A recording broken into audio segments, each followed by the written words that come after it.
Chapter 671. You think the Witch King of Onmar has been killed in the explosion, brother-in-law? Dos Anthony asked Casso darkly. I can't say he's unscathed. I can say he's perfectly fine. Before Casso could even begin, Adolf Heinrich, standing beside him, cracked a not-so-cheap joke. Dos Anthony blinked, thinking Adolf Heinrich was joking. I don't need to explain who owns such a vast mass of dark power amidst the power of light. It's like a beacon in the darkness. Adolf Heinrich shook his head helplessly.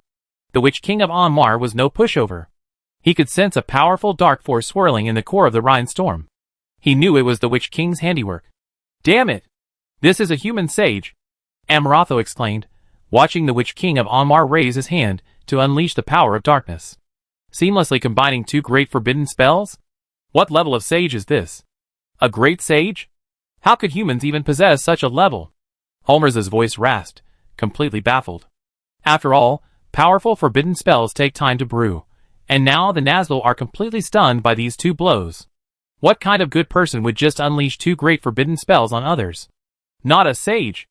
The Witch King of Angmar's hoarse voice seemed to come from the abyss. Dual elements of fire and light. Triple elements of fire, wind, and space. If this could be unleashed by a sage. The Witch King of Onmar fell silent, a rare moment of silence. A sage with 4 attributes was simply absurd. Where in the world could such a thing exist? After all, the more attributes a mage possesses, the more difficult it is to advance. The power of the war cloud is almost exhausted.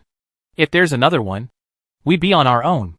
Amorathor raised his head speechlessly, the soul fire in his eyes flickering. This is the forbidden war. Neither we nor they can retreat. The Witch King of Onmar suddenly let out a chilling laugh. He suddenly understood the opposing forces' intentions, and forced the forbidden war into action, denying the ringwraiths a chance to engage in close combat. It seems those cowards on the other side have some wisdom. The Witch King of Onmar praised with a smile. Then satisfy them. The great forbidden spell. Hellfall. The Witch King of Onmar waved his hand fiercely, and a powerful force directly pulled away the gathering war clouds above their heads. Seeing the war clouds converge towards the Witch King of Onmar, the other orcs fell into panic. After all, the Rhine storm was still raging outside. Those sheltered by the war clouds could vaguely see the plight of those not covered by them. Shattered corpses, flying intestines, broken limbs, and arms strewn across the ground, and charred wargs, everything demonstrated the horror of the Rhine storm. As for the orcs, who had been nearby, the Lion territory? It had long been razed to the ground by the Rhine storm, leaving only the bare marks that reminded the world of a large settlement that once stood there. At this moment, the Rhine storm raged across the land, tumbling and burning. Light beams emanating from the forbidden spell pierced through anything that tried to stop them. Red and white became the only colors. What a spectacle! The dragon knights floating in the air stared in shock at the aftermath of the great forbidden spell. Beyond the core area, where the spell's power still raged, the edges revealed the earth ravaged by magical power. The ground now looked as if it had been gnawed by a dog, causing one to frown. Oh! His Highness Apophis Brio is going to cry. The Lion Lord is gone. Casso shrugged, looking at the now flattened Lion Lord. He probably felt a little tearful, as his painstakingly built territory was shattered by a massive forbidden spell. It's good enough to hold onto the territory. Adolf Heinrich gazed intently at the ringwraiths still resisting. The dark clouds of war obscured their view, but that didn't stop Adolf Heinrich from maintaining vigilance. Buzz! A trembling sound, like a phoenix's cry, echoed. As the sound grew louder, everyone frowned and gazed toward the distant battlefield. After all, only they could cause such a commotion. It's over. Could the ringwraiths also have forbidden spells? Casso predicted with a gloomy voice.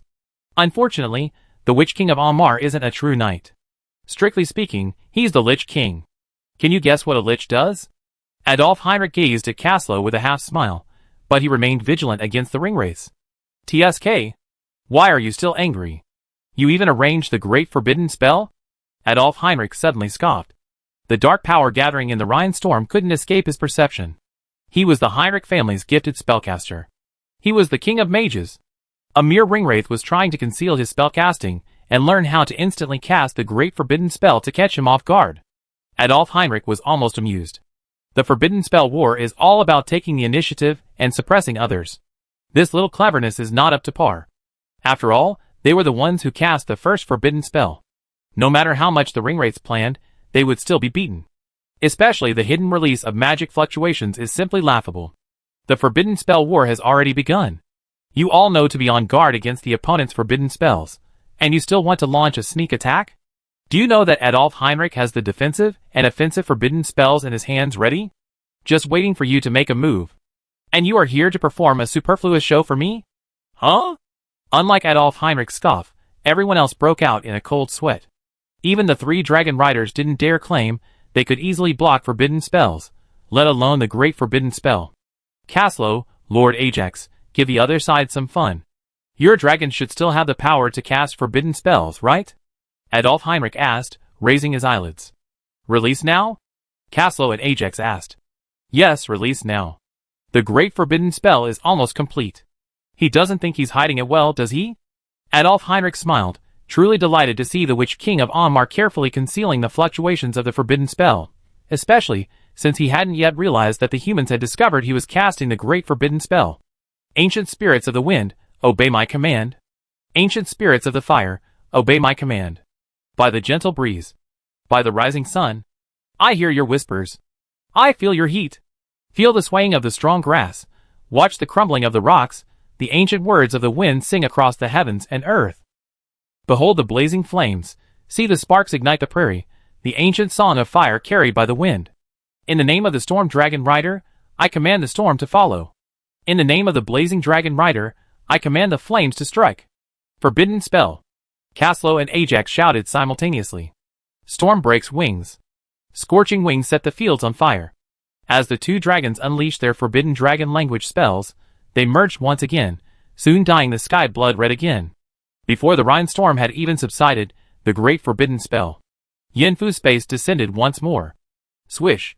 Just as Yinfu's space connected with the Rhine storm and began to twist and turn, the fusion of forbidden spells creates magical distortion and spatial rupture, a phenomenon of mutually exclusive spells. Forbidden spell wars also operate on this principle. Forbidden spells of the same level will generally cancel each other out upon collision, with a few merging to form even more powerful spells. Chapter 672. Intense dragon energy emanated relentlessly, and the raging Yinfu dimension descended from the sky once again, shattering the Rhine storm that blocked its path before slamming fiercely below. However, before it could successfully descend upon the war clouds, a dim yellow light burst forth from the vortex formed by the war clouds and slammed into the newly formed Yinfu dimension. Yellow Spring.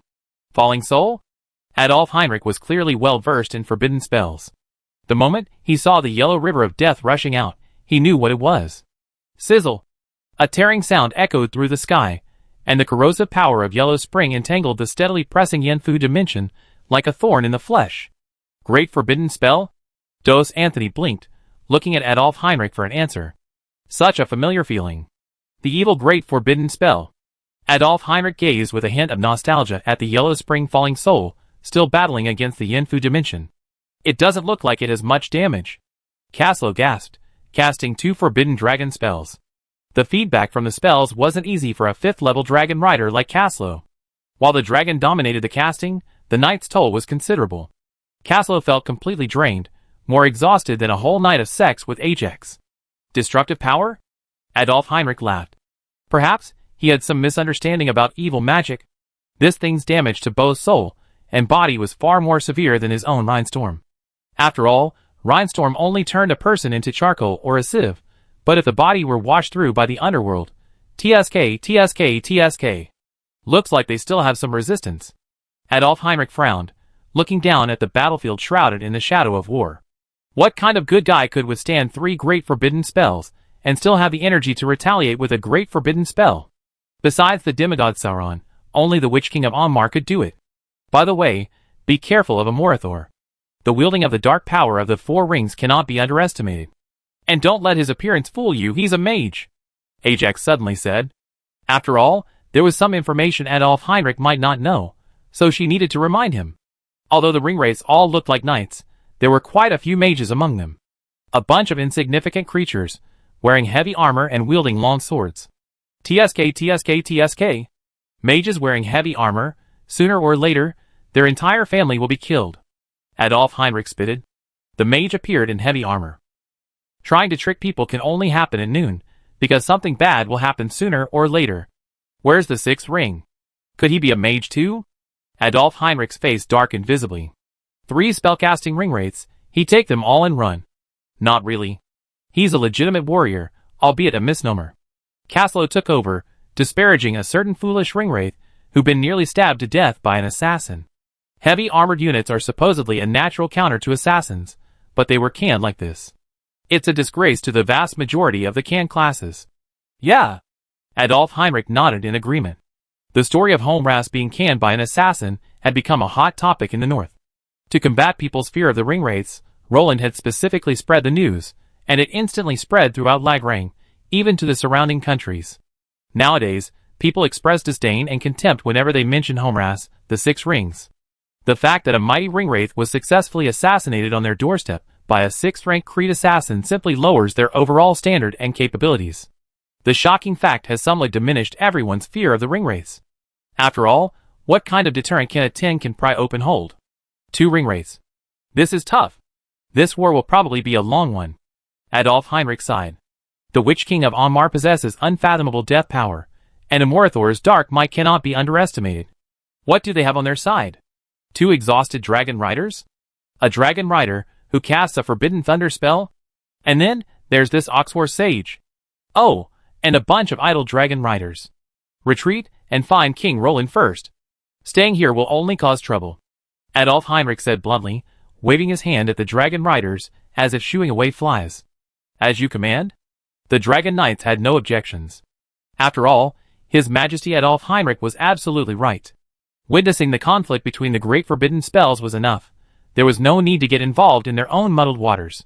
If they truly couldn't defeat them, staying within their range would merely add a few more victories to the ringwraith's ranks. Escaping would also preserve a spark for the kingdom. Shit! Why are you so embarrassed? A sudden cry rang out, and all eyes fluttered before slowly shifting downward. Sure enough, Roland was grinning with his huge white teeth bared. Beside him stood Darien Nightblade, looking embarrassed. To avoid the gazes, Darien Nightblade rubbed his sides awkwardly. Haha, your highness, you're joking. I'm a lord, guarding the border and protecting the people. Everyone looked again in the direction of the voice, and saw the dusty Apophis Brio climbing out of the rubble with a look of joy. After all, the Rhinestorm's flames had destroyed the eastern pass of King's Landing Fortress, severely damaging the road behind it and tearing through the surrounding mountains, significantly expanding the valley interior.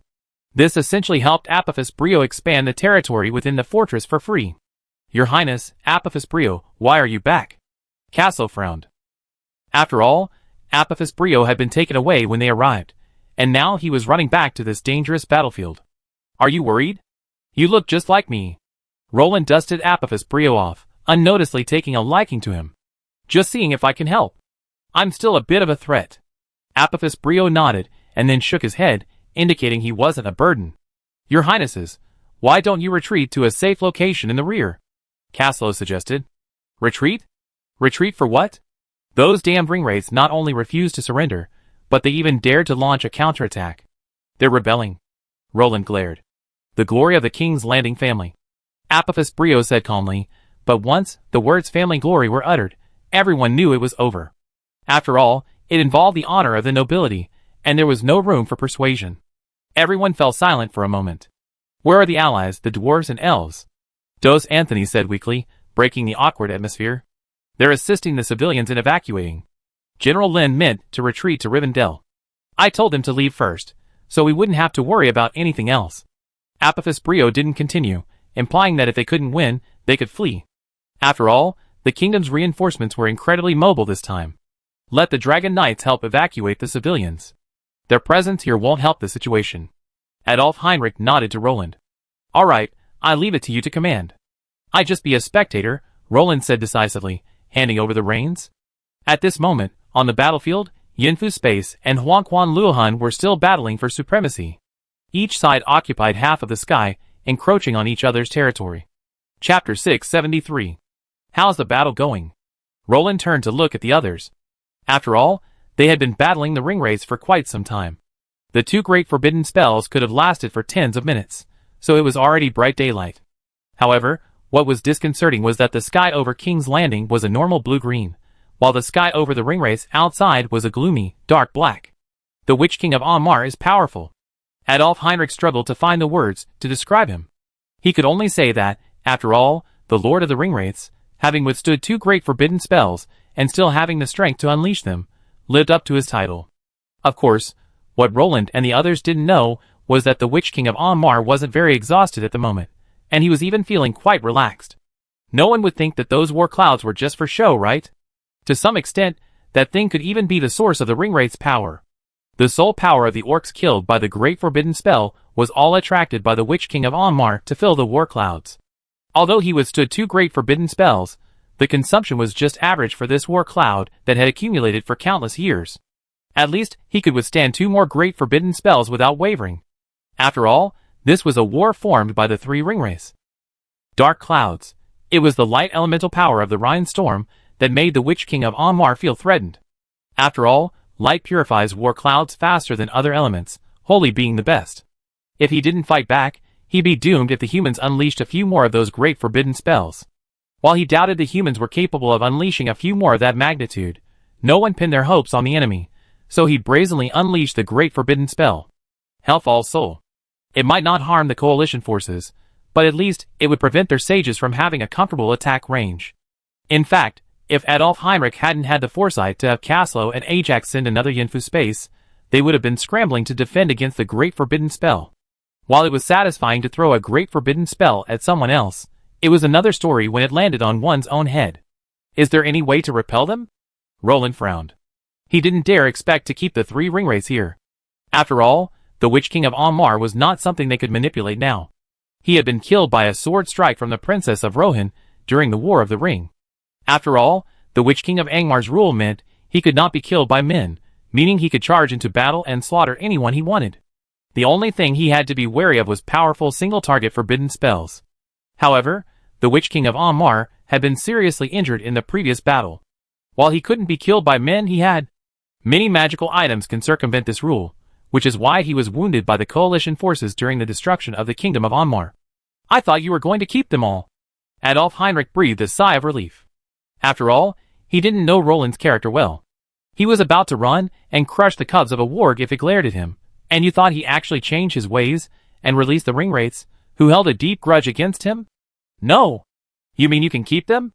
Roland pondered Adolf Heinrich's words, and suddenly realized something was amiss. Perhaps we can try. We can't delay this any longer. Adolf Heinrich shook his head. With his magic power nearly depleted and his 2 dragon riders half dead, he was left with only 1 dragon rider and some scrolls of forbidden spells. Their chances of winning against the Ringwraiths were slim. It would be better to take a big gamble. Win or lose, and they'd be out of luck. Do you want it? Apophis Brio pulled out several scrolls and gestured to Adolf Heinrich with a forced smile. Although he appeared generous in handing out these forbidden spell scrolls, his heart was actually bleeding. These forbidden spells are useless. If my attack doesn't work, the others will be wasted. Duke, you better keep them. Adolf Heinrich shook his head and declined Apophis Brio's offer. After all, he couldn't defeat these Ringwraiths, let alone the scrolls in Apophis Brio's hands. Begin. Your Highness, keep an eye on the Ringwraiths. If you're attacking, please cast a defensive forbidden spell to delay us. Adolf Heinrich pleaded with Apophis Brio. He wasn't sure if Apophis Brio had the scroll of the great forbidden spell, but even if he did, he had no right to let him use it. After all, this wasn't a life or death battle. There was no need to reveal all their hidden cards. The entire Lion territory needed to be rebuilt anyway, and they were now even more destitute than the Ringwraiths. At worst, a dragon could claw them all away, and they'd be finished. Okay. Apophis Brio nodded, producing the same forbidden protective spell Roland had used. The Hand of Protection. Alas! Adolf Heinrich sighed softly. In the beginning, God created the world. Adolf Heinrich closed his eyes, his entire body enveloped in light magic. The sky is dark, Adolf Heinrich whispered, his light magic growing brighter with each word he uttered. The earth is chaotic. The spirit of God wanders between planes. Adolf Heinrich's face suddenly paled, a trickle of blood trickling from the corner of his mouth. Clearly, the backlash from this magic involving the divine spirit would injure even a powerful sage. God said, "Let there be light." Adolf Heinrich gritted his teeth. With the last word, the immensely powerful force of light within him suddenly dissipated and vanished without a trace. Adolf Heinrich knelt on the ground, leaning on his staff, and spat out a mouthful of blood. This is a failure? Everyone's heart skipped a beat. Before they could react, Something unexpected happened, and then there was light. The blinding light instantly dispelled the darkness shrouded by the clouds of war, pitting them to the ground. The dark clouds, rolling and swirling, tried to strike the awe-inspiring light, but like melting ice and snow, they gradually dissipated in the light. It was as if a sun had risen in a valley. Its brilliant light illuminated the entire battlefield, and everything in sight was a blanket of white. Under the surge of the power of light, Yin Fu's space shrank slightly. Even the spatial cracks that stretched across the sky were patched and filled by the power of light. As for the Yellow Spring's power that opposed him, it was simply washed away without a trace. Crack! A silent, but remarkably clear sound echoed across the battlefield. The shield, solidified by the clouds of war, was covered with fine white cracks. The power of light rushed in frantically, as if it had found its home. Are you crazy? How could you possibly know this? Roland trembled, pointing at Adolf Heinrich, his eyes filled with horror. Roland, who hadn't reacted at first, finally remembered what this was. Ahem, I'm a dual-element spellcaster of light and fire. Knowing a few forbidden light spells isn't too much, is it? Adolf Heinrich wiped the blood from the corner of his mouth and smiled at Roland. Great forbidden spell, divine word. Chant of the god of light. You're telling me that's a little bit of a skill? Roland was completely furious. How could something even remotely divine be ordinary? Chapter 674. You should know that divine word itself is among the top tier of the great forbidden spells. You should also know that divine word has a suffix. It's called the chant of the god of light. Essentially, it's a subdivine power. It even involves a series of profound rules and regulations, such as the rules of the divine power of light.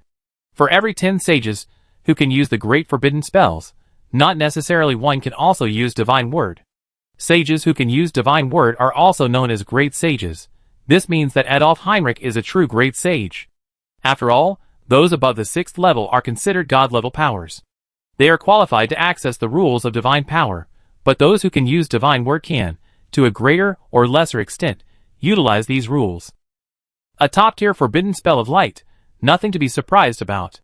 Adolf Heinrich waved his hand at Roland and gave him a wry smile. It was indeed too much of a stretch. He couldn't use the full version of the chant of the god of light, but even this half-finished version was impressive enough. Do you know what that thing ultimately ends up being? Divine word. The god of light descends. Roland exclaimed excitedly. If divine word could truly be developed to its full potential, the result would be the divine advent. Possessing the power of some divine rules, the incarnation of a god wielding some of the divine authority. How could it be that easy? Adolf Heinrich gave a wry smile. The divine advent wasn't a forbidden spell, it was another level. A forbidden spell. As a top-tier derivative of divine word, forbidden spells would undoubtedly return to their most primitive power, no longer boasting the fancy effects of the great forbidden spells. They were simply the purest form of divine power, authority, and rules. The divine rules derived from different attributes of divine word varied, but the forbidden spells derived from the chant of the god of light would undoubtedly summon the divine power of light. At least there's hope. Roland chuckled, though he knew the chances were slim. After all, once a god descended, the next step was godhood. And the rules of Middle-earth seemed to have been shattered by the dragons, cutting off the path to godhood. If anyone had the best chance of igniting the divine fire and ascending to godhood, it would have to be that Sauron. After all, he was already a demigod, possessing both the divine fire and godhood. All he needed was the throne to become a true god. I'm more concerned about whether those ringwraiths are dead, Caslow said quietly. Compared to their discussion of becoming gods or demons, he was more concerned about whether these bastards were dead. It doesn't look like they're dead. Verwey finally got a chance to speak.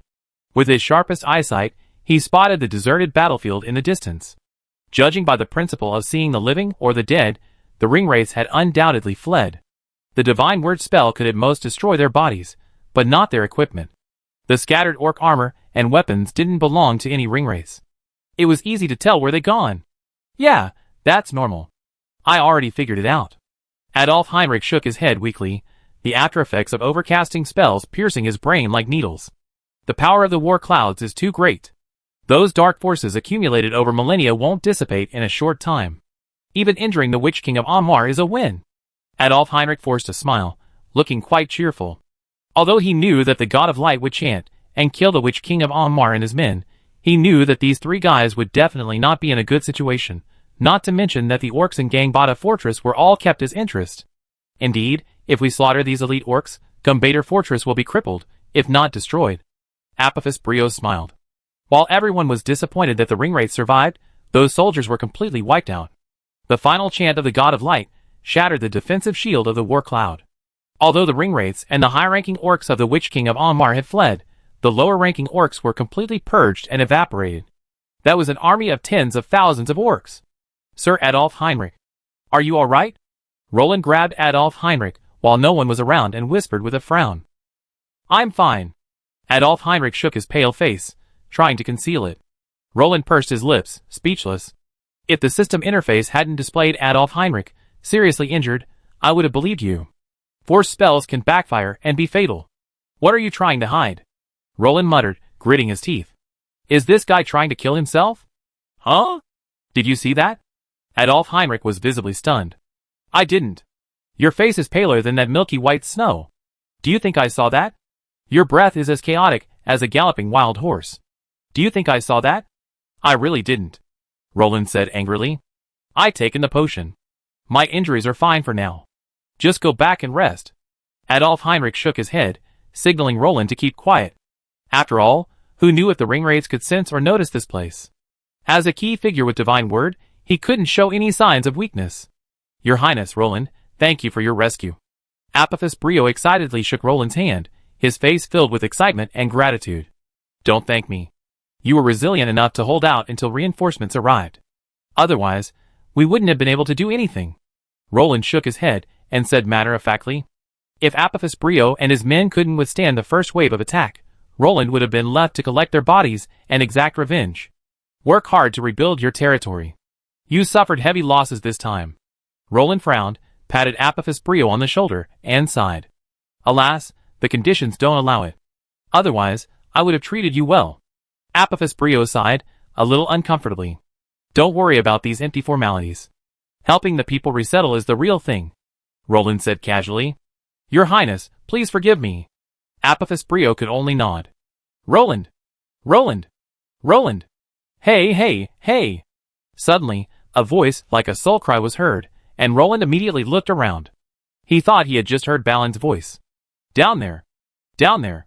Ouch! What are you doing? Look down there! I'm down there! Balin, axe in hand, jumped up and down the dirt slope below. Hey Balin! I didn't see you just now! Roland smiled awkwardly and reached out to pull Balin up. If you just lower your head, you can see me. I'm a dwarf. Balin raised his hand to measure his height. It would be a wonder Roland could see Balin even if he looked straight ahead. Ha ha ha. Balin, glad to see you. Thank you for your help. Roland hugged Balin. Oh wow. The Axe of Turin. A divine artifact. Roland exclaimed softly. Apparently, he had discovered the mystical presence of Balin carrying the axe through the system's detection. The moment he touched it, the system alerted him of the artifact. You're a discerning eye. Balin raised an eyebrow in praise, clearly pleased with Roland's discernment. Few could recognize the Axe of Turin, and few dwarves were currently qualified to wield it. After all, it required a true dwarf king to wield it. How many dwarf kings were left in Middle-earth? By the way, didn't I hear there were elves? Where are the elves? Roland asked Balin. He knew the elves and dwarves had helped the people evacuate. Now that the dwarves had returned, why hadn't the elves returned? Chapter 675. TSK. Roland raised his eyebrows. Following Apophis Brio's gaze, he saw Linda, and memories of the past suddenly flooded his mind. Greetings, King Roland. Linda, with a sullen expression, trudged forward to greet Roland, touching his chest. After all, Roland was the king of the human race, and the elves had to show some respect. It's all right. I just didn't expect you to come. Thank you for Rivendell's support. Give my regards to the warriors and King Elrond, who are going out to fight. Roland nodded. What happened was long over, and there was no need to upset everyone over a small matter. I will. I take my leave now. Linda nodded, then turned to arrange for the elven soldiers. Did you suffer heavy casualties? Roland turned to Balin curiously. After all, the dwarves and elves were the absolute main force in the mid-stage battle. The dwarves were fine. Those bastards couldn't crack our armor. But the elves suffered heavy casualties. They must have lost dozens. Balin shook his head regretfully. For intelligent races with sparse populations, like elves and dwarves, a few dozen casualties was considered heavy, and hundreds were a serious loss. Thank you for your hard work. Roland pursed his lips and bowed to them. Logically, this was a war that Raglan needed to face alone, but Rivendell and Moria offered their assistance without hesitation. Besides Rivendell, the guardian of Middle-earth, which couldn't stay out of it, the dwarves truly relied on friendship. As they should have. Moria was liberated under the light of Raglan. Without Raglan, there would be no Moria. Balin calmly patted Roland's armor, his eyes filled with sincerity and relief. Roland's throat felt a little dry. After all, he had ulterior motives for helping the dwarves, whether it was strategic planning or the wealth of Moria, but the dwarves. Well, now that the matter has been resolved, it's time for us to leave. It's nice to meet you, King Roland. I wish you good health. Balin smiled, clapped his hands, then waved to Roland and said goodbye. Stay for the victory banquet, your highness. Apophis Brio tried to persuade him. No, I have a lot of things to do at home. I'm worried about Moria without the Skull Crusher guarding it after you've been away for so long. And the orcs in the Horland region haven't been dealt with yet. Balin shook his head and declined Apophis Brio. Let's go!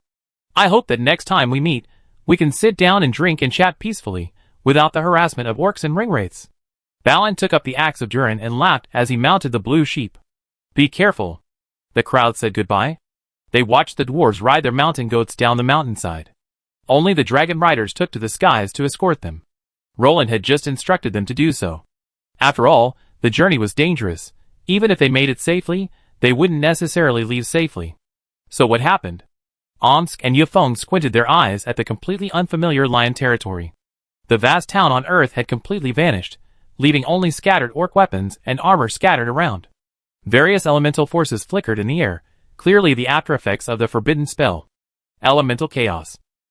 We won. Arriving at the original pass, Yunfeng looked bewilderedly at Dos Anthony, who sat there in a daze. Lord Yunfeng? Lord Omsk? You're here. Dos Anthony quickly dropped the clod of earth he was playing with, unleashing a thunderous burst of battle energy to cleanse his hands before stepping forward to greet them. This? Omsk hesitated, pointing at Dos Anthony. As you can see, the war destroyed the lion territory, including this pass. Fortunately, we won. Dos Anthony shrugged. Where are the others? Yunfeng narrowed his eyes, suddenly having a bad feeling. It wouldn't be. They're all at Lion Castle. I was left guarding the gate. The duchy is a busy place right now. King Roland and Duke Apophis Brio are completely overwhelmed. Dos Anthony rolled his eyes. They were gone, leaving him and his dragon to count the clods of earth. That's good. We be leaving now. Have fun. Yunfeng patted Dos Anthony's shoulder, picked up a clod of earth from the ground, and stuffed it back into Dos Anthony's hand. Then, in a flash, he vanished without a trace. Let's go, kid. Omsk patted his horse's neck and galloped past Dos Anthony. PSSSD pist. Who are you? You can't even chat with me? Dos Anthony spat out the dust that had flown into his mouth and complained helplessly. Yunfeng. You're here? Hurry up. Before Yunfeng could get angry at Roland, Roland took the initiative and dragged him over. Omsk, who was standing next to him, was stunned. He was really pulled away from him. Omsk said he was not joking. Yunfeng suppressed the dizziness in his head and was about to scold Roland for running around, but Roland dragged him into a room without any explanation. Hurry, hurry! Show him. I think he's dying, Roland said anxiously. What death? Don't change the subject. First, tell me about your sneaking out. Did you know Queen Nyx almost ate me? Ouch. Holy shit. What happened? Yunfeng finally found an opening to speak, but before he could say a word, he saw Adolf Heinrich lying on the bed, his face as pale as gold. He was instantly stunned. Forbidden spell backfires. What have you done, kid? What forbidden spell could backfire on you? Is this generation of the Heinrich family so fragile? Yunfeng reached out to hold Adolf Heinrich down while casting magic to probe his body. Mysterious magic patterns appeared on Adolf Heinrich's body. Divine word, chant of the god of light, Roland said weakly from behind. You're amazing. Yunfeng looked at Adolf Heinrich with admiration. Let's play. When it comes to forbidden spells, who can outperform you, the father of the Heinrich family? What? The Rhinestorm can't handle your efforts anymore? Now you're even getting into divine arts? Ahem, first time, I'm not very experienced. Excuse me.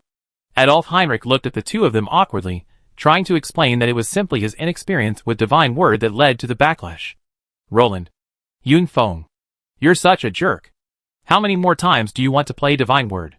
Yun Feng has always steered clear of anything involving divine power, and you're thinking of trying it a second time? Aren't you afraid of being blasted to death by the backlash? The god said there must be light. The light summoned is the original light power of the god of light. It's a good thing Adolf Heinrich had depleted more than half of his magic power, and couldn't perfectly perform the god of light's chant, otherwise everyone would have been using shovels to smother Adolf Heinrich.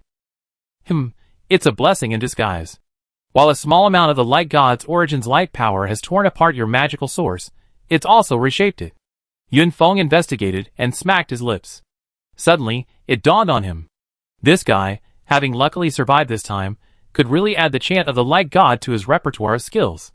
You feel it, right? The light god's origin's light has entered my origin and infected my light power. This means I won't be harmed by divine word, chant of the light god anymore. Adolf Heinrich smiled happily. It was as if he had been marked and blessed by the light god, allowing him to use this power from now on. Chapter 676. What a lucky guy.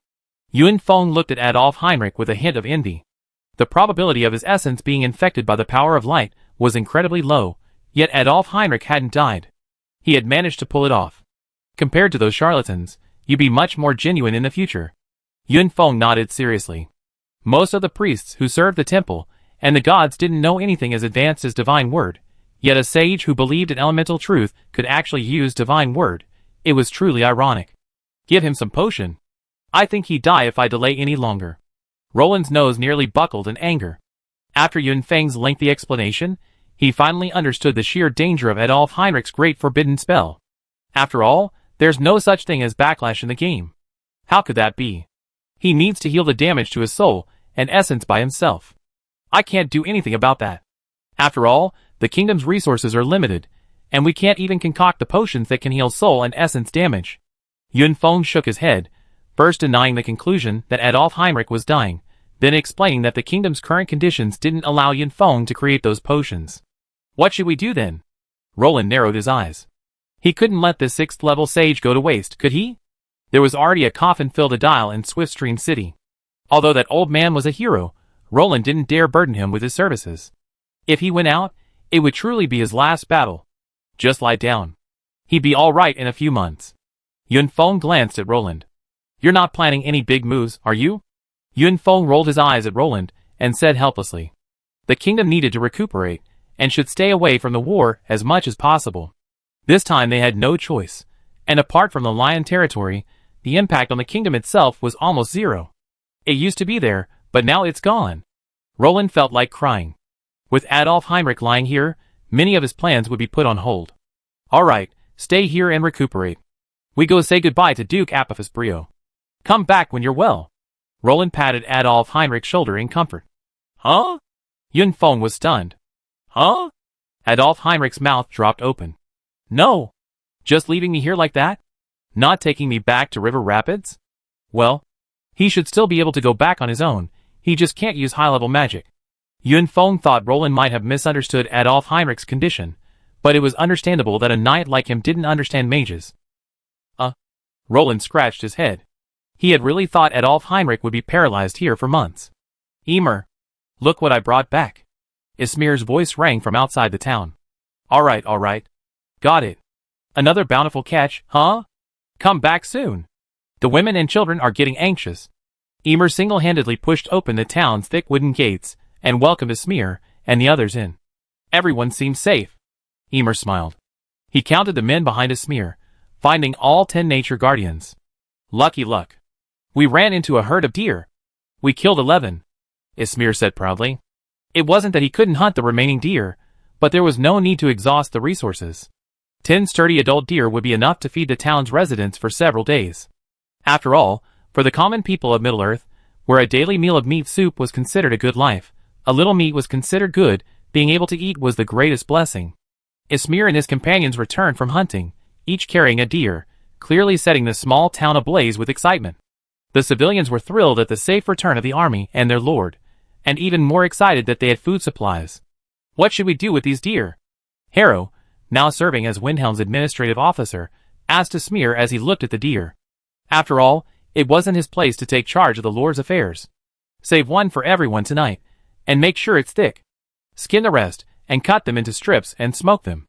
We need to stockpile food, Ismir told Harrow. Windhelm now produces virtually no food.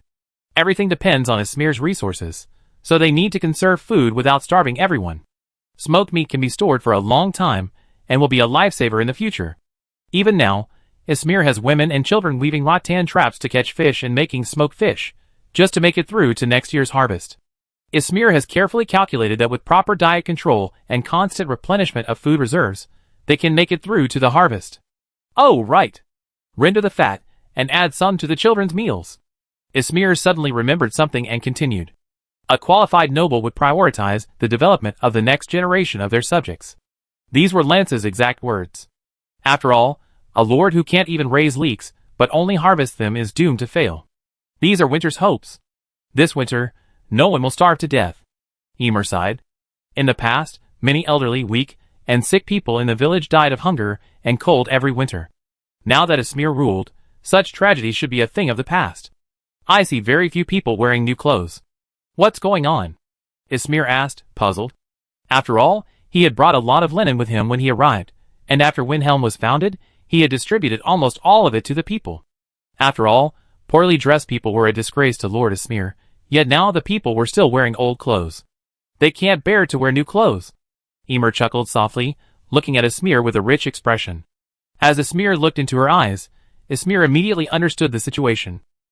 What should I do then? Ismir was overwhelmed. Help. He'd given the people cloth, but they wouldn't wear it. Don't worry, they wear it themselves when the weather gets cooler. Emer shook her head. Before, when it was cold, people had nothing to wear and had to endure it. Now that they have clothes, they definitely buy them when it gets colder. Those people aren't stupid, they're just reluctant to wear them now. It's the only way, Ismir said speechlessly. Although the residents of Windhelm still wore tattered clothes, they were at least no longer unkempt. At Ismir's insistence, they even went so far as to build a public bathhouse, even at the expense of charcoal, to maintain cleanliness. Ismir didn't understand territory construction, but he could certainly copy and paste from river rapids. From collecting and composting feces to establishing a public health system, he copied Roland's methods. As a result, Windhelm, like river rapids, had immaculately clean streets. This could be seen in all towns throughout the kingdom of Raglan, including the Centaur territories, which began to emulate human practices. Their influence even spread throughout the north, attracting the likes of Dale and Aquavia. Lock the gate. Ismir instructed the soldier who was locking the gate. The soldiers in Windhelm town were still the 30 men under Ismir's command, protecting the more than 100 people in the town. Coincidentally, the population structure of all the lord's territories in the entire kingdom of Lagran was unhealthy. From Roland's warmongering kingdom, to the universal military duchy of Lion territory, to Ismir's pioneering duchy with more soldiers than civilians, it is hard to say that they are not of the same lineage. Chapter 677. Be vigilant tonight, and arrange for night watch, Ismir said, watching the slowly closing gate behind them.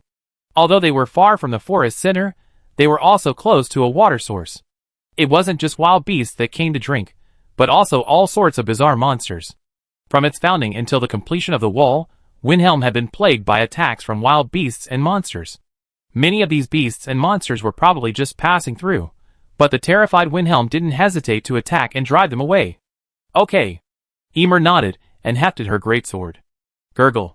The thick broth in the cauldron began to boil. It contained venison, cassava chunks, and some seasonal vegetables. The broth was glistening with oil. A sprinkle of precious salt, and a handful of wild onions instantly filled it with fragrance. Hey! Calm down, kid! Ismir grabbed the fussy child in front of him, and carried him away from the fire. Whose child is it? Come and claim it! Ismir pressed his shoulder, looking around. My apologies, Lord. The child was ignorant, and offended you. Please forgive him. A frail woman soon emerged from the crowd, tears streaming down her face as she looked at Ismir. He. Don't cry. I don't intend to punish him. He's just a child. I just want you to keep an eye on him and make sure he doesn't get burned. Ismir was overwhelmed. The woman's sobbing caught him off guard, but he quickly reacted and spoke. The woman immediately thanked him profusely and took the child away. Her tears of gratitude made Ismir feel uncomfortable. My lord, dinner is ready. Harrow and several sturdy women arrived, carrying baskets filled with slices of rye bread. The freshly heated rye bread was still quite soft, and paired with the hot soup, It wasn't too hard to swallow. Come on! Line up! Line up! One by one. Everyone gets some. Ismir shouted, and the soldiers behind him dispersed to maintain order. The soldiers dispersed the gathered crowd and lined them up. Each family held their wooden bowls, anxiously awaiting the food distribution. This would have been unimaginable in the old village. How could there be so much food to feed everyone? In fact, at one point the previous year, due to a famine, the residents of River Rapids had temporarily abandoned rye bread for white bread. However, as the population grew and food became scarce again, the simple Lagrangians uncomplainingly picked up the rye bread they had abandoned. As the food arrived, the entire town of Windhelm was filled with the air of life. The sounds of adults chatting and children playing after eating merged, tightly contained by the sturdy walls. At this moment, Roland was still studying the system's territory interface. After all, Apophis Brio had suffered a heavy loss this time. The militia had suffered heavy casualties. It was no less tragic than the defense of River Rapids. Territory: 1, River Rapids. Area: 1 kilometer in radius. Buildings: 1 ordinary lord's castle, 900 ordinary townhouses, intermediate magic rune walls, stone well, blacksmith shop, barracks, archer's temple, advanced arrow tower, knight's temple, warrior's temple, inactive, tavern. Generals: Caslo, Tier 5 Dragon Rider, Rainer, Tier 5 Paladin Commander, Rattle, Tier 4 War Mage, Adile, Tier 6 Hero, Yunfeng, Tier 6 Sage, Omsk, Tier 6 Hero, Lavian, Tier 4 Knight Commander, Holland, Tier 3 Grand Knight, Luke Leopold, Merc Leopold, Ajax Anthony, Tier 5 Dragon Rider, Lafitte Anthony, Tier 3 Grand Knight, Baron Angus, Tier 3 Warrior, Dos Anthony, Tier 4 Dragon Rider Umadran, Tier 4 Knight Commander, Verway, Tier 6 Hunter, Adolf Heinrich, Tier 6 Sage, Darien. Knight Blade, Tier 6 Creed Assassin. Vassals: Apophis Brio, Level 4 Knight, Ismir, Level 3 Druid, Special Personnel, Ivy, Level 4 War Priest, Grand Duke Nyx, Nyx, Level 4 Dragon Mage, Nina Bon, Level 2 Mage, Rule, Level 2 Warrior. City Defense Officer, Marcus, Level 4, Administrator, Lance, Level 2, Troopers, 12,763. Holy Glory Knights, 110 Level 2 Raglan Empire Vanguard Knights. Raglan City Guards, 1,100, Level 2, Bodnia Archers, 1,000, Level 2, Dewinian Heavy Swordsmen, 500, Level 2, El Nino Rangers, 100, Level 2, Lordaeron Rangers, 50 Level 2 Rangers. Lagran Royal Guards, 200, Level 3, Speedstream Legion, 9,000 Speedstream Infantry. Conscripted Light Infantry, 200 Light Infantry. Priests, 8 Level 2 Priests. Mages, 1 Level 2 Fire Mage. Lagran Royal Forbidden Spellcaster Squad, 5 Level 3 Fire Mages, 5 Level 3 Wind Mages. Crusader Spearmen, 100. Crusader Archers, 300. Crusader Heavy Shield Men, 20. Cross Bohemia Knights, 15 Tier 2, Duchy Light Cavalry, 26. Woodland Knights, 210, Tier 2, Griffin Knights, 4, Tier 2, Wyvern Knights, 10, Tier 2, Grassland Elves, 100, Tier 2, Population, 56,991, Trainable Civilians, 12,769, Review. A lonely king led his remaining subjects back to their homeland and built this towering walled city. With the influx of new residents, the city has become more vibrant and lively. Everything is progressing well. The city's military is formidable, capable of defending itself even against a large-scale attack. The city now has its own territories and appears to be thriving. Note: soldier training is lacking, and the ability to awaken and train professional players is limited. Abilities: 1. As the only city in the Kingdom of Lagrang in Middle-earth, it attracts the remnants of Lagrang. The system will direct a group of wandering Lagrang civilians to this location daily. The Lord is expected to properly accommodate them. 2. Recruitment of local civilians is permitted for the training of flood infantry. 3. As the administrative center of the Kingdom of Lagrang, the people of Lagrang receive a faith bonus while in the city. 2. Tupa Territory, Village Buildings, Well Wall, Lord's Hall, 20 houses. Lord Baron Balder. Subjects, 349. Review. One of the few remaining centaurs in Middle-earth, they are loyal to King Roland of Lagrang out of gratitude for his kindness. Note: while these centaurs are capable, Their small population makes them ineffective in large-scale battles. 3. Lulong Fortress. Area, 1 kilometer in radius. Buildings, 8 dragon-killing towers, 100 heavy crossbow towers, super magic rune walls, war inscriptions. Comment: this is the last remaining proof of the Empire's existence. Beneath the towering Lulong Fortress lie the remains of orcs, the bones of black knights piled high. Evil spirits swear their vengeance here, darkness rests here. The dark walls are stained with the blood of the Dark Alliance, and the entire fortress rests on a mountain of corpses. Note: this battle-hardened fortress is now riddled with holes, and in need of repair. Fortunately, the powerful kingdom soldiers repelled the formidable enemy. 4. Delvin Town. Area, 500 meters in radius. Buildings, wooden and stone walls, basic arrow towers, ordinary houses, a well, a tavern. Population, 1,814, 897 civilians can be trained. Comment: this agricultural town is brimming with life and vitality. The budding commerce is reviving here, and the neighboring Tupad territory can provide valuable support. 5. June's Landing Family Fiefdom. June's Landing Lion Territory. June's Landing Knights. 16, 1 3rd level, 15 2nd level, Fighting Warriors, Common Soldiers 307. Population, 4,312. Comment: a qualified pioneer noble, after building a castle, and then a simple pass, the territory's security has been initially controlled, and the kingdom's control over this land is gradually increasing. Note: the war nearly destroyed the territory under his rule, and the young and strong militia suffered heavy casualties, reducing the entire territory's risk tolerance to a freezing point. 6. Palembang. Lagran City Guards, 100. Population, 8,000. Comment: the king is prepared for the worst. Harmful intentions are not tolerated, but precautions are essential. This city serves as a waterway hub and a bridgehead for containing Western countries. Although the population has not yet been fully relocated, it already has a thriving future. 7. Windhelm Town. Strategy. Overall assessment: a thriving kingdom. Despite the precarious environment, the resilient people of Raglan still stubbornly defend this ancient land, and their king continues to protect what remains. This war-torn kingdom once again demonstrates its strength. Suggestion: the kingdom urgently needs a large amount of land and population to revive. The Easterlings in the east occupy Dorwinion, and the orcs in the south occupy Dol Guldur. The ruins of Raglan City still await the king's recovery. Note: the kingdom is engaged in excessive war. Roland felt a toothache just by looking at it. Everything else was fine, but the current situation in the Lion territory was truly a headache. Apophis Bleer had nearly crippled them in a single battle, and that was after they had resisted for an entire night with the help of the Elf-Dwarf coalition. Roland looked at Apophis Bleer with pity in his eyes, hoping that this war wouldn't undermine his confidence.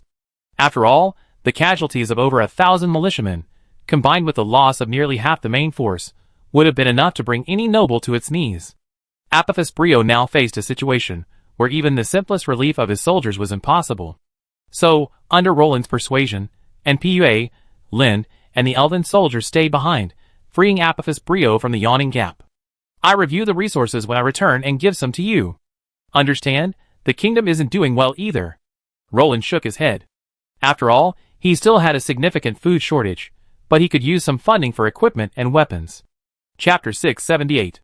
Roland was still conversing with Apophis Brio by candlelight, while Asmir and his companions were already preparing to rest. After all, the kingdom's current state meant few entertainment activities.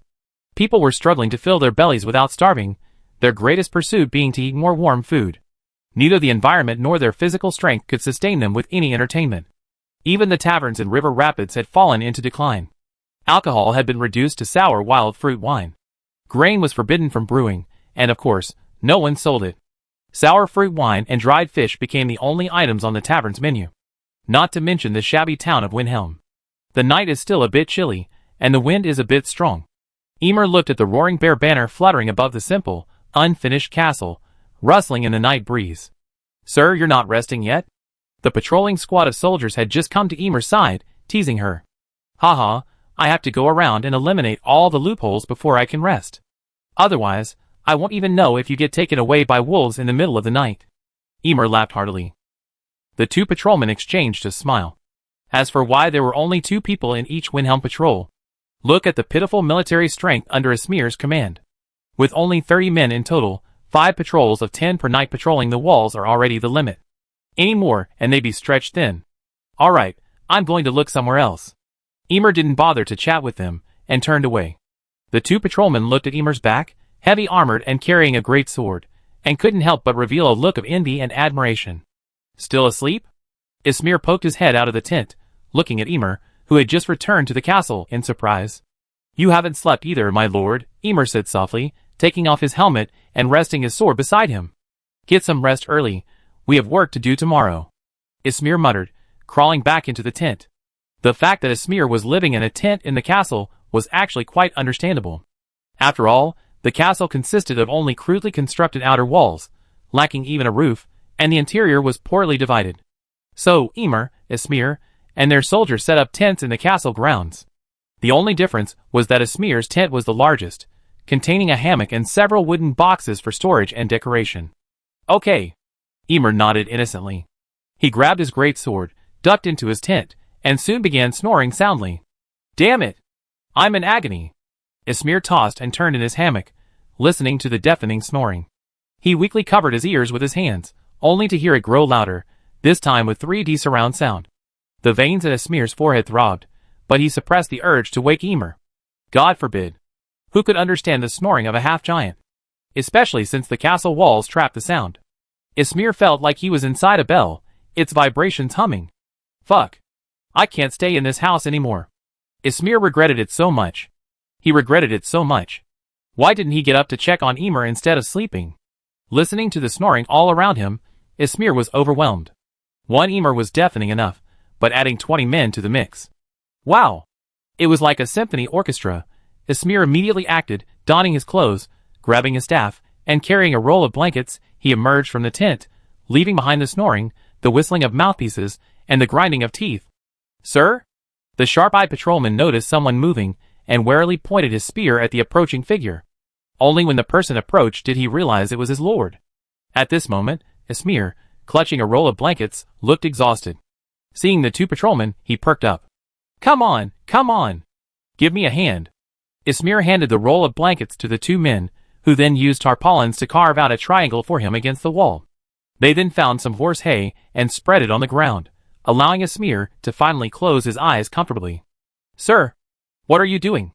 The two soldiers stared at Ismir lying on the ground from the side, staring at each other for a long moment before finally asking cautiously. After all, they knew Ismir was probably living in the unfinished castle, and after all, they had built the tents. It's okay, it's okay. The snoring over there is too loud, so I sleep outside. Ismir waved his hand with a sullen face, signaling the two to leave peacefully. Then you get some rest. The two exchanged glances, shrugging helplessly before continuing their patrol. As the night deepened, Wilhelm fell silent, its entirety hushed. The only sound was the clang of weapons as the patrolman walked, and the only sounds were the snoring of the various snorers. Ah, so sleepy. A spearman rubbed his eyes and stretched.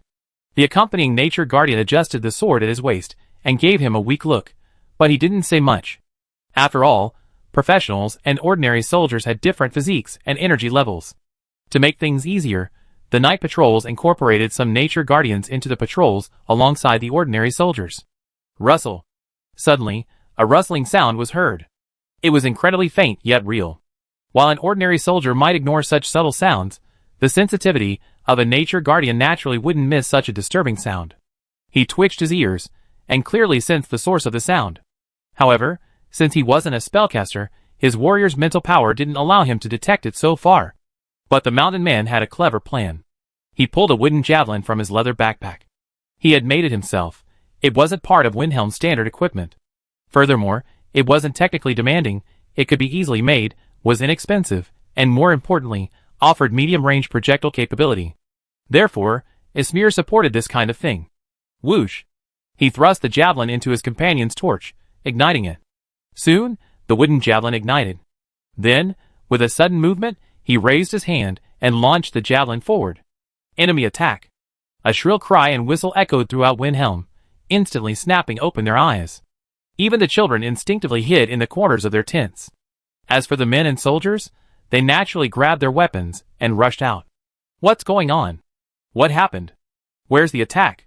Ismir asked anxiously, pushing his way out of the crowd. Go to where the whistle sounded. Don't just stand there. Everyone, Quickly deploy defenses. Compared to Esmir's forced approach, Emer was more drastic. He simply pushed the others out, pushing the crowd back slowly like an icebreaker. What's going on? Why the alarm? After scaling the wall, Esmir spotted the two men who had sounded the alarm and rushed over to question them. Look for yourself. I think we're in trouble. The soldier pointed a finger at the darkness. Chapter 679. Damn it! Can someone tell me how these bastards got here? Esmir gritted his teeth as he watched the scene before him, his heart aching with rage. For what appeared before him weren't orcs or earth dragons, but a roaming herd of low-level magical beasts called tuta pigs. Though small, these boars, about 2 meters tall, were still no one dared underestimate them. They were legitimate magical beasts, and the key was that they lived in packs. Humph! A series of pig grunts echoed outside Windhelm. Groups of wild boars emerged from the darkness, making Esmir want to kill them all. Tuta pigs? How could they appear? Emer climbed the wall and peered into the distance. He exclaimed in surprise when he saw what was coming. Do you recognize these beasts? Esmir turned and asked Emer. Of course. How could the famous tuta pigs not know them? Emer nodded in surprise. He was actually surprised that Esmir didn't recognize these magical beasts. What's so special about them? Esmir frowned at the pigs grunting. Wait and see if it's what I thought. Emer shook her head, not rushing to answer Esmir. Esmir's eye twitched. Riddler, get out of Windhelm. Swoosh. Suddenly, a faint whistle carried on the wind. As if receiving some command, the pigs began to slowly move into the darkness, as if they had learned of a human gathering ahead. They retreated? Esmir raised a brow. It seemed they were safe. Let's go! Let's catch up. If nothing goes wrong, we'd be rich. Emer suddenly laughed. Puff! Fully armed, Emer leaped over the wall with a dull thud, and Esmir felt the entire wall tremble. Wait for me. Esmir saw Emer leap out, and quickly followed with a flutter of joy. You stay. Don't come over. Halfway through the jump, Esmir had time to turn around and tell the soldiers who had gathered behind him to stay behind and defend the base. They wouldn't be much help if they went. The monsters would be like cutting melons and vegetables against them. Besides Esmir and Emer, who could protect themselves, they couldn't protect anyone else. Who? Do. Emer casually grabbed a branch the thickness of an egg, stripped it of its branches, and ignited it with her fire-based battle flames. With a sudden swing of her arm, a meteor of fire streaked through the night sky, piercing the outer trunk of a tree at the junction of the woodlands. The blazing battle flames illuminated the figure before her. This is the lawful territory of Lord Esmir of the Kingdom of Lagran. Can you come and go as you please? Emer swung the blood mist sword. The sharp heavy sword whistled through the air, and pierced the open ground in the distance. The next second, the blood mist village suit flashed, and Emer, longsword in hand, appeared where the great sword had landed. It was the effect of the blood mist village suit skills. Hum hum hum. A humming sound echoed from the darkness. As figures emerged from the darkness, a look of astonishment crossed Emer's face beneath her iron helmet. At that point, illuminated by the branches ignited by the flames of war energy, figures magnified in Emer's eyes. A complete cavalry unit. Esmir's hands and feet went cold as he glanced at the shadows illuminated by the fire. It was clear that a group of cavalry was no match for them. Esmir had underestimated Emer's fighting ability. At this moment, Esmir felt like dying. Why were they chasing after him for no reason? Just now, it was a group of monster boars. Now, it was a group of infantry cavalry. Esmir was almost mad, but he couldn't ignore Emer and rushed forward. Let's fight our way out. Esmir rushed behind Emer, grabbed her, and was about to speak to break free when his eyes stumbled upon the cavalryman confronting Emer, and he froze. This isn't some cavalryman, my lord.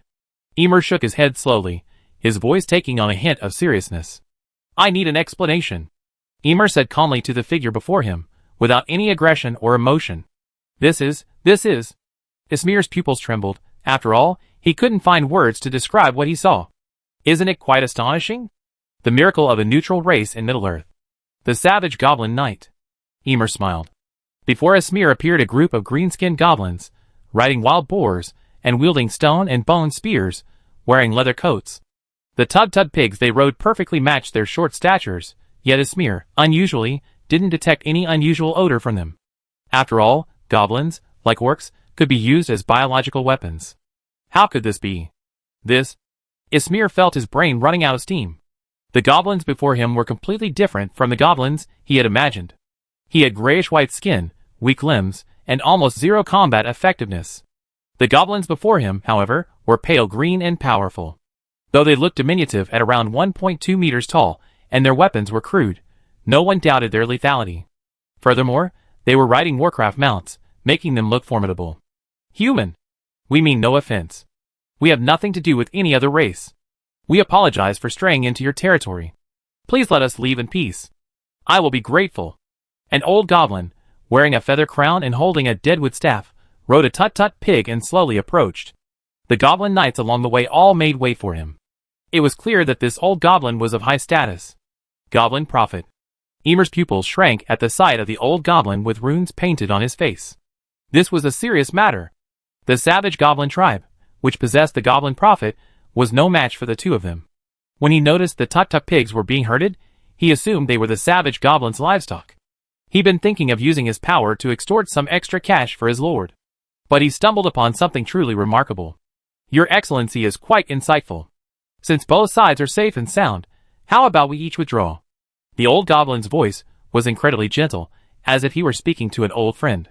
I have no intention of causing trouble, but I'm afraid your actions are inappropriate.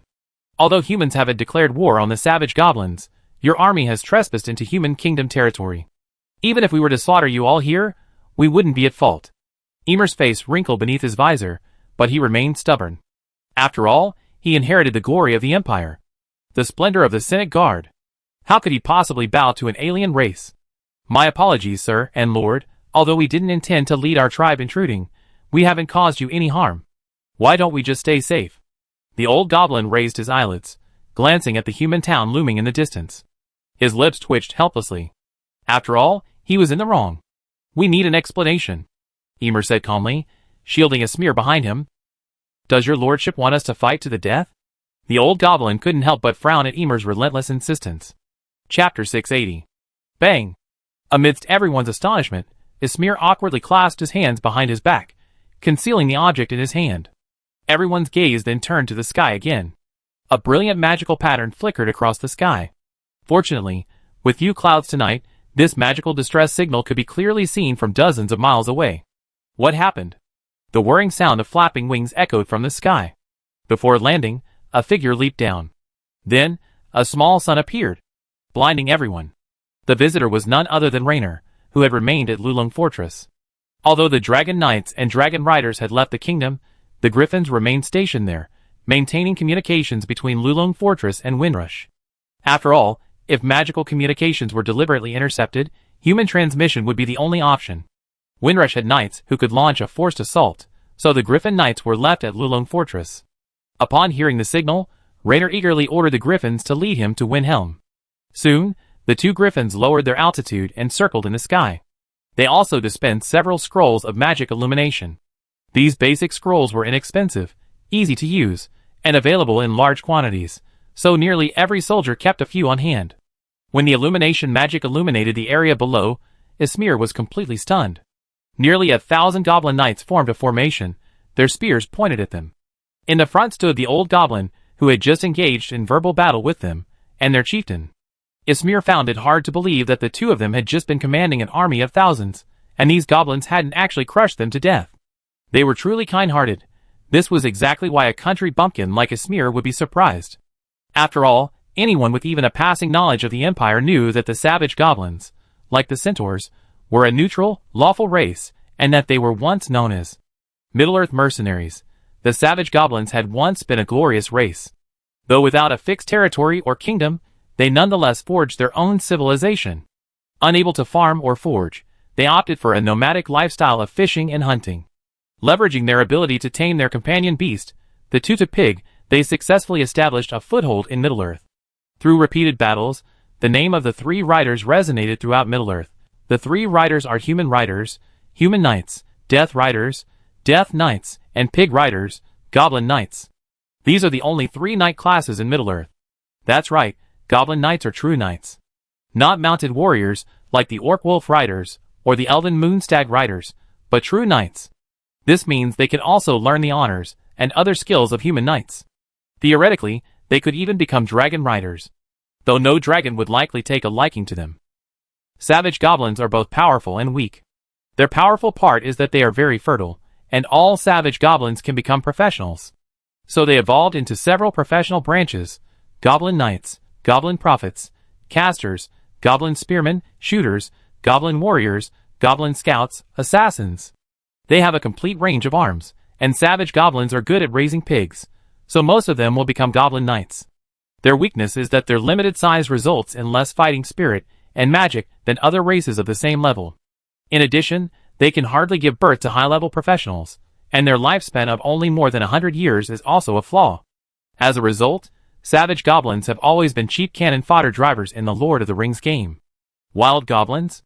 Renaud withdrew a little of the holy light surrounding him, his gaze fixed in astonishment. He was transfixed by the flock of pigs, clearly a significant shock to him. "This is what I'm saying." Ismir pulled Renaud aside and whispered to him. Renaud nodded repeatedly, his eyes rolling as he evidently had an idea. "Humans. We wild goblins have no intention of engaging in war with you." Chief Alistar, riding a sprinting pig that was noticeably taller than the others, said to Renaud. He had clearly recognized Renaud as the highest-ranking officer. "The war has already begun, hasn't it?" Renaud snorted, his once calm face etched with indifference. "Huh?" Ismir's eyes glared. "Wasn't that different from what he just said?" "Get off General Renaud. What a filthy thing. What exactly do you want, humans?" Chief Alistar gritted his teeth, gripping his pistol tightly. Emer and Ismir glanced at the thin iron sheet, polished to a shine, speechless. These savage goblins seemed truly impoverished. Even their weapons were made of wood, stone, and bone. There were practically no metal weapons. Clearly, the savage goblins were aware of their weaponry issues.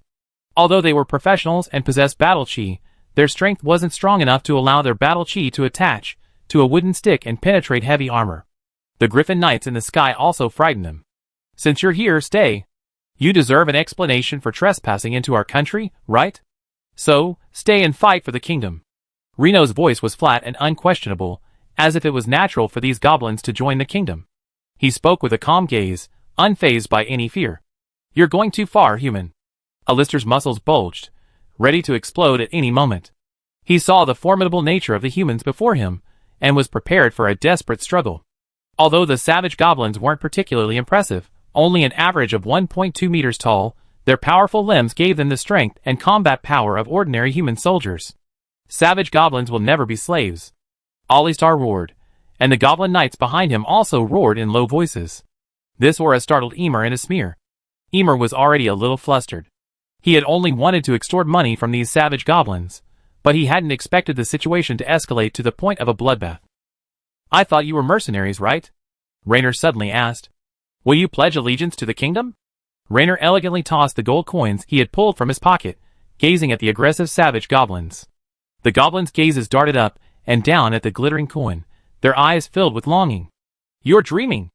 Savage goblins yearn for freedom and the open fields. Alistar scoffed. "Living under someone else's roof? Savage goblins aren't those burrowing goblins. Savage goblins will never be slaves. The kingdom pays you. Yes, with gold. And even provides weapons." Renaud interrupted before Alistar could finish. "You think we submit? Serving the kingdom is our honor." Alistar suddenly made a 180-degree turn, sliding off his pig's back with incredible ease, and kneeling earnestly on one knee before Renaud. Emer and Ismir exchanged a stunned glance. "Well, I still liked your rebellious look just now. Please recover." Renaud bent down and patted Alistar's shoulder. "Ah." Alistar was a little at a loss. Chapter 681. "You don't need to pledge allegiance to me. I'm merely a general of the kingdom. You need to pledge allegiance to the king when he returns." Raynor shook his head and said to Alistar, "Where are we stationed until then?" Alistar looked at Raynor, wondering where he would place them. "Let's cross the river first. This isn't the kingdom's territory. Windhelm is still just a frontier territory. You can't stay here." Raynor shook his head at Alistar. Windhelm's size couldn't withstand the ravages of these goblins. If they let them eat their fill, they bankrupt Windhelm. "Very well, General." Alistar nodded happily. The savage goblins often slept in the open air, and with no one to hire them in the dark forest, living conditions for this goblin tribe were extremely difficult. They typically had no food to eat. Furthermore, the need to domesticate these tuk-tuk pigs made life even more difficult for the savage goblins. These tuk-tuk pigs were their friends and companions. The savage goblins would bury their dead and offer sacrifices. Although small, These pigs were still very gluttonous. So the savage goblins had long been looking for a long-term source of income. Notify them to bring the ferry, Renault said to the Griffin Knight in the sky. Upon hearing Renault's order, the Griffin Knight quickly vanished into the horizon. General Renault? Ismir quietly approached Renault and whispered. What's wrong? Renault raised his eyelids. Do you think I can hire some goblin knights? Ismir said a little embarrassedly. After all, this was intercepting the king. Of course. You can talk to them yourself. The kingdom recruiting them is just a precautionary measure, and it doesn't conflict with you hiring them. Renault nodded. After all, with Ismir's wealth, how many goblin knights could he recruit? Roland would still be responsible for the lion's share. Renault's decision to recruit these savage goblins was a spur-of-the-moment decision. After all, thinking about Roland's plan, he knew the kingdom still had some manpower shortfalls. These goblin knights would be a perfect complement to the kingdom's soldiers. Even if thousands of pig riders couldn't overwhelm the human banner knights, they could certainly overwhelm the dongy chariots and infantry, right? After all, as one of the 3 cavalry units, the pig riders' combat effectiveness was guaranteed. Thank you. Ismir patted his chest. This was essentially a favor Renault had done him, and Ismir remembered it. Sir Alistar? Ismir and Emer found the goblin chieftain, who was gathering his men. This goblin was noticeably taller than the other savage goblins, and with his vibrant feather crest, he was easy to spot. What's up, you two? Alistar, grabbing a pig's ear with one hand, herded their domesticated pigs. The pigs, unperturbed, gathered obediently where Alistar led them. Well, I'd like to recruit some goblin knights. Ismir nodded, briefly explaining his purpose. Alistar paused, unable to react. I'm afraid that's a bad idea. I just promised General Raynor that our tribe will fight for the kingdom. Alistar hesitated. After all, finding a job wasn't easy. General Raynor agreed. He allowed me to recruit goblin knights to protect my territory. Ismir explained, shaking his head. This is your frontier territory. No wonder it's so desolate, Alistar muttered. Otherwise, if the frontier territory was so desolate, he wouldn't have brought his people to graze at the gates of other towns. But it was a good thing he came, otherwise where would he find long-term employment? Okay, how many people do you plan to recruit? Long-term or short-term? I'm not exaggerating. Our savage goblin mercenaries are absolutely worth the money, Alistar said proudly. Indeed, just as he said, the savage goblin mercenaries offer incredible value. These goblins will fight for their employers to the bitter end. Gold is useless to them. Even the Nazgul are useless. Just pay them enough, and they fight for their employers with vigor and energy. Plus, savage goblins are fertile and grow quickly, making them top-tier cannon fodder. What are the long-term and short-term rates? Ismir asked curiously. These goblins seem quite professional, even offering long-term and short-term contracts. Long-term is 10 gold coins per person. When you're no longer able to fight, your contract ends. No pension is required for deaths in battle. Short-term is charged by battle, 1 to 5 gold coins per battle, depending on the difficulty. Death in battle requires a 5 gold pension. Alistar pulled a piece of ancient parchment from his belt and read. No lie. It's been the same price for epics. Alistar added, fearing Ismir might be intimidated by the price. Well then, let's hire 10 goblin knights. Ismir fished out his still-warm purse from his pocket. Inside was his only remaining 100 gold coins. All right. Alistar fished out a few gold coins and chewed them. Ismir. Emer. Have it. Alistar smiled and scratched his head, feeling a bit embarrassed. My lords, wait a moment. I go gather the soldiers. Alistar hung his purse on his saddle, and nodded to Ismir and the others. Come here. Alistar stopped a group of goblin knights, who were carrying their belongings. The knights immediately dropped their work and gathered around Alistar. It was clear that Alistar held a high prestige within the tribe. What's your name? Alistar said to the knights, pointing at Ismir. Midway through, he realized he didn't know Ismir's name.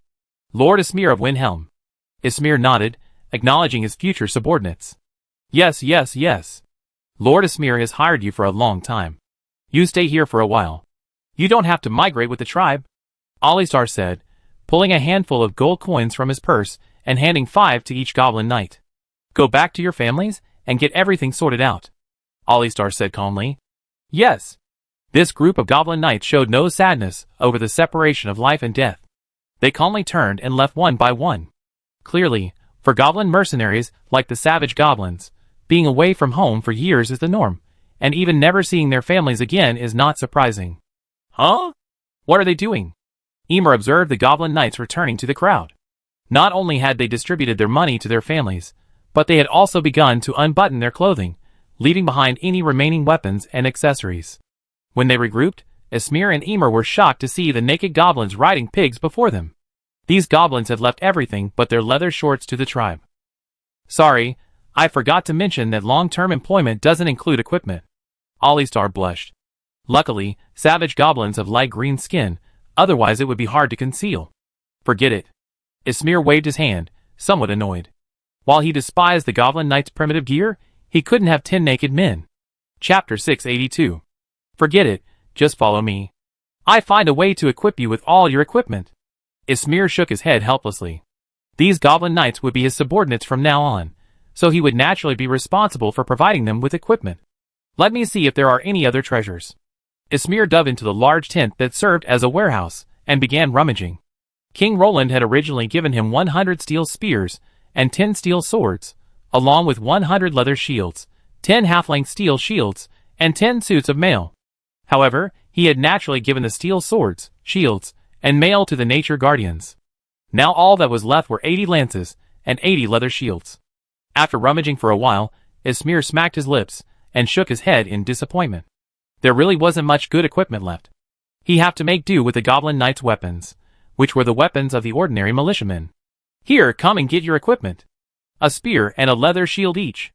Esmir poked his head out of the tent, and tossed out a steady stream of equipment. The goblin knight's eyes lit up, and they hurried forward to take their weapons one by one. Make do with what you have for now. The territory is limited. I upgrade your equipment later when I have the chance. Esmir shook his head helplessly. His goblin knights were actually bare-armored units. Who in his family would understand? A knight without armor is like walking in the night in fine clothing. Thank you, sir. The goblin knights didn't have any such complicated thoughts. After taking their weapons, they excitedly demonstrated their skills. The 2.5-meter-long infantry lances could be used by the goblin knights as cavalry lances. The leather shields, which originally only covered half of their bodies, became large shields in the hands of the goblin knights.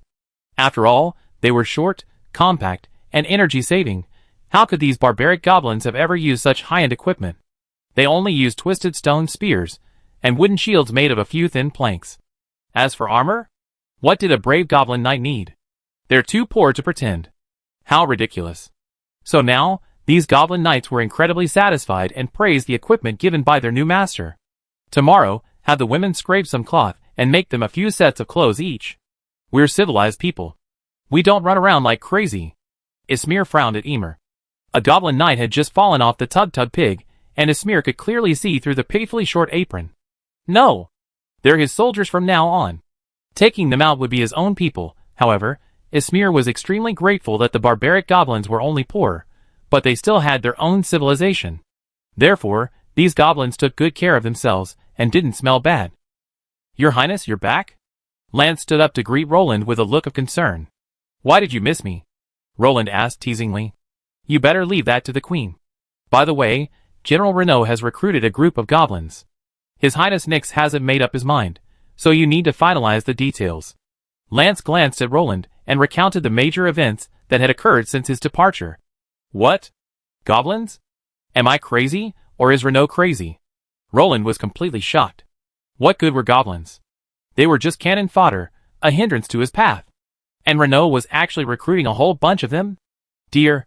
Roland quickly found Nyx and reached out to hug her. Pa! A crisp slap echoed, leaving Roland completely stunned. Was it just the right amount of force to be stunned but not hurt? Returning home, he wasn't greeted by his wife's loving embrace, but a slap in the face. Roland! What did you promise me? It was hard to imagine someone as gentle as Nyx roaring. Looking at Nyx, who was screaming at the top of her lungs, Roland felt an indescribable fear. An accident. It really was an accident, Roland said awkwardly, covering his face. The anger he had felt after being slapped vanished instantly when he faced Nyx, who was now tearing up. An accident? An accident that you took Darien Nightblade with you, huh? Nyx sneered. Darien! Get in! Nyx knew without hesitation that Darien Nightblade was waiting outside the door. After all, his mission was to protect Roland's daily safety. What do you want, Your Highness? Darien Nightblade whispered, sneaking a crack in the door. "Come in," Nick said angrily. Plop. Darien Nightblade slid down to kneel respectfully before the two men. "Roland, isn't that your status as a Creed assassin? Where's your honor? Get up. How can you kneel so often? A man's knees are worth gold." Roland frowned. Kneeling on one knee was a courtesy. Kneeling on both knees was a gesture reserved for parents. "Now is the time to show off," Darien Nightblade muttered softly. "Hey! Are you two here to put on a show for me?" Nyx's eyes flashed dangerously. "Tell me, Darien Nightblade, did Roland run off with you, or did you run off with Roland?" Nyx glanced at Roland with a half-smile. "Ahem." Roland coughed softly. "What's wrong? Do you need medicine? Tell me." Nyx asked Roland softly, then turned and roared at Darien Nightblade. The shout nearly frightened both Roland and Darien Nightblade to death. They both shuddered. Darien Nightblade, kneeling on the ground, gave Roland a look of despair and decided to betray his great, majestic, benevolent, wise, and brave king. "It's King Roland," Darien Nightblade muttered, his head burying in the carpet. "Damn it!" Roland rolled his eyes and grumbled, "I'm dead." "Very well, Your Excellency Darien Nightblade, you may leave now. Please forgive my impoliteness." Nyx gently helped Darien Nightblade to his feet and escorted him out. She then slammed the door shut and locked it from the inside. Then, she pounced on Roland and bit him. Bang! The loud noise behind him startled Darien Nightblade, who was still mourning Roland. He jumped up and dangled upside down from the castle ceiling. "Huh? Are you doing some performance art?" Yun Feng raised an eyebrow as he walked past. "Is King Roland here?" Yun Feng looked up at Darien Nightblade and asked. "Not only King Roland, but Queen Nyx is too," Darien Nightblade said with a hint of sadness. He had a premonition of Roland's tragic fate. "Excuse me." Yun Feng was such a brilliant man. Darien Nightblade's words alone made him immediately grasp the seriousness of the situation, so he turned and left without hesitation. "Ah! I was wrong." Roland's screams faintly rang out from the doorway, and Darien Nightblade shuddered. He had no habit of eavesdropping, so he immediately jumped down from the ceiling and turned away. "Watch this place. No one is allowed up here until King Roland or Queen Nyx emerges." Darien Nightblade even warned the royal guards guarding the stairs. But now, the noises in the room were a little ambiguous. Roland's screams had turned into Nyx's soft gasps. It was clear that Roland had conquered Nyx once again. Chapter 683. After Roland convinced Nyx with his actions, Nyx, as expected, merely rolled her eyes at him the next day and didn't pursue Roland. Roland, knowing when to quit, vanished from Nyx's sight at the speed of light. "Your Highness." Roland turned around the corner of the stairs and encountered Darien Nightblade, who was sitting on the steps. Upon seeing Roland, Darien Nightblade rubbed his hands awkwardly. "Ha ha." Roland gave him a disdainful look. This was a different kind of Jane in the Emperor's heart. Roland strode ahead, Darien Nightblade following eagerly behind. Darien Nightblade was now deeply uneasy. After briefly discussing the incident with the others last night, they immediately distanced themselves from him, leaving only Adolf Heinrich, still recovering from his injuries, standing beside him, bewildered, enjoying the melon. Only the elders, like Yun Feng, knew how petty Roland, the seemingly magnanimous and broad-minded pie-in-the-sky king of Middle-earth, truly was. The charioteers had killed a team of kingdom scouts, and the other side. The commander's daughter was impaled by an enraged Roland, and given a gift pack of match 3 puzzle games for the entire army. The ringwraiths killed Roland's only heavy cavalry unit, and the tyrannical Roland almost led his troops to attack the Black Gate. And now, where's the bounty on the 9 rings' heads? Even Roland could sometimes be maliciously petty towards his subjects. While harmless, it was definitely unbearable. Yun Feng, the oxen and horse king, understood this best. So, when Yun Feng heard Darien Nightblade's story, he was the fastest runner, covering his ears as if to pretend he couldn't hear. Everyone looked as if Darien Nightblade was doomed, which frightened him. In the end, it was Omsk who rescued Darien Nightblade, the deceitful man, and briefly told him about Roland's glorious past, while giving him a heroic look. They said Roland always blamed others, but this was the first time they ever seen someone let him take the blame. "And you, Darien Nightblade, my friend, you are the true hero." Darien Nightblade was so frightened that his legs went weak. He tossed and turned all night, unable to sleep. He finally made it to morning and squatted on the stairs, waiting for Roland. "Your Highness, would you like something to eat? I have the kitchen prepare it." Darien Nightblade sneered. "Get lost." Roland stopped and gritted his teeth. Alright. Darien Nightblade quickly left. What happened last night? Did Renault recruit a bunch of goblins? Roland began barking as soon as he entered the government hall. Yes. Yun Feng nodded.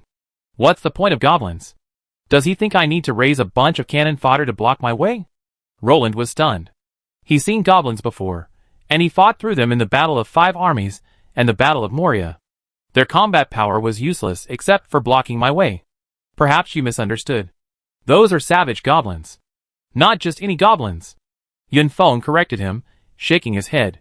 Saving goblins? Roland's cerebellum shrank for a moment, but he quickly recovered and quickly found information about savage goblins in his mind. How many? Roland narrowed his eyes, clearly intrigued. About 1,000 goblin knights, with some women and children as well. They tamed quite a few hogs. Yun Feng knocked on the table. What are they thinking? What are their demands? Roland pressed. Demands? Our protection, a reasonable price for their services, and, oh, a safe territory to lend them. Yun Feng pondered. Reasonable, isn't it? Roland nodded in understanding. The terms weren't harsh, and were even quite generous, leaving Roland little room for negotiation. After all, these were the bottom line for the savage goblins. That makes sense. With these mercenaries, we free up a lot of manpower. We can now implement some tactics that were previously impossible. Omsk nodded. He saw the strategic value of these goblin knights. While the savage goblins still produced a large number of goblin warriors, goblin prophets, and goblin spearmen, he had to admit that goblin knights were still the top of the heap. I remember. Goblin knights were also called pig riders? So, these guys seemed to be able to learn the skills of human knights. Roland suddenly had a flash of inspiration, as if he had thought of something incredible. Yes. Although Glory and others, the duration of their skills will be reduced, but the effects will remain the same as on humans. Omsk nodded. After all, the savage goblins' meager battle-chi reserves really didn't allow them to use those fancy skills. Learning the 9 knight skills was already a sign of great accomplishment. Notify their leader to come see me. I'd be waiting for him in River Rapids. Roland waved his hand, deciding to personally meet the chieftain of the savage goblin tribe. As the kingdom of Lagran grew in prestige, so did King Roland. He no longer had to be courteous and personally approach everyone. He could simply wait for others to come and see him. Okay. Yun Feng nodded. Sir Alistar, the king has agreed to summon you. A griffin rider will escort you to River Rapids shortly. You should think ahead about what to say when you meet His Highness. Rainer instructed. If there weren't griffin riders escorting him, with that stubby pig's short legs, well, that would be quite a hilarious scene. Very well, thank you, General Rainer. Alistar quickly patted his chest and nodded in greeting. After all, this was a matter of vital importance to the future of the tribe. Let's go! Griffins will be waiting for you on the platform. Rainer pointed to the platform ahead, where a griffin rider was waiting for him. Your Majesty, may you be in good health. Your rule is as strong as a mountain. Your Majesty is as majestic as a peak. Upon first meeting Roland, Alistar saluted and began to sing like a bard. Roland was instantly shocked. When did goblins produce bards? Was he really so behind the times? Stop! Chief Alistar, state your demands. 5 minutes later, Roland hurriedly called a halt. This goblin had really done his homework. He was flattering one thing after another. It was alright to flatter, but you couldn't just repeat the same thing, right? What? Goblin nesting dolls? If Roland didn't interrupt, he'd probably keep talking about it until tomorrow. Ahem. Yun Feng, standing nearby, had a strange expression on his face. It was obvious he was struggling to hold it in. Darien Nightblade, standing behind Roland, was gritting his teeth. It was clear the goblin's clumsy flattery had nearly overwhelmed them both. Your General Rainer, said you're interested in hiring us. So we're looking for a country that can offer us shelter and employment opportunities. Alistar said honestly. As for the job opportunity, of course, it's mercenary service. Savage goblins don't know anything else besides being mercenaries. The fact they're not extinct simply means they're fertile and easy to support. That's not a problem, but I'd like to know how the compensation will be calculated. Roland tapped the table softly. This simple gesture put Alistar under immense pressure. After all, the aura of Roland before him was growing ever more dignified. Chapter 684. Long-term service is 10 gold coins per person. The contract ends when your loyalty is too weak to fight. Death in battle doesn't require a pension. Short-term service is calculated based on the battle itself, with a 1 to 5 gold coin bonus per battle depending on the battle's difficulty. Death in battle requires a 5 gold coin pension. And if you're willing to share some of the spoils with them, I'd be grateful. Alistar explained with a weak smile. The price is reasonable, but I designate the territory where you need to settle your people. Your army cannot leave the territory en masse without a summons. Is that acceptable? Roland stated bluntly. Of course, Your Highness. Alistar knew he had little choice. Besides, the wild goblins weren't picky about location. Any piece of wasteland where they could raise their hogs would be enough. Those hogs would dig the ground and eat insects, roots, and leaves. They're pretty much the same as the wild goblins. Both are very easy to feed. Okay. Take a look here. Roland pointed to the map and said to Alistar. Alistar said speechlessly, looking at the table, which was slightly shorter than his height. Standing on tiptoe, he could barely get a rough idea of the map. Sorry. Roland immediately pulled a chair over. Thank you for your help. Alistar thanked him sincerely. He then climbed onto the chair and sat down, his whole body suddenly sinking down again. Roland. Alistar. Finally, Alistar stood on the chair and finally saw the full map. Actually, using the sandbox on the side would have been clearer, but it wasn't as convenient. The kingdom will soon be marching south along the Rapids River.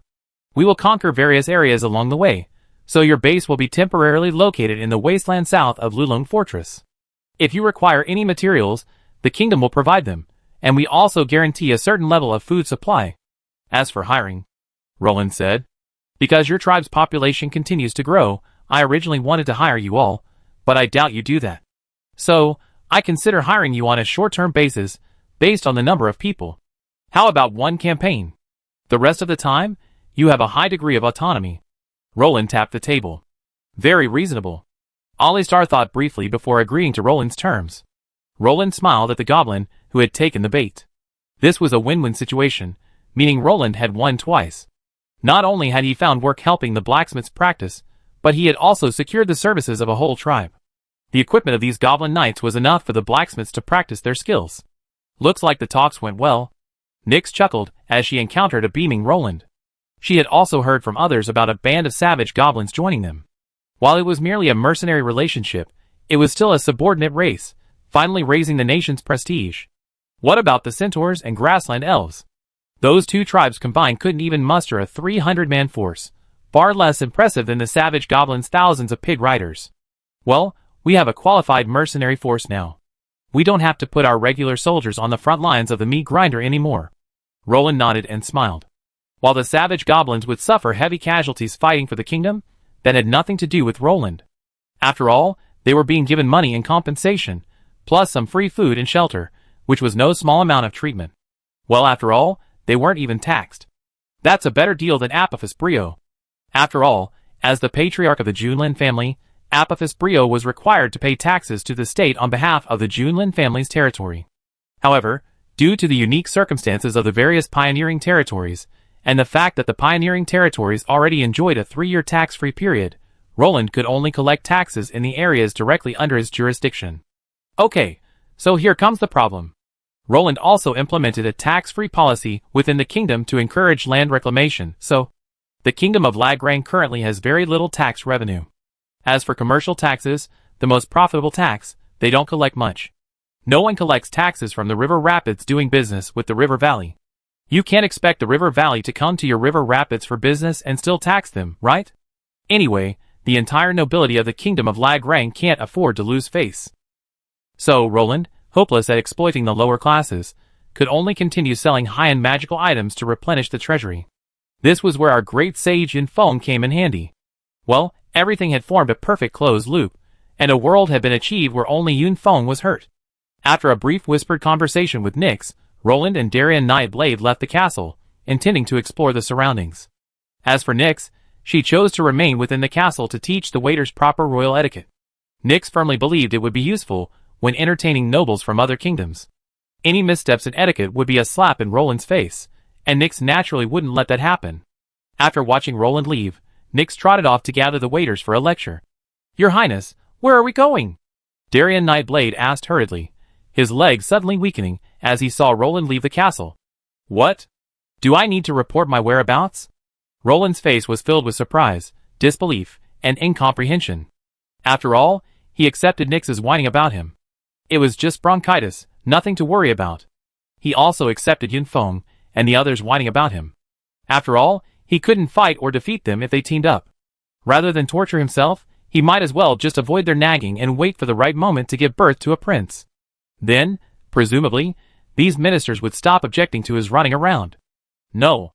I'm just scared. Darien Nightblade scratched his head awkwardly. He was truly afraid Roland would pull another trick and end up being caught and tortured by Nyx again. Ah. Coward. Come out of town with me for a few days. We visit the wasteland south of Lulone Fortress. I hope the wild goblins like it there. Roland looked at Darien Nightblade and shook his head with pity. What courage! He was so scared by Nyx, yet he still managed to keep her in check. Where are you going? A voice as clear as a lark echoed. Roland was stunned for a moment, his voice still subconsciously calling out, to the southern wasteland. However, Roland couldn't see that Darien Nightblade had already begun to suffer from Parkinson's disease. What's wrong again? Are you having a seizure? Roland looked puzzled at Darien Nightblade's eyes, which were constantly trying to indicate something, and winked at Roland to fend for himself. Don't worry, we'll be back soon. Just pack up the necessary supplies. Roland instructed Darien Nightblade, tugging him. Are you stunned? Are you feeling depressed? Why is there a Medusa in Streamwind? She's petrified? No, I have to go find her. Roland pretended to look for Medusa, but turned back and saw forever. Keep going. Come on, show us your talent, Nyx said gently. Roland's back broke out in sweat after hearing this. Who could have imagined Nyx would show up in the stables? Dragon God. Damn it! Ahem. I don't have any talents, but Darien Nightblade is a good singer and dancer. How about he perform? Roland said humbly. No, show me that kingly aura you just had, and show me how you plan to leave. Nyx continued to smile brightly. Chapter 685. Caught red-handed by Nyx, Roland could only sigh helplessly, his lips twitching, as if resigned to his fate. Go ahead. This is what you, as a king, should do. Take Darien Nightblade, Omsk, and the knights with you. Nyx smiled. Seeing Roland occasionally get humiliated was a joy. She wouldn't stop Roland from doing his job properly and diligently. Nyx was well aware of the king's responsibilities and obligations, so Roland was just scaring himself. Okay, wait until I get back. Roland gave Nyx a gentle hug, then kicked Darien Nightblade, who was still stunned, to signal that it was time to go. Oh, I go get Omsk to gather the knights. Darien Nightblade, looking as if suddenly enlightened, quickly stood up and ran off. By the way, is this really okay? Emer asked awkwardly, stroking her heavy armor as she watched the Goblin Knights engaging in simple sprint drills. Goblin Knights don't have many skills to begin with. You expect them to show you all the colorful skills, like the Imperial Knights? Ismir scoffed. If the wild goblins' domesticated pigs hadn't been able to charge, the pig riders might have been eliminated from the 3 riders. After all, Goblin Knights don't have a built-in charge skill like human knights. They can learn charge, but it's never included in their class awakening skills. They need to learn it later. I just feel it's a bit clumsy. Emer was at a loss for words. After all, the majestic image of human knights was so deeply ingrained in people's minds that he unconsciously compared these pig riders to human knights. He found that, aside from numbers, he had never won. What I'm focusing on now is these Goblin Knights, still in their bear armor. Ismir frowned. What? How about I kill that armored earth dragon and skin it to make leather armor? Emer glanced at the armored earth dragon squinting in the sun.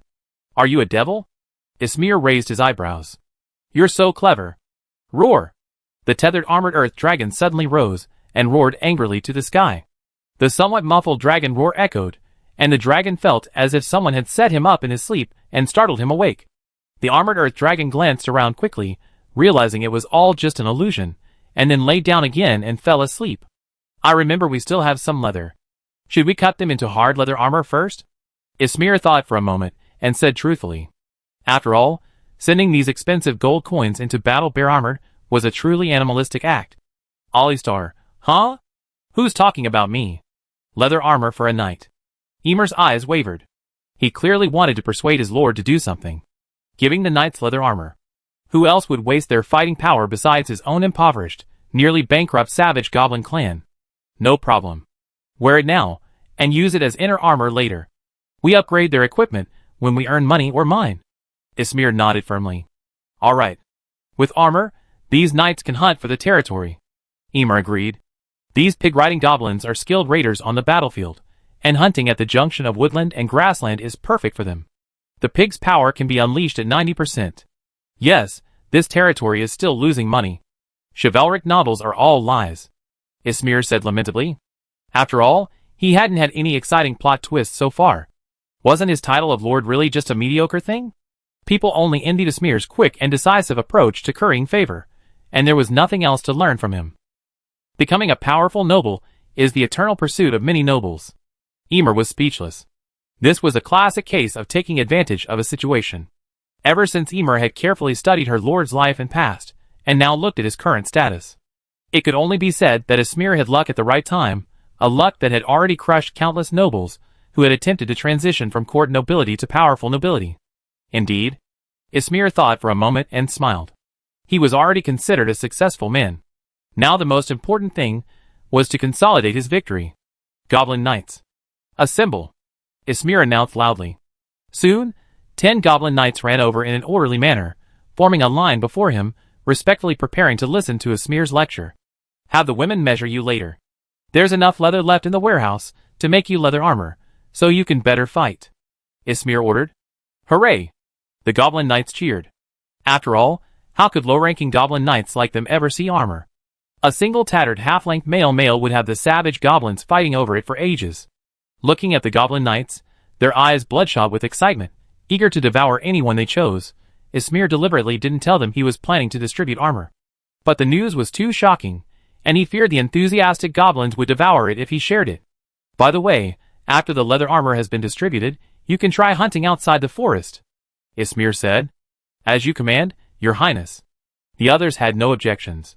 For these goblin knights, fighting for their employers is their only purpose. Clearly, they're about to demonstrate their worth. Naturally, the goblin knights are delighted. The construction of Palembang is excellent.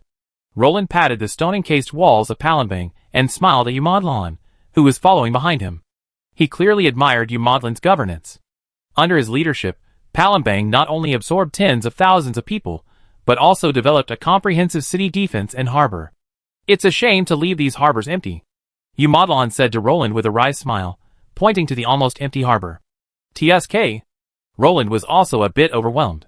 This place had a well-developed harbor and abundant fishery resources, but without the tools to catch them, it was difficult.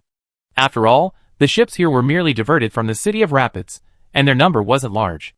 Even so, Umadlan had developed a fleet of ships of the current scale, which only a small shipyard could achieve. Those small wooden canoes we're hoping to build can only travel a short distance before being blown away. We still need larger ships, Umadlan said bitterly. With boats, we can fish and support our people, Umadlan said solemnly. Food is the most important thing for the people. Furthermore, as a high-ranking noble, Umadlan was well qualified to know what was happening.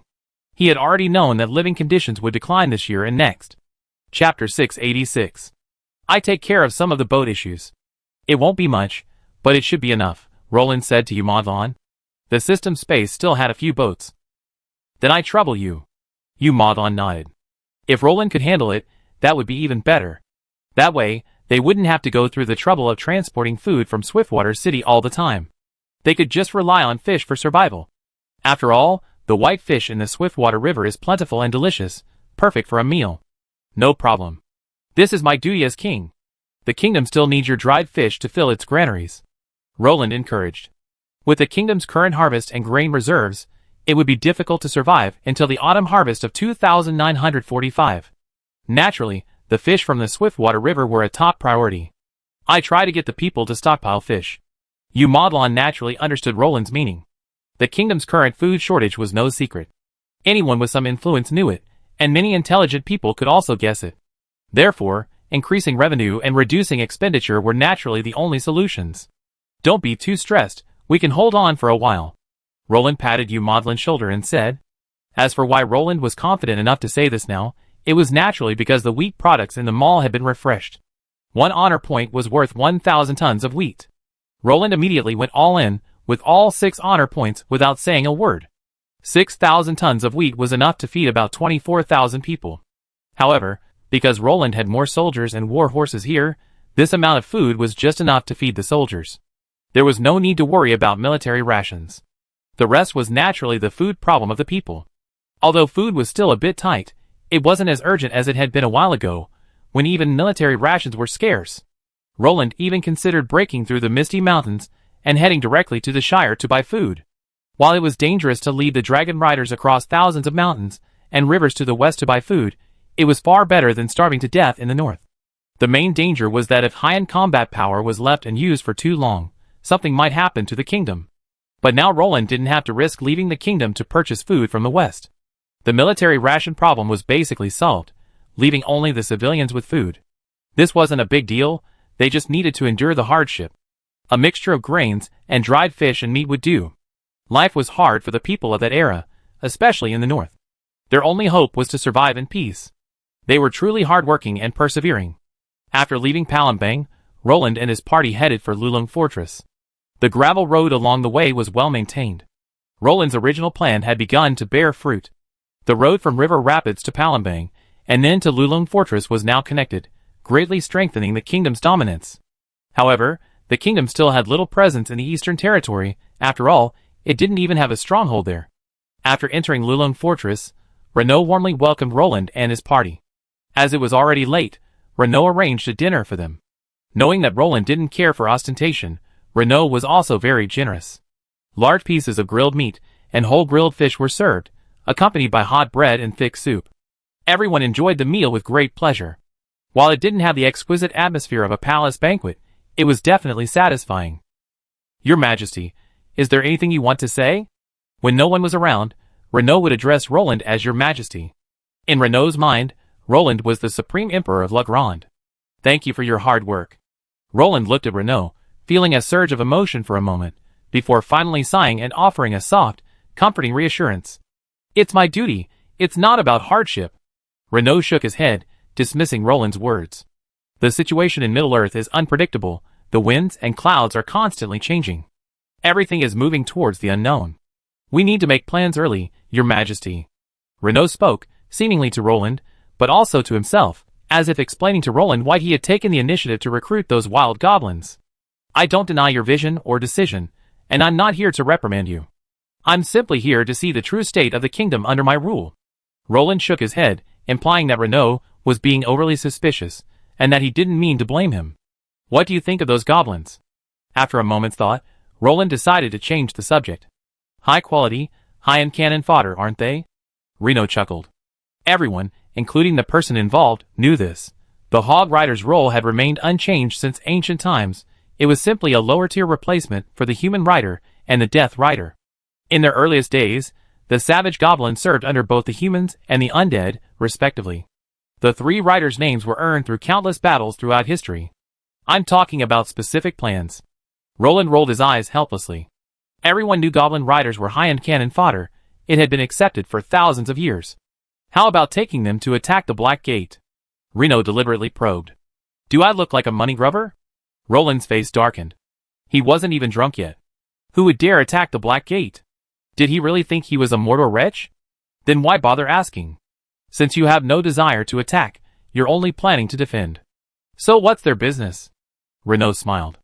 Offense is about strategy, so what's the point of passive defense? Just throw it in there, and fight as the enemy comes. The right approach is to avoid those silly micromanagement tactics, like commanding the corner flags. Otherwise, my version of Middle-earth will have the advantage. The soldiers below know the specifics of the battle better than you do, because they fight to survive. Just tell them the goal and the bottom line, and they do their best to complete the mission. That makes sense. Roland nodded, having to admit that Renaud had convinced him. He wasn't yet capable of micromanaging like the principal, and Middle-earth's environment was more primitive, with less advanced communications than Earth, making micromanagement more difficult. So Roland just went for it. My request is simple. Don't let the orcs appear before River Rapids again. Roland sighed, gazing into the southern night. I can't bear the cries of the dying civilians, nor the inquiries of the women and children searching for their families. I hope the militia will always be busy in the fields, not on the city walls or on the battlefields. Let this all pass. I don't want the enemy to appear before the people until all the soldiers are dead. Roland sighed softly. The cries of the women and children lingered in his fragile heart. He was only a young man, unable to bear the pressure of thousands of civilian casualties. He couldn't face the people asking about his family. It was his order that sent those civilians into battle. I can only say that I will do my best to delay any enemy attempting to advance north. Renaud looked at the sorrowful Roland in silence for a moment before speaking cautiously. After all, he couldn't guarantee that Old Six would not appear again. You done well. I'm the one who's wrong. Roland smiled bitterly and shook his head. This trip to the Lion territory had once again touched Roland's nerves, reminding him once again that war can also kill Lagrange people. Don't put too much pressure on yourself, Your Majesty. The war in the Lion territory has nothing to do with you. Even if His Majesty Darien hadn't suffered an accident, there would have been others. Such a large orc fortress isn't there to shield us. They emerge sooner or later, we just happen to encounter them, Renaud soothed. If you don't provoke them, they will. There's no right or wrong here, it's just a matter of different positions and racial demands. Chapter 687. The wind will soon blow in Middle-earth. Roland suddenly said something out of nowhere. He didn't intend to explain to Renaud. After all, he couldn't explain Sauron's public return to Mordor in a few years. However, it was still a good idea to make plans now. He knew the Dark Alliance would be very touched during the War of the Ring. Roland looked forward to the faces of those invaders during the War of the Ring. Compared to the North, which was defended by King Brand and Dane in history, the North was now formidable. The barriers between the elves and dwarves had been eliminated, and the three human kingdoms had been united. Add in the two dwarf kingdoms. The combined military strength of the entire North was no less than that of any kingdom in the South, and now, with so many goblin mercenaries, Roland could imagine that by the War of the Ring in a few decades, they might be able to mobilize a force of tens of thousands of pig riders. Are they there now? Roland asked, gazing from the fallen dragon tower, pointing to the distant lights. That should be it. Judging from the direction, that should be their camp. Renaud nodded. Have the supplies arrived? Roland asked. Although they didn't have to cover the entire cost of the goblins' daily meals, the kingdom still needed to provide them with essential survival supplies. We're still sourcing tents and other supplies. They be delivered soon. Renaud thought for a moment. It's too slow. They won't be able to sleep well without tents. Arrange them quickly. And get them some logs. Roland instructed Renaud. Based on his knowledge of the savage goblins' poverty, he could guess that they slept by open fires. Only women giving birth and young children could sleep in the limited tents. Roland didn't want his reserve troops to be depleted due to the poor conditions, so he naturally wanted to provide them with a clean and comfortable environment. Okay. Renaud nodded, not questioning Roland's order. He immediately ordered the soldiers to prepare. Your Highness? General. Lafitte Anthony found Renaud and, after being surprised by Roland beside him, continued to report. The situation is this. Are you serious about your order? Then we basically have to take those supplies from our soldiers? Lafitte Anthony looked at Renaud hesitantly. After all, the logs were easy to come by, but the tents were truly difficult to come by. He could only collect some from the soldiers to make up the required quantity. Let's collect some old ones from the soldiers first. We're protected from the elements in the fortress, but those wild goblins are different. Roland shook his head, deciding to use the soldier supplies first. Okay. Lafitte? Do you understand what your Highness said? Renaud immediately said to Lafitte Anthony after Roland had spoken. Understood. Lafitte Antonius nodded and immediately went down to collect the supplies from the soldiers. After all, Roland had spoken, so the blame rests with you, King Roland. This is... Chief Olistar gazed at the human caravan with a puzzled look, holding an iron spear. Could it be that those human nobles were trying to collect taxes? After all, Olistar couldn't think of anything else that would require so many carts except taxes. This is the supplies His Highness promised you, including plenty of tents and food, as well as some necessities like salt. The leading escort said to Olistar after reviewing the list in his hand. Oh, right. Here are 200 wooden round shields and 1,000 iron spears. The escort soldier said to Olistar, finding a special item at the bottom that needed special attention. Oh my! Gods! King Roland is truly generous. Olistar was already grateful to the gods. Not to mention the shields, just those iron spears alone could double the tribe's offensive power. For a savage goblin tribe dominated by goblin knights, they were undoubtedly the most important items. Oh my! Such sharp spears! Olistar was the first to pull one out and examine it carefully. For goblins lacking iron, every piece of iron held unique value. Even though their coveted weapons were merely scraps left over from the practice sessions of the River Rapids blacksmiths, they still utterly outclassed their bone and stone spears. Soon, The entire camp was startled. They gazed in amazement at the brand new weapons, each one withdrawing their hands in fear. After all, those were incredibly precious pieces of iron, the kind they couldn't afford to lose. All right, the supplies have been delivered. You can distribute the rest yourselves. After delivering the supplies, the soldiers from Lulung Fortress unloaded the wagons and turned to leave, leaving behind only large boxes of supplies and the bewildered goblins. What are you standing there for? Each of you has a lance, take your own. Alistar greeted his people with a smile. They were incredibly happy now. Improving their weapons by several eras at once was a major event worthy of being recorded in their goblin history. Oh! A group of goblin knights laughed wildly, pounding their chests. They were thrilled that they had a share of these weapons. Soon, the goblin knights began scrambling for their favorite lances. How will they react? Roland asked, looking at Lafitte Anthony. Apparently, it was Lafitte Anthony who had just pretended to be a squad leader delivering supplies. To observe the goblins' true reaction, Roland had Lafitte Anthony disguise himself as a private and conduct a personal investigation. What could their reaction be? They're just overjoyed. They're not particularly interested in the abundant food, but they're incredibly satisfied with the weapons. Lafitte Anthony thought for a moment and said to Roland, "That's not surprising. Savage goblins are martial. Weapons and mounts are their first priority. How could food be more appealing than weapons? After all, with weapons, they have food everywhere." Roland shrugged helplessly. Goblins are small, so catching moles is a daily routine for them. In the past, when they were short of food, they just foraged for hares and mice in the winter. With luck, they might even find nuts hidden by a squirrel nest. With weapons, they naturally have the ability to catch prey. Lafitte Antoine nodded. Goblin knights can include large creatures in their hunting plans, and of course, they now have the strength to round up even larger prey, like giant reindeer. Keep an eye on them, don't let them die.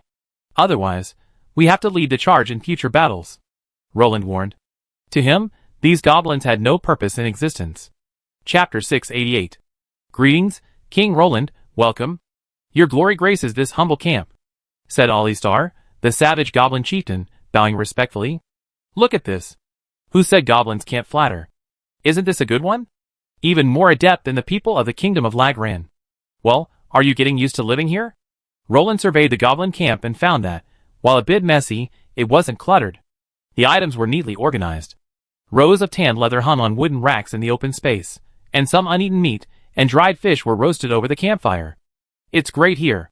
Plenty of supplies, safe, and not too dangerous. No need to worry about the cubs getting kidnapped by the wild beasts lurking in the forest. Alistar grinned widely. The environment here was far superior to the dark forests where they wandered. We still need to be careful of roaming orcs. Roland shook his head. This wasteland wasn't as safe as it looked. While the monsters had fled, sensing human presence, orcs from the wasteland continued to frequent the kingdom's borders. The daily activities of the Sky Knights and Knights consisted of patrolling the areas surrounding civilians. We already clashed, Alistar explained, shaking his head. On the first day we arrived, we sent out scout knights to explore the surrounding area, only to be ambushed by orcs. Their equipment was rudimentary, but they were incredibly aggressive. I rallied my people to exterminate them. Their ferocity terrified me. Alistar calmly pointed to the orc corpses hanging from the camp fence. Only then did Roland realize that the circle of objects along the goblin camp's fence was actually a collection of mangled orc corpses. Clearly, these reckless wasteland orcs had chosen to face the lances of the savage goblin knights head-on. In fact, these are your future opponents. They're massive in number, incredibly fertile, and harbor ill intentions towards the kingdom of Lagran. Our soldiers are overwhelmed and unable to completely annihilate them. We can only conduct periodic cleanups. You be doing the same. Roland took the opportunity to reveal one of their future goals to Alistar. Those bastards? They're truly a formidable foe. Alistar nodded solemnly, feeling quite satisfied with the foes Roland had chosen for them. After all, these unequipped and brainless foes were the most comfortable for goblin knights to crush. The only thing to be wary of was their numbers. Once the short goblins were surrounded by these burly wasteland orcs, it would be no fun. To ensure your survival, my men and I have discussed and decided to allow you to learn the skills of human knights. Roland dropped a bombshell. This allure was a deadly blow for the savage goblins. After all, it's almost impossible for savage goblins to produce high-level professionals, so their professional skills are passed down entirely through self-awakening. This results in a group of goblin knights, who typically only possess one or two skills. They don't even know how to charge. They rely on their swamped pigs, who are like brothers, to activate the charge skill. The pigs possess 3 skills: Charge, Stone Skin, and Savage Charge. Really? Your Highness! Alistair's eyes lit up. Savage Goblin Knights, though born professionals, possess very few awakened skills. With no professional mentors within their tribe, they can only fumble around, learning the skills of their elders. Most Goblin Knights only possess a single, basic skill: oneness with the rider. Of course. I remember that Goblin Knights seem to be able to learn most of the skills of human knights. Roland nodded seriously. After all, these goblins were his wings. They would fight for him in the future. If he didn't strengthen these loyal mercenaries now, would he wait for the ringwraiths to attack before arming them? Yes, if possible, we like to learn the 9 skills of knighthood. The 9 skills of knighthood that Alistar mentioned were the most basic skills of a human knight. Compared to the Goblin Knight's innate mastery of manmount, human knights are naturally gifted with these 9 basic skills. Conversely, manmount is considered an intermediate skill among human knights, requiring a master knight to master. You can learn from General Raynor. He's a 5th level paladin commander. He knows most of the knight skills. Roland pointed to Raynor beside him. After all, Lord Ray's skill pool was so deep that even Roland, a 4th level dragon knight, was amazed. You could imagine how deep Raynor's skill pool was. It was likely that Omsk and Raynor would go back in tears if their skill pools were deeper. General Renaud. Alistar looked at Renaud with hope, his eager gaze sending goosebumps shivering through his body. I come and teach you when I have time, Renaud said, bracing himself. After all, he was the only one capable of teaching these goblin knights right now. The other knight commanders were far away. Great. The goblins cheered at the news. Their lives had been too hard. Born professionals, their skill pools were practically empty. This feeling of having battle energy, but nowhere to use it, was incredibly agonizing for every goblin knight. They possessed battle energy, but could only use it in the crudest of ways. But now, they were about to become true knights. Have these goblins gone mad? Raynor twitched his lips, shrugged helplessly, and whispered to Roland. You don't understand these savage goblins' thirst for skills. If you had a fleet of nearly 1,000 knights with a blank skill pool, you understand their pain. Roland smiled wryly.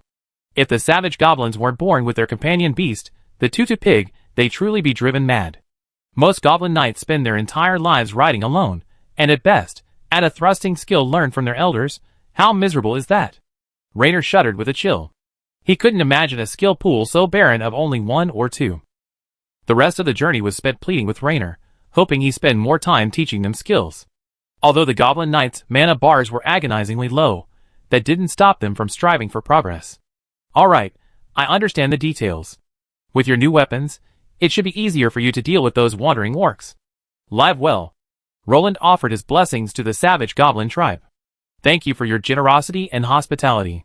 Your protection allows our tribe to survive. Alistar knelt respectfully and watched Roland go. Even if Roland hadn't accepted them, these tenacious goblins could still roam Middle-earth on their own and survive. They lived this way for thousands of years, never changing. You're out hunting again? Ismir opened his sleepy eyes and looked at the spirited goblin knights before him. These goblin knights raised their prey high above their heads, presenting them to their masters like treasures. However, Ismir, still a bit dazed from having just woken up, stared blankly at the goblin knights without saying a word. Chapter 689. Are you crazy? Heading deep into the jungle? Ismir's eyes widened in horror as he stared at the goblin knights dragging a deer carcass and carrying pheasants. It was obvious that while deer couldn't be near Windhelm, human presence would scare away approaching beasts, so they had no choice but to go deeper into the jungle. Sir, we've been chasing these prized prey for a long time. The leading goblin knight was clearly not focused on going deeper into the jungle. Instead, he kept emphasizing to Ismir how plump their catch was. Thank you for your hard work. Give these to the women, and you can go down and rest.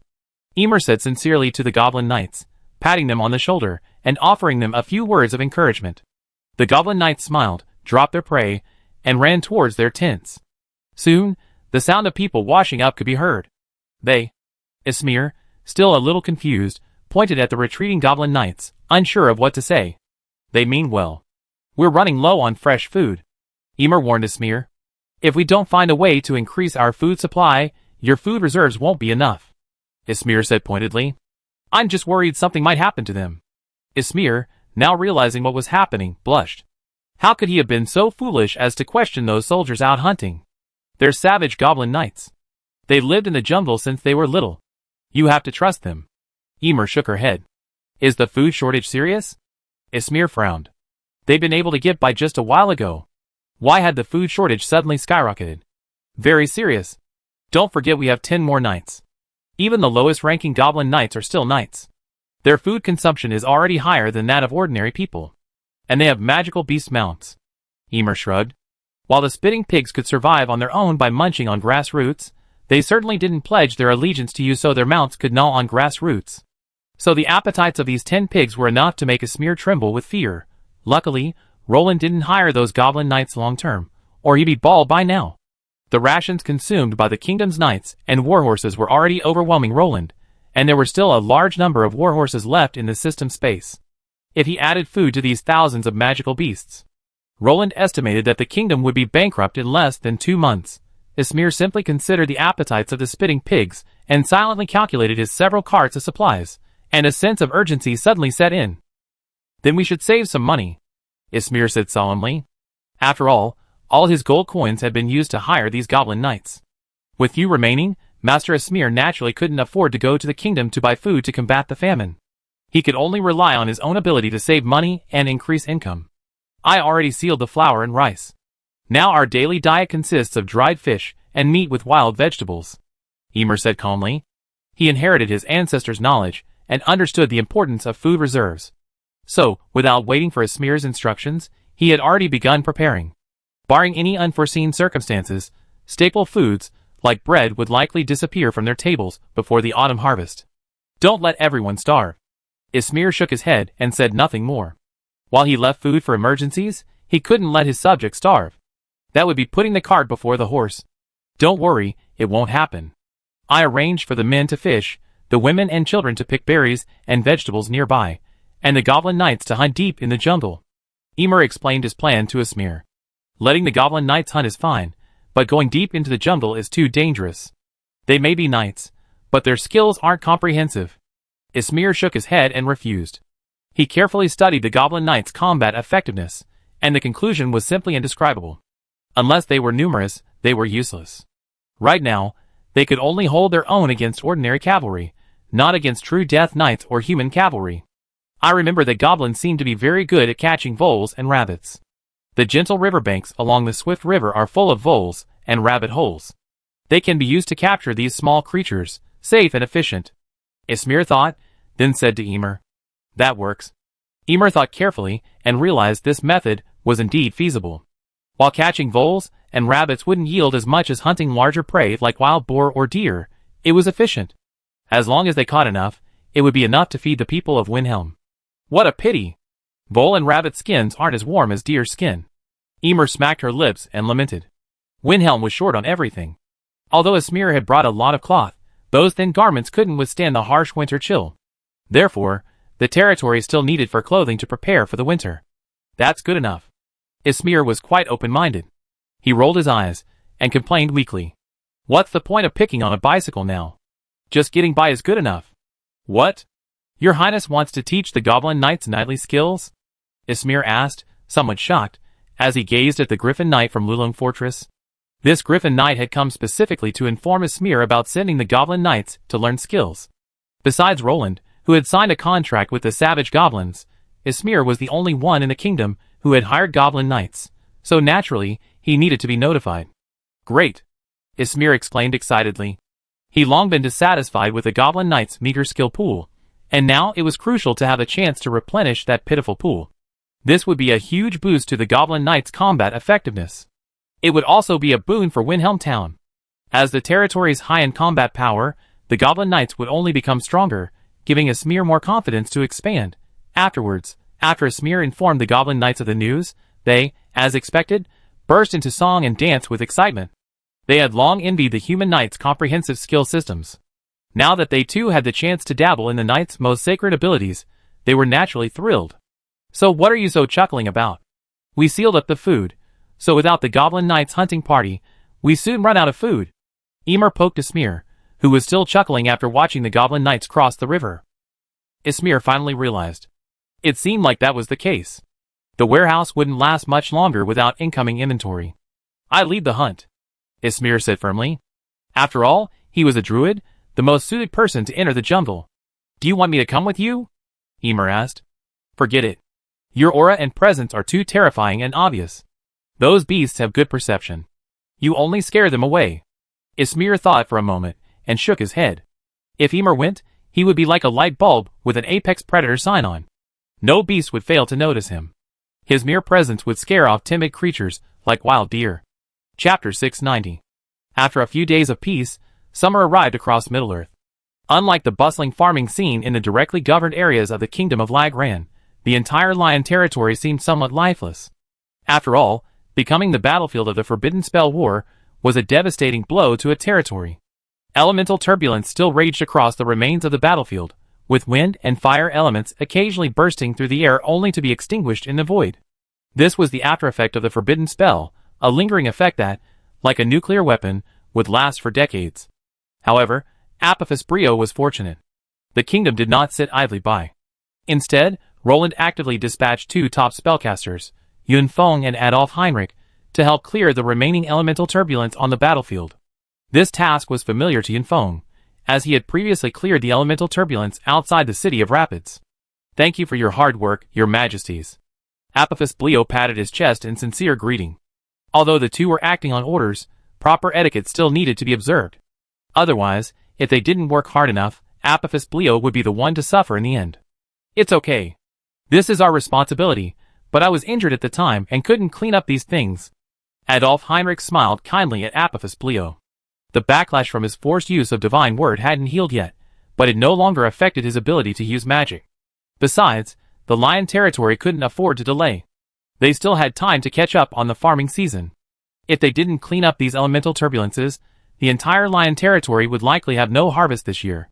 Taking into account the effects of the war and the orcs trampling, I think you can still recover half of the grain, Yun Feng said to Apophis Brio with a somewhat gloomy expression.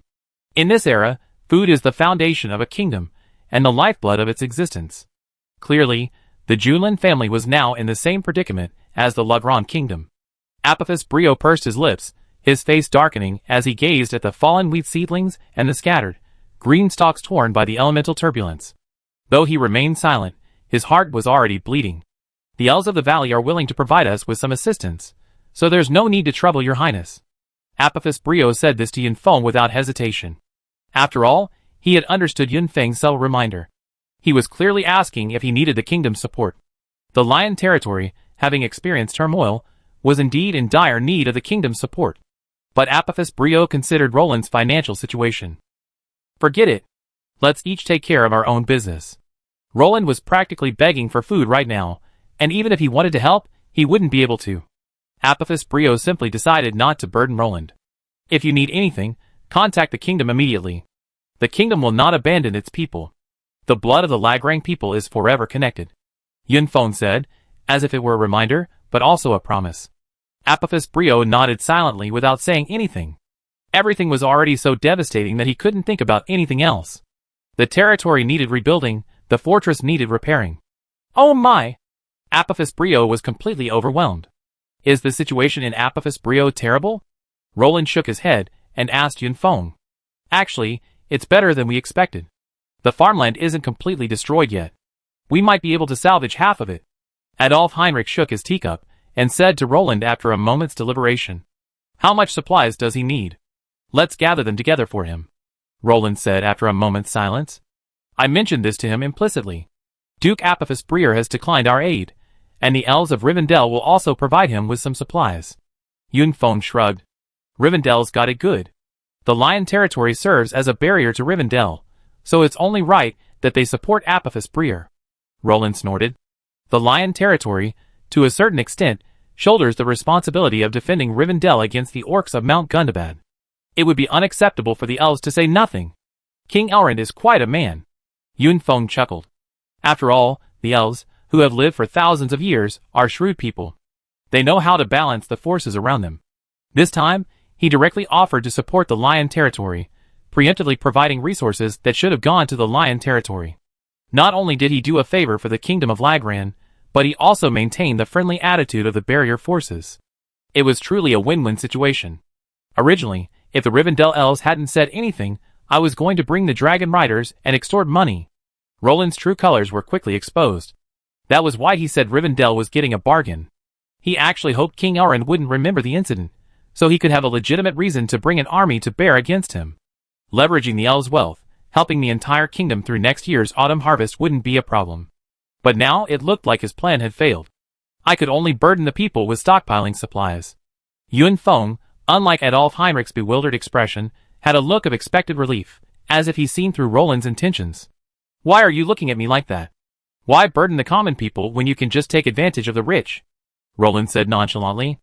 If the elves were to punish his people more, he'd have to swing his fishing nets less and venture into the wasteland less.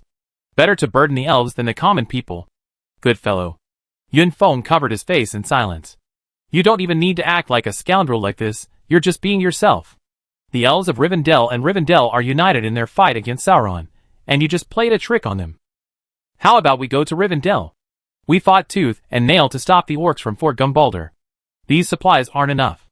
Roland rubbed his chin, ready to slaughter the elves. Just because the elves had expressed their stance didn't mean they accepted it. Yeah. It's faster to solve problems with a formula. Don't. The kingdom still has some dignity. Yun Feng quickly grabbed Roland. If Roland really went to Rivendell, the entire kingdom of Raglan would lose face throughout Middle-earth. The kingdom of Raglan was now famous in Middle-earth for its formidable resistance against the orc army. If Roland went, he'd become a laughingstock for the king to beg for mercy. TSK, what a hassle. Roland sat down, with an unhappy look on his face, wondering where to get some food reserves to survive the winter. After all, the kingdom would need some supplies for the thousands of goblins. If you have the time, I think it would be better to have the dragon riders go south to Gondor to buy some food. They could bring some space equipment and bring it back directly. It's convenient, fast, and efficient. Most importantly, the kingdom has no shortage of high-end combat power, so the departure of some dragon riders won't affect the deterrent effect on orcs and Nazgul. Adolf Heinrich suddenly said weakly. Roland and Yun Feng exchanged glances, their faces flushed with embarrassment. They almost forgotten how different things were now. Lagrang had risen to power, no longer a kingdom scrambling to survive on the strength of a single dragon knight and a couple of sixth-rank warriors. Simply throwing Adolf Heinrich out was enough to send those orcs trembling with fear. Others might not know, but the orcs knew best what was happening outside the old pass. At least the orcs from Gambata and Dol Guldur didn't have the guts to stand before Adolf Heinrich. Support Fat Cat. The liar should pay. Chapter 691. Ahem, that makes sense. Roland coughed twice, to cover up his embarrassment. After all, if Adolf Heinrich hadn't reminded him, he had forgotten that his dragon riders were ready for deployment. Because of the war. But knowing when to buy is also a skill. If the timing is right, we should be able to buy a large amount of grain at a low price. Yun Feng poured himself a cup of tea and sipped it happily. Is there such a thing as that? Roland was stunned. How could the timing of the purchase be related to time? Of course, the price will definitely be different if you buy grain now than during the autumn harvest. Yun Feng covered his face helplessly. His king was truly exceptional. Didn't he understand such a simple truth? Oh, I see. Roland nodded, understanding Yun Feng's meaning. Then let's plan to go south and buy grain during the autumn harvest. Adolf Heinrich said to Yun Feng, ignoring Roland. Roland was usually a hands-off manager, so consulting with him wouldn't yield any results. It would be better to discuss it directly with Yun Feng. Well, the weather is good this year, so it should be a bumper year. Gondor's grain-producing areas should have a good harvest, and we should be able to buy enough grain. Yun Feng nodded in agreement with Adolf Heinrich's suggestion. But what will we use to buy it? Gold dragon coins? Adolf Heinrich frowned. Dragon coins had a strong reputation in the north. Although they were less prominent in the south, as long as the gold content was high, the nobles would still accept them. Just a reminder, Roland said weakly, raising his hand. Excessive withdrawal of gold dragon coins requires caution against deflation. After all, the amount of currency we issue is limited. Roland, who had received 9 years of compulsory education, knew inflation and deflation all too well. After all, his hometown on Earth was a classic example of a place where everything was rising except wages. Bitter tears. All due to eating the blood-soaked bread. No. We won't trade with gold dragon coins. Yun Feng shook his head. How many gold dragon coins were in circulation in the kingdom? How much food could they buy? Yun Feng was going to go big. No dragon coins? Then what other specialties do we have? Adolf Heinrich frowned. Don't worry, I take care of it. By the way, Your Highness, remember to reimburse me for the materials. Yun Feng raised his head proudly, like a rooster returning victorious. Oh. Roland silently signed the humiliating and unequal treaty. After all, Yun Feng really had to do this job. What's the most profitable thing in Middle-earth? It must be the arms trade, just like on Earth. Otherwise, why did the dwarves of Lonely Mountain prosper? It's because of the arms trade that spread across Middle-earth. Now, the Air Knights of the Kingdom of Lag Rang have a shadow over the sky, and more than one dragon rider has been struck by a black arrow. Let's just say, the damn black arrow will live forever in infamy. Such a noble dragon-slaying weapon has been turned into a mass-produced weapon by the dwarves. The dwarves of Moria deserve death. Now Yun Feng will return to his old ways.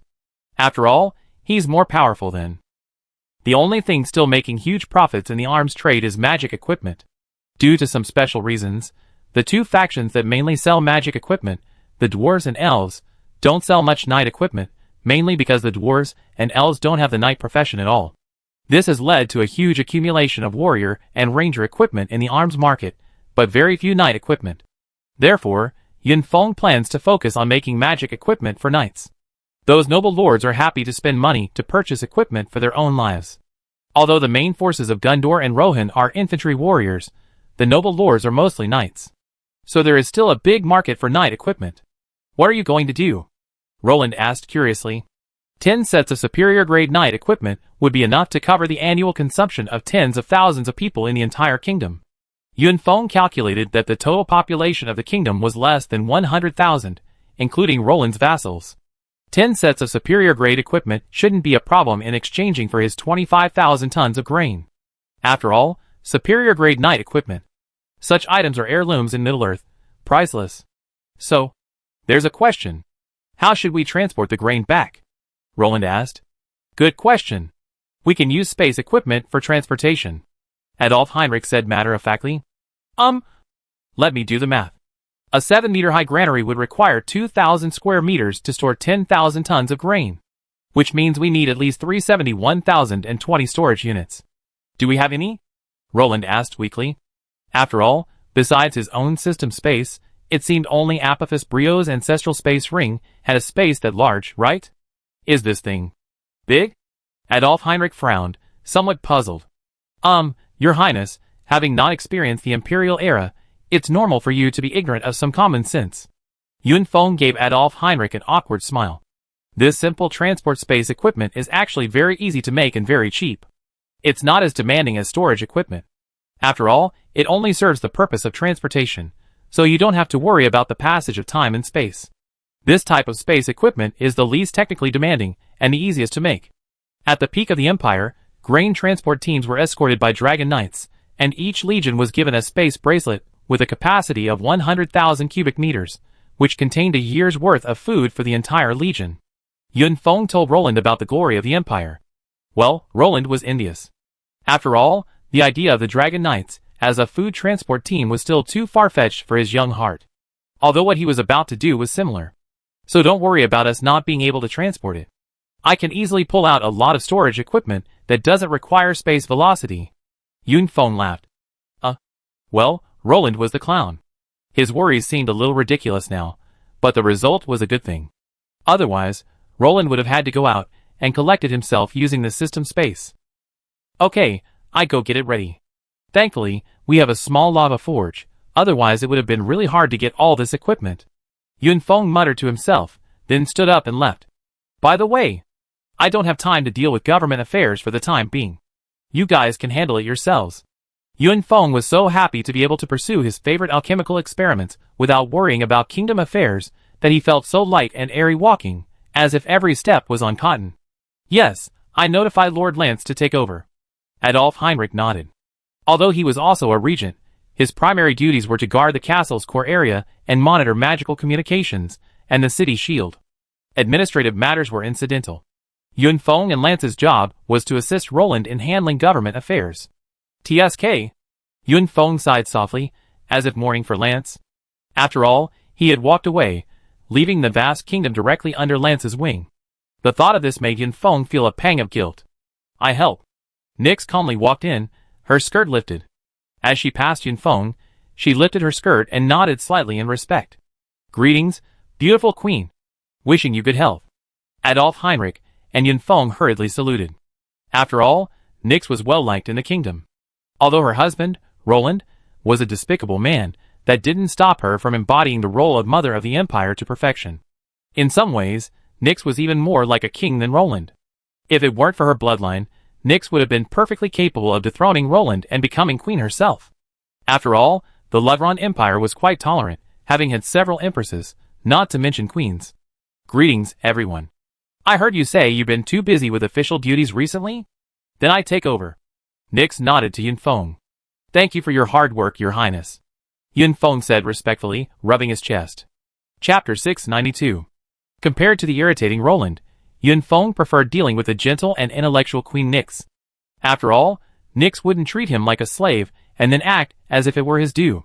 Whether in her actions or words, Nix always made Yunfeng feel like he was being bathed in spring breeze. Working for her was far more satisfying than working for Roland. After bidding farewell to Nix and Roland, Yunfeng scratched his head. Producing 10 sets of excellence-grade equipment in just a few months was undoubtedly an extremely challenging task, even for a 6th-level sage like Yunfeng. "Your Majesty, I heard you're no longer handling government affairs?" As Yunfeng had expected, Lance arrived outside his room that evening. "Come in." Yunfeng glanced around, pulled Lance in, and slammed the door shut. "What's going on? You're quitting? Are you going to confront His Highness?" Lance asked with some alarm. After all, Yunfeng single-handedly supported the entire kingdom's government system. If Yunfeng started to make trouble, Lance, who was at the bottom of the system, would be furious. "Calm down. Sit down and talk." Yunfeng rolled his eyes helplessly, looking frightened at the child. "It's not what you think. You're well aware of the kingdom's predicament. The refugees are increasing, but our food supply is dwindling. With our current inventory, we won't be able to make it to next autumn's harvest," Yunfeng explained calmly to Lance. "So, purchasing food from outside is our top priority this autumn, but the kingdom has no money." Yunfeng spread his hands helplessly and looked at Lance. "Do you want donations?" "I can donate my entire salary," Lance said quickly. "Well, your intentions are good. But what good is that little salary of yours? Has King Roland ever paid us a salary?" Yunfeng's words left Lance choking. It seemed as if this salary was really just an empty promise from King Roland, truly worthy of being called the King of Pieces in the sky in Middle-earth. "We calculated that we need at least 25,000 tons of grain to ensure food security for the entire kingdom, so we don't fall into famine. How many tens of thousands of gold coins will that cost?" Yunfeng asked. "So what does this have to do with your resignation?" Lance shook his head and returned to the original question. Good question." Yunfeng laughed in anger.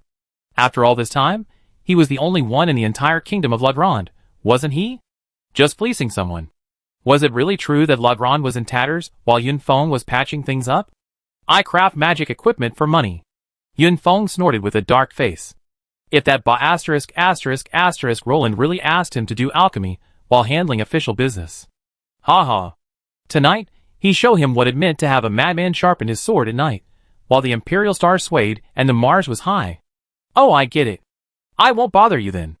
Lance patted his chest and bowed, then slipped out before Yunfeng could react. "What the hell? Wait. The government hasn't been handed over yet." A few seconds later, Yunfeng suddenly realized that if Lance ran away, who would hand over the government affairs to Queen Nix? "Oh. What should I use?" Yunfeng crossed his legs and carefully considered the material he should use to make night equipment. After all, the material needed to be sufficiently ductile and strong, and the price had to be reasonable. Otherwise, using pure mithril for a set of plate armor would cost even an earl the price of which would make him tremble in fear. "Let's use star silver steel." Yunfeng pondered for a moment, deciding to use star silver steel, the most common magical alloy, for this set of night gear. "Your Majesty, hello." Yunfeng appeared outside the blacksmith shop early the next morning. He pushed the door open and walked in. The blacksmiths inside, busy hammering and forging hoes, looked up and, upon recognizing Yunfeng, bowed and saluted. "You all can go about your business. I need to use the lava forge." Yunfeng waved his hand, acknowledging everyone's composure, and then walked straight to the lava forge at the back of the shop. Whoosh! Yunfeng opened the forge and looked inside. The raging flames within continued to swirl, and a wave of heat suddenly washed over him. Clatter! Yunfeng dropped the irregular fragments of star silver steel into the forge's container, then closed the furnace, and quietly waited for them to fuse into molten iron. Swish! White smoke, mixed with billowing heat waves, billowed toward Yunfeng. Unfazed, he channeled his magic power into a shield, blocking the heat wave. Then, his hands danced in the air, activating the mage's hand. Invisible hands pulled the semi-solidified star silver steel, causing it to stretch. Soon, a plate of star silver steel appeared in midair. At this moment, the dark red star silver steel plate hadn't yet fully solidified its shape, making it the perfect time to shape it. A hexagram appeared in Yunfeng's hands. Powerful magic power enveloped the still soft steel, twisting and bending it. Soon, the outline of a breastplate began to take shape. As the magic surged, the entire plate shifted its shape. Soon, a breastplate emanating steam appeared before Yunfeng. Swish! Smoke billowed. Yunfeng, using his mage's hand, plunged the still uncooled breastplate into a specially formulated cooling oil to quench it. Soon, a breastplate gleaming silver and dotted with starlight emerged. Time for lunch. Yunfeng glanced up at the sky. He hadn't expected it to be noon already. Just this one breastplate had taken him the entire morning, and crucially, he hadn't even noticed the passage of time. Is this magical equipment? Lance hadn't appeared in his presence, and only spoke up when he saw Yunfeng finished his work. No mistakes today, were there? Your Highness Nix isn't very familiar with the subject, so some things are bound to go wrong. Yunfeng didn't answer Lance, but instead asked about the day's government affairs. In fact, Queen Nix picked up the pieces faster than we expected. After all, she's a Grand Duke-level noble. They've been learning these things since childhood, so it's no surprise they pick up quickly. Lance shook his head, and told Yunfeng that Nix handled government affairs just as quickly as Yunfeng, even seeming quite adept at them. What's with King Roland? Yunfeng frowned. Could it be that all the nobles were capable, but Roland was the only one who was useless? Roland, the truth is out. I feel offended. Lance frowned. Yunfeng was a chatterbox. He could only say that Yunfeng was a good conversationalist, often able to talk till death. How should Lance respond? Was he going to directly acknowledge Roland's utterly dismal abilities? Forget it, let's talk about the equipment. Yunfeng shook his head, ending the conversation. After all, he felt uncomfortable when Roland was mentioned. As a mere beast, he just wanted to yell, "My life is life too." Chapter 693. Is this a complete excellence grade breastplate? Lance asked curiously. Although he too wore a magic suit, he had no idea how such equipment was crafted. Not really. Yunfeng shook his head solemnly. Actually, this thing is only a semi-finished product. It hasn't been inscribed with any magic runes or activated yet. It's just a piece of iron. While it possesses the defensive power of star silver steel, it's a far cry from the finished product.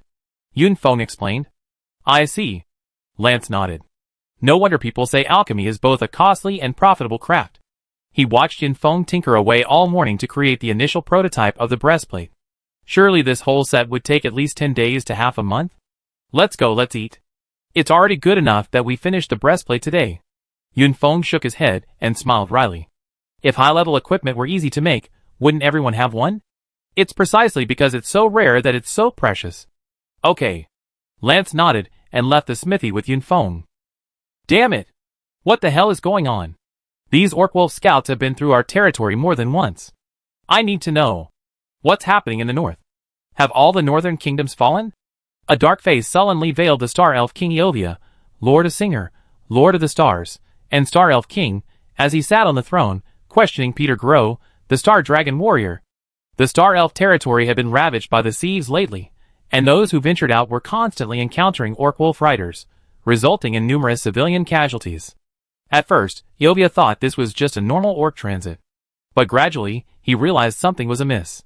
The orcs' tentacles were increasingly reaching north, and encounters between his tribe and the orcs were becoming more frequent. This gave Eovia a premonition that something major, unknown, must have occurred in the north. He must have missed something. He missed the Great Northern War and the Forbidden War. He missed a lot. I will personally investigate. Your Highness, please give me some time. Peter Grow said solemnly. Not only was Eovia impatient, but he was also at a loss. The orcs were practically inhabiting the territory of the Star Elves, with small groups of orcs returning daily.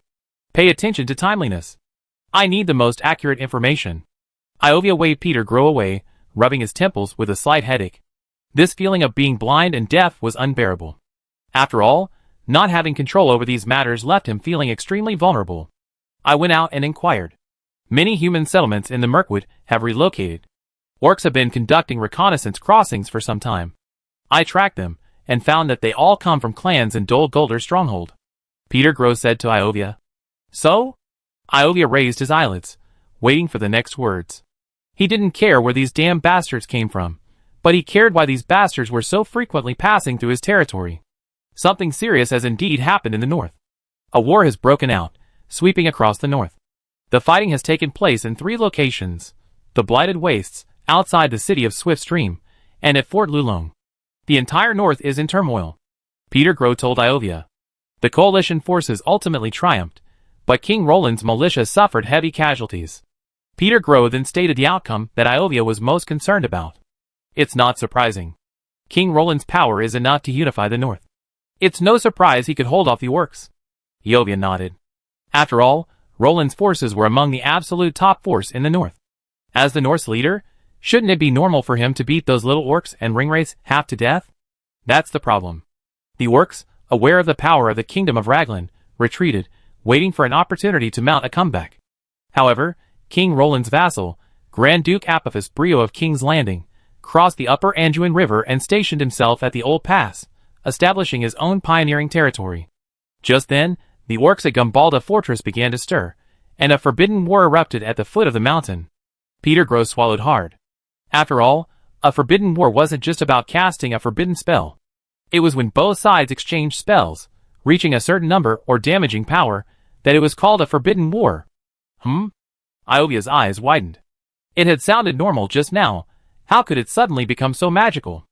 Iovia understood the terms Raglan Kingdom, Gambada Fortress, and Forbidden Spell War, but when put together, Iovia couldn't understand them, right?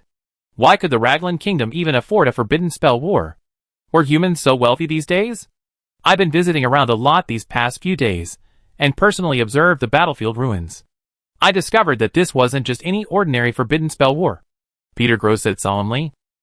Ah, that's right. They must have forced the use of a combined forbidden spell through the Mage Core.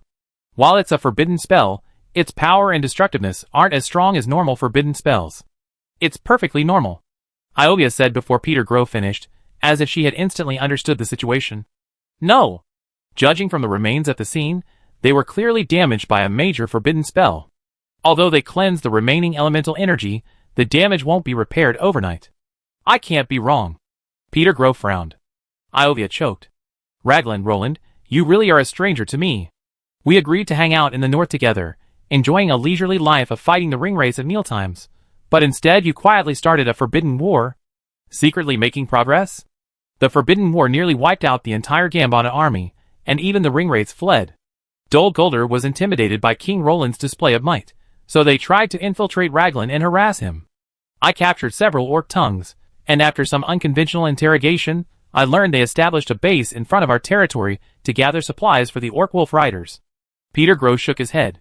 This was why they encountered the Orc Wolf Riders before. After all, the base was right on their doorstep. Idiot!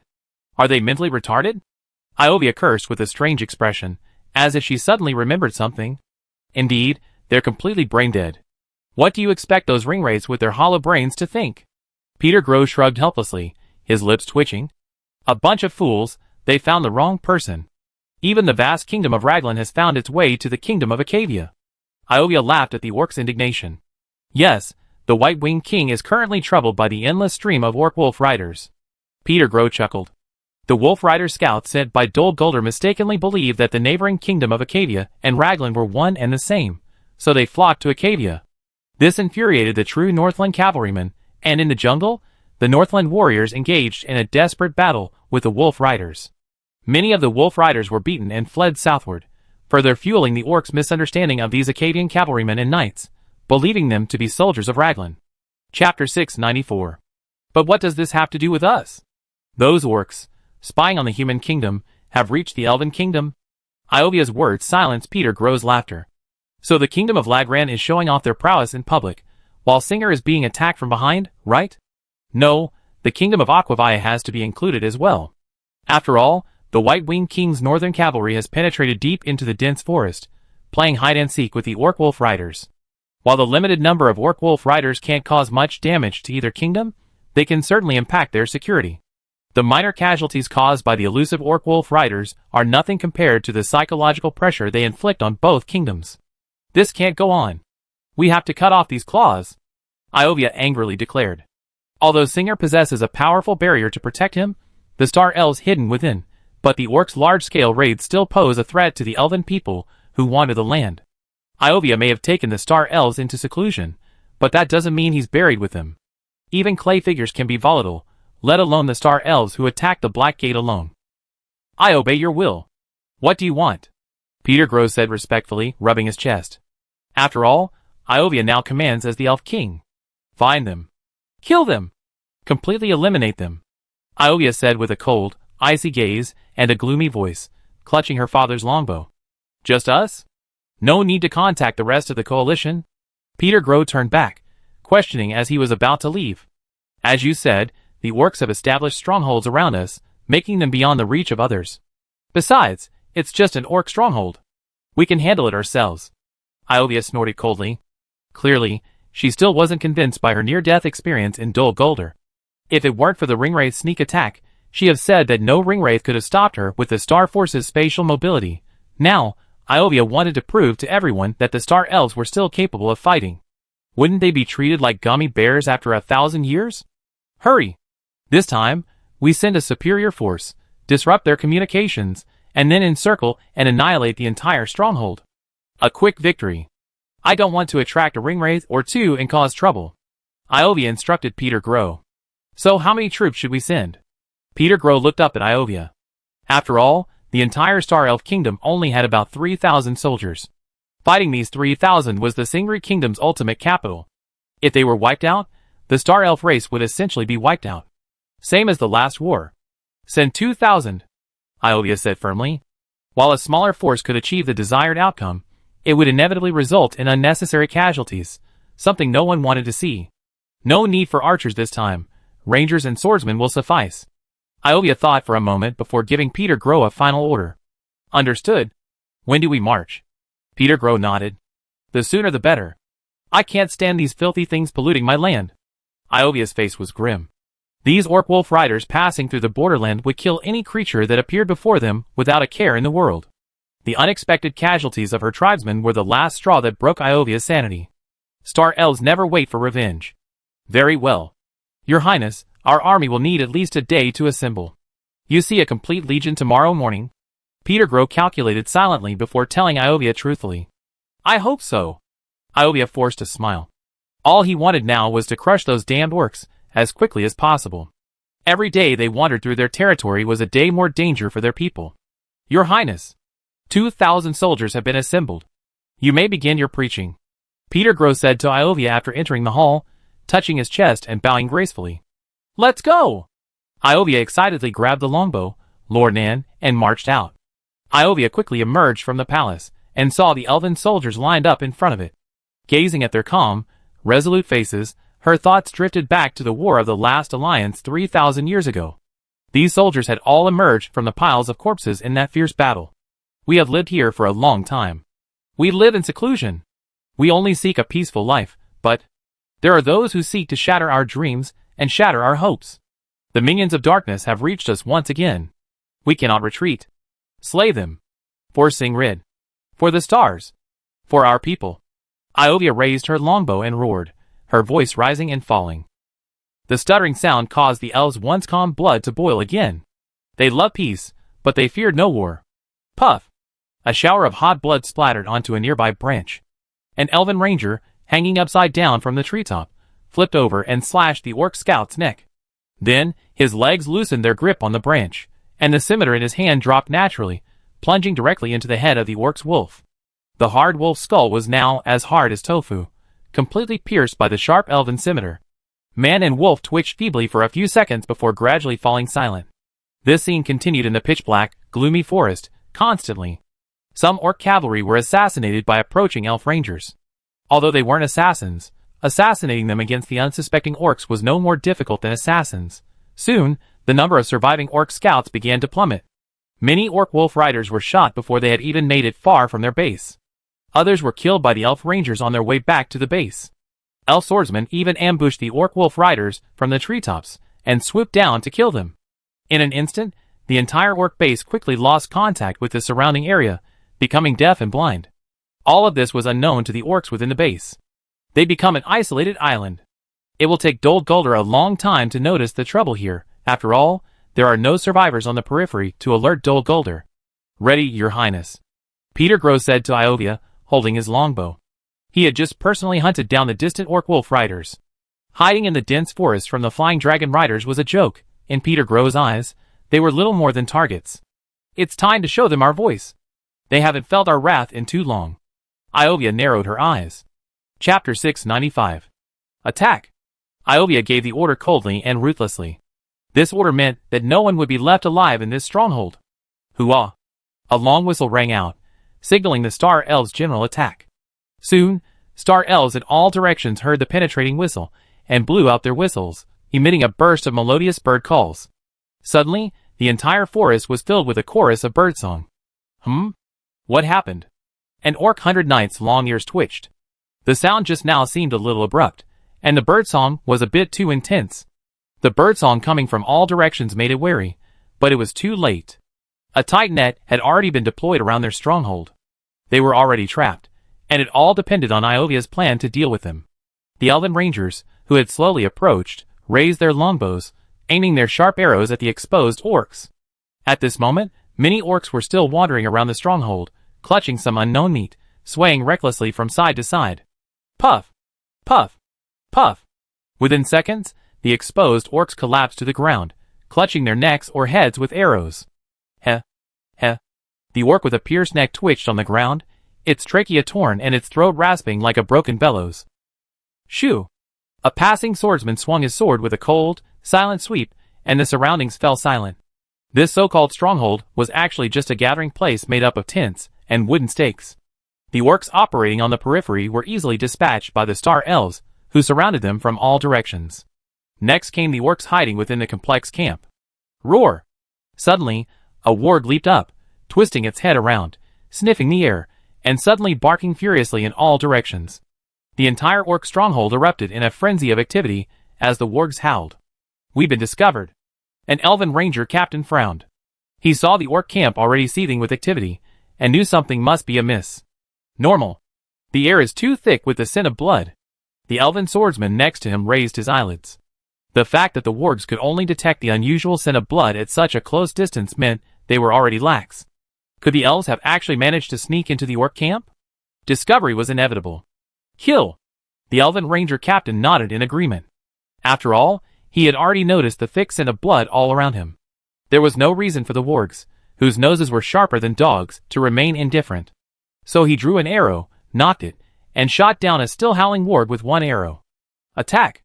We're under attack!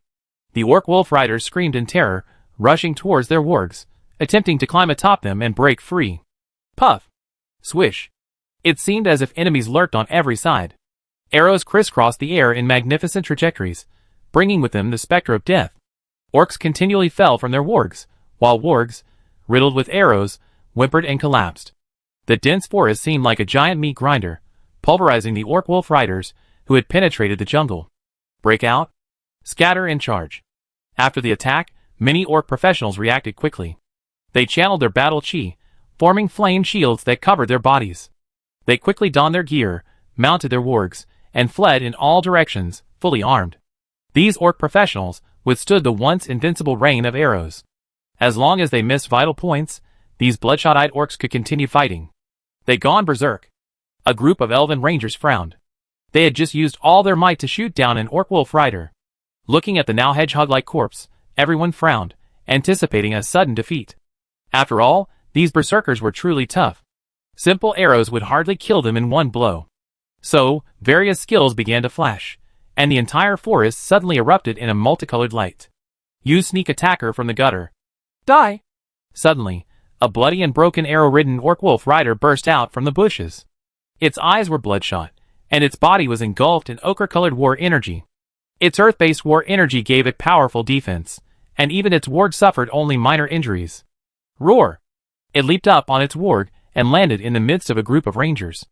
The Orc Wolf Rider raised its sword and slashed at the Elven Ranger in front of it, while the warg opened its bloody mouth and bit its target. Clang!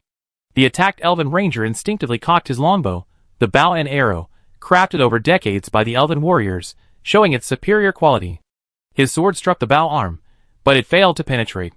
Instead, the Ranger, using the recoil, managed to distance himself from the warg and evade its yawning maw. Die! The orc, whose attack was ineffective, charged again on his warg. Swish! Puff! With two sounds of leather tearing, the Orc Wolf Rider, who had been so aggressive, was torn apart. The warg it sat on was also disemboweled and fell to the ground.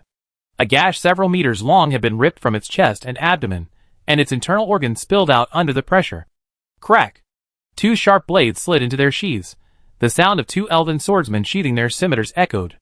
The Orc Wolf Riders, intently focused on the Elven Rangers, hadn't noticed the Elven swordsmen were accompanying the Rangers as they launched their arrows. Even without the Elven swordsmen, the Elven Rangers wouldn't have been powerless to resist. After all, Rangers are capable of both long-range and short-range operations, and they too carried scimitars.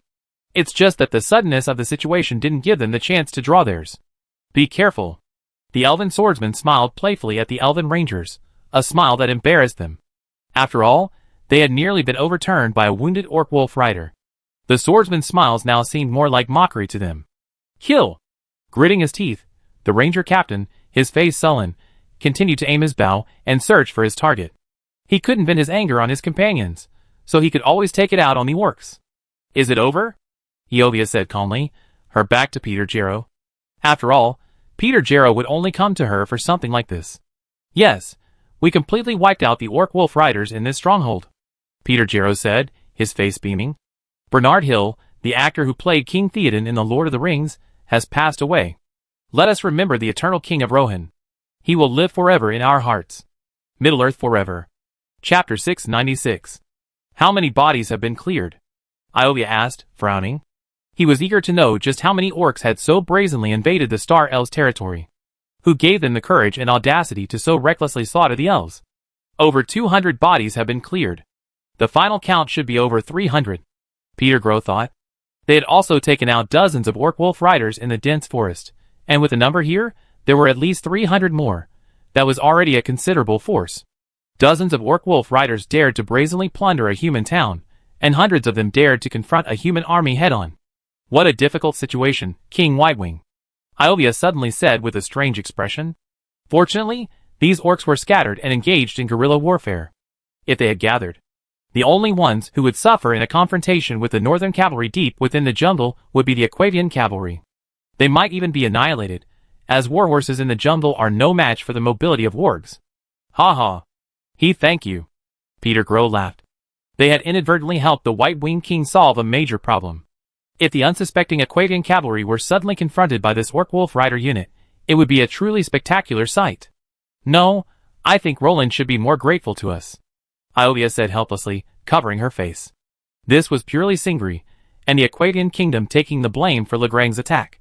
Given Legrang's current strength, these Orc Wolf Riders wouldn't have had much impact on them. If they did show up, they probably wouldn't be enough for the Lagrang soldiers. This time, these bastards didn't stay in Dol Guldur, but instead came out to eat more? Are the ringwraiths of Dol Guldur overthinking it? Aren't they planning to attack the kingdom of Raglan, which boasts a fleet of dragon riders? Peter Grow asked, puzzled. The 3 ringwraiths of Dol Guldur were under constant surveillance by the coalition forces. Now, Raglan had 3 dragon riders, plus a fleet of 6 tier professionals. Any ringwraiths who dared to venture out of their home turf would undoubtedly be killed instantly. Who knows? We've been keeping a close eye on the old fortress of Dol Guldur. If the ringwraiths wanted to take action, their current forces wouldn't be enough. I suspect other ringwraiths have infiltrated Dol Guldur. Iovia immediately imagined a massive infiltration and containment plot, and began to unleash her conspiracy theories to analyze the ringwraiths. The spirit's intentions. Little did they know that this was merely the result of Dol Guldur's shock. After the Gombator army was routed with a flurry of blows, the entire kingdom of Raglan became dangerous in the eyes of all the ringwraiths. After all, if they could defeat the Gombator army, they could also defeat the armies of the other 2 regions. No, to be more precise, as long as Sauron's forces were in Dol Guldur, after all, the Black Gate was backed by Mordor. How foolish would Roland have to be to use his own men to fill that bottomless death line. He wasn't a stubborn elf. After all, the actions of Olivia and Thranduil's fathers were truly amazing. The fact that both kingdoms survived was a tribute to the elves' fertility. Roland was still monitoring Yunfeng's progress in crafting his magical equipment, completely unaware that a devastating battle had already broken out in the distant Mirkwood. By the way, how many sets have you made in all these days? Roland leaned over, curiously observing Yunfeng's busy work. Several sets? Are you dreaming? Yunfeng rolled his eyes. Even animals wouldn't be able to build like you. He hadn't even made one set yet, and you were still asking for more? Did you really think excellence-grade equipment was cheap? Okay, you go ahead and get busy. Roland, naturally noticing Yunfeng's disdainful look, decided to be more self-disciplined and not be a nuisance. Kicked out? Darien Nightblade suddenly asked, emerging from the shadows beneath a nearby eaves. I'm curious. You're not a normal assassin, so why do you have this habit of hiding in the shadows? Roland nodded, acknowledging that he had been kicked out, then scanned Darien Nightblade with a scrutinizing gaze, his tone filled with confusion. Ahem. Professional habit. Professional habit. Darien Nightblade coughed lightly to mask his embarrassment. Although he was a unique light assassin, as a rat class supposed to remain invisible year-round, certain behaviors were truly professional habits. I suggest you change that. When you sneak in sunlight, you blend into the light. When you sneak in the shadows. Roland raised his eyelids and glanced at the shadows behind him, struggling to find the right words. Darien Nightblade's defense was broken. He brought up the issue. Rubbing salt in the wound is a real trick. You know how to hurt me, King Roland. After all, it was in Gumbata Fortress that I was discovered sneaking around, my walking light bulb blinding the orcs. Let's go! Let's go somewhere else. Roland patted Darien Nightblade's shoulder and pouted. He was feeling incredibly uncomfortable with nothing to do right now. He had always aspired to become a horseback king like Li Lauer and Zhu Laosi, but now, he suddenly realized he seemed to have some kind of war gene in him. He couldn't get used to this idle life at home. Roland missed the time when he first arrived in Middle-earth. Back then. Time flies. Roland sighed, looking at the bustling city gate. What? Darien Nightblade heard Roland muttering, but didn't quite catch it, so he asked quickly. It's okay. Let's go back to the castle. Roland glanced at the awe and respect he received from the people around him, and suddenly felt bored. He lost interest in wandering around, and led the way toward the castle. Strange. Darien Nightblade was a little curious about Roland's unusual behavior today, not wandering around, but he was also happy to be free. Otherwise, if Roland indulged himself, he would be upset. If anything went wrong, he would have to face Queen Nyx's reprimand. By the way, Your Highness, what's the situation with Knight Commander Lavian? Darien Nightblade, walking with Roland, asked Roland a question that had been buried in his heart for a long time. After all, within the entire kingdom structure, Lavian seemed to be the only one who didn't fit in. Darien Nightblade could clearly sense that the look in Lavian's eyes was filled with inexplicable meaning and wariness. Him? Roland's face darkened instantly. If you were to ask who in the entire kingdom dared to disobey Roland, Nyx would be the first, followed by Lavian. While he followed Roland's orders, he didn't do so blindly. On the contrary, he always considered the impact on Nyx before taking any action. His attitude was so utterly righteous that it was almost speechless. He made it clear that just because you married my feudal lord, you couldn't order me around. He's loyal to my wife, and we're not subordinate to each other. Don't worry about him. Roland waved his hand. He couldn't do anything about Lavian himself, let alone anyone else.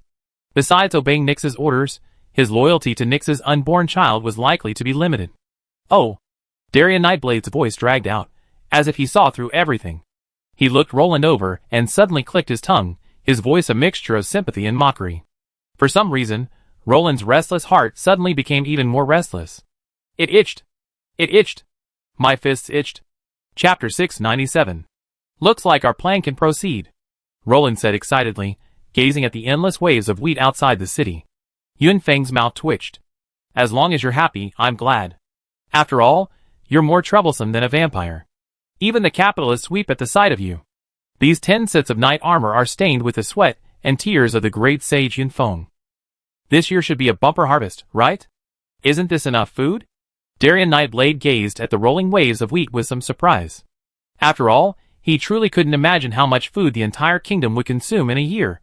It looks like a lot, but there's actually quite a bit missing. Before Yunfeng and Roland could say anything, the dazed Oms commented listlessly. It seemed like food had been a constant problem for all of Legrand since the kingdom was founded. Yes, we have to buy what we need. After all, we need to leave some emergency food reserves for Esmir and Apophis Brio. Roland nodded. Esmir's population wasn't a big issue right now. It would just be a matter of using a few more bags of grain. But Apophis Brio's harvest had been reduced by at least half this year, which was a huge blow. The food needed for thousands of people in the entire Lion territory was a significant amount. Although King Elon had promised aid to Apophis Brio, it was still easier to rely on his own people. That's true. Darien Nightblade nodded in understanding. He certainly knew how badly Apophis Brio's Lion territory suffered. It's no exaggeration to say that their brains have been beaten out. This battle directly destroyed the Lion territory's war potential for the next few years. Apophis Brio will have to keep its tail between its legs for a long time. It's already September, and the autumn harvest is about to begin. The weather has been beautiful lately, with the sun shining brightly. It's time for the army, idle all summer, to get moving, Roland said calmly, glancing at the sky. Omsk, get the soldiers on alert. I don't want any blind enemies to intrude upon the kingdom and disrupt the autumn harvest. Roland gave a direct and forceful order. The autumn harvest is a race against time. If a series of autumn rains pass, the unharvested wheat will be useless. Therefore, it's crucial to pack and store it quickly while the sky is clear and cloudless. Okay, Your Highness. Starting tomorrow, all soldiers will be on patrol. I guarantee that every inch of our land will be protected. Omsk sternly pounded his chest. Well, I believe in your loyalty, but I don't trust the orcs' bottom line. Roland's face darkened as he thought of something unpleasant. He eventually learned about the battle in Mirkwood. The Star Elves had informed the entire alliance of the battle, letting him know that the Dol Guldur orcs had once again set their sights on the kingdom of Raglan. Roland hadn't even bothered to deal with them yet, and these bastards had already set their sights on Roland. If Iovia hadn't led the Star Elves to give them a good beating in Mirkwood, Roland probably wouldn't have known that the Ward Scouts were targeting him. Rest assured, Your Highness. Not a single orc will show up alive, Omsk said firmly. The kingdom of Raglan, with its vastly increased military strength, was no longer the small force that the orcs could easily manipulate. If Raglan was truly driven into a corner, they could easily build an orc fortress with human lives. Just imagine if Gambada and Dol Guldur were afraid. Give my regards to my brothers, they've been working hard lately. Roland nodded. The kingdom of Lagrang had no choice but to deploy its infantry to fill the long defense line. Ultimately, it was the scarcity of cavalry that was the problem. While Roland had no shortage of horses, he lacked the food to feed them. You don't really think you can keep a horse alive by just giving it a handful of grass, do you? Without nutrients like eggs, soybeans, and wheat, the horse will lose weight faster than you lose weight. You wouldn't expect a herd of skinny horses to charge with fully armed cavalry, would you? This year's autumn harvest was peaceful. The entire north was quietly harvesting crops, and everyone toiled without interfering with each other. Whether in Dale, Lagrang, or across the river to Aquavia, everyone was racing against time. The orcs were also very considerate, having refrained from harassing him for the first time in a long time. Aside from a few famished, dazed orcs from the wasteland who, desperately seeking death, charged headfirst into the neat array of spears, the true elite orcs were nowhere to be seen. Thanks to the forbidden war at the Old Pass, this battle made Raglan famous. If the Dragon Riders were merely a nuisance to the Ringwraiths, then this forbidden spell truly terrified them.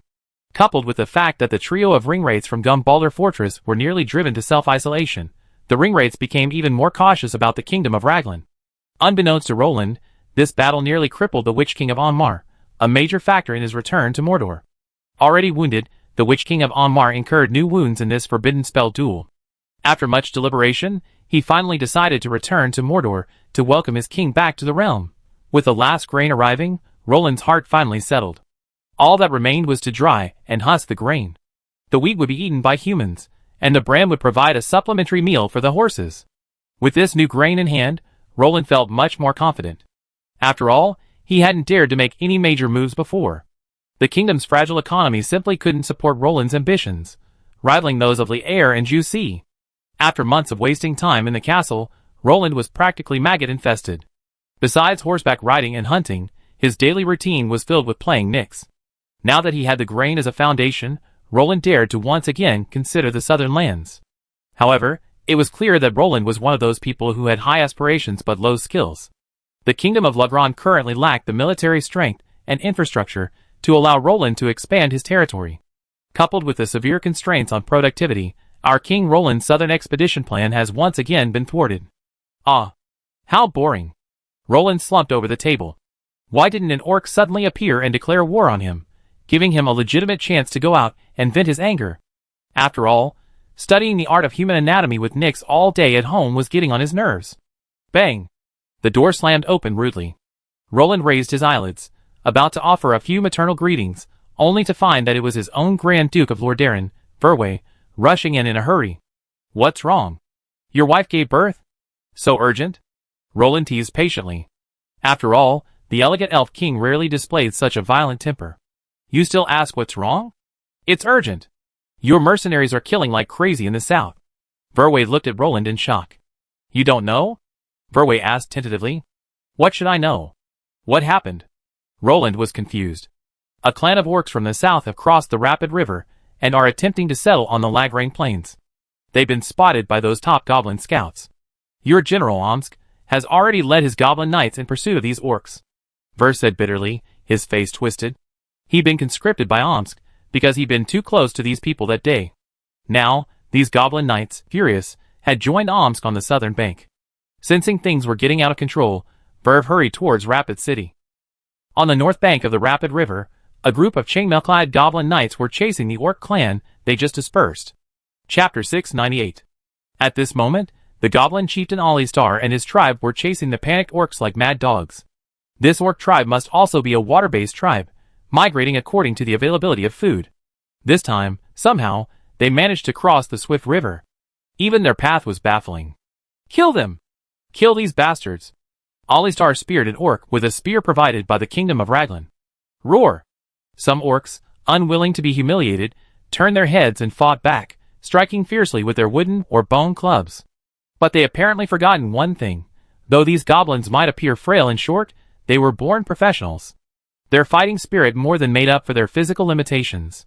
So when these diminutive knights leveled their lances at them, their fate was sealed.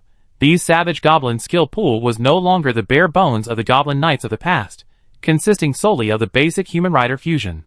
In the space of a few months, they mastered the powerful 9 knight skills. They also learned the charge. Though they hadn't learned active attacks, it was more than enough for these savage goblin knights. For them, who had always relied on numbers and aggression, simply learning glory was enough to make even the most elite orcs bald, let alone these wandering orcs. Puff! Alistar, with a look of relief, pulled his lance from an orc corpse and whistled, instantly swarming the scattered goblin knights. Chief! They've been slaughtered. My brothers even added a few more blows, not even sparing those little brats. Several corner flag knights gathered around and began to speak in unison. You bastards! You prodigals! I beat you to death. Alistar suddenly flew into a rage. Who will work for us after you kill all those orc brats? Alistar said angrily. The kingdom of Raglan originally discouraged slavery. It could be said that there were no slaves in the entire kingdom. After all, they had nowhere else to get slaves. They spent their days chopping off orcs' heads, and when they finally came across a few goblins, they hired them. This put the savage goblins, who had previously relied on slaves for their work, at their wits' end.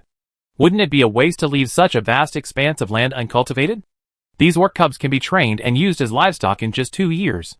Using them as livestock is cost-effective, affordable, and much more cost-effective than Uncle Black's farm tools. And yet, all the cubs were slaughtered by them. This gave Alistar a sudden spike in blood pressure. Have you forgotten the fine traditions of goblin mercenaries? Didn't we make our fortunes by looting during war? Now we just burn and kill, not plunder? Send a message to each squad. Banner. Have they capture orc cubs. Don't get any injured. We need to care for the injured. Kill all but the healthy ones. Alistar waved his hand. He was still a little unaccustomed to the name Banner, but it was the new name General Raynor had given them, so he gladly accepted it. After all, King Roland and General Raynor were good men and wouldn't lie to them. So, to Roland's surprise, his first Banner Knights were actually a Goblin Pig Riders regiment, Manga. After taking over the task of training the Goblin Knights, Renaud began to gather and count these savage Goblin Knights. He was completely shocked when he realized he was only about 20 short of a full Banner Knights regiment. The Banner Knights' base strength was 1,000, with at least 10 square Banner Knights and 100 corner Banner Knights. He knew there were a lot of Goblin Knights, but when he actually counted nearly 1,000, he was still stunned. After all, anyone taking over a 1,000-man knight's regiment would be bewildered. So, Alistar, who had briefly studied tactics with Renaud for a few days, decided to split up his forces and pursue the orcs who had sneaked in. After all, they had learned glory, and there was really no force in this land that could quickly defeat a square banner goblin knights. With Glory's skills as a backup, even if they couldn't defeat them, they could still quickly escape with the help of the pigs. After all, running away. Ahem. Goblins are very good at it. These orcs were scattered widely, because they were swept away by the current while crossing the river. To be more precise, the entire tribe had been completely dispersed during the crossing. Some of the more agile ones barely made it to the vicinity of the savage goblin settlement. The goblins had no regard for these orcs. They thought, if you don't provoke me or steal my prey, then leave it to me. After all, without the order of their leader, Roland, these goblins wouldn't start a war lightly. According to Alistar, mercenaries are professional, and only those who won't cause trouble for their employers are trustworthy mercenaries.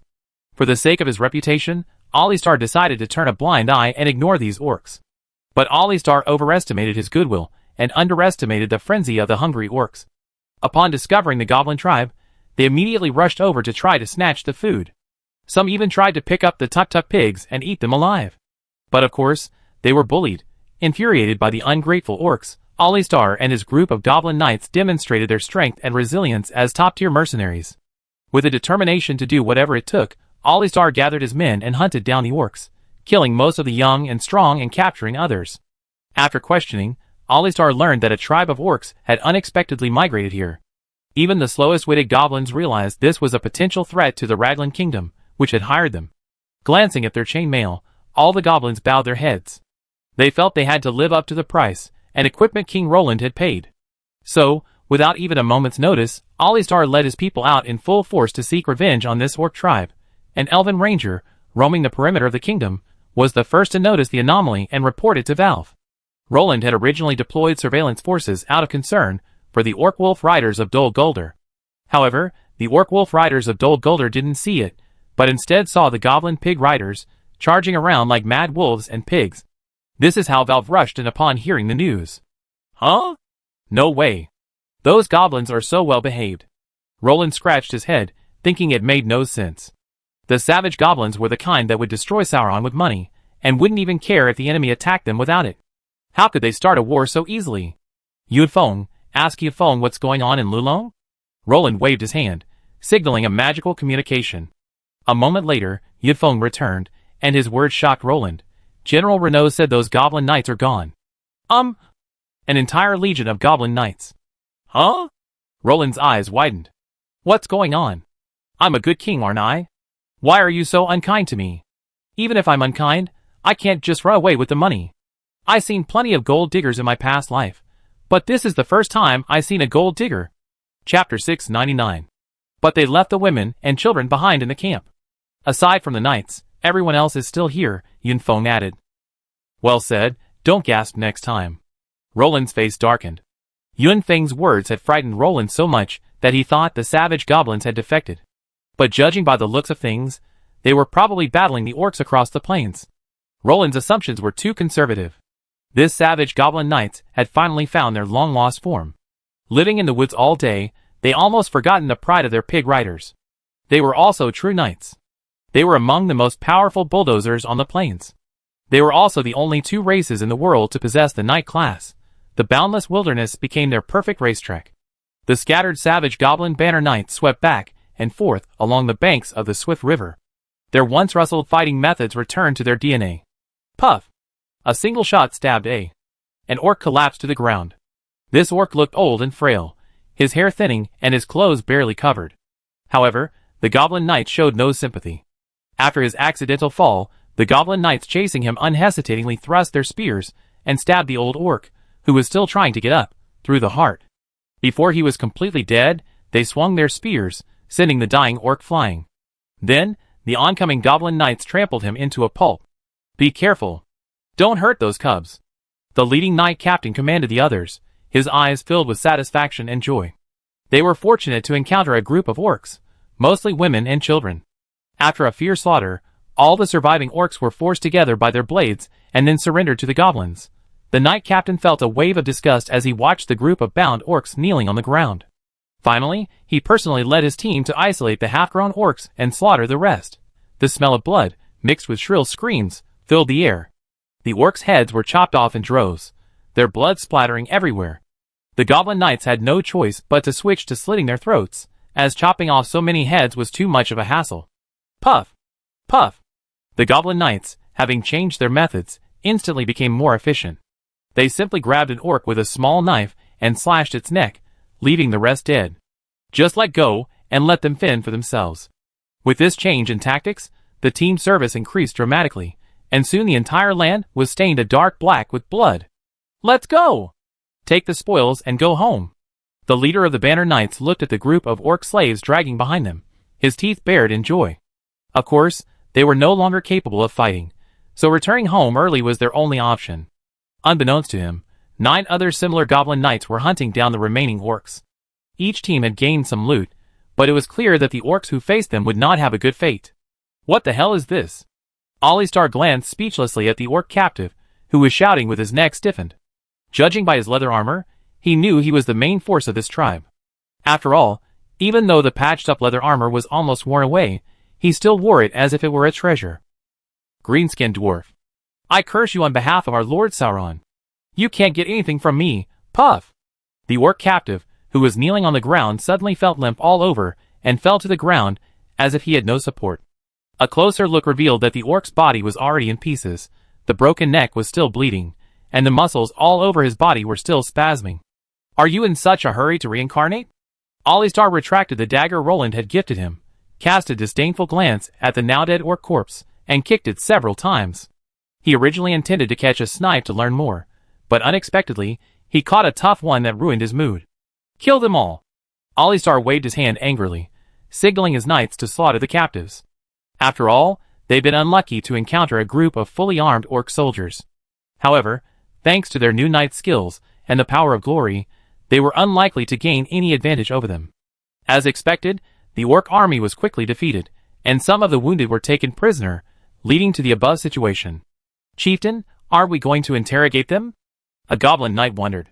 Knowing their origins wouldn't make it easy to find them. What's there to interrogate? Alistar grinned. After all, they knew what clan they belonged to. A more strategic approach would be needed to get back at them.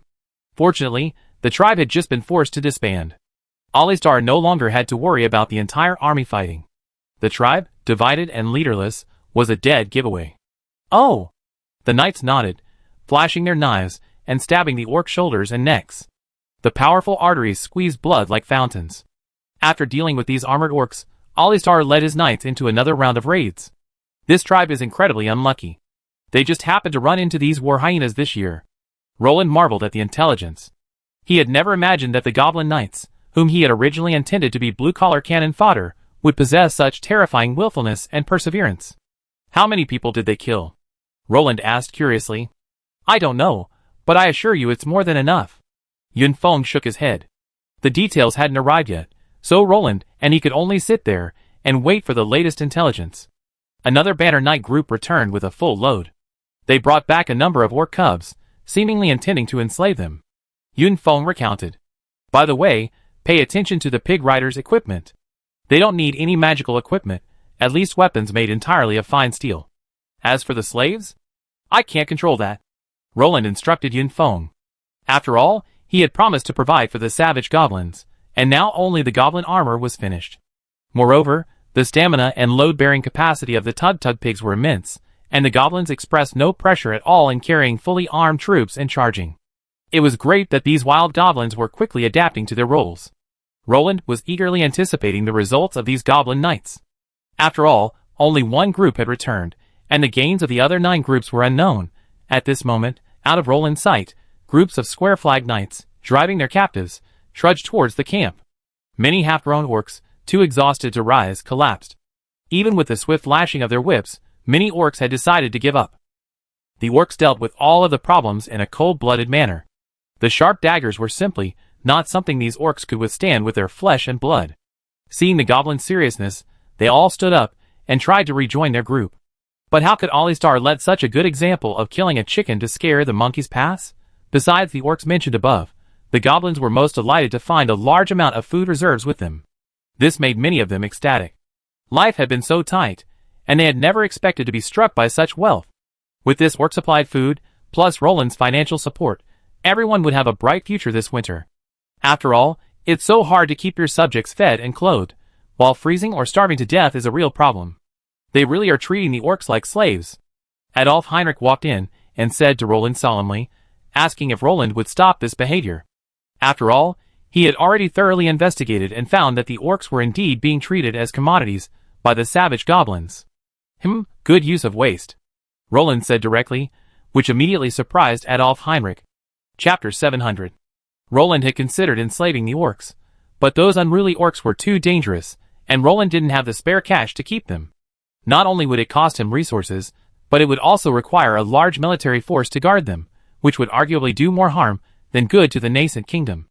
But the savage goblins didn't have that problem. They didn't produce anything, and fighting was their calling. And with a surplus of soldiers, allocating some to guarding the slaves was perfectly acceptable, and it could even solve some of the supply problems. I thought you'd be very opposed to slavery, Adolf Heinrich said awkwardly. Although I dislike slavery, I never mind treating orcs as slaves. Roland narrowed his eyes. To him, only dead ringwraiths were good, the best orcs lay in their graves. In Roland's mind, orcs is not equal to intelligent races, they were just animals.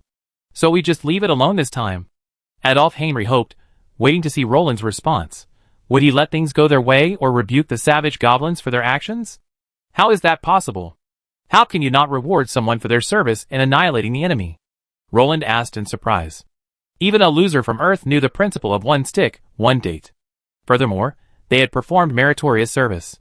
Even though they were mercenaries, not showing any appreciation would be discouraging. So what do you mean? Adolf Heinrich looked at Yunfeng for help, hoping Yunfeng would offer some advice. He also asked Roland what he thought. After all, it was difficult for him to speak in this situation. Normally, these mercenary troops couldn't leave their base en masse without orders, let alone engage in battle. However, they had indeed stopped the orc invasion this time, which was considered meritorious service. Adolf Heinrich couldn't judge the extent of their merits, so he could only throw the burden back. I remember the kingdom already provided them with armor and weapons. Roland rubbed his chin and thought for a moment. This batch of exquisite equipment was considered a subsidy from the kingdom, sold to the savage goblins at an extremely low price, half selling, half giving away. This has greatly improved the combat effectiveness of the entire savage goblin tribe. Yes, you. Adolf Heinrich blinked and looked at Roland, then at Yunfeng, who was hiding nearby. However, Yunfeng seemed oblivious to Adolf Heinrich's gaze, staring calmly at the table, as if it held some rare treasure. Your Highness, we can't send any more equipment down like this. This isn't good for either of us. Adolf Heinrich, seeing Yunfeng's sincere preparations and attempts to smooth things over, had no choice but to bite the bullet and speak. After all, if Roland were to bring out another batch of equipment to arm these goblins, it would be a cause for concern. It wasn't that Adolf Heinrich was afraid the savage goblins would turn around and stab them, but rather that they would run away with the money. Savage goblins with upgraded equipment would be highly sought after wherever they went. Even if he survived, he could still live a comfortable life. Adolf Heinrich was well aware of the principle that those who are not of our kind must have different hearts. Adolf Heinrich, a member of the savage goblin tribe, who had learned skills and upgraded their equipment, couldn't understand why they would stay in La Grande and work for Roland. After all, they had gotten everything they wanted. It was impossible for the savage goblins to be interested in a small commission and Roland's good looks, right? Goblins aren't stupid. They're not so short-sighted. Roland interrupted Adolf Heinrich. Goblin mercenaries were actually quite intelligent. After all, victory and survival on a complex and ever-changing battlefield were essential to their success. Roland didn't think the goblins would risk a loss of trust in the kingdom for such a small gain. Besides, Roland trusted the reputation the savage goblins had built up over several epochs. After all, they certainly wouldn't do anything that would damage their reputation. And I'm not planning on giving them equipment, just waiving their debt. Roland shook his head. The Goblin Knight's equipment was half sold, half given away. Now Roland directly waiving their equipment debt was already a favor. Oh, then I let them know. Tell them about your reward. I'm sure they'd be grateful and willing to serve you. Adolf Heinrich's concerns vanished upon hearing Roland's plan. The equipment had already been given to the goblins, so they couldn't possibly strip it off, could they? Besides, the goblins couldn't afford the equipment anyway. The spears were easy, but the chain mail was too valuable. The spears were worth less than a scrap of chain mail. Well, go down. Roland nodded. He had no interest in dwelling on such trivial matters. He was only a little surprised when he first learned about the goblin and orc fight. Later, after learning the general situation, Roland no longer had the desire to understand in detail. After all, they had already fought the baby. It was impossible for the goblins to fail miserably, right? This was the only Banner Knight order Roland knew of so far. Okay, you've been silent for so long, it's time to speak. Roland glanced at Yunfeng, who was acting as a shadow beside him. After all, Adolf Heinrich was the only honest man in the room. Roland and Yunfeng combined had more cunning than the entire Middle-earth. They were all 1,000-year-old foxes, so let's stop playing Liao Shai. What are you talking about? You're getting something for nothing? Yunfeng shrugged helplessly. He just wanted to be invisible and do his job, but the King of Shadows wouldn't allow it. I mean, we should discuss buying food. Unless you want to eat tree bark for a change this winter. Roland's veins throbbed. Just have Caslow take this space bracelet. All 10 sets of equipment are in it. Yunfeng, looking weary, tossed over an ancient bracelet. Looking at it, Yunfeng covered his eyes, as if recalling some unpleasant past. Hey! Be careful. Roland quickly grasped the bracelet with both hands, muttering to Yunfeng in dissatisfaction. He knew it contained the key to their successful winter survival, so he couldn't be too careful. What are you being careful about? That thing is stronger than you. The biggest advantage of a stable space is stability. Stable enough to be unshakable. Yunfeng laughed, shaking his head, clearly amused by Roland's antics. Even if he were paralyzed, he wouldn't be in any trouble. If the dimensional space of a storage device is unstable, then it's undoubtedly a failure. Yunfeng sharply judged. Okay, Darien, go get Caslow. Roland nodded to Yunfeng, then turned and gave orders to Darien Nightblade, who had been studying the carpet for a long time. Understood. Before Darien Nightblade's voice had even faded, he had vanished from sight. Clearly, being with them had been tiring for Darien Nightblade all morning. Having his microphone muted for the entire morning was a real struggle for Darien Nightblade, who was known for his outgoing personality. Darien Nightblade whistled happily as he emerged from the room, slowly strolling towards Caslow's workstation. Chapter 701. Darien Nightblade quickly located Caslow, who was training the Griffin Knights. These Griffin Knights were all amateur air knights, requiring guidance and instruction, unlike the Dragon Knights, who arrived with proficient flying skills upon joining the kingdom. Sir Caslow, your highness is looking for me. Darien Nightblade tapped his toes in the air a few times, then soared higher and higher, quickly reaching Caslow's level. Okay. Caslow glanced at Darien Nightblade and nodded. Assemble. Caslow's deep voice echoed through the Griffin Knight's ears. Despite the distance in the air, Caslow's voice still reached them clearly. It was clearly a skill that only one could master to the utmost. Whoosh! As Caslow swooped down on his dragon, the others followed suit. Your Highness, please come and see me. You can train on your own first. If you have any questions, just ask Lord Adilai. Caslow casually told the group. After all, Adilai was at least a level 6 hero. While not an aerial knight, he was more than capable of guiding them. Yes, your highness. All the knights stood at attention, pounding their chests in salute, and then watched Caslow depart. All right, tell me, what did your highness want me for? Seeing no one around, Caslow turned to Darien Nightblade. After all, the principle of having close connections in the court was universally true. Your highness is probably planning to send you south to purchase grain. You know, we still have a food shortage after this autumn harvest, and your highness hopes to make up for it with the 2 southern countries. Darien Nightblade thought for a moment, and summarized it to Caslow. I understand. Caslow rubbed his brow. It looked like he'd have to leave Ajax for a while. I don't recommend going to Rohan. Rather than wasting our energy, why not go straight to Gondor? When Caslow arrived, King Roland was engaging Yunfeng in a brilliant lane battle. Why not? Even if it doesn't meet our needs, getting to know each other wouldn't be a bad thing, right? Yunfeng asked. After all, visiting the kingdom of Rohan with gifts was a normal thing to do now.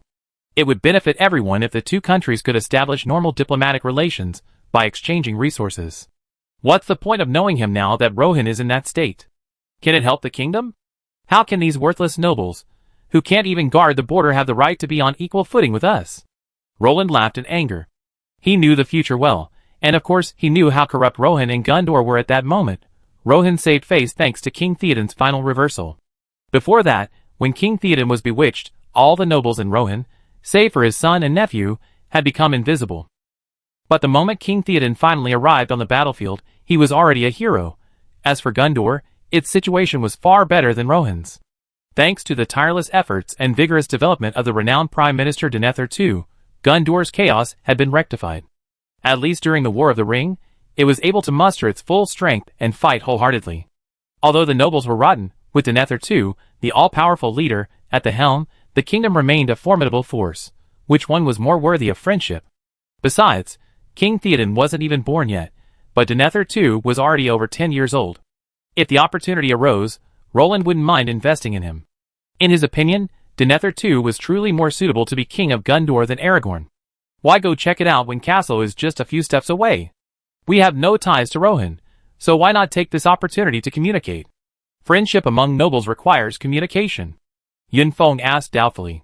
After all, Yun Feng was short-sighted, and didn't know the true character of those southern nobles at the moment. Perhaps in the eyes of the Lotron people, the most depraved nobles they could imagine were not as depraved as the southern nobles at the moment. I don't think it's necessary. Buy your things and come back. It's that simple, Roland said firmly. He was preparing for the future War of the Ring, not to play along with a group of nobles who were destined to survive the time. Roland, who came from Earth, hated ineffective socializing the most. There was no point befriending a group of nobles who were destined to bring no benefit to the kingdom. Stubborn. Where are you going with the kingdom? Yun Feng asked angrily. Didn't Roland know that one more friend opened up more opportunities? Furious at Roland's nonchalant expression, Yun Feng pointed a trembling finger at Roland. Yun Feng. I'm the king. Roland slammed the table. Roland.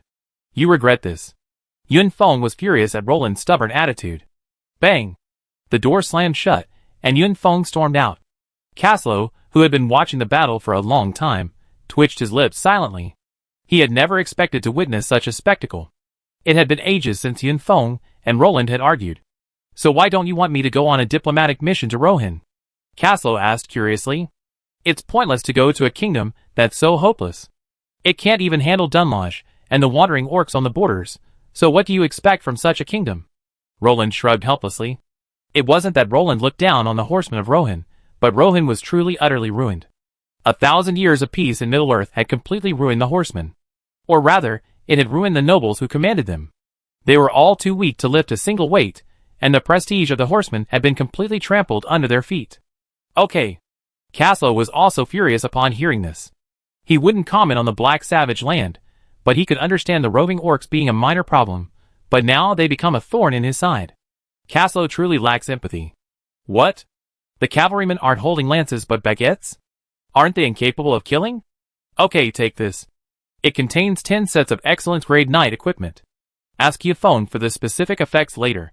Your mission is to sell the armor in Gondor, and buy enough food to fill this space bracelet. Roland instructed, carefully handing it to Caslow. Understood. Caslow nodded, understanding. Get some rest today, and we set off tomorrow. Seeing Caslow turning to leave, Roland quickly grabbed him, and said to him, spend some quality time with Ajax today. This trip won't be short, at least 10 days or half a month. Roland smiled meaningfully. For a Middle-earth pie-in-the-sky king, Roland was still quite humane. Well, thank you, your highness. Caslow calmly prepared to leave, looking immune to Roland's teasing. Wait! Roland called out to Caslow again. What else, your highness? Caslow forced himself to steady himself. Roland's shout had nearly frightened him enough to give him a backache. If the nobles of Gondor are ungrateful, go directly to Prince Adoramsa's territory. He give you a satisfactory price. Roland patted Caslow on the shoulder and warned him. Chapter 702. Caslow? Caslow had just emerged from the castle when he heard someone calling him. Following the familiar voice, he spotted the graceful Ajax standing nearby. Be careful on your way, and come back safely. Before Caslow could utter a word, Ajax threw herself into his arms, muffling his words. TSK. Youth is great. Roland stood on the castle terrace, gazing at the scene below, unable to help but smack his lips with a look of old age. Nyx rolled her eyes behind him.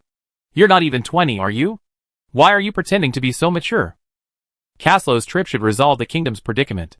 We can get some good sleep, Roland said gently, wrapping his arm around Nyx's waist naturally. Thank you for your hard work. Roland nudged Nyx's head with his chin.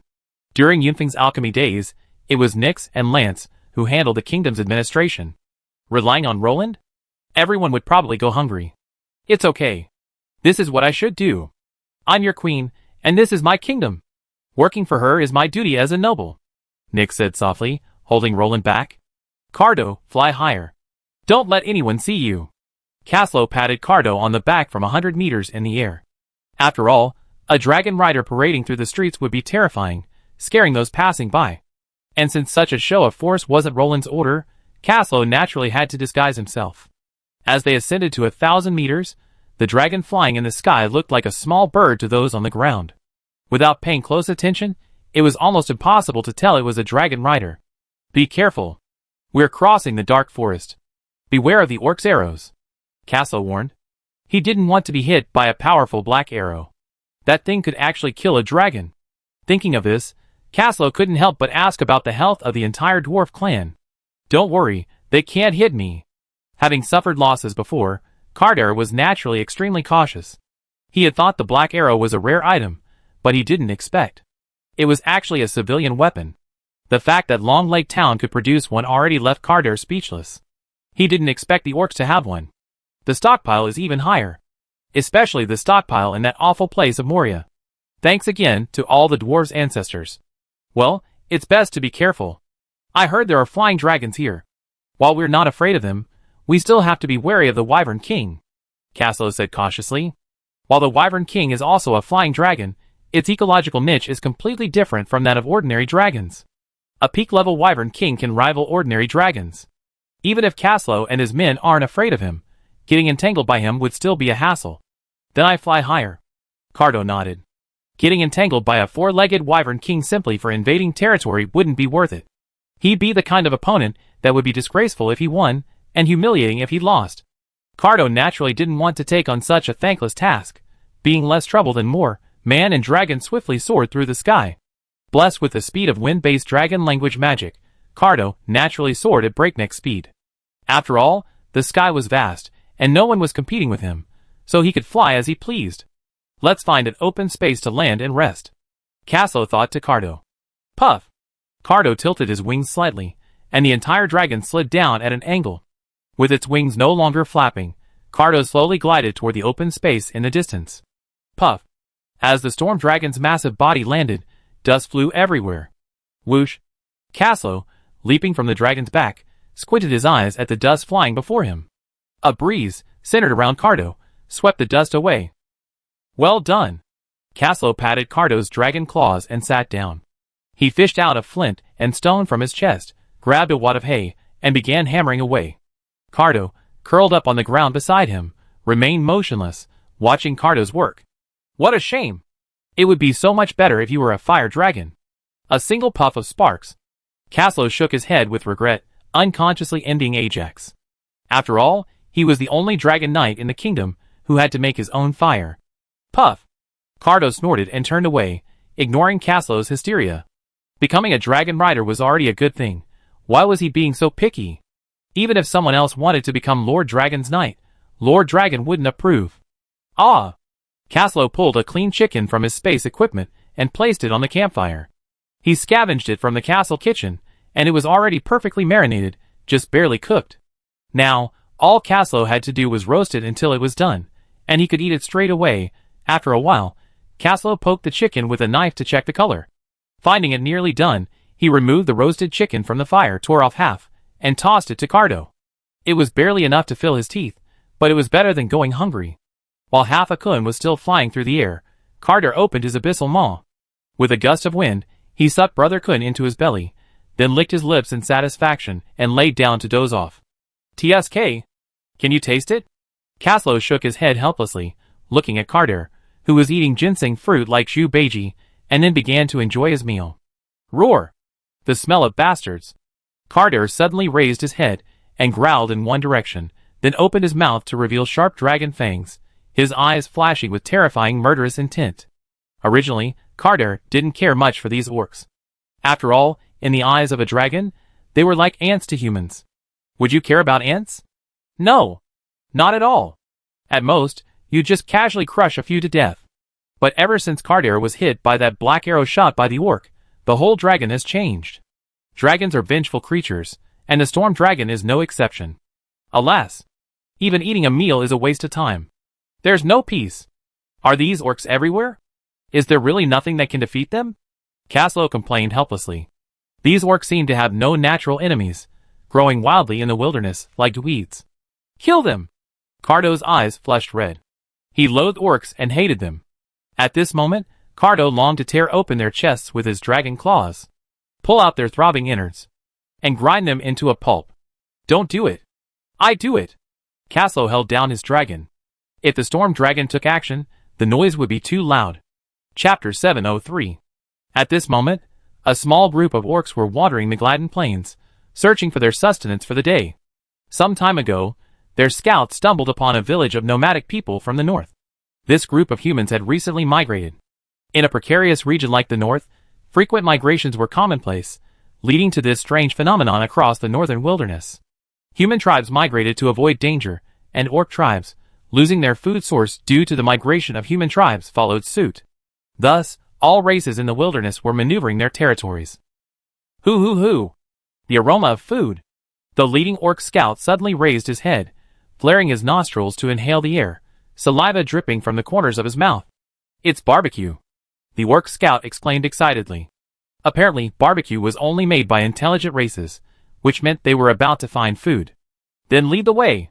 Get out! The only warrior in the group, a level 2 warrior, brandishing his crude halberd, angrily kicked the scout over. He only had water, and a few worms for the past few days, barely enough to fill his teeth. Now he was desperately craving protein. Hurry! I want meat! Eat meat! Eat meat! The orcs' ranks erupted in excitement, all shouting and clamoring in a chaotic cacophony. Roar! The level 2 orc warrior roared, swung his halberd, and slammed it into the ground, creating a gully. A mad look gleamed in his eyes. Quiet! You fools! The orc warrior's death stare intimidated everyone. All the orcs stopped and stared at him in fear. Sneak up quietly and surprise them. Those humans are as cunning as moles in the wilderness. If they notice us making any move, it'd be hard to find them. The orc warrior was clearly more experienced, having obviously done this all the time. Master, you're brilliant. This time, we definitely kill those humans and have a feast. The orcs praised the orc warrior frantically, their praises growing louder and louder. I'm afraid you won't have that chance. A calm voice boomed from beside the orcs as they huddled together, exchanging compliments. Hurry! Who are you? The orcs, startled, searched for the source of the sound, only to discover Caslow, sitting on the ground nearby, warming himself by a fire. Master! He has food! A sharp-eyed orc screamed, pointing at the scattered chicken bones in front of Caslow. Clearly, the mere sight of the bones had the hungry orc salivating. A lone human? Kill him! The orc warrior glanced cautiously around, then realized there were no ambushes. His confidence soared, and with a wave of his hand, he ordered his men to attack Caslow. TSK. I wouldn't even need an ambush to kill you. Caslow sighed, clutching his forehead. He was overthinking himself.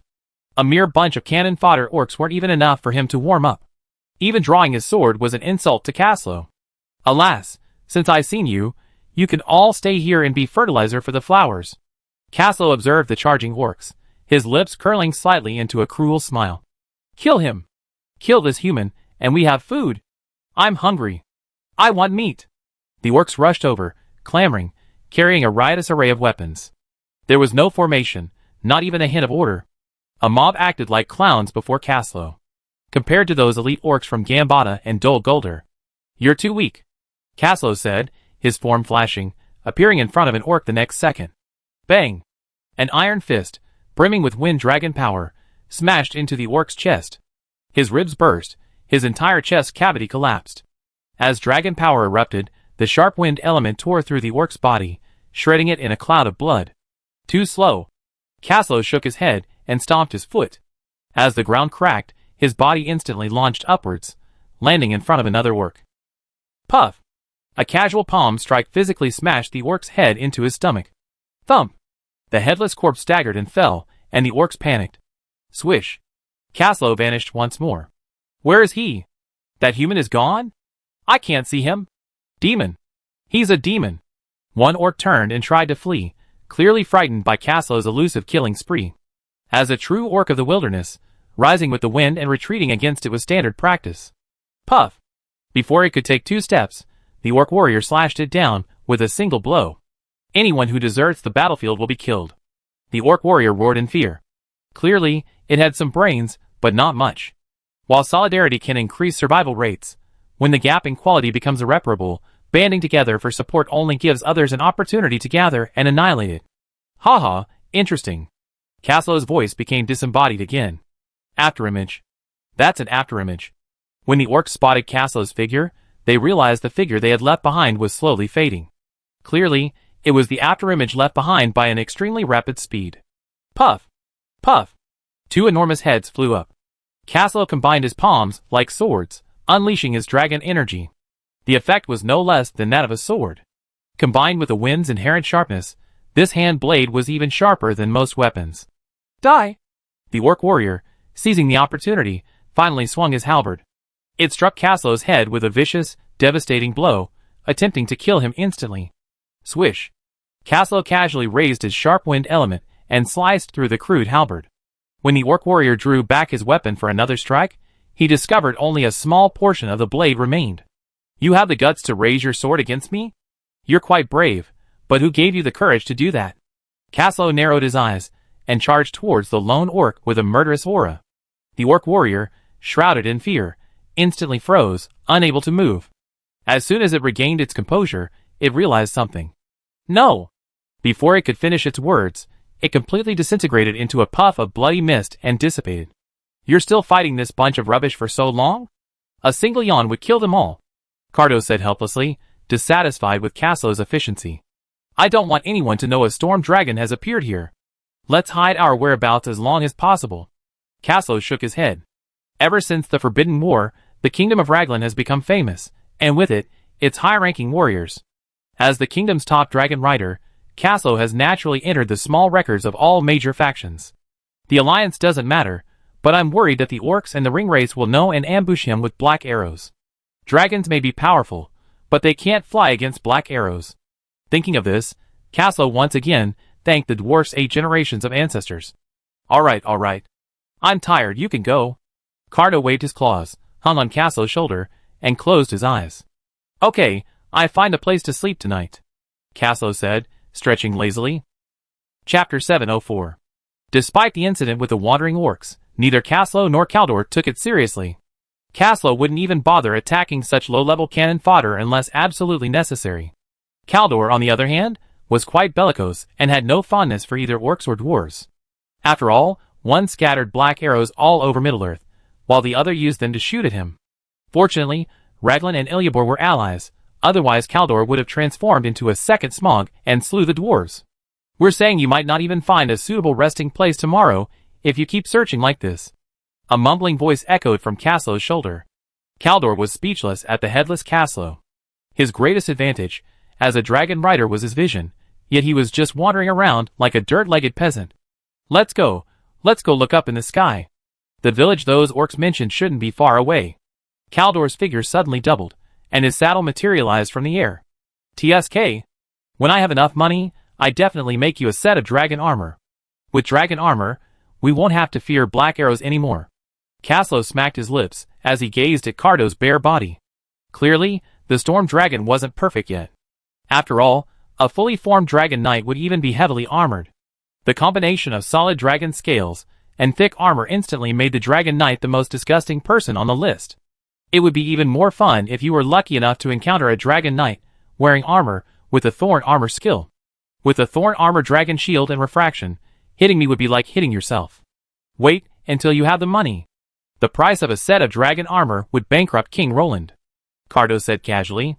The kingdom couldn't even gather the materials for dragon armor right now, so Caslo's wish was doomed to fail. As the pinnacle of the empire, each piece of dragon armor is an epic piece of equipment.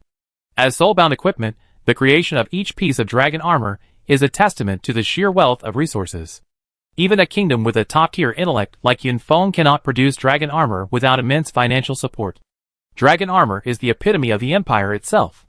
Only the most powerful nations can unite the Alchemist Guild and Blacksmith Guild across the country to gather materials from all corners of the land to craft dragon armor. The current kingdom of Lagrang clearly lacks this capability. As a dragon knight, the desire for dragon armor is inevitable. During the imperial era, Dragon Knights were provided with custom-made dragon armor by the state free of charge. In return, Dragon Knights were required to accept the Empire's command and pledge allegiance to the Emperor. Strictly speaking, only the combination of a dragon clad in dragon armor and a knight in dragon armor is a true Dragon Knight. Unfortunately nowadays, many kingdoms are simply unscrupulous dragon riders. Coupled with the impressive landscape of Middle-earth, a single dragon rider can provide sufficient support on the battlefield. Therefore, without the added benefit of dragon armor, the difference doesn't seem significant. However, the lack of dragon armor still had a significant impact on the kingdom's dragon riders. For example, when faced with dragon hunting crossbows and black arrows, the kingdom's dragon riders could only stand in awe, not daring to approach. The corpse of Smog, the previous example, was still warm. The dragons expressed no interest in testing whether giant dragons were more resilient than mutated giant flying dragons. And it was the duo of Kaldor and Caslo who had personally proven this. This was probably the first time in Middle-earth in 1,000 years that a dragon rider had come so close to being shot down. That's right. Caslo thought about the dragon armor, then hesitated. After all, the expensive mithril and adamantium were only the most basic ingredients. Imagine how expensive the other materials would be. Forget saving money for 8 lifetimes. Even if Roland bought a full set, it would cost him dearly.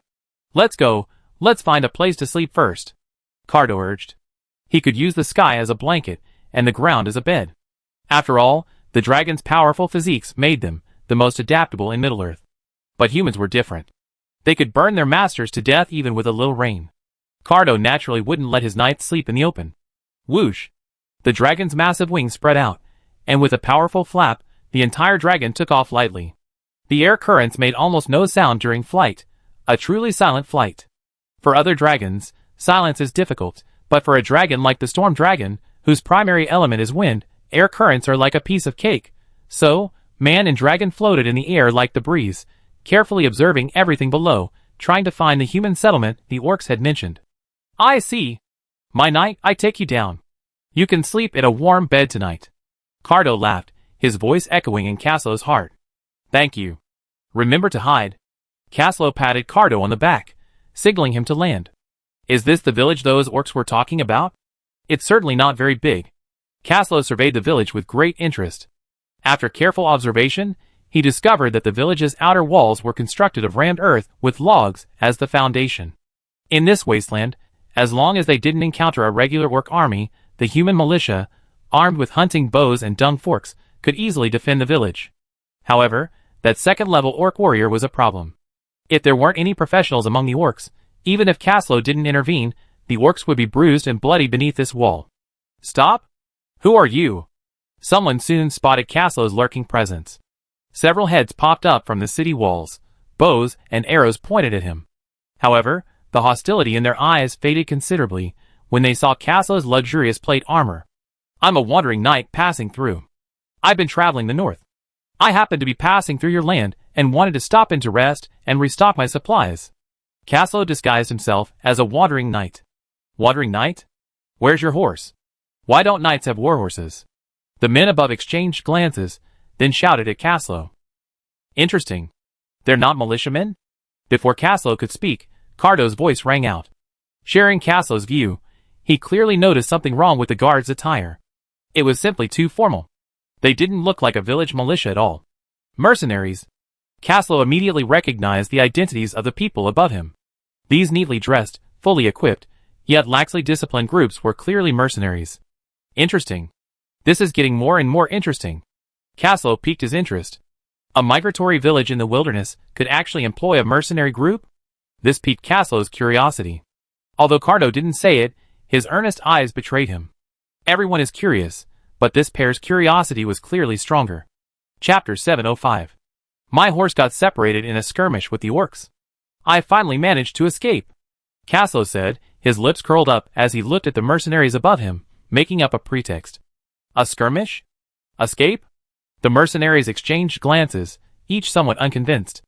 After all, Caslo's immaculate armor didn't look like he'd seen battle. Trouble. These people are probably quite powerful. They're carrying quite a bit of magical equipment. Cardo's voice echoed in Caslo's mind. Something's definitely not right.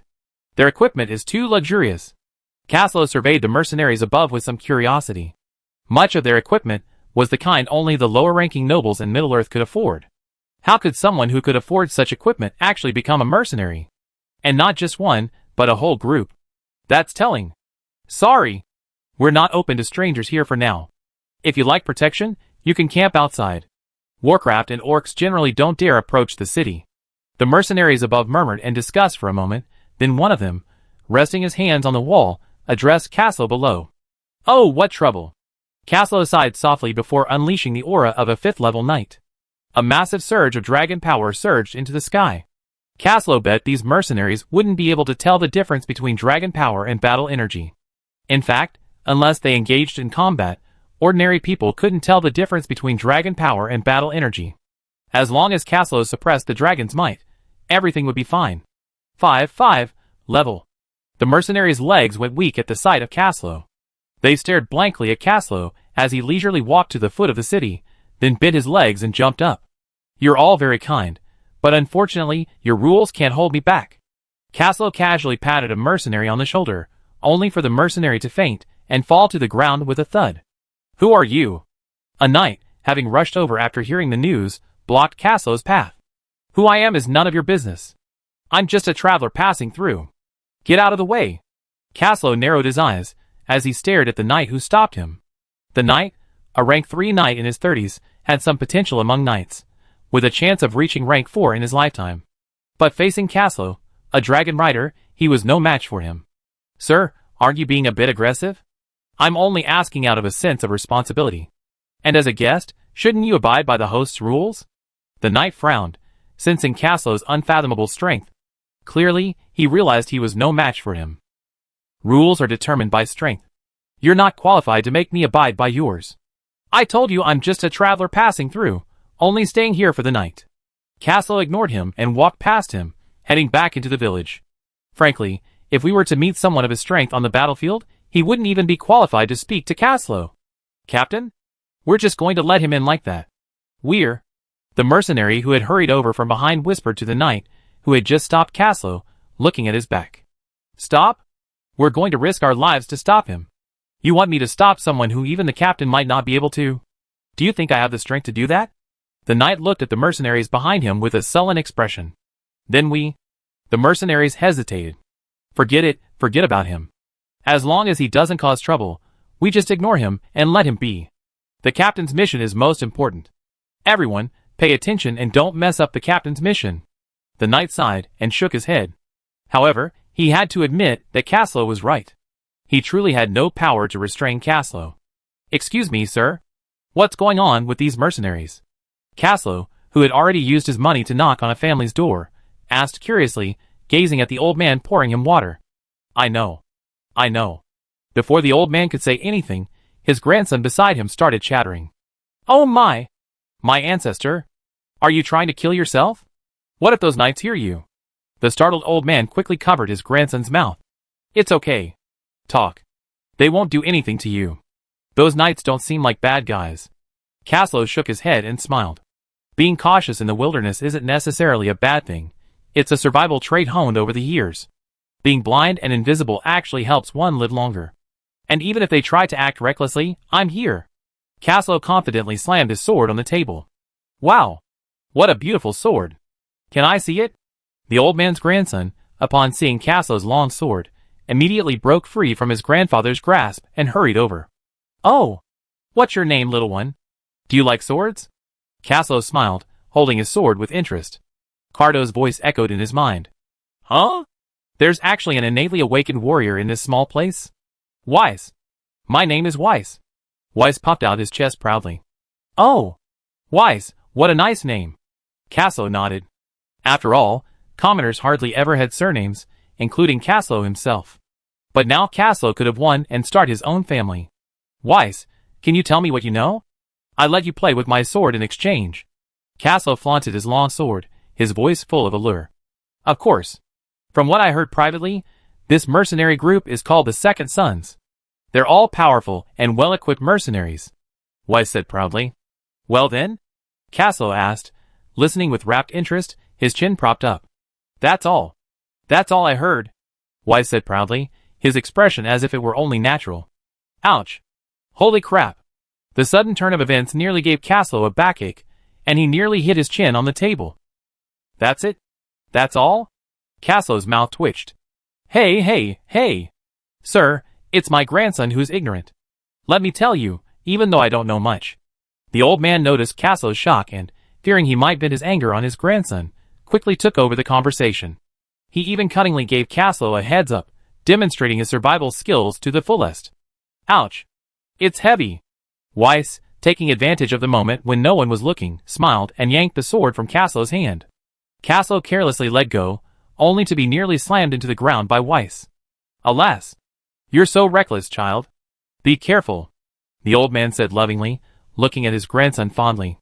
Excuse me, sir, but this child lost his parents when he was young. I raised him single-handedly. The old man sighed.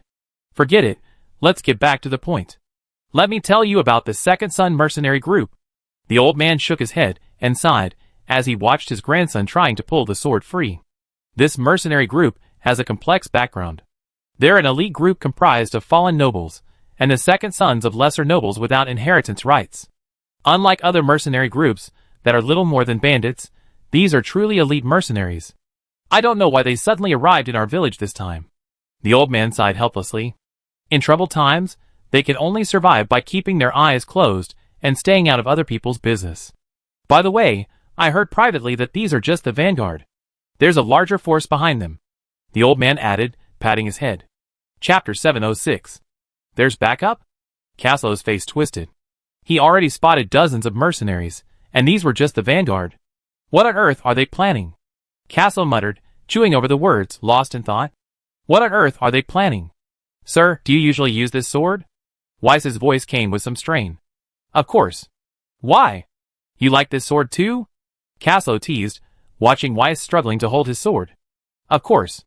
I like any sword, but unfortunately I don't have my own. Weiss looked at Caslow enviously, his eyes filled with a desire to own his own sword. Oh! You want to be a warrior? Caslow asked curiously. Of course. I want to be a great mercenary. That way I can protect my home and my grandfather. Those orcs won't be able to chase us and force us to migrate. Weiss proudly raised her head, her eyes gleaming with sincerity. What a great ambition. You succeed? Caslow nodded in approval of his ideal. After all, he was a natural warrior who had awakened his battle energy first, destined for this profession from birth. His talent was far superior to Caslow's own, who at least had to undergo guidance to awaken his battle energy. Of course. I must become a powerful warrior. Weiss was pleased with Caslow's words. Sir, how about I become your disciple and teach me martial arts? Weiss suddenly changed the subject and said to Caslow. Oh! Why do you want to be my disciple? Caslow was intrigued. Could this child have seen something? Your armor is so ornate, your weapons so fine, it's obvious they surpass those mercenaries. You must be more formidable than them. Weiss looked up, his eyes filled with admiration. Sir, forgive me. Children are ignorant and careless. We won't cause you any trouble. The old man quickly pulled Weiss over and bowed to Caslow in apology. It's okay, I won't blame him. Caslow waved his hand casually, urging the old man to calm down. Do you really want to learn martial arts with me? Caslow said, looking at Weiss with a playful expression. Of course. Weiss looked at Caslow eagerly. Okay, then ask your grandfather if he agrees to let you follow me? Caslow said, looking at Weiss's grandfather. Grandpa. Weiss turned to look at his grandfather, and even Caslow could sense the hope in his eyes. Sir? The old man raised his hand in the air. It wasn't a yes or no, and he could only look at Caslow with a wry smile, finally forcing a forced smile. Don't worry, kid, you have some talent, a natural-born warrior. It wouldn't be a shame for you to follow me. Caslow casually guided Weiss, and instantly, the battle energy within Weiss was easily drawn out by Caslow. The cyan battle energy flames made Caslow's mouth curl slightly. Wind element. Excellent. This, you, sir, this. The old man stared at his grandson and Caslow incoherently stunned. He mumbled something incomprehensible, but his wide eyes revealed his inner shock. You're a professional? Weiss looked up in amazement. He hadn't expected the professional he dreamed of would appear right beside him. He jumped up in excitement. Hey! Let me correct you. I'm not just a professional, you are too. Do you see this wisp of battle energy? Caslow pointed at the azure flame and said to Weiss. Weiss nodded repeatedly, her eyes full of admiration. That's not my battle energy. It's yours. Caslow smiled and pointed at Weiss. Oh, ah. Weiss nodded subconsciously before crying out. I told you you're a congenitally awakened battle energy. This battle energy flame was awakened by you. It's always been within you, which means you're already a battle energy. Caslow patted his shoulder. It was a shame it wasn't magic that was awakened, otherwise he would have become a rare and noble spellcaster. Really? Weiss looked at Caslow in disbelief, trying to find a flaw in his expression to confirm that he was kidding. What's that look in your eyes? Do I look like someone who fool around with children? Caslow's lips twitched in frustration. Wasn't this kid's inner drama too much? Old man, if you think it's okay to let the child stay with me, at least he won't be left alone. I'm a general of the kingdom of Lagrang. I swear to you on my knightly honor that I take good care of him. Caslow saw the old man's worried look and knew what he was thinking, so he spoke to dispel his doubts. You're bragging. How could you possibly be a general of Lagrang? Lagrang is in the north. You're just lying to children. Before the old man could react, Weiss launched into a barrage of criticism. Weiss's grandfather paled immediately. Seriously, whether it was true or not, it's incredibly arrogant to go so close and attack like that. Professionals aren't exactly the kind of people who are supposed to be docile and honest. Sir. Gaw. The old man immediately opened his mouth to apologize, but when he looked up, he saw a ferocious dragon head. His mind lost control, the shock overwhelmed him, and he fainted. Dragon. Dragon. Dragon. Weiss's face turned pale, his eyes unfocused as he blankly chanted the word dragon. His brown hair stood on end, his whole body trembling. TSK. Cardo, you scared them. Caslow muttered in dissatisfaction, a hint of reproach in his eyes. TSK. I was just trying to prove my identity to you. Who knew these people were so cowardly? Cardo, now shrunken again, climbed onto Caslow's shoulders and said speechlessly. Come on. Isn't it normal for a normal person to be frightened silly by the sight of a dragon? Caslow said speechlessly, covering his face. How many people never see a dragon-blooded creature in their entire lives, let alone a living, breathing dragon? Okay, it's my bad. Hurry and save your little apprentice. Don't let him get mad. Cardo grumbled, glancing at Weiss, who was still muttering about dragons. Papa! Hey! Come back to your senses. Caslow patted Weiss's rosy cheek and whispered. Ah! Weiss, regaining consciousness, looked at Caslow and launched an ultrasonic attack. The piercing scream directly hit Caslow's eardrums, causing Caslow's face to twist. I hate children. Can I smother them? They're too noisy, Cardo said weakly. Ugh. Weiss immediately covered her mouth, staring at the miniature dragon on Caslow's shoulder with a look of horror. Look! He understands human language. Don't worry, I eat every child I can. Cardo frightened Weiss with a feigned ferocity. Chapter 707. Ah! Weiss rolled his eyes and fell asleep. Enough. Stop scaring the child. Caslow shook his head helplessly. This commoner wasn't easily frightened to begin with, and Cardo's shout had nearly sent him packing. TSK. Boring. Cardo said with a bored expression, flicking his tail. Okay, we should go. Say goodbye to your grandfather. Caslow ruffled Weiss's short brown hair and said gently, Old man, here are a few silver coins. Although your expenses will be less with the child and me gone, you still need to make a living. Be kind to yourself, if you still hope to live to see your grandson succeed. Caslow placed a stack of silver coins on the table and pushed them over. Silver coins were relatively rare here, but they weren't as tempting as gold coins. Giving him gold coins would be a disservice to him. The old man's lips moved briefly, but he ultimately didn't refuse. Weiss, follow me and be good. Grandpa doesn't ask you to become a successful person, he just wants you to return safely. The old man pulled Weiss over and muttered to himself, finally taking out the bag he had packed overnight and handing it to Weiss. Give it to me. Caslow's eyes twitched as he looked at the bag, which was half the size of Weiss.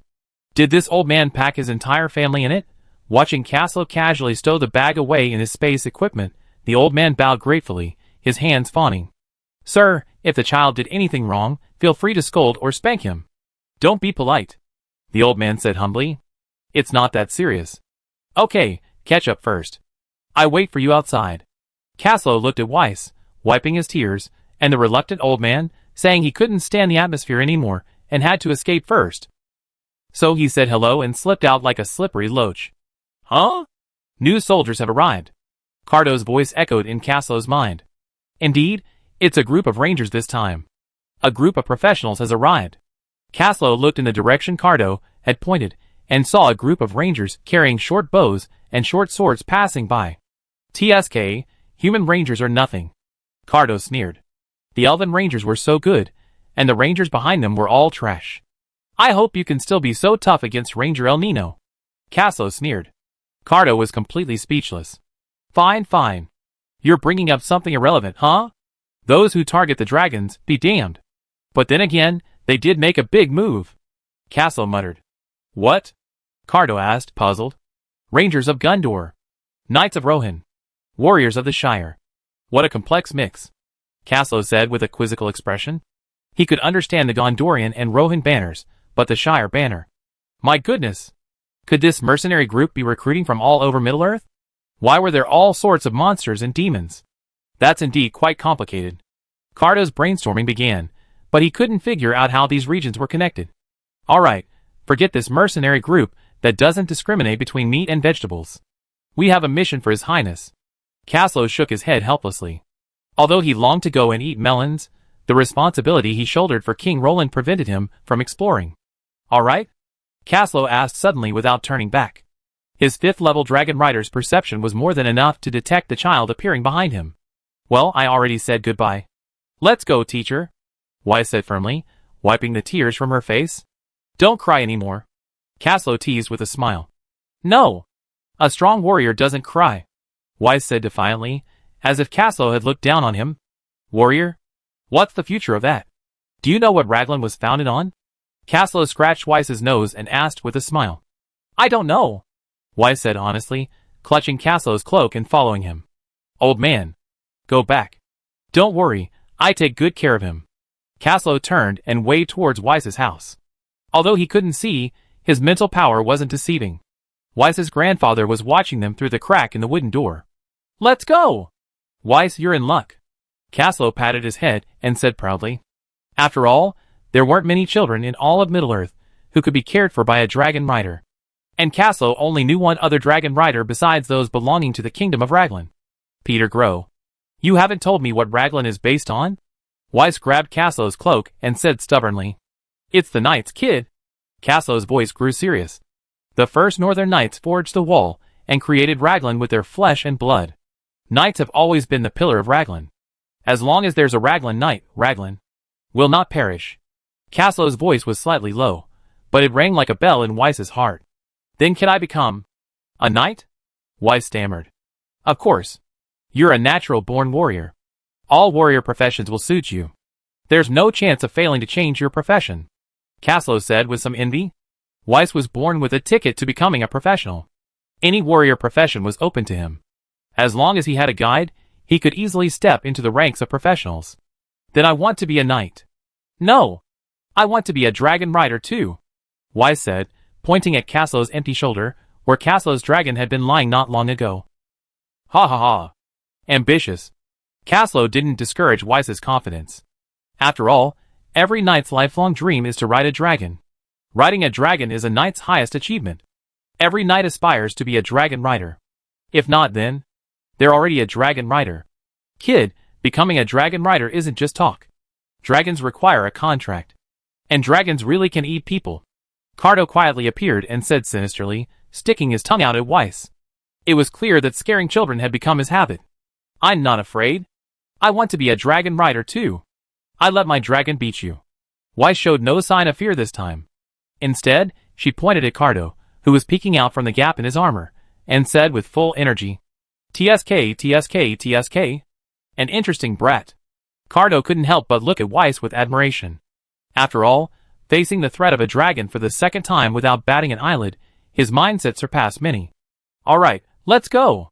Caslo ignored the two of them, casually picking up Weiss and leaping over the low city wall into the wilderness.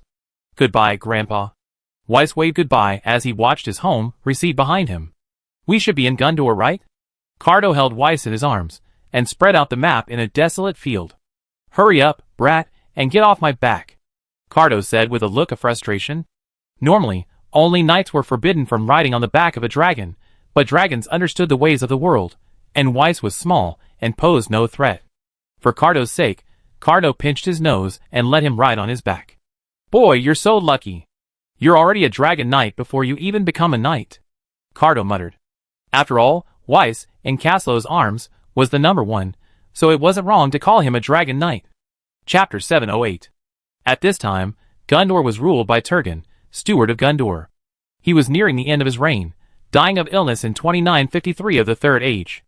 It was during his reign that Sauron openly appeared in Mordor.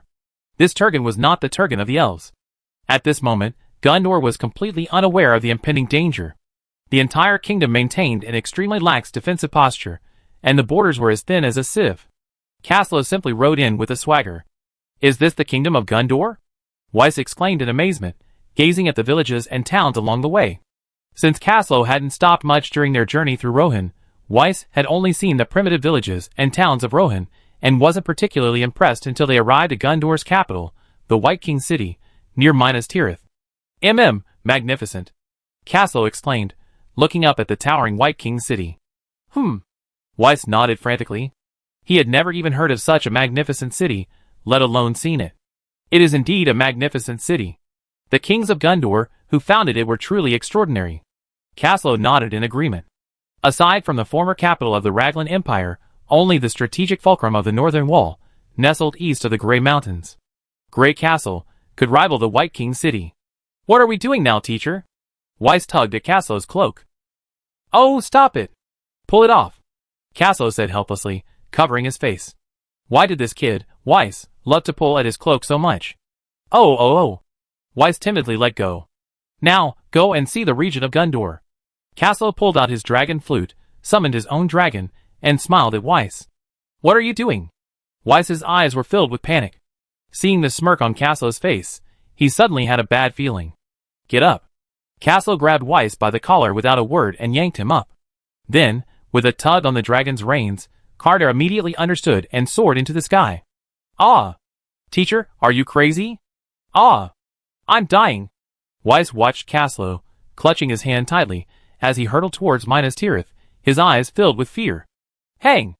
As they neared Minas Tirith, Caslo suddenly pulled on the reins, and the dragon's entire body twisted violently, soaring past the White King's city. Ah! A dragon's roar echoed throughout Minas Tirith, echoing throughout the White King's city. Ah! Mad teacher! We be shot down!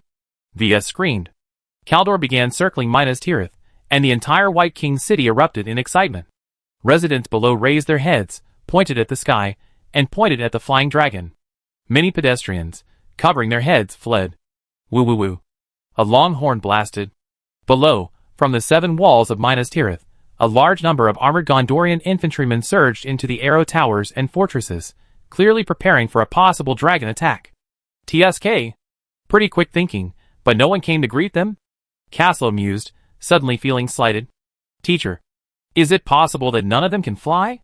Weiss asked weakly. Level 6 professionals can fly. Could it be that White King City doesn't even have a level 6? Caslo said, his eyes narrowed, a little annoyed. Everyone knew Gondor had fallen, but it hadn't fallen so far that it lacked even level 6 combat power, had it? Whoa! As the two spoke, a figure soared into the sky from below, shrouded in crackling golden flames of battle energy.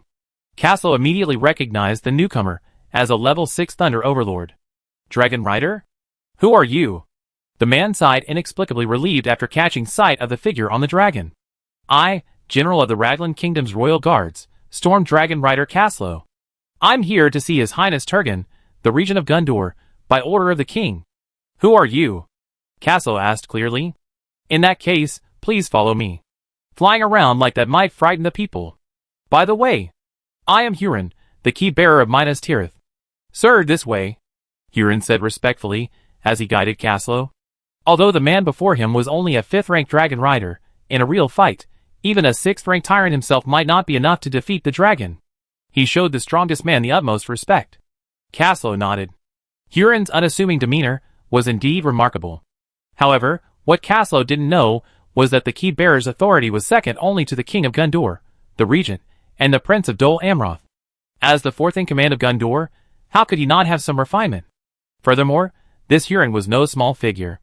As a witness to the Battle of the Pelennor Fields during the War of the Ring and Warden of Minas Tirith during the expedition to the Black Gate, He knew he was quite capable.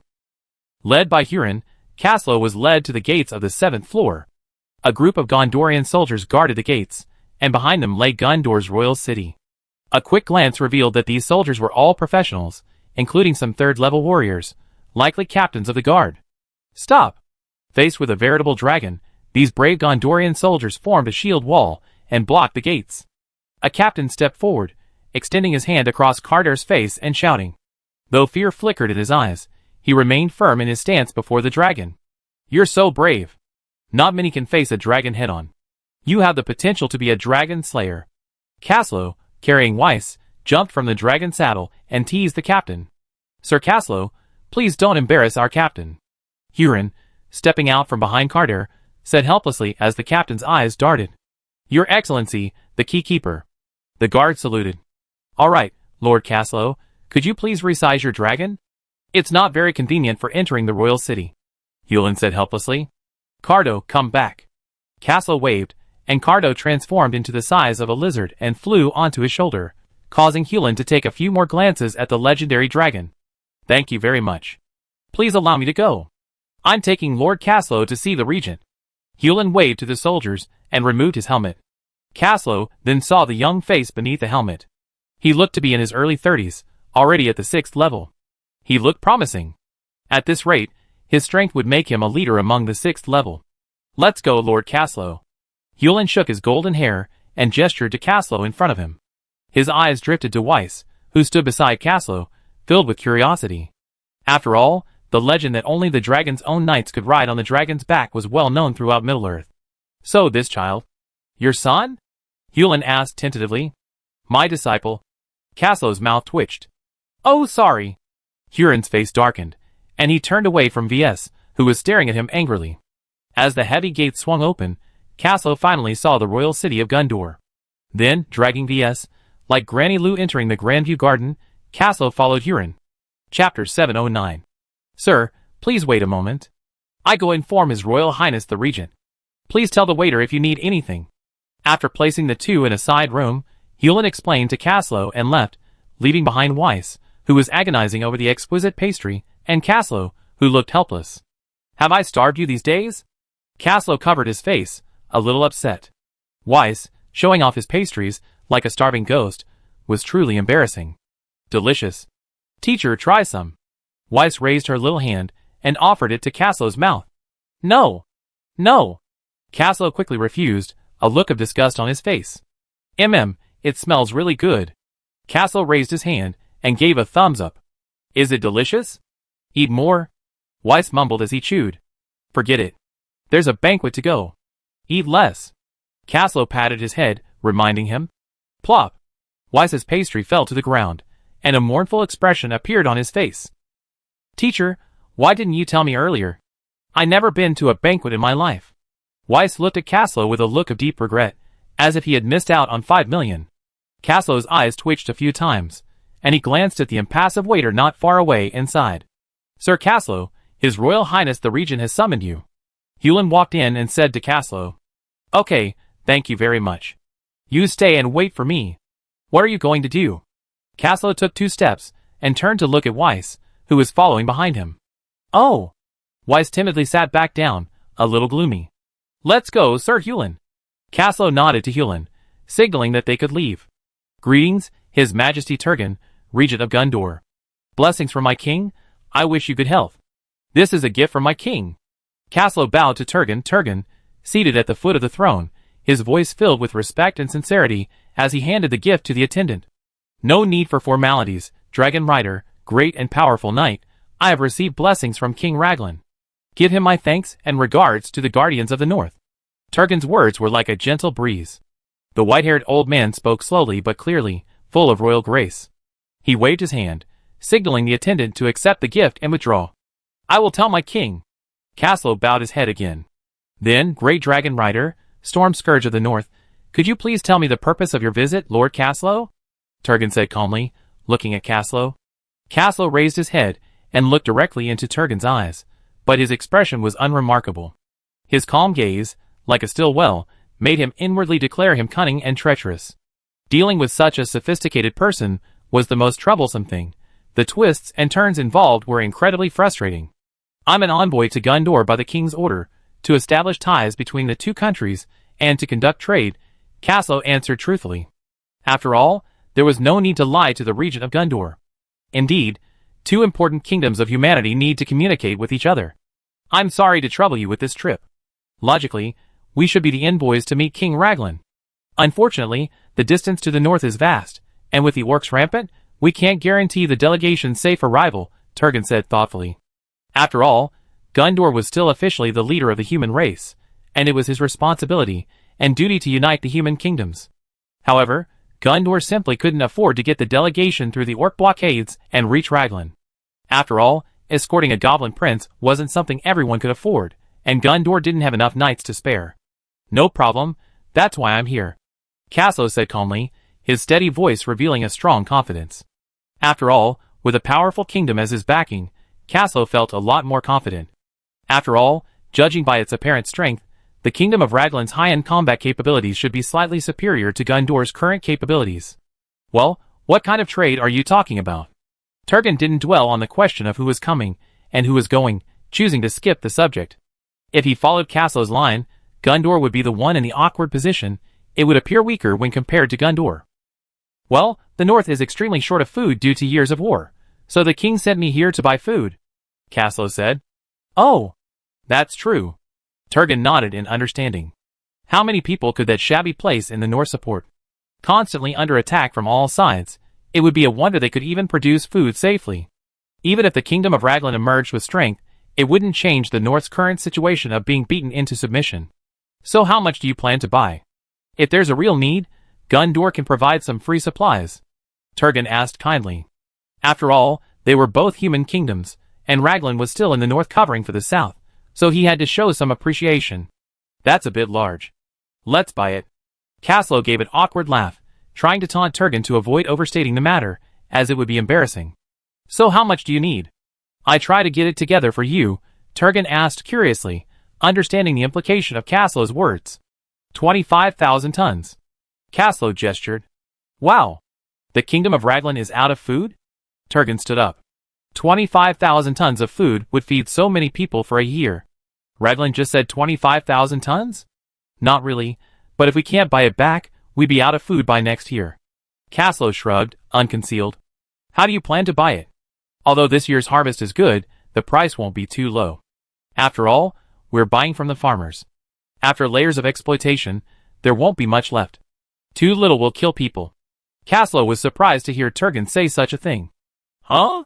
Cassio stared at Turgon's face in disbelief. Turgon's words had practically stomped the faces of the Gondor nobles. Don't look at me like that. I'm just a mediocre chancellor. I don't have strong hands. I can't control what the nobles do. I can only maintain the stability of the kingdom. Everything else. I'm powerless. Turgon gave a wry smile. Although he lacked the ability, he still wanted to do something for the people. We're not planning to pay. We're offering 10 sets of excellence knight armor in exchange. Cassio shook his head. Excellent knight equipment? A set? 10 sets? Seriously?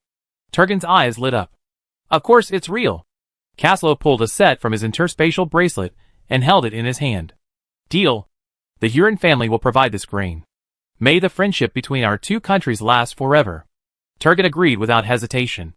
10 sets of excellence knight equipment equaled half of Gondor's current total. Many nobles didn't even have a single set of excellence knight equipment. These 10 sets of armor would be a valuable political asset. Very well then.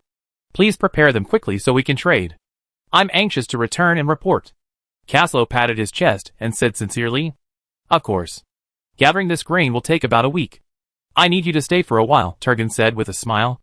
Then I trouble you. Cassio nodded. By the way, I host a banquet for you tonight. I hope you'll be able to attend, Turgon invited. Of course. Cassio smiled and didn't refuse. Chapter 710. Let's go! Cassio patted the drowsy Weiss. Where to? Weiss raised his sleepy eyes and looked at Cassio with a bewildered expression. To the resting place, of course. Get some rest. His Highness Turgon has prepared a dinner for us tonight.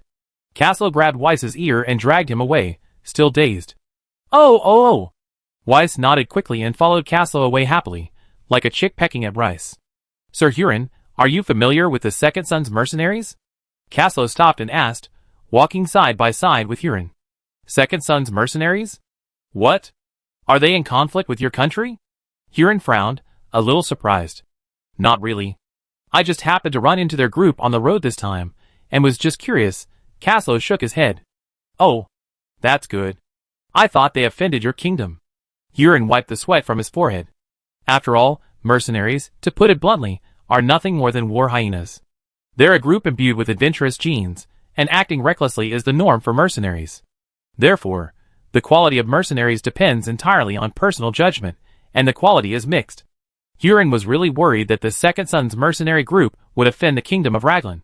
After all, many of the Second Son's mercenary group members have deep ties to the Gondorian nobility. They were originally a group of second sons of families without inheritance rights in Gondor. Unwilling to accept the arrangements of their families, they wanted to achieve success, gain the recognition of the lords, and obtain their own fiefdoms. So they spontaneously organized this mercenary group. Eventually, as they traveled far and wide, their reputation grew, and they attracted many second sons of nobles, and down-and-out nobles from places like the Shire and Rohan to join them. Over the years, they have made considerable contributions in the fight against orcs and barbarians. Huron said casually. Then why are they on the Gladden Plains? Are they planning to attack Dol Guldur? Caslo's gaze froze in admiration.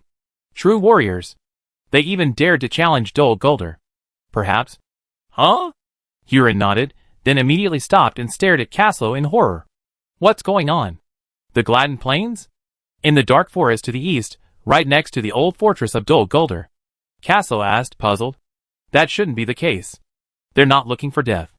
Huron glanced around uncertainly, making Caslo lose confidence. Logically, while the Second Son's mercenary group was powerful and courageous, there was no reason for them to challenge the thankless task of Dol Guldur's old fortress, right? Who knows? Caslo shook his head solemnly. Huh? Huron stopped Caslo. Why? Lord Huron, do you care about them? Caslo asked curiously, gazing at the anxious Huron. To be honest, sir, several of the Huron family's second sons, who don't have inheritance rights, are among them. Could you elaborate? Huron asked with a scowl. That's not a big deal. After all, the orcs of Dol Guldur suffered heavy casualties after several battles in the north. Many orc clans have retreated to the area south of the Dead Marshes. Dol Guldur should be quite weak now. Aside from the 3 troublesome ringwraiths within, taking this place shouldn't be difficult. Caslo analyzed. That's just courting death. Ringwraiths. Huron was overwhelmed. As a 6th rank overlord, he naturally knew the ringwraiths' worth. After all, they were the elite of the 6th rank.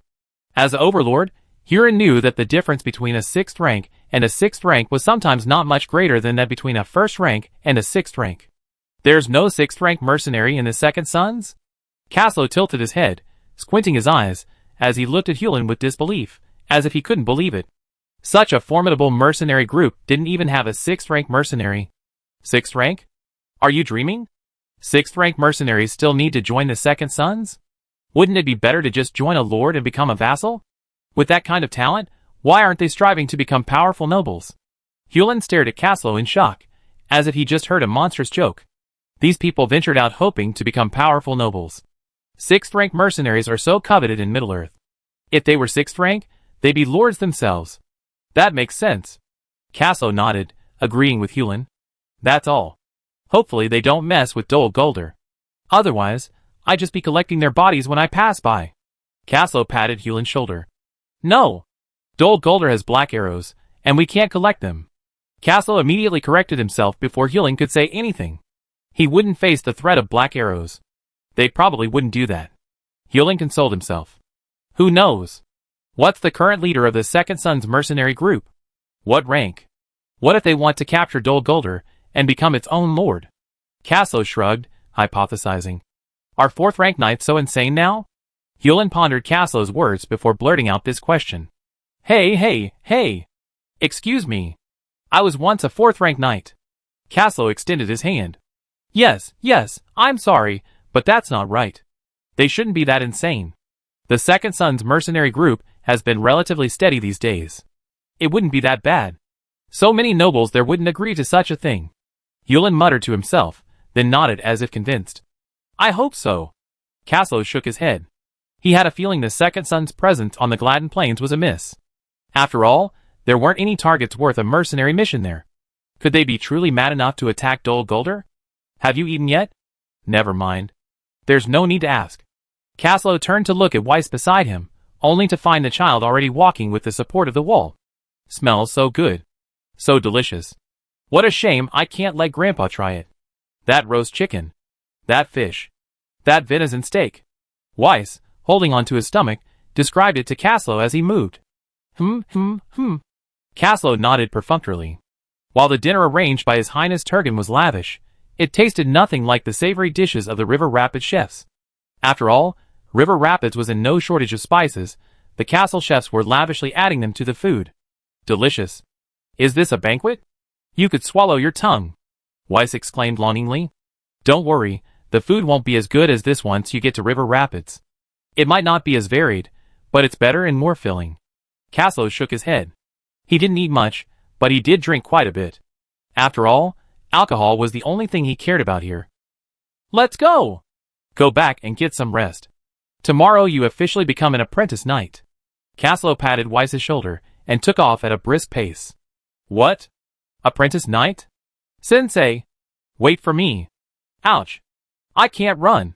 Weiss was stunned for a moment, then, with a look of surprise and longing, he chased after him. However, after only a few steps, his stomach protested, and he could only move one step at a time, his face etched with pain, as he chased after Caslow. Captain! We're all here. Captain, we're all here. Captain, we're all here. Captain, everyone in Team 1 is ready. Team 2 is in place. Team 3 is ready. Action. Swift action. We can't afford to delay. Use the magic scrolls you have when you need them. Don't skimp. Chapter 711. Kill! Teams of well-equipped mercenaries rushed out of the darkness, leaving the orcs disoriented. Soon, the mercenaries of the Second Son mercenary group swiftly broke through the Orcish defenses and advanced deep into the heart of the forest. Soon after, a roar of anger emanated from the depths of the dark forest, followed by silence. Teacher, are we leaving? Weiss asked Caslow. What? You're staying here? I'm a general of the Kingdom of Raglan, and this is Guldur. You be a Raglan too, so is it wrong to go back and see your homeland? Caslow rolled his eyes, thinking to himself, what a glamorous world. The prosperous White King City has captivated this young man from the wasteland. Isn't that River Rapids very prosperous? Weiss nodded, then asked quietly. If your excellency is willing to yield, Guldur is welcome. I believe His Highness the Regent will not begrudge a marshal's position. Huron, who was standing nearby, smiled and said, although he knew the hope was slim, it was a good thing to plant a seed. If one day Caslow became unhappy in Raglan and his first destination was Guldur, it would be worth it. Forget it. King Roland will come after me and break my legs. Caslow shook his head with a grimace of disapproval. This breaking of the legs was a physical act. Roland's dose alone could completely negate Caslow's advantage as a dragon rider. Without Cardar's help, a broken leg was a sure thing. Haha, your excellency is polite. Huron smiled, not feeling frustrated. After all, it was an unintentional act, not intended to be a reward. Well, now that everything is over, it's time to return home. Thank you, Regent, and all of Guldur for your hospitality these days. It's an honor. Caslow patted his chest. I see you off. Huron extended his hand in a gesture of invitation. No need for formalities. I simply ride off on my dragon. Reassure your Highness, Regent. Guldur and Raglan are both human kingdoms. It's our duty to help each other. Raglan is willing to face future crises alongside Guldur. Caslow patted Huron's shoulder before departing. Thank you. Huron nodded sincerely. Caslow's words meant the alliance between Guldur and Raglan was a done deal. If the Demon King's army invaded the kingdom of Raglan in the future, Raglan would not sit idly by. This assurance reassured everyone in Guldur. Stay. Caslow lifted up Weiss and leaped onto the dragon saddle. Take care, and be careful. Huron watched as Caslow, riding his dragon, soared from the spa square of the royal city, soaring into the sky and finally disappearing into the clouds. Your Highness, the Regent, he is gone, Huron whispered, bowing into the darkness. Yes, I see. The road ahead is becoming increasingly difficult. I hope Guldur can still survive safely, Turgan said softly, gazing at the sky. Don't worry, grandfather. I will definitely govern this country well. Let Guldur regain its glory. A figure darted out from the side, and spoke to Turgon in a childish voice. "Oh! Denethor. My dear grandson. My hope for the future." Turgon praised him generously, embracing Denethor in his arms, and looking at him with a look of affection. He remained noncommittal about his grandson's words, but his love for him was genuine. "Safety is good? Safety is good?" Turgon whispered, embracing the 14-year-old Denethor. At just 14, Denethor already showed signs of his future sage, tall, brave, wise, and far-sighted. "If what that dragon rider said is true, we need to reinforce the border now," Denethor advised his grandfather. "Let's wait and see." Turgon smiled, stroking his head, his eyes full of fondness. He didn't reject his grandson's suggestion, simply saying to wait. After all, strengthening the border would require a huge investment, which would ultimately be passed on to the people. Turgon didn't want to burden the people with such a heavy burden because of some unfounded rumor. If the Demon King truly showed signs of gaining power, it wouldn't be too late to prepare for war. This was the courage given to Turgon by the strongest human kingdom in Middle-earth. The vastness of Gondor could handle it. Okay, but border patrols should be tightened. Denethor shook his head, continuing without hesitation. "Yes. Those wandering orcs were just a minor problem before, but we can't let them go now. Have the border troops blockade the wandering orcs." Turgon didn't object this time. After all, if left alone, the wandering orcs would tear Gondor apart. Pay close attention to that northern kingdom. It will be your lifeline in the future. Turgon sighed meaningfully, looking at his grandson. Turgon knew Denethor's talent and foresight, but Gondor had been in decline for too long. The only high-end combat force in all of Minas Tirith was Hurin, the keeper of the keys. Comparing this to the high-end combat power reported by the intelligence regarding the kingdom of Raglan, one had to admit that Gondor was miles behind. The golden generation of the War of the Ring was still leveling up and hadn't even reached maturity yet. Gondor was in a very awkward position at the moment. Although it possessed a large basic military force, its high-end combat power was already in a state of transition. "I understand, grandfather. If such a day ever comes, I will seek aid from the kingdom of Raglan." Denethor lowered his noble head. He had bowed his head only a few times in his life, and even fewer times could force him to do so. Yet, reality was a frequent occurrence. Alas! Troubled times.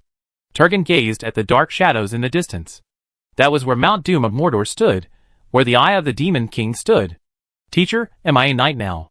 Weiss said idly, counting the stripes on his armor in Caslo's arms. "Half finished?" "No mount." Before Caslo could answer, Kaldor poured a basin of cold water over Weiss's head. "Not so exaggerated. There are plenty of horses in Raglan Shar. You can pick any you want when the time comes." Caslo shook his head and smiled helplessly, urging Weiss not to be discouraged. "Ah? A horse?" Weiss said with a bit of a lack of interest. "What? You think I'm going to catch a dragon for you?" Caslo asked with a puzzled look on his face. Weiss nodded. "Goodness. Forget pure-blooded dragons. I might not even be able to find a sub-dragon." Caslo was at a loss for words. Dragons are so rare. Young dragons are especially rare. Finding a tamed young dragon is incredibly rare, and even then, it has to pass the test of its parents. "Okay, I was greedy." Weiss looked at Caslo aggrievedly. Okay, I catch you a dragon-blooded monster when I get a chance." Weiss's look frightened Caslo, and he reluctantly signed the dragon-selling agreement. Get ready, we're going home. This time, see your grandfather. Unless you become a Sky Knight, we rarely see each other again." Caslo patted Weiss's head and said earnestly. Weiss didn't say anything, but stared blankly at the clouds below, lost in thought. Caslo glanced at him and ignored him. After all, it was normal for a child to be emo when he first left home. "Something's wrong. Caslo." "That village." Cardo suddenly spoke. Cardo, now hovering over the village, cried out to Caslo in disbelief. "What happened here? The entire village was destroyed?" Caslo stood on the dragon's back, gazing in horror at the nameless village, a river of blood. Chapter 712. "Such a strong smell of blood. Even though it's stale," Cardo said solemnly, flies buzzing around him, making the dragon unusually irritated. "Grandpa." Weiss looked at the rubble of the village and immediately ran towards home. "It's been a few days. These bloodstains have dried."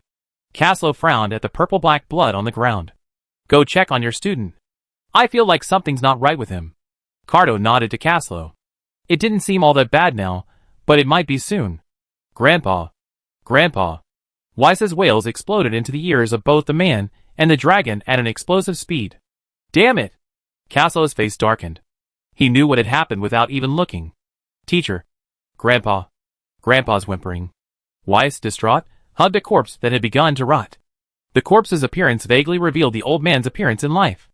Knife wounds. Heavy blades. They don't look like human weapons. Caslo knelt down and carefully examined the wounds on the old man's body before looking up at Weiss. Weiss was sobbing, clutching the decayed corpse, his eyes fixed on the doorway. A trail of blood stretched all the way to the old man's body. A kitchen knife, stained with scattered black blood, lay on the ground nearby. Something's wrong. Why is this messy? The ingredients are so complex.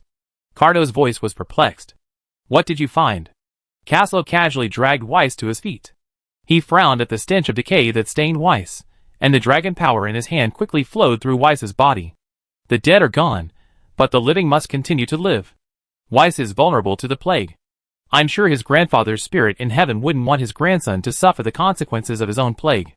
It's a dragon. Cardo's first word shocked Caslo. Impossible. We never seen a giant dragon in the dark forest. It must be a wyvern or a sub-dragon. Caslo blurted out. Dragon power won't deceive us. Feel it for yourself. Look at the plague spores on these corpses. It's a demon dragon. Cardo said calmly. Holy crap. Cardo carefully sensed the remaining energy around him, and discovered it was the same dragon power as his own. And it carried a faint dragon-like aura. So can anyone tell me what happened here? Cardo squinted his eyes as he looked around. He had just seen the bodies of at least 3 groups, orcs, villagers, and mercenaries from the Second Son's mercenary group. Yes, there were quite a few mercenary corpses around the village. The most urgent thing is to find that dragon. He should be judged by the silver dragons for wantonly slaughtering innocents. Cardo urged. If a chaotic and evil dragon were allowed to run wild, everyone would have to keep one eye open. Don't rush. First understand what's going on. It's not the power that's evil, but the people who use it. Caslo didn't call for the killing of the strange dragon that had appeared on the scene. Understand what? Understand why the dragons massacred the village? Then I tell you. In the eyes of dragons, humans are nothing more than ants. Don't boast about your nobility. Destroying you. What does it have to do with you? Cardo snorted coldly. Wild dragons were naturally not as easy to talk to as they were. Good and evil and wild dragons can change in an instant. Clearly, they had encountered an evil one. Caslo was speechless. Looking at the vacant Weiss in his hands, he suddenly felt a pang of heartache. I just saw it, and they were just about to unleash a forbidden spell. The entire village and surrounding area are covered in craters wrought by dragon magic and magic scrolls. It seems these mercenaries have been battling this dragon for a while. Cardo sighed, looking at the mercenaries lying dead everywhere. He was like an ant trying to shake a tree, just like them. That doesn't make sense. Why are those orcs here? Caslo pointed at the miserable corpses of orcs around him, puzzled. Wash yourself properly. It's unsanitary there. Stay away if you don't want to die of the plague. Your grandfather is dead, but you have to live well for him. Caslo urged from outside the tent, while Weiss's sobs could be heard from inside. What a damned world. Caslo spat. What's here? Something worthy of the Second Son's mercenary group's continued attack? I just counted the bodies of at least 100 mercenaries. Caslo scratched his head, bewildered, staring at the village ahead. He and Weiss had set up camp at a water source upstream, far from the village. After all, there was no way he could take Weiss into a village littered with corpses. While he wasn't afraid of the plague, the thought of Weiss, a newly minted apprentice knight, being infected would be truly fatal. Not to mention that the plague was spawned by the power of a dragon. Yeah, I can understand the orcs and the mercenaries, but why is this dragon getting involved? Cardo was overwhelmed. This inexplicable fellow brought him immense confusion. Dragon? Dragon? Oh my goodness! No way. Are they targeting the dragon? Caslo came up with this seemingly absurd conclusion, because apart from the traces of magic, the orc corpses only had external injuries caused by the mercenaries' weapons, which meant that the unknown dragon did not attack the orcs. For a dragon, facing a group of ants is naturally nothing, unless these ants have some relationship with them. I just don't know if this dragon was tamed by the orcs or if it's an ally. Caslo took a deep breath and said with a touch of fear. After all, they were facing the Dark Alliance, a force that had once been allied with the evil dragons. The elves had survived, so it didn't make sense for those dragons, who outlived the elves, to have died in their sleep. If it were just an alliance, That would be fine, after all, it was perfectly normal for the Dark Alliance to have evil dragons. But what if it was a tamed dragon with a contract? Caslow couldn't imagine the image of an orc dragon warrior. I guess so. Those mercenaries must have wanted to slay the dragon. Cardo sighed. Judging from the bodies at the scene, the mercenaries' equipment was quite luxurious. After all, they were descendants of nobles, and had some extra wealth. However, their equipment was no better than paper-made ones against a dragon's attack. First, the orcs probably sneaked into the village and assassinated the residents on the outskirts. Then, they were discovered by the mercenaries, and a fierce battle ensued. The orcs were defeated and driven out of the village. Caslow reconstructed the scene based on the condition of the bodies. Some of the orcs who escaped were hunted down and hacked to death outside the village by the mercenaries, and then they encountered a dragon's breath that fell from the sky. Caslow frowned as he looked at the village, which was almost reduced to ruins. It's possible. After all, that mercenary group is always after something, and slaying a dragon is a good goal. Cardo agreed with Caslow's analysis. Do you really think it's about slaying a dragon? The most valuable thing about a dragon isn't its carcass. Caslow's expression changed slightly. Ah? You mean the dragon? Cardo's dragon eyes widened in shock at Caslow's speculation. Were those mercenaries mad? How could they withstand a raging dragon? I just don't know if they succeeded. Since ancient times, money has always moved people. People die for money, birds die for food. These second sons, who want to rise to prominence and become nobles, won't miss any possible opportunity. Caslow shook his head. Cardo understood human nature, but he couldn't see the heart. Chapter 713. If it really is a dragon egg, then everything is explained. They wouldn't blink an eye even if thousands of people died to give birth to a dragon rider. Cardo murmured. As a giant dragon who had once been a flying dragon, he knew only too well how deadly and attractive the word dragon rider was to knights. Yes, we need to go check around. Hopefully we find some survivors who can tell us what happened here. Caslow shook his head and said to his dragon mount. Done washing? Caslow's conversation with Cardo came to an abrupt halt as he saw Weiss emerge with a wet head. Weiss's eyes were still red and filled with tears. Let's bid a proper farewell. The dead are gone, but we still need to live. Caslow patted Weiss's shoulder and tossed the torch into the pit he had dug. A blazing flame suddenly erupted, and inside lay Weiss's grandfather. Stay here, don't run around. Caslow warned Weiss, then relit a torch and walked off into the distance. There was a larger pit, filled with the remains of the other victims of the village and the mercenaries. They had become carriers of the plague. Caslow had to burn them, or else the trouble would continue. Is he asleep? Cardo asked, nodding his head toward the tent. He's been crying for so long, it's time for him to go to sleep. Everything is over, Caslow said calmly. Let's go up and take a look. See if there are any details we haven't discovered. Caslow sighed and climbed onto the dragon's saddle. With a sudden flap of Cardo's wings, the massive dragon instantly soared into the sky, swiftly soaring into the distance. See if there are any survivors, Caslow whispered. No survivors, but corpses are everywhere. Cardo's dragon eyes narrowed to a slit and began to scan the ground below. What did you find? Caslow asked. A pile of dead orcs. They're not looking good. Cardo groaned and suddenly swooped down. These orcs were all killed with a single blow. Look at the blade. Caslow turned the neck of an orc.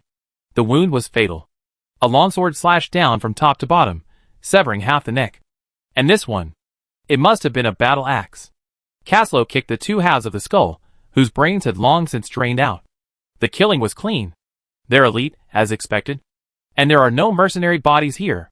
This must have been caused by the most elite mercenaries breaking through. Caslow rubbed his chin. Let's go! Let's look west. Caslow shook his head. Don't go too far. Your apprentice is still out there alone. Cardo snorted. He's been crying all day. He won't wake up for a while. Let's get on with our business. Caslow nodded, estimating the time. This should be where the last mercenaries died, right? Caslow gazed at the scattered bodies of mercenaries and orcs. A bunch of brave men. Courageous. Cardo praised. There were only a few dozen mercenary corpses here, but there were definitely thousands of orcs. It's not easy for a group of mercenaries to fight this hard. Don't be so cowardly. Check for any survivors. Caslow kicked his dragon. There's no one alive. Both the humans and the orcs are dead. Cardo shook his head. It seems the dragon didn't pursue us. There's no sign of the plague here. Did it turn back mid-chance? Kaldor suddenly frowned, his enormous dragon eyes filled with confusion. Why? Isn't it normal to give up halfway through a pursuit? Why would a dragon care about ants? Caslo paused, puzzled. You don't understand dragons. Dragons don't care about ants. But if an ant offends its majesty, the dragon won't rest until it crushes it, Kaldor said solemnly. So why did the dragon turn back mid-chance? Leaving only these orcs to pursue? Kaldor hesitated. To the west is the Anduin River. If the remaining mercenaries can't catch up here, they should cross and retreat west. Orcs are unlikely to cross the river to pursue. Caslo glanced westward. The Anduin River was still surging beside them. Unless something unexpected caused the dragon to turn back. Kaldor muttered to himself. Suddenly, the two men exchanged glances. Dragon egg. Are the remnants of the mercenary army going the other way? They went straight into the dark forest. Otherwise, there's no reason the dragon would give up on hunting them. That's right. Darkness reigns supreme. The dark forest is densely packed with towering ancient trees. Even a dragon can't maneuver. There's still a glimmer of hope if we enter the dark forest. Those carrying the dragon egg must have escaped. Caslo's eyes lit up. Let's go back. We check the east tomorrow, Cardo said calmly. Awake? Come and have some fish. Caslo handed over the grilled fish. Thank you, teacher. Weiss took Caslo's grilled fish with a dull look and sipped it. TSK? Caslo looked at him and shook his head. It seemed the death of his only relative had dealt a heavy blow to the child. You're 14 this year, not young anymore. You're capable of avenging your family, Caslo said calmly. Swish. Caslo swung a one-handed dagger, gleaming with a cold light, and it stabbed into Weiss's feet. Pick it up. Tomorrow, I take you to avenge your grandfather. Caslo looked at Weiss calmly. Snap. Weiss's grip suddenly loosened, and the already cold grilled fish splattered to the ground, mixing with the dust. He reached out and grabbed the dagger, pulling it free. To be honest, the culprit this time isn't just the orcs, but also a dragon. Are you afraid? Caslo's voice remained calm. I'm not afraid. I kill him, even if he's a dragon. Weiss raised his head, his eyes suddenly turning pitch black. The tinge of crimson in his eyes made Caslo's heart skip a beat. What the hell? Attribute shift? Cardo's surprised voice echoed in Caslo's mind. Your apprentice might not be able to inherit your legacy. His attributes have shifted from wind to dark and evil. How could this happen? Caslo frowned, wondering. Even if something happened to his family, his attributes wouldn't have changed, right? We were careless. The remaining dragon power here has affected him. He might have been corrupted by darkness and evil. You need to make plans? Cardo hesitated for a moment. Heh. Boy, you come to your senses. Caslo ignored his dragon and chuckled, patting Weiss's face.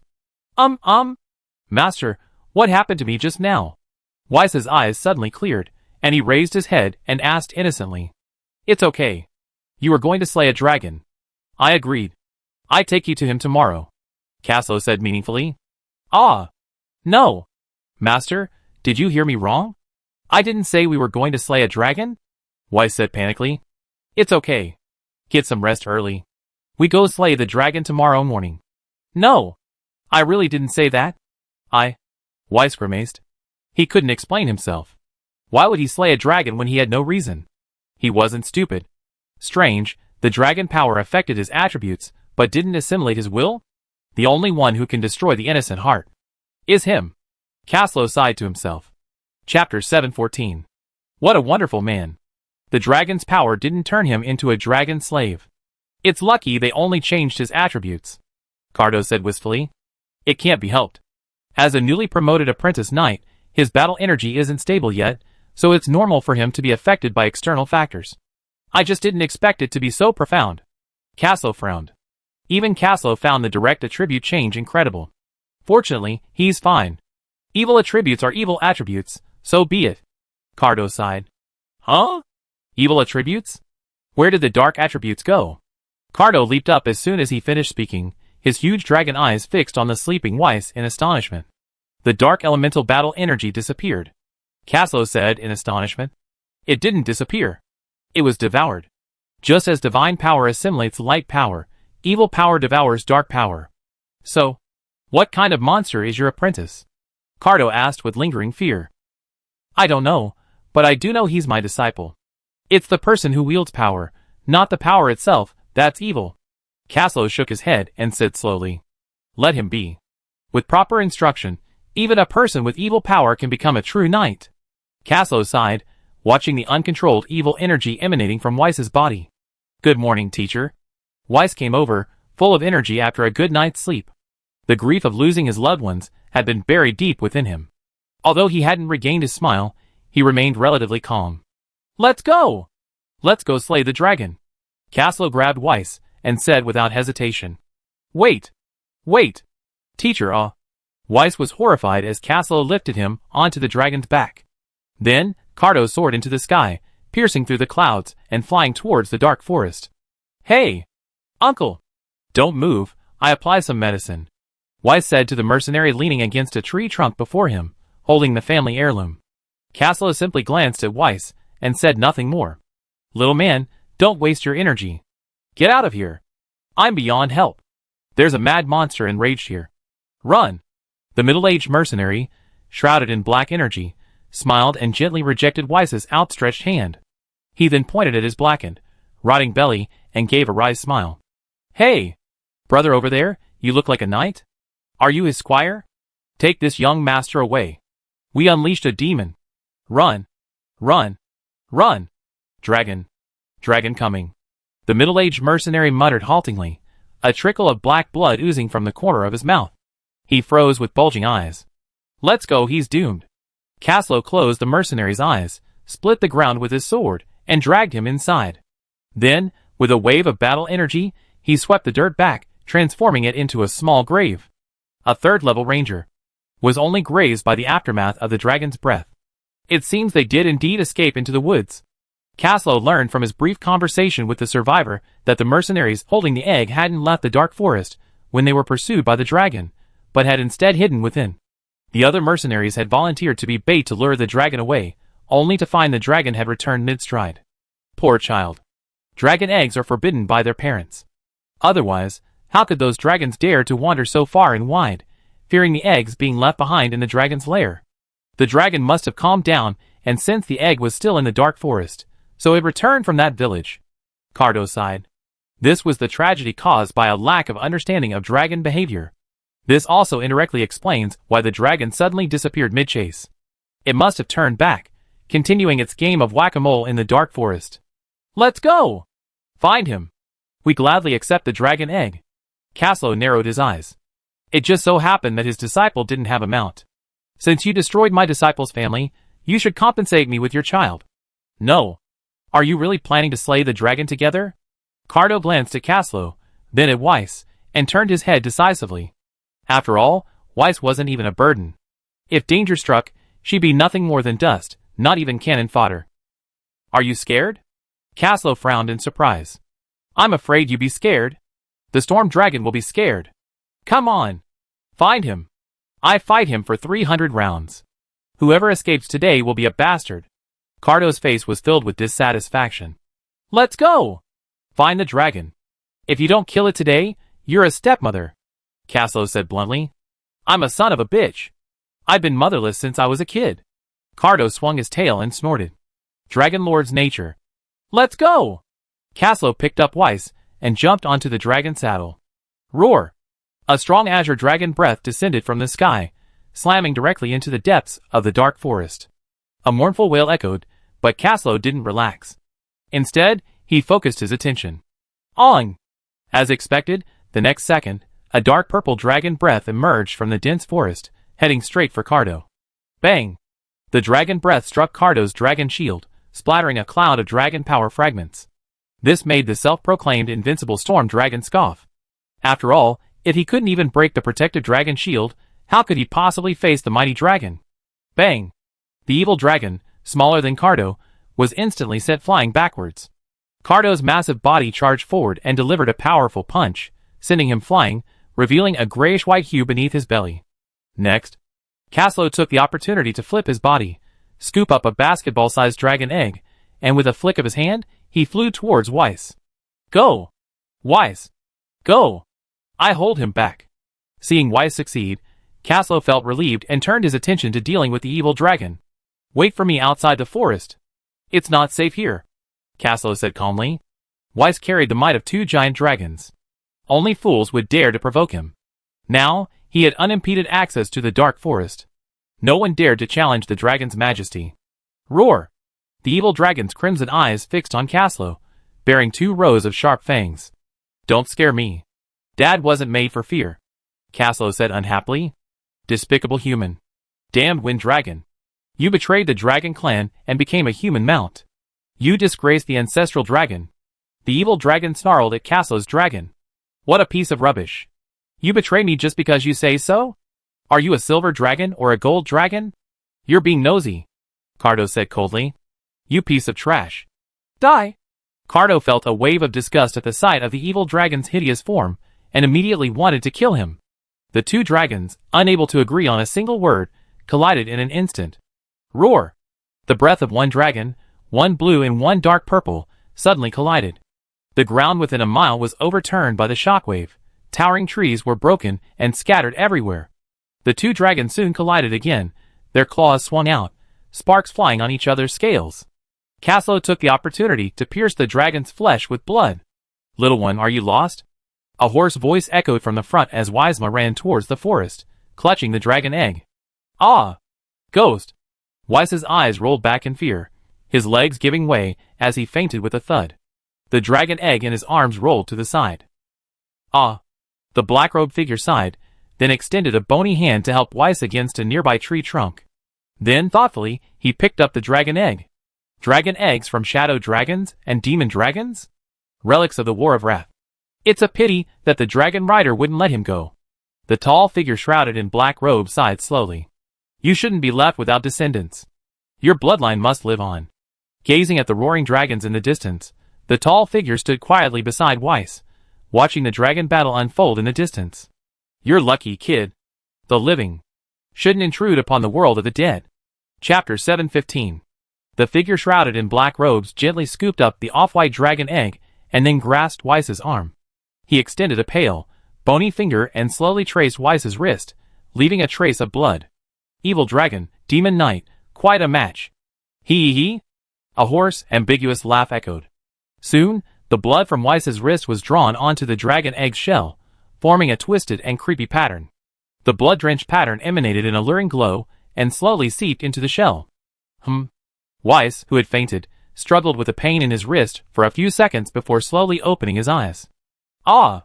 Weiss tumbled backward, utterly terrified by the dark object before him.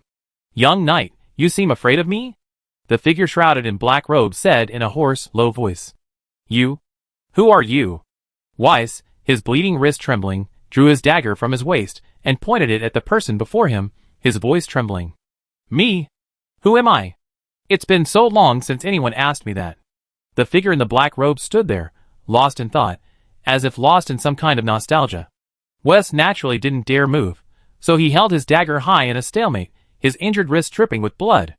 That dragon rider won't be defeated so quickly. Dragon slaying isn't easy. Leave this place. This isn't a place you should be treading. The figure shrouded in black robes said calmly, then thrust the dragon egg in his hand forward with his battle chi. Wes's eyelids twitched as he gazed at the decaying and evil battle chi enveloping the dragon egg. He had formed a suspicion about the person before him that he didn't want to believe. The ringwraiths, Ves said bitterly. He was now numb. He had been hearing all sorts of rumors about the ringwraiths, never expecting to face them face to face. I am one of the Nazgul, but everyone calls me a ringwraith. The figure shrouded in black robes slowly lifted his cloak, revealing a face clad in a hideous helmet. A dark mist shrouded his face. Only 2 flickering soul fires could be seen in his pupils. Gudong, Ves swallowed slowly. He thought he saw his grandmother, waving to him. Hee. As if pleased with Visa's performance, the ringwraith put on his cloak again, shrouding himself in shadow. What are you doing? Ves said coldly. Confirming it was a ringwraith before him, he calmed down. Although he feared death, he had never forgotten his identity. He was human. He was loyal to humanity. And since his only family had died at the hands of the ringwraiths, it was clear he hated them to the core. You seem to hate me? The ringwraith asked calmly, retreating into the shadows beneath the trees. Hate? I'd rather kill you myself. You filthy, evil creatures. Visa's voice was chilling, and he stood up, sword drawn. Filthy and evil? Do you think they truly uphold justice? The ringwraith's voice was vague and unreal, yet it carried a chilling chill from the soul. It's useless for you, A little brat, to care about such things. Leave this burial ground of the dead. The living should not be here. The ringwraith silently waved his hand, signaling VS to leave. What have you done to me? VS gazed solemnly at the blood scab on his wrist. God only knew if the ringwraith before him had cast a curse upon him or something else. What did I do to you? Ha ha ha. Your status doesn't even warrant my plotting against you.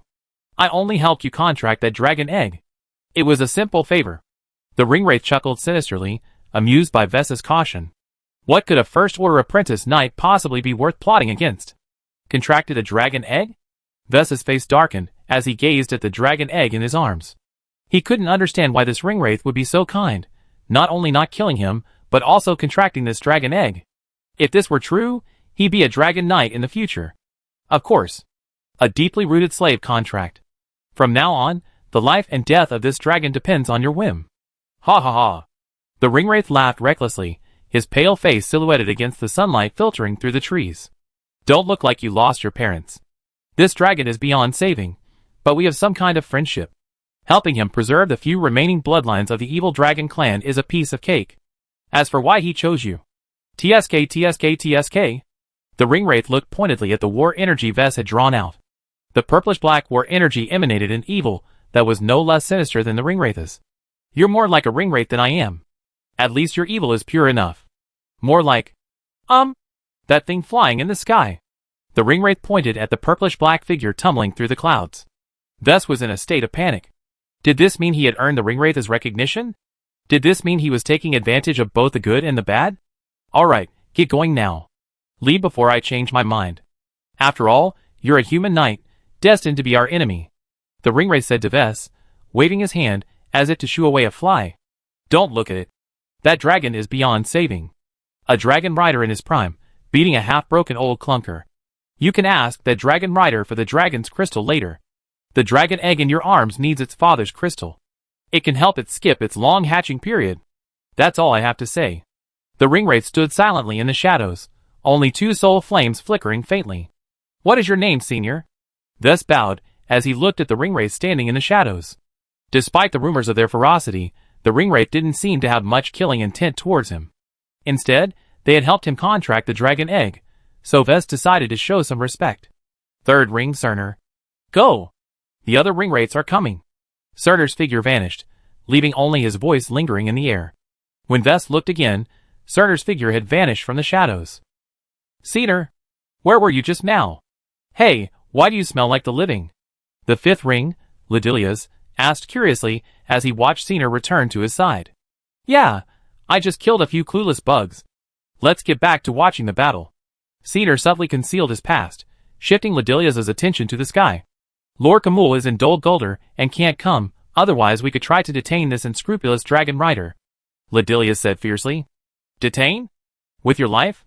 He wants to leave, and no one but the 9 rings can stop him. Cerner scoffed. After all, the dragon rider's ability to escape is well proven. Besides the 9 rings, who can successfully intercept him through spatial warp, the other ringwraiths are truly incapable of catching him. This is especially awkward when facing a dragon rider. The 9 rings, who can capture him, may not be able to defeat him, and the 1 and 2 rings, who can defeat him, may not be able to capture him. So we're just going to watch him slay the dragon?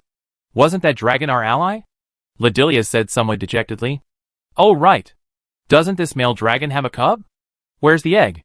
Save it. Ledilia's reminded, only to find Cerner gazing into the depths of the forest. Why? Because I was once a knight. Cerner muttered, standing in the shadows, gazing in the direction Weiss had left. Chapter 716. Caslo. This dragon has become a spirit. Cardo roared angrily, his deafening roar sending shivers down his spine. What's the use of saying that? Kill him!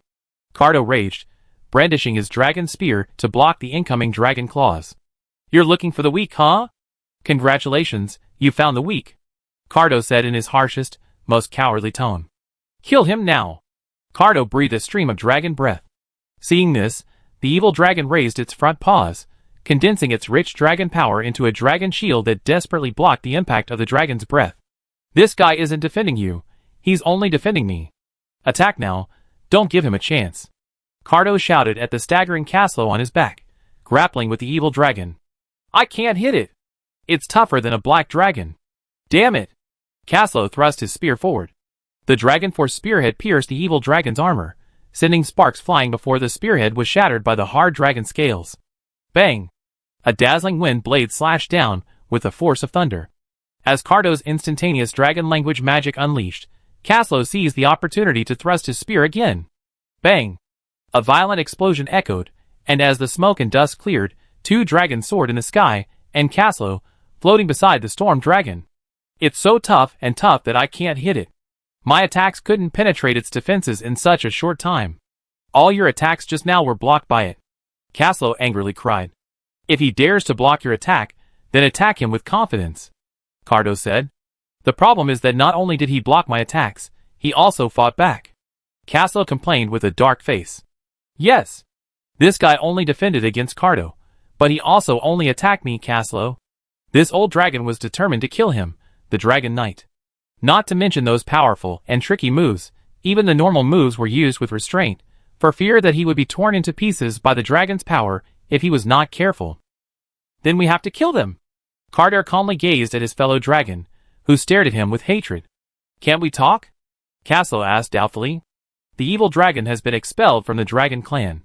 Kill it if you encounter it. Cardo glanced into the distance. It looks like there are other guests, Cardo said meaningfully. Ring rates? Caslo quickly understood what Cardo was talking about. How many rings can you tell? Caslo cautiously climbed back onto Cardo's back. There too! Cardo's voice echoed in Caslo's mind. Caslo followed his lead, his pupils instantly changing to the same vertical lines as Cardo's. At a glance, he saw two ring wraiths, like targets, standing still in the shadows. We have to prevent them from joining forces. Caslo's face paled. One giant dragon was enough to exhaust them, and with two ring wraiths, he was practically doomed. Don't worry, the dragon's pride won't let him bow. Cardo immediately saw the arrogance in the dragon's eyes. This survivor of the War of Wrath showed no sign of seeking the ring wraith's help. After a brief rest, he charged at Caslo and his companions again. Do you think I'm a sick cat if I don't show my might? Caslo gritted his teeth, raising his dragon spear and desperately resisting the sharp blade blasted by the dragon's concentrated power.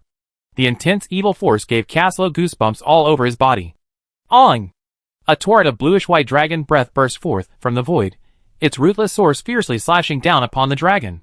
Instantly, fine wind blades tore through his flesh. Ouch! The evil dragon screamed miserably, twisting his body and flying away.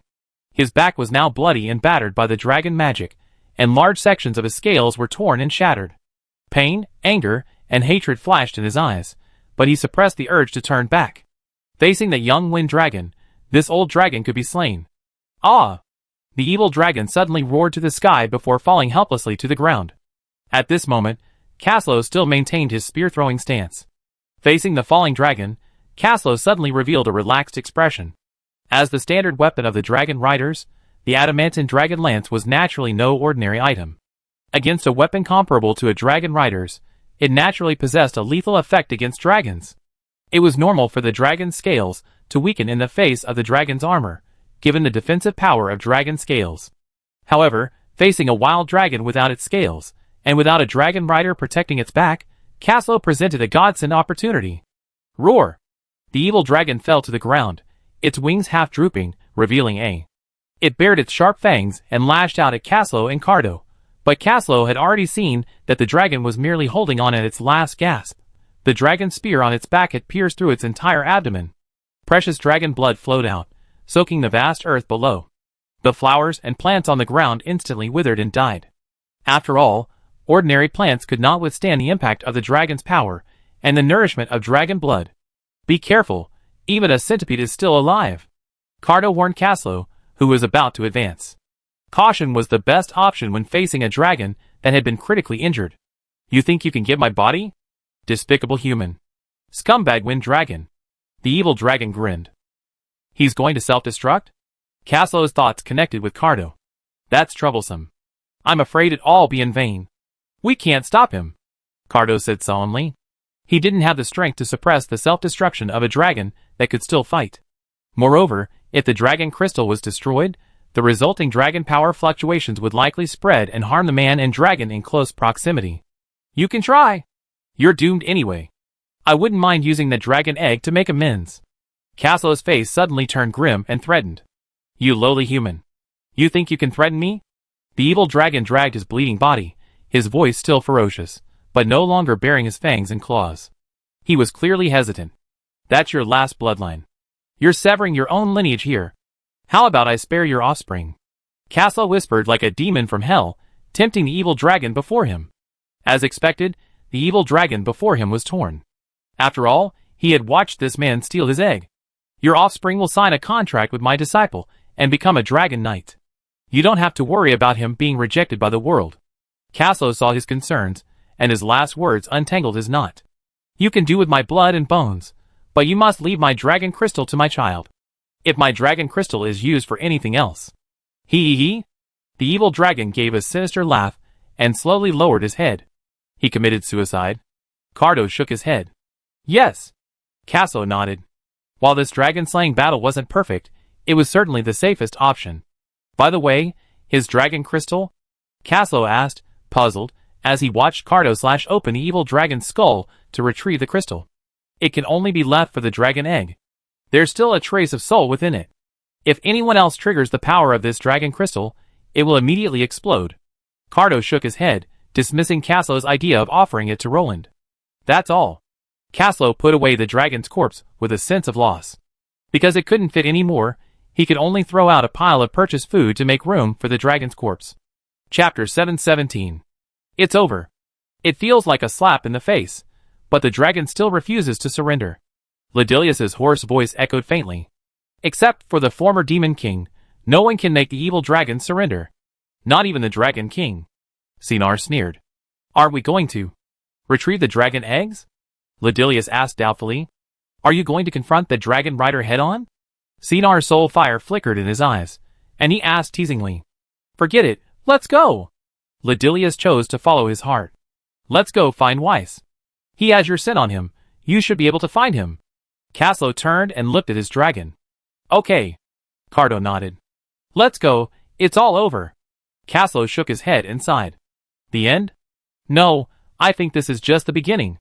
Even the old guard of the War of Wrath has emerged, and the situation is becoming increasingly chaotic. Cardo shook his head. Yes. All sorts of monsters and demons have emerged. Caslo was deeply moved. After all, dragons hadn't roamed Middle-earth for ages, and the world had long forgotten the fear of being dominated by dragons. Even a small mercenary group dared to provoke a dragon and steal its eggs. A 4th-level knight leading a group of professionals was so crazy. What if their leader was a 6th-level professional in the future? All of Middle-earth is now shrouded in shadow. We are like fallen leaves on the waves, drifting to no end. Cardo said solemnly. It was already outrageous that his opponents were Sauron and his minions, and now even the minions of Morgoth, long reduced to ash, were still crawling out. This could only mean that Middle-earth has good feng shui, and it really nourishes people. Let's go, let's find my cheap apprentice first. While his dragon might can repel other beasts and orcs, to powerful beasts, it's a provocation and a declaration of war. Caslo mounted his dragon saddle. While the chances of encountering powerful beasts in this outlying area were low, the Darkwood was still a restricted area in Middle-earth, where high-level beasts could be encountered at any time. Therefore, VS couldn't be left alone for too long. Teacher, help! I encountered the ringwraiths. Caslo had barely landed when he saw his young apprentice tumbling towards him, eyes filled with fear and tears. He clutched at Caslo's skirt armor tightly, sobbing and wailing. Ringwraiths? Are you okay? Caslo felt like slapping himself after saying this. If anything had happened, he wouldn't have seen Vess anymore. There's indeed that chilling ringwraith aura. One appeared beside him. Cardo's dragon eyes narrowed, and he enveloped Vess in cyan dragon power, helping to dispel the ringwraith's presence. Did the ringwraiths do anything to you? Tell me if there's anything wrong. They probably use those shady tricks to disgust you. Caslo frowned at Weiss. Well, he made a pact with me, Weiss said timidly, weakly holding up the dragon egg in his arms. After all, even if he knew nothing, he knew the value of the dragon egg in his arms. It could forge a dragon rider. And now, without a clue, it was tied to him. Caslo and Cardo exchanged glances, each seeing the confusion and helplessness in the other's eyes. They knew the words ringwraith, help, pact, dragon egg individually, but why did they feel so unfamiliar together? Indeed, this dragon egg is in a contract with him. That ringwraith is so kind. Is it so common for ringwraiths to be helpful these days? Caslow's face twisted in confusion. He also told me to ask the teacher for that dragon's crystal, saying it would be good for it. Weiss pointed at the dragon egg in his hand. That damn bastard. He actually signed a slave contract with him. Before Caslow could say anything, Cardo howled in agony. Caslow stared at Cardo, his eyes red with surprise, bewildered. Do you know what kind of contract that ringwraith made with them? A slave contract. He actually signed a slave contract with the noble dragon clan. Cardo, who was in tune with Caslow, saw Caslow's confusion and began to explain through gritted teeth. Caslow snapped to attention and shut up instantly. Signing a slave contract with the dragon clan. That's even more suicidal than challenging Soren alone. This guy will be hunted by the entire dragon clan. The severity is second only to Roland's contract with the golden dragon Duth. The difference is that this contract is with the evil dragon. The dragon clan, out of shame, will at most send out silver dragons to hunt him down, but in Roland's case, the entire dragon clan of Dragon Island will hunt him down. It must be the descendant of an evil dragon. Otherwise, Cardo huffed, his eyes filled with anger. For the sake of the dragon and his knight apprentice, Cardo decided to turn a blind eye and not delve into the matter further. By the way, don't just hum. Why don't you check to see if the ringwraiths have tampered with Weiss? Caslow kicked the arrogant Cardo. Alright, since you asked me to, I help him. Cardo's words were harsh, but his actions were swift, and he quickly used gentle dragon power to investigate. Huh? What's this? Cardo's expression turned strange. A curse left behind by the ringwraiths? Let's go back to Yifeng. Caslow was terrified upon hearing this. A curse could spell disaster for everyone. He still vividly remembered the last plague curse. Don't worry. It's not a curse. I can't say what it is specifically, but why does this energy so much resemble the guardian power of a knight? Huh? Are you kidding? You're a ringwraith bastard? This is a knight's guardian skill. Cardo stared at Weiss with an indescribable look of shock. He subconsciously sharpened his claws, feeling the urge to slap him to death. What the hell? Caslow, also shocked, grabbed Weiss's arm as if he had seen a ghost. The dragon power immediately began to flow, quickly locating the evil energy on Weiss's wrist. It's protection. The Black Knight's protection. Caslow was a bit dazed. He stared into the depths of the forest, then back at Weiss, completely bewildered by the ringwraith's intentions. And Cardo's talk of a ringwraith **** was sheer nonsense. With all the ringwraith's descendants gone, where would the bastards come from? Forget it. If you can't figure it out, forget it. Let's go, kid. I avenge your grandfather, but as for the blood debt you owe the orcs, you have to seek redemption yourself. Let's go home. Lifting Weiss into his arms, Caslow casually placed an object against Weiss's chest. Take it. This thing is only for you. It's just for show in anyone else's possession. Keep it safe and don't lose it. Chapter 718. Weiss looked at Caslow with gratitude, his eyes filled with disbelief. He gazed at the dragon crystal in his hand. Even a blind man could sense the abysmal, evil energy within it. The oppression of this force was no less than that of the storm dragon before him. You just gave it to him like that? Cardo's curious voice echoed in Caslow's mind. Then why not give it to you? He can only use it himself. It's a waste to keep it in our hands. Caslow shook his head helplessly. The backup plan left by the unknown evil dragon before its death completely rendered the dragon crystal useless. Caslow had no doubt about the dragon's determination. This was why slaying a dragon was so difficult. If a stalemate could not be achieved with a single blow, and a dragon, knowing it was doomed, would not be kind enough to leave its body to the victorious dragon slayers, it would be perfectly natural to self-destruct the dragon crystal and shatter itself to pieces. Of course, it would be even better if they could drag a few others down with him. Let's go! Let's go home. Caslow said nothing more. He simply lifted Weiss onto the dragon saddle, pulled the reins, and soared into the sky. Huh? Why do I feel like I'm being watched? Caslow suddenly felt a sense of apprehension and looked behind him. The jungle they were leaving was so dense with trees that nothing could be seen. In the darkness, Sinar, clad in a black robe, turned and disappeared into the shadows without a ripple. Welcome home, my dragon rider. Roland sincerely greeted the returning Caslow from the terrace. Without further ado, Roland gave Caslow a hug. This was his most loyal knight, and he deserved his trust. Thank you for your service, your highness. Caslow patted his chest and bowed. I can see your trip was a success. Roland patted his shoulder and smiled. Yes, but there were a lot of unexpected things along the way. Caslow said, somewhat amused. What happened? Tell me about it. Roland stared at him, his curiosity piqued. It's a long story. Caslow gathered his thoughts, and began to slowly recount. So you slew a dragon? And found a dragon egg? And this kid bound the dragon egg to death? And in the end, the ringwraiths helped bind this kid? Are you telling me another fairy tale? Roland's eyes widened in disbelief. After all, this whole development was too fantastical. He couldn't understand just one ringwraith helping to bind a dragon rider. When had the ringwraiths been so kind? If they were so kind, why not just fight them? Wouldn't it be better to just recruit them all and help him kill Sauron instead of exhausting himself trying to stop him? This is the truth. Weiss, come here. Caslow summoned his disciple and rolled up his sleeves, exposing his wrists. Your Highness, take a look for yourself. Caslow shook his head and said nothing more, letting Roland see for himself. After all, seeing it with his own eyes was more effective than any rhetoric. Let me see. Roland grabbed Weiss's wrist in disbelief and injected his dragon power into it. Wow! A Death Knight's guardian? Roland's eyes widened. A Death Knight of the ringwraith level. I think the ringwraiths probably regard him as one of their own. Caslow thought for a long time, and finally could only come up with this explanation to comfort himself. Do you think the ringwraiths are blind? Can't they recognize their own Black Knights? Those Black Knights are skeletons who've been dead for who knows how long. How could they be alive? Roland waved his hand to dismiss this notion. Since the War of the Last Alliance, Sauron's Black Knights have never been replenished. Those decaying Black Knights are millennia-old artifacts.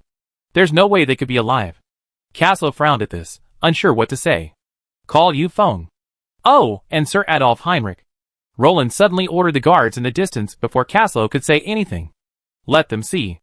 Curse removal isn't something we're good at. Roland blushed slightly as he said this. After all, it was absurd for a 4th-level Holy Golden Dragon Knight to claim he wasn't proficient in curse removal. But if Roland were the protagonist, everyone would understand. Caslow glanced at Roland with a strange look, but remained silent. After all, a paladin not being able to remove a curse was like a knight not being able to ride a horse. Only Roland could pull off this kind of horse-stunning trick. What's going on? Your Highness, I'm very busy. Yun Feng approached with a displeased look on his face. Your Highness. Adolf Heinrich, following behind him, saluted respectfully.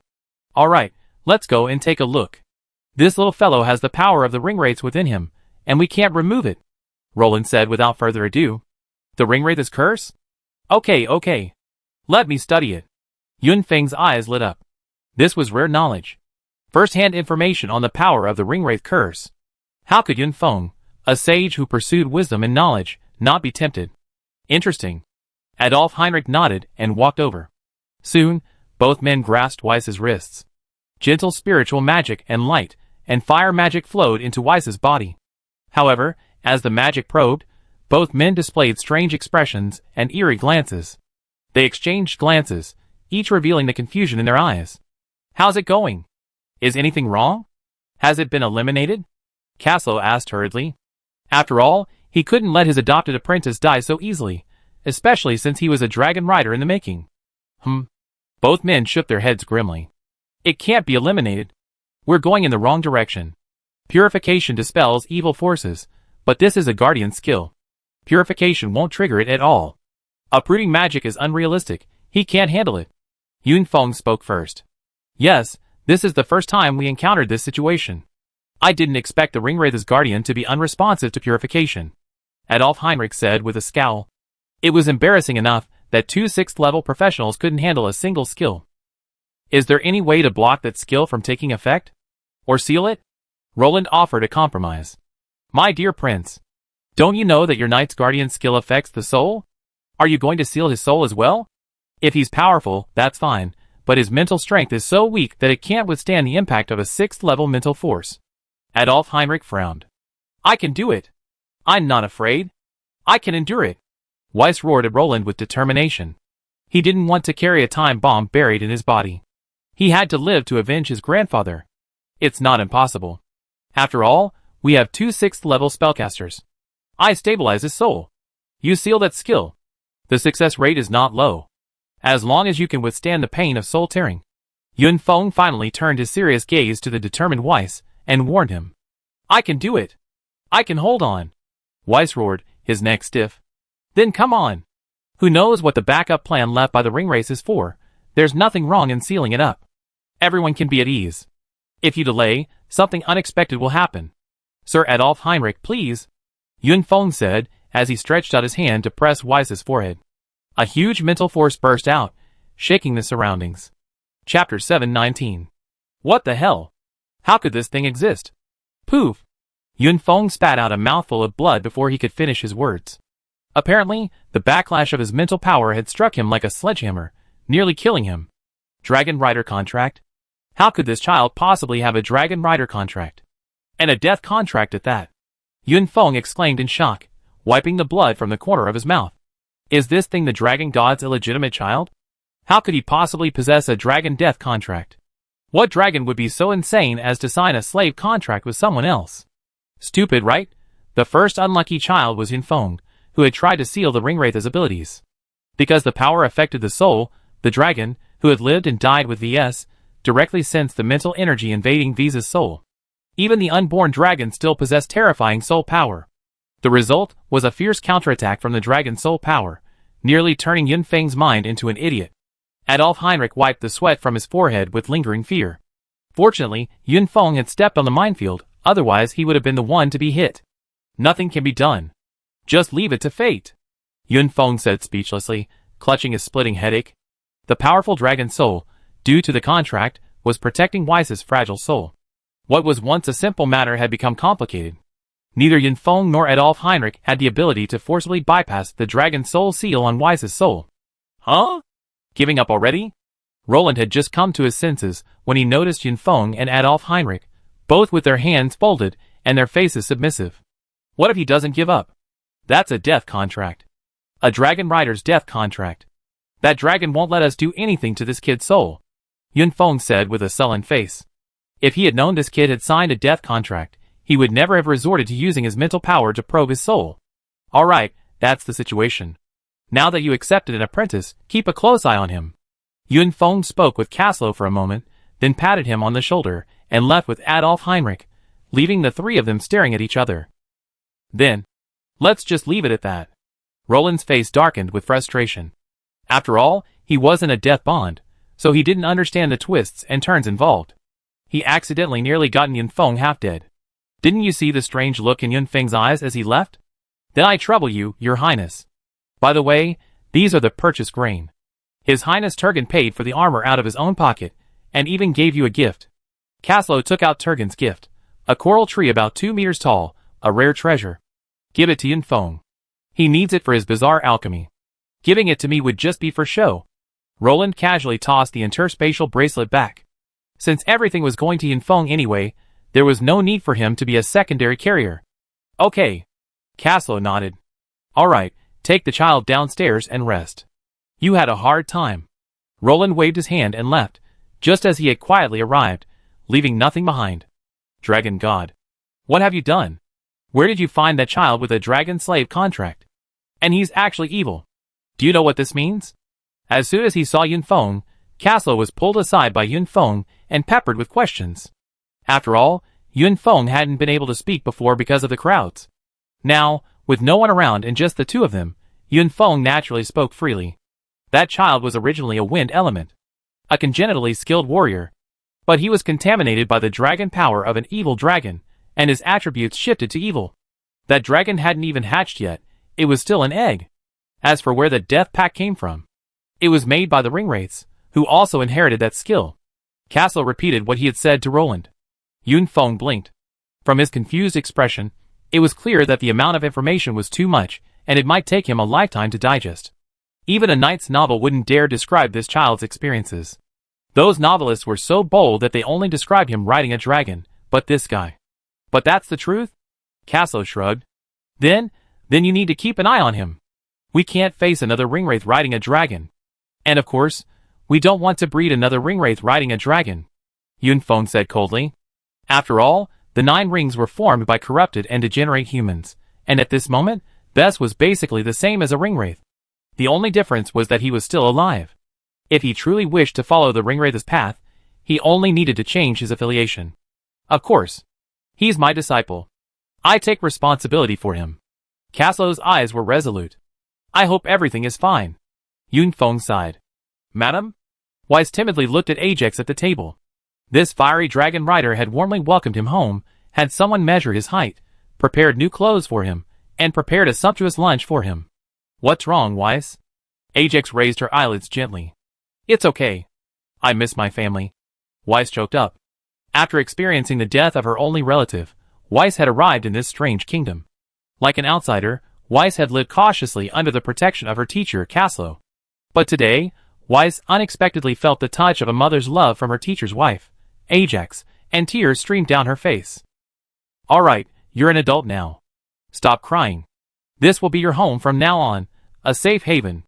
Ajax smiled, her eyebrows curved beautifully. Weiss wiped the tears from her eyes, and nodded vigorously. Study hard from your teacher. He's the kingdom's first dragon rider, and a knight with countless battles.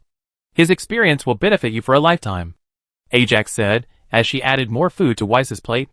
After all, Caslo was the one who had endured every kind of beating in the kingdom. It was impossible for him to have made it all the way from humble beginnings without real skill. A dragon rider, who had faced black arrows, and even been shot down daily must have extensive combat experience, as he already experienced most situations. Weiss nodded, as he struggled with a piece of deer steak. It was clear the child was busy. Seeing Weiss wolfing down his food, Ajax felt a pang of pity. This child probably hadn't eaten anything good before he met Caslo. I'm finally relieved, Roland said calmly, looking at Nyx. The food's in the warehouse. Are you relieved now? Nyx teased, folding her arms and looking at Roland, who was showing off like a child with a favorite toy. Chapter 720. It's a lot easier. I could even consider pushing the front eastward. Roland stared at the map, his eyes gleaming with a desire for land. After all, as a people with farming ingrained in their DNA, they would be terribly hungry without it. Although the kingdom now had so much land that no one was cultivating it, that didn't stop Roland from expressing his greed for it. Are you serious? Nyx asked, looking at Roland in surprise.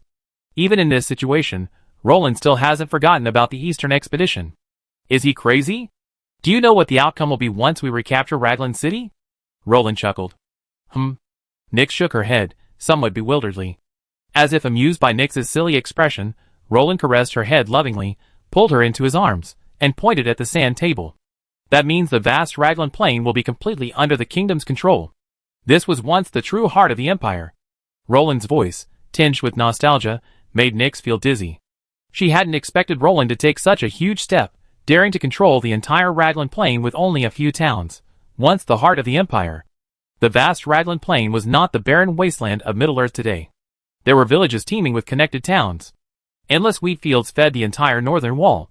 From river rapids in the west to Redwater Keep in the east, from the Imperial City in the south to Iron Hills in the north. This land was practically free of noble lords, for it was directly governed by the imperial family.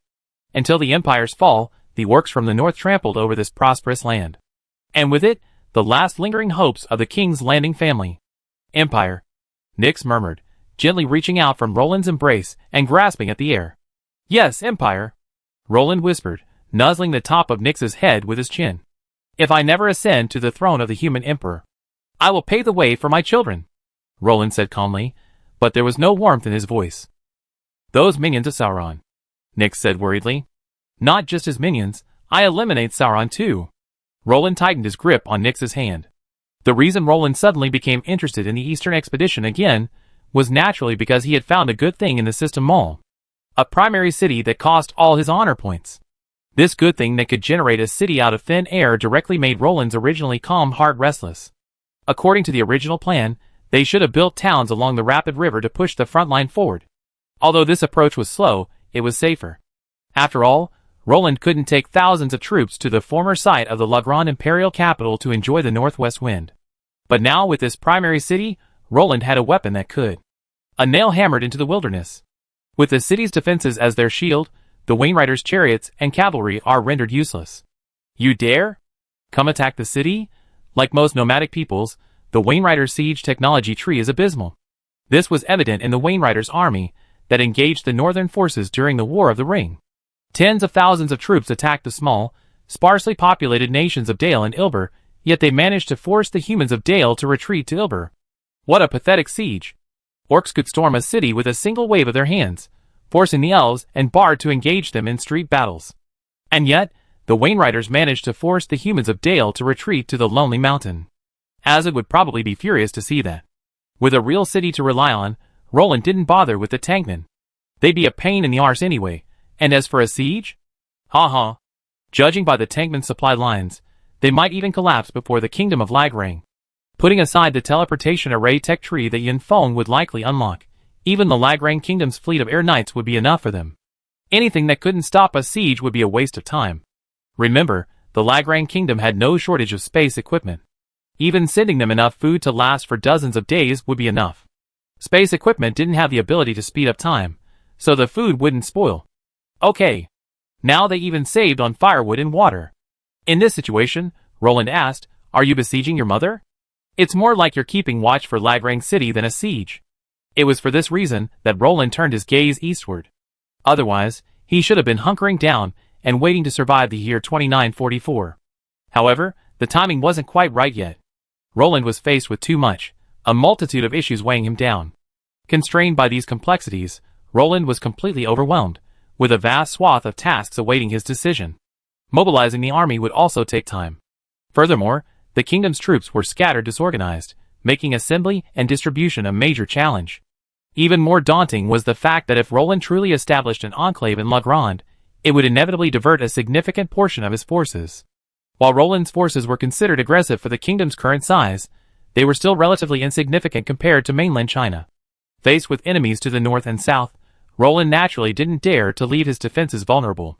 Otherwise, the orc army would teach him a lesson in cruelty. "Has the kingdom's relief food arrived?" Lord Ismir asked, his hands on his hips, beaming as he gazed at Ymir's towering figure. "Well, the king said he was worried you starved to death. He sent someone to bring us some food." Ymir relayed the exact message from the food delivery team. TSK. The king still cares about us.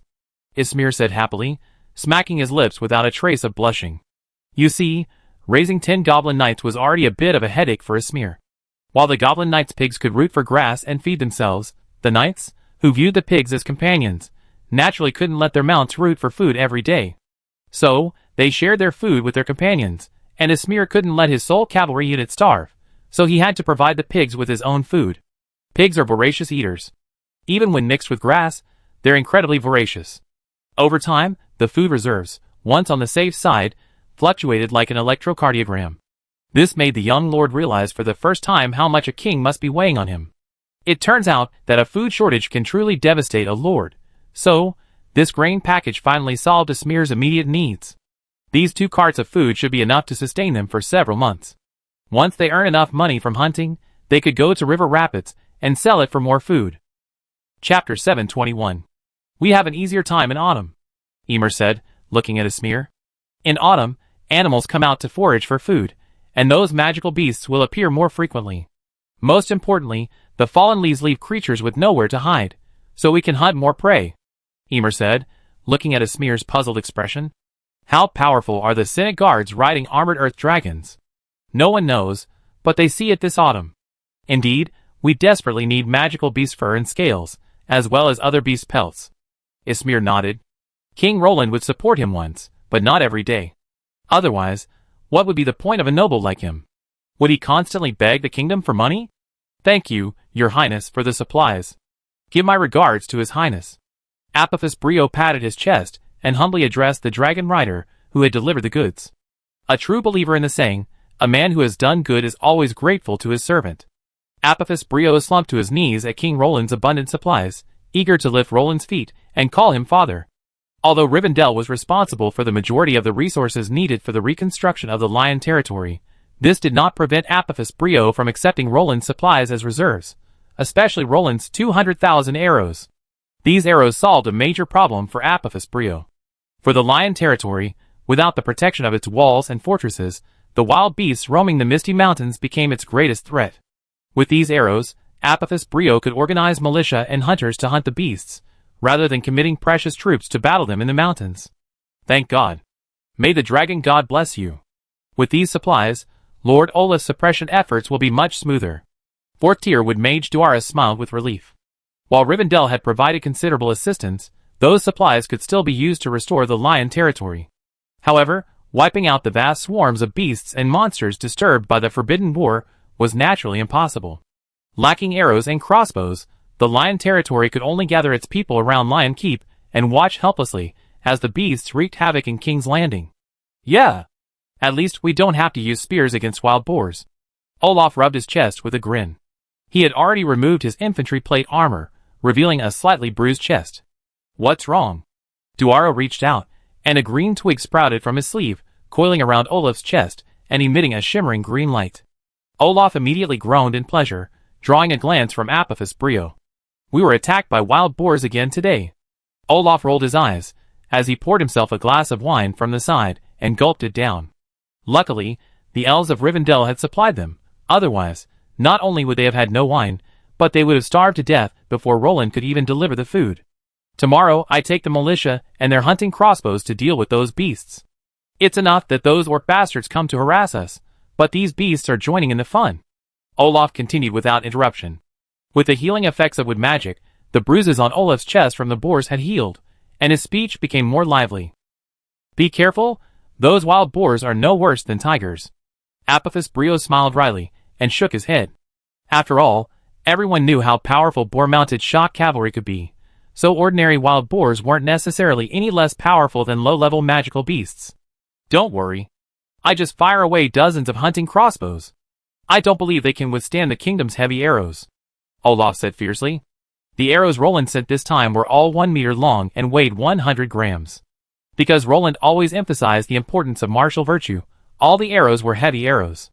Even Raglan's crossbows were powerful pedal-drawn crossbows.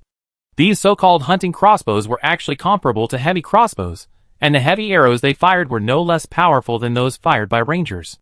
They were still far inferior to those fired by archers. After all, with the archer's skills, even a knight alone would be terrified by the rain of arrows. All right. Apophis Brio raised his hands in surrender. It was obvious that Olaf's recent wild beast extermination had filled him with resentment, enough to feed 10 evil sword immortals. All right, now that the kingdom's grain has arrived, we can offer work for relief. Distribute the grain, and let the people rebuild lion territory themselves. Apophis Brio rubbed his brow, and breathed a sigh of relief. Having 5,000 or 6,000 people sitting idle for so long was a real pain for him. Unable to guarantee their safety, he even refused their requests to farm. As a result, the autumn harvest, which was supposed to yield half the grain, ended up with less than a quarter. Wild beasts and birds devoured much of the wheat. Now, Apophis Brio could finally release the people. Lion territory has stabilized. Duke Apophis Brio is using work for relief to send the people out to rebuild the territory. Adolf Heinrich reported to Roland. Yes, that was the right choice. With arrows and hunting crossbows, he'd be a fool to stay in his mountain castle. We probably don't have to worry about lion territory this year. Roland breathed a sigh of relief. Well, with the Bjorn on guard ahead, the orcs in Gumbalder Fortress can't escape their sight, but the orcs in the Misty Mountains are still a problem. Adolf Heinrich analyzed. The king of the Goblin Kingdom in the Misty Mountains was slain by Thorin and his men. Those orcs have suffered crushing defeats in several major battles. I don't think they'd be able to muster the courage to invade the border en masse anytime soon. Darien Nightblade, playing with his Garuda behind Roland, laughed. Yes, I don't believe they can still organize a large army to annoy Apophis Brio. If they truly had that kind of cohesion, they wouldn't be orcs. Remember, we already slain the orc kings, Azog and Bolg. It'd take them ages to elect a new king. Roland sneered.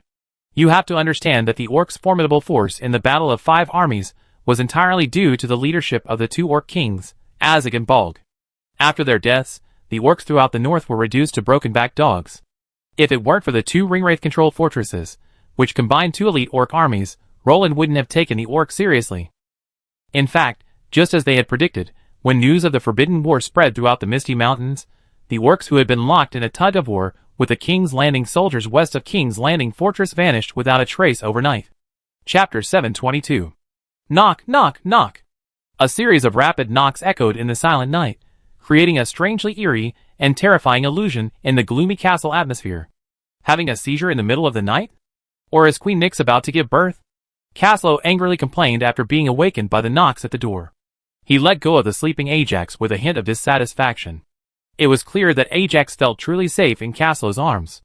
She only frowned slightly before falling asleep again with a pout. What are you doing? Ouch. Caslow had just opened the door when he was grabbed and yanked out by someone outside. The door then closed softly with a click. Omsk? Give me a reason not to beat you. Caslow's eyes flashed dangerously. Aside from Roland and Nyx, anyone waking him from his deep sleep without reason could potentially activate his hidden passive. Grumpiness. Still sleeping? Your apprentice's dragon egg has hatched. Omsk lowered his voice, anxiously waving his arms with exaggerated gestures. Huh? Let's go find him. After hearing Omsk's words, Caslow instantly came to his senses, his head clear, and all his grumpiness vanished. Not here. Follow me. Seeing Caslow bolting without a word, Omsk quickly grabbed him and dragged him outside. I may have just woken up, but I'm not confused. Shouldn't my apprentice live over there? Caslow confirmed, pointing to a staircase in a certain direction. I forgot to tell you, your apprentice's dragon made a lot of noise when it hatched, so His Highness decided to move it outside the city. Omsk said with a somewhat awkward smile. Your Highness knows too? Caslow exclaimed in shock. Could he be the last one in the entire castle to find out? Stop talking. You see for yourself.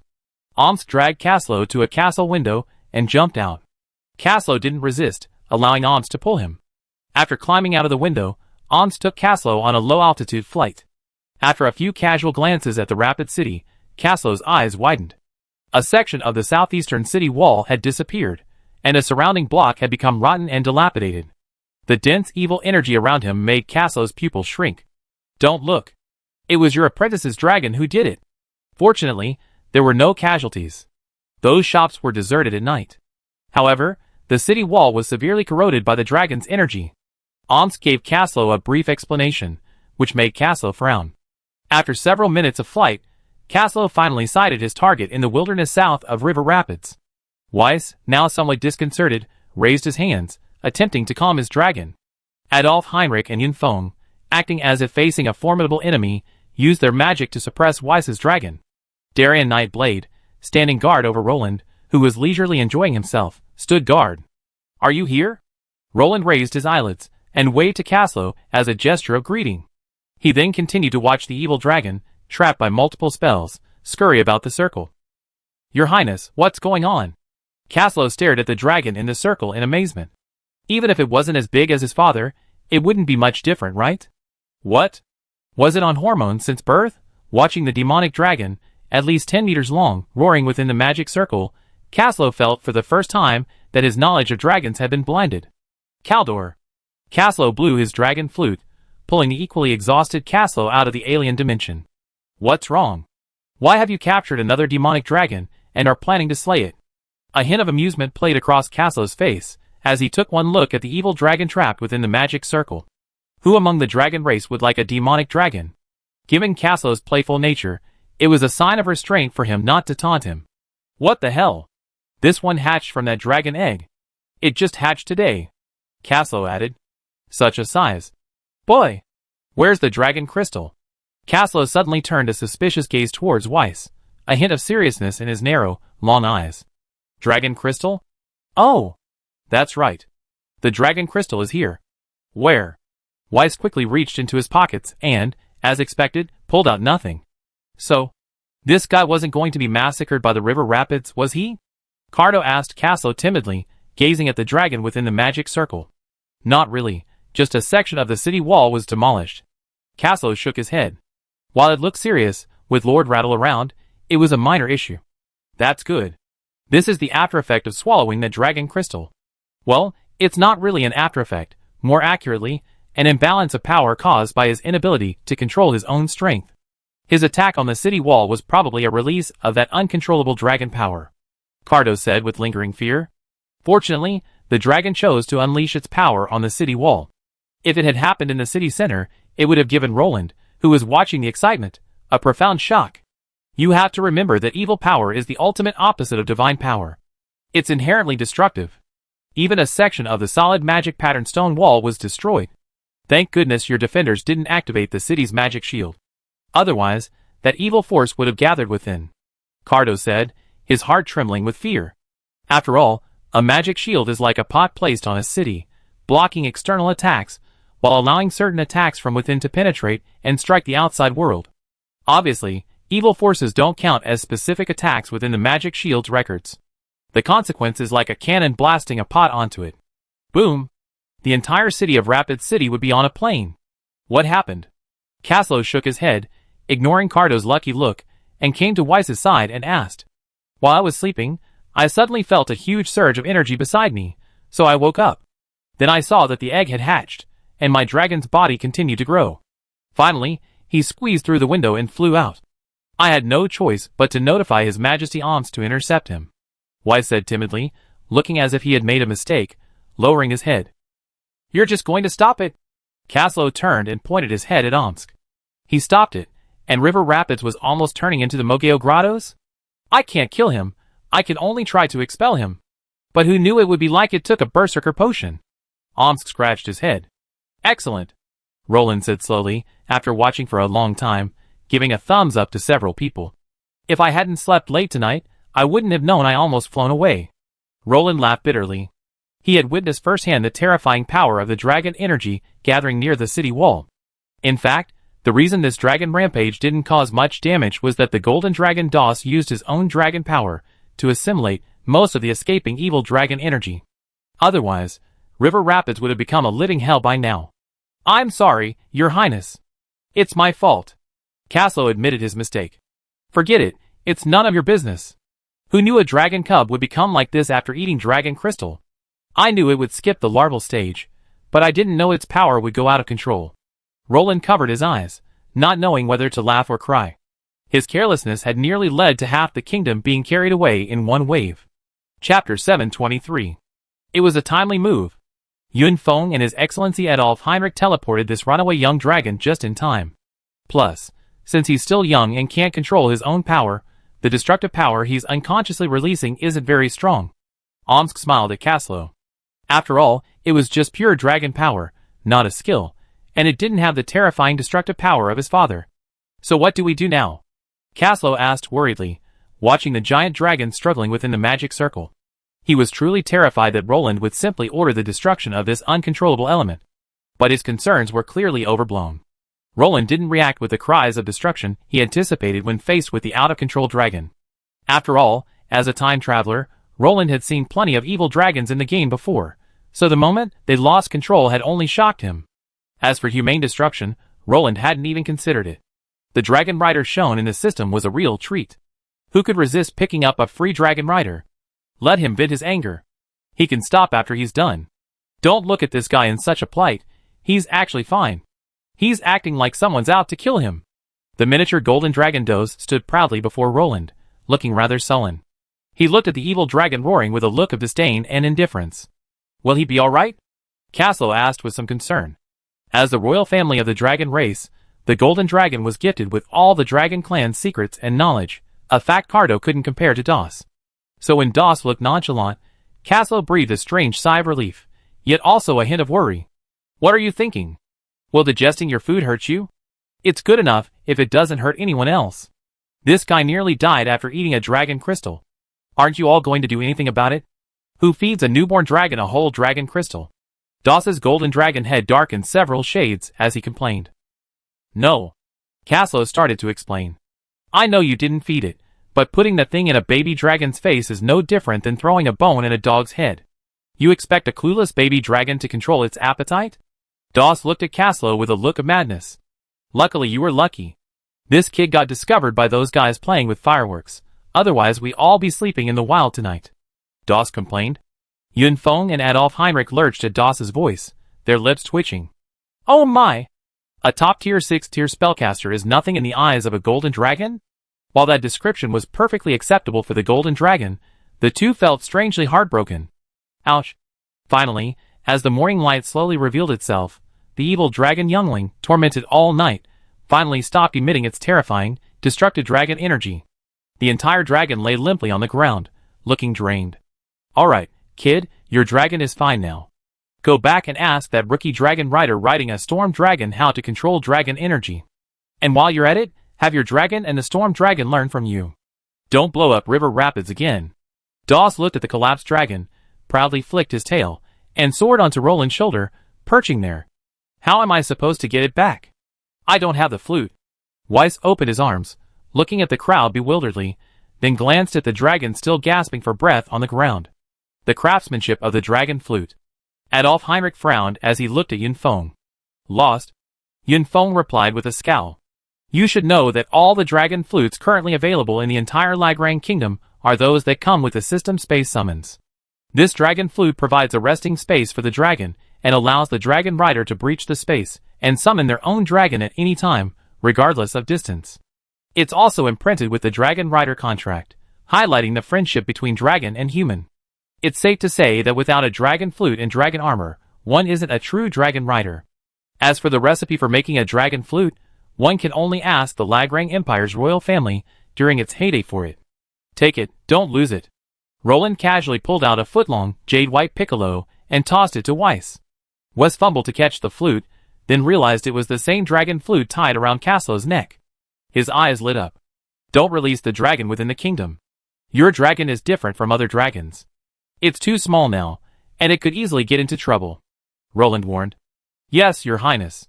Weiss stuttered as he thanked Roland, then fell into a dilemma again. Has anyone told him how to use this thing? Alright, Caslo, you stay and watch him. We be heading back first. I've been up all night, so I need to catch up on some sleep. Roland yawned, stretched, and said lazily, Your highness. Caslo leaned forward and bowed. Roland waved his hand, signaling that the formalities were unnecessary. He then fled with the others, leaving the innocent-looking evil dragon cub staring at Weiss, with Caslo standing nearby, sighing and covering his forehead. Give your dragon a name. Give your dragon a name. Caslo stroked Weiss's tangled brown hair, trying to hide the fatigue in his eyes. My name is Weiss, and his name is... Called. Willie. Yes. His name is Willie. Weiss poked his face in thought for a long moment before suddenly looking up at Caslo. You shouldn't ask me. You should listen to his opinion. He's your dragon. Caslo stroked his head and smiled at him. This was the bond between dragon and knight, and had nothing to do with him. Willie? What do you think of that name? Willie? Weiss turned and squatted down to the still panting Willie. Are you my knight? Instead of answering Weiss, Willie raised his head and asked. Because dragons naturally inherit the heritage of their ancestors, including unlimited memory, and so on, Willie already understood that the boy before him was the knight who would share his life and death in the future. Huh? Ah. Yes. I am your knight. Although I am still weak now, I will definitely become a powerful dragon knight like my teacher. Weiss quickly stood up, patting his chest loudly, and promised Willie. Hello, my master. Willie saluted Weiss somewhat awkwardly in his still unfluent imperial language.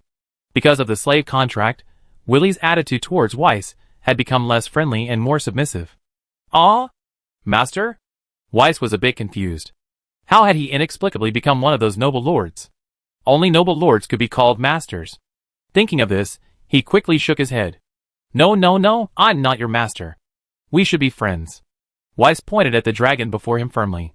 Clearly, he didn't understand the significance of his slave contract with Willie. This was a dragon he completely controlled. Friend? Willie pondered Weiss's words, but the resistance in his eyes faded considerably. He had a glimpse of what was going on. Inheriting the knowledge of his ancestors, it was easy for Willie to see that this blank slate child had been bound to a slave contract with him, and he didn't yet understand the meaning of this contract. Chapter 724. Alright, now that he's accepted your name, you can imprint the contract into this dragon flute. Caslo reminded the bewildered Weiss. After all, the child wasn't a descendant of a dragon-riding family, nor was he a knight of the Imperial Dragon Knights. It was perfectly normal for him not to know this knowledge. It would be bizarre for an ordinary person to know how to contract a dragon. After hearing Caslo's words, Weiss was even more confused. He knew every word Caslo said, but Weiss couldn't quite grasp the whole sentence. Let me do it! Willie fluttered his wings, looking at his knight with a slight smile. Although he'd been inexplicably forced into a contract to sell himself, having a knight as pure as a blank slate seemed not so bad after all. Willie's dragon power emanated from his body, directly drawing the two of them together. Because of the contract, Weiss's battle energy automatically transformed into dragon power, originating from the dragon itself. The two intertwined, forming an illusory contract. This was exactly the contract that Sinar had signed for him. Then, as if defying gravity, the dragon flute slowly flew towards the contract in midair, absorbing it with a whoosh. A circle of fine inscriptions immediately appeared on the jade-white dragon flute. This marked the official entry into force of the dragon flute. No! Your Highness, you still have a dragon flute? Yun Feng, who had been holding it in all the way back, couldn't help but ask. Huh? Is it strange that I have a dragon flute? I'm the king of Romanion, Roland said, wielding the power of a tiger. Is the king of Romanion from the dragon rider family? I remember dragon flutes being held by the royal family. A dragon flute is only bestowed upon a dragon rider when a dragon rider is born. After a dragon rider dies, the flute is reclaimed by the royal family. Yun Feng looked at Roland with a puzzled and incredulous expression. I understand.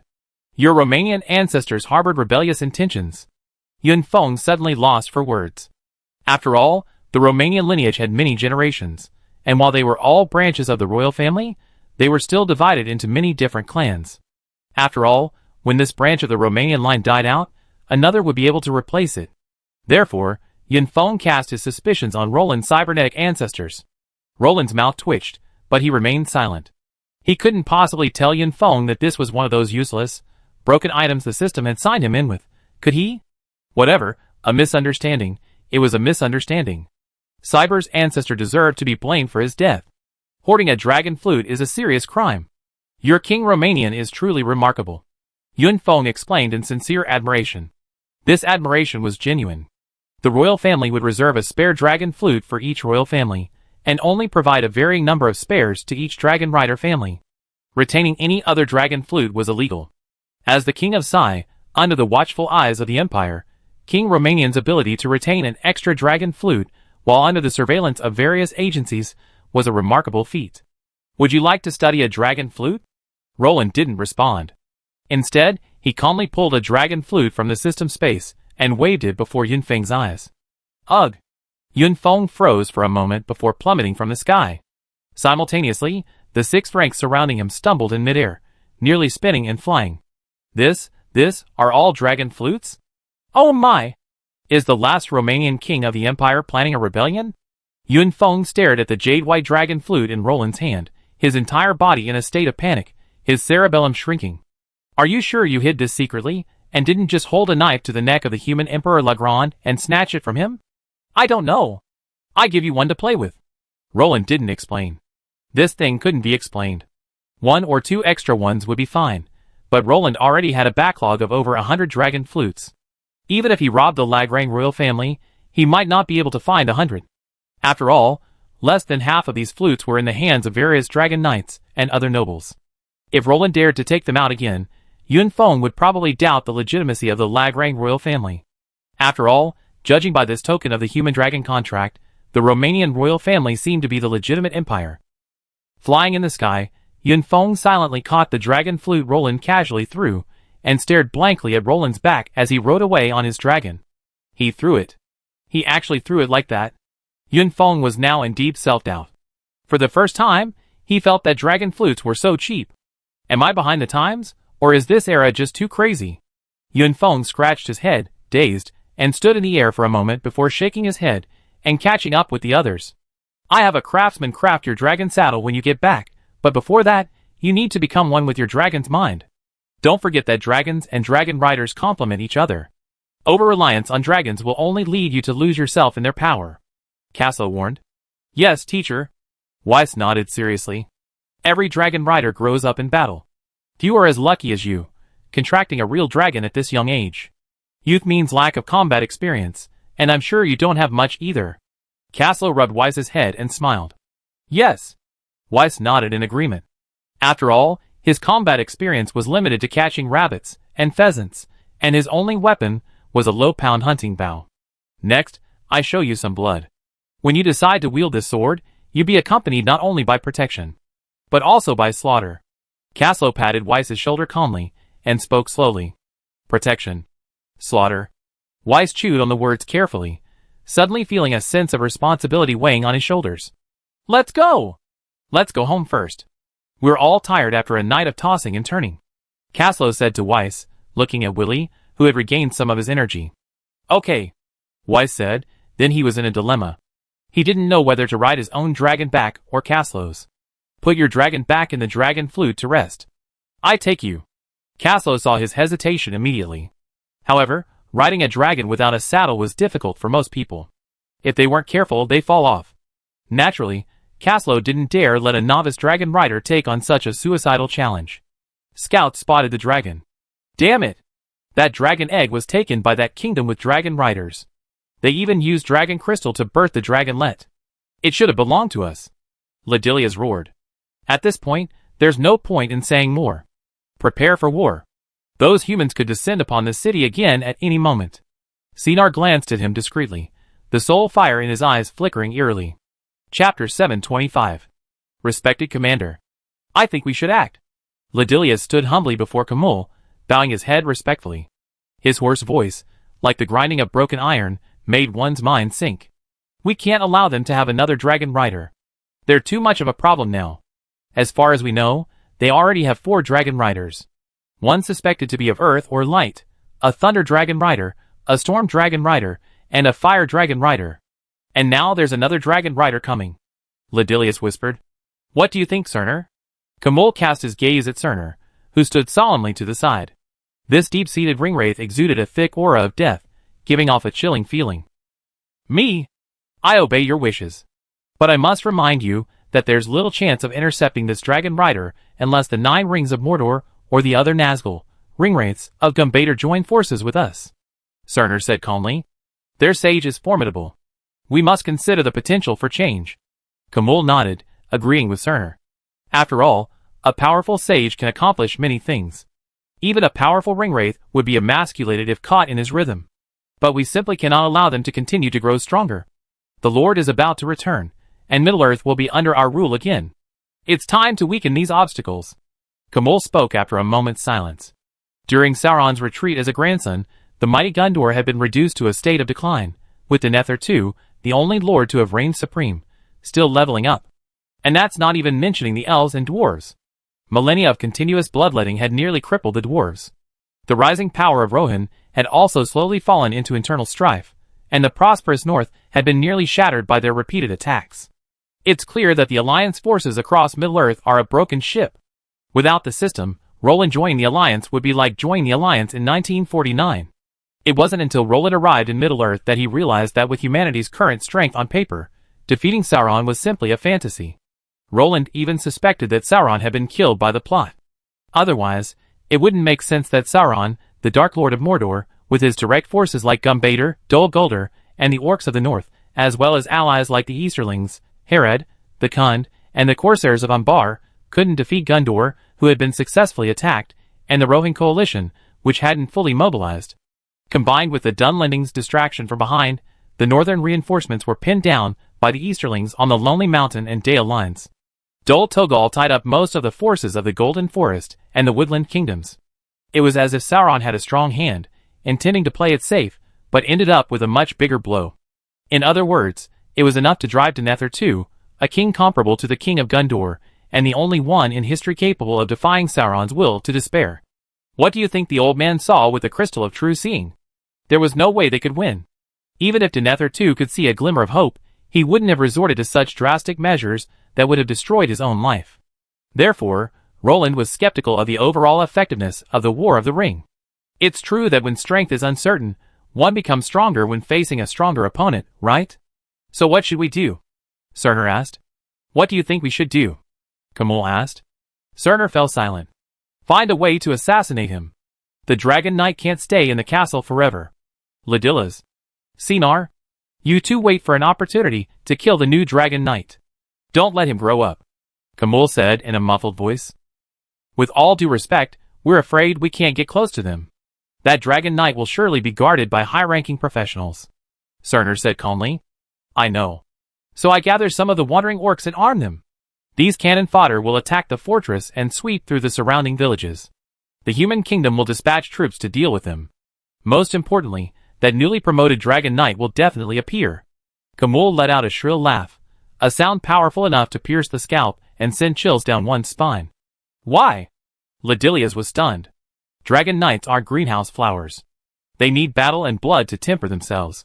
Those wandering orcs pose no threat to them. They're a perfect training target. The human kingdom won't miss this opportunity to train.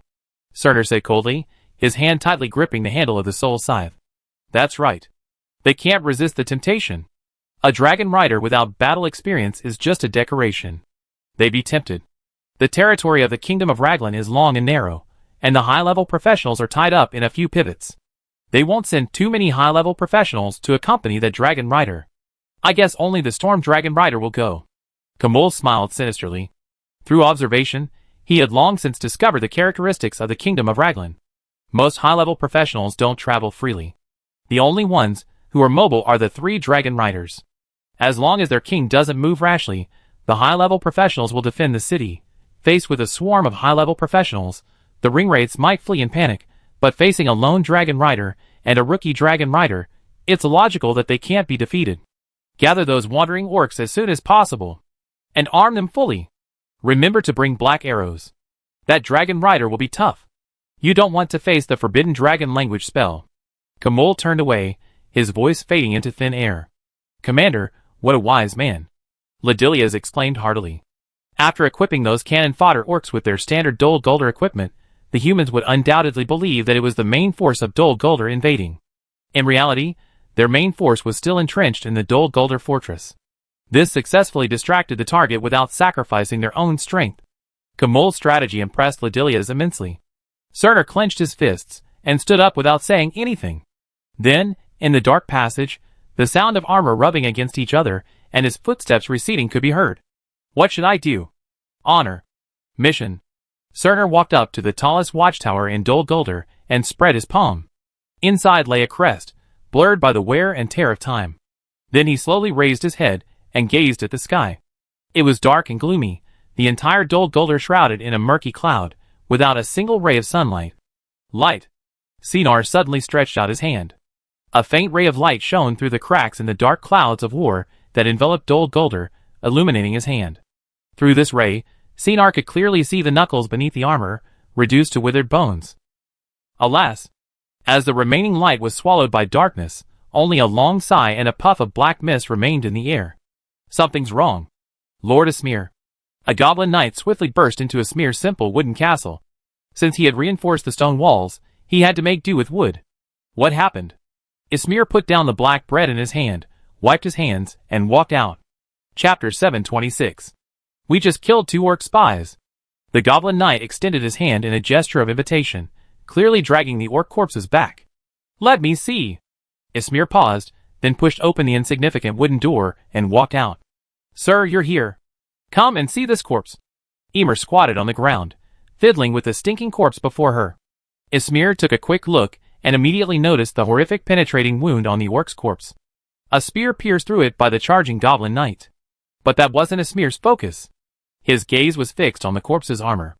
Judging from the punctures, the armor was at least 3 or 4 millimeters thick. This level of armament was beyond the reach of ordinary orcs. Clearly, these orc scouts were an elite force. Dol Guldur. Ismir abruptly stood up and gazed at the dark forests beyond Windhelm. A mixture of emotions filled his heart. The orcs had finally noticed his tiny territory. It seemed they had discovered him. Elite orc infantry. They noticed us. Emer's eyes flashed with solemnity. Looks like an orc force is coming. We can't defeat them. Call for help. Of course, Ismir wouldn't be so stubborn as to go head-to-head with a regular orc army. With less than 200 men under his command. That would be quite a blast. Light the beacon. Tell Lulong Fortress we're in trouble. Emer nodded to the nature guardian beside her. Sound the alarm. Militia, assemble. Ismir commanded. Although Windhelm's regular army consisted of only a small group of nature guardians and a single goblin knight with a corner flag, Ismir still selected 20 sturdy adult men from among the pioneers and survivors of the Mirkwood he had brought with him to form a militia. These cloth-clad militiamen, armed with spears and leather shields, were impressive in combat, but their strength lay in their daring and fighting spirit, making them useful for plugging breaches. As the simple beacon tower in the center of Windhelm was lit, thick black smoke rose into the sky. The soaring column was instantly spotted by the Lulong Fortress on the opposite bank. Doss. The beacon tower has been lit. Go check it out. Renault summoned Anthony Doss, the dragon knight stationed at Lulong Fortress. What happened, sir? Why did you light the beacon? Anthony Doss, stationed at Lulong Fortress, quickly swooped down on his ringwar and landed steadily in the open space of Windhelm. General Doss, please look, Ismir said without further ado, leading Doss directly to the corpse. Ismir hadn't expected Anthony Doss to come in person. He had expected a dragon rider, but the sight of a dragon rider himself completely overwhelmed Ismir. Elite orcs? Where did you capture them? Anthony Doss took a quick glance, and was immediately intrigued. After all, there weren't any large orc tribes nearby. Anyone could easily guess where this heavily armed orc had come from, so Anthony Doss immediately became alert. My goblin knights accidentally encountered them, while on a hunting patrol. They killed 2 of them, Ismir explained. Damn it! No clan information. There's so little information on them. Aside from the standard armor of the regular orc army, there's no other physical evidence to indicate their clan identity. Anthony Doss was distressed. Little did they know this was all part of Kamul's scheme. Upon discovering the human town, they were overjoyed. It meant their plan would soon proceed more smoothly. After all, if the battle took place outside Lilung Fortress, they would have to worry about an ambush from the falling dragon tower. However, with the battle on the other side of the Swift River, there would be no such concern. Without the fortress's protection, the dragon riders would become vulnerable targets. Kamul even considered targeting either Caslow or Anthony Doss. The dark forest offered them no refuge. Their fate was to be slain by black arrows. To ensure his plan's success, Kamul forced the wandering orcs to send a small group toward the human territory to lure the kingdom of Raglan. To ensure the humans were unable to defeat the orcs, Kamul meticulously dispersed them. Even a few peasants with dung forks could easily pick off a lone orc from the wasteland. It was now obvious that he had piqued the interest of the human kingdom. Of course, Kamul had a backup plan. If this could attract a human quasi-dragon knight, that would be even better. But if that quasi-dragon knight could not come out, Kamul would expose this elite of orcs, and make a swaggering siege and attack on the human town. Kamul really didn't believe that those humans would not be tempted by these moving experience packs. Ever since the Battle of Lonely Mountain, the Battle of 5 Armies, and the Northern Melee, there were not many wandering orcs in the entire north, so naturally, Weiss had no one to practice on. Your Excellency, please wait a moment. I must return to report the situation to General Raynor. Anthony Doss naturally understood the urgency of the situation. The appearance of a fully armed orc army near their territory was bound to make everyone nervous. No one dared to ignore a fully armed orc regular army lingering near them. Trouble, Ismir said with a forced smile. Anthony Doss didn't exchange pleasantries with Ismir and the others. He simply nodded and, pulling his dragon, soared into the sky, disappearing into the clouds. What's going on? Why is Windhelm lighting a beacon? Is there a fire? Raynor asked curiously. After all, there was nothing around here that could overthrow Windhelm's existence. Powerful monsters might have the power to do so, but powerful monsters wouldn't appear outside of Mirkwood. Even the swift river behind Windhelm didn't have any super monsters. After all, the sea, which nurtured countless super monsters, wasn't connected to the Swift River. The Swift River wasn't connected to the sea like the Anduin River, after all. The single inner sea of Rune couldn't produce many super monsters either, let alone any super monsters, who would swim upstream to the Swift River. The cramped space here would only suffocate them. No! It's a fully armed regular orc army. They hunted down a group of scouts. I checked carefully, and it's regular orc equipment. They're most likely orc soldiers from Dol Guldur, Anthony Doss said cautiously after organizing his words. Chapter 727. A regular army of orcs? Can they even organize a regular army? Renaud was bewildered. Dol Guldur had been beaten to such a state. Renaud had participated in a series of wars against Dol Guldur since Roland's arrival in Middle-earth. Renaud knew the horrific losses Dol Guldur had suffered. And yet, even now, they could still muster a large army of orcs? Were they desperate? Did they really think the Golden Forest elves across the Anduin River were dead? Have you brought the bodies? Renaud's eyes were filled with confusion. Of course, they're here. Anthony Doss gestured. TSK? What's going on? No clan markings? Those sons of bitches of Mordor are sending more troops here again, aren't they? Renaud complained helplessly after examining the corpses. The absence of familiar clan crests meant these orcs weren't the Dol Guldur orcs he knew. So where they came from was easy to guess. That's right.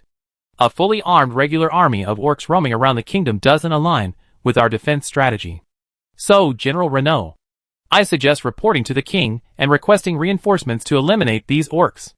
Otherwise, the frontier territory. Windhelm might be gone in a flash, Anthony Doss said sternly. Renaud did not refute him, because he knew how powerful the destructive power of a fully armed regular army of orcs was. Those were big beasts that could swim upstream against the rushing infantry charge. These fearless regular army of orcs, apart from being crushed by the knights, had to fight against their infantry in the wilderness without any defense facilities. Even the dwarves, with the strongest heavy infantry, had to cry and call for Turin after watching the casualties. Doesn't the kingdom have a new dragon rider? I think Caslo would be interested in this orc army. What a perfect training target. Renaud suddenly smiled, having fallen into a strange mental loop. Why would the kingdom of Logron want to fight you? Wouldn't it be better to just use the dragon riders to wipe the floor? You mean Weiss? That kid is only 14 years old, and hasn't even learned any systematic aerial combat. Anthony Dawes frowned subconsciously. It's okay. You and Caslo will watch him, and I bring the infantry to support you.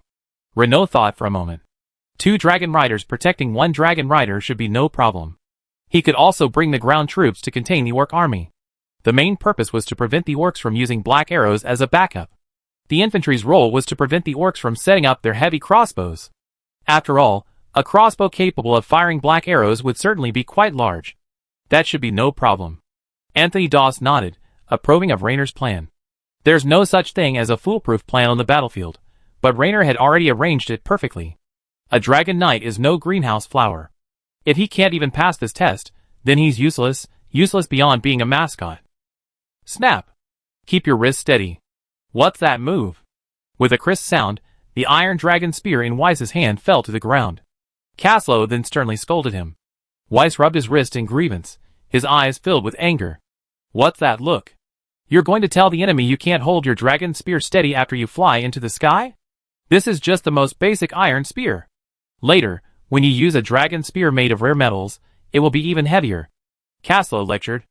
Although Weiss's system was weak, and he looked malnourished, he could compensate for it later. He was still growing, but Caslo still had to lay a solid foundation for him. Otherwise, wouldn't it be a disaster if the dragon knight couldn't even hold his dragon spear steady? Come again! Caslo scooped up the fallen dragon spear and flung it into Weiss's arms. Weiss instinctively caught it and held it up. A knight isn't even stable in ground combat, let alone aerial combat. You're knocked back with one charge. Caslo shook his head and admonished. Hold on to the spear. Remember, never let go of the dragon spear, unless your other hand is already drawing the dragon slayer's sword. Caslo flexed the dragon spear in his hand, creating a delicate pattern, and continued to feed Weiss with his moves. Caslo! Your Highness, please find me. Bring your disciple with you. The leisurely old man Adile said casually, as he passed by them on a tall warhorse. Excuse me, I'll be right there. Caslo respectfully watched Adile leave. Then, after collecting his training equipment with Weiss, they hurried to the castle. Your Highness? What's the matter? Caslo whispered to the gathered crowd. Hey! The real boss is here? Just in time. Come on. Come and give us some advice. Roland greeted Caslo and Weiss enthusiastically. I don't know what the orcs were thinking, but a regular army suddenly appeared at Lord Esmir's doorstep. Their attempt to steal the chicken failed, and their scouts were captured by Lord Esmir. It's certain the orcs have reinforced their forces, with Mordor's heavy infantry replenishing the losses in Dol Guldur. The orc clans that appeared this time aren't the ones we're familiar with. Yunfeng explained. So your apprentice is in luck. A regular army of orcs is perfect for him to train with.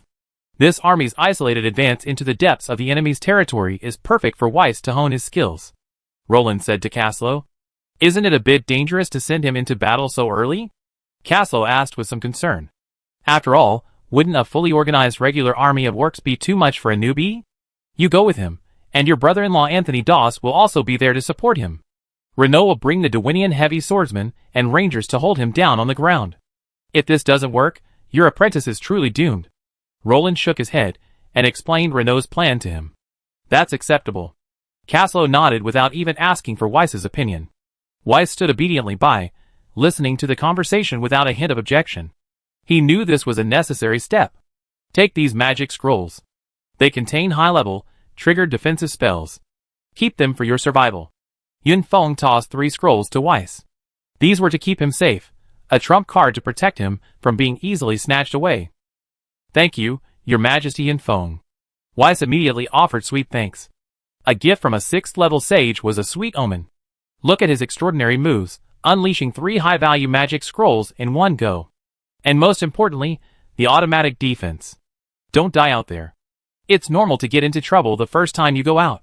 This thing is to save your life, but don't take advantage of the scrolls and act recklessly. Many attacks can bypass the magic scroll and kill you before it unfolds. Yunfeng said solemnly. A forger must be strong himself. Even if you have a forbidden spell scroll, if you can't cast it, you're still dead. Chapter 728. Yes, even a spell as powerful as a forbidden spell has a time limit. That split second is enough for a skilled opponent to completely eliminate you. Unless you maintain a shield 24/7, and were scrolls of automatic defense magic, a seasoned hunter could easily kill a rookie with a bow. Remember to stay close to your teacher, he's an experienced dragon rider. Roland warned. Take good care of this child. Don't let him get hurt. Roland nodded to Caslow. As a member of the new generation, Roland valued him highly. After all, it meant passing on the torch. Don't worry. I take good care of him. He's one of the kingdom's future pillars. Caslow nodded.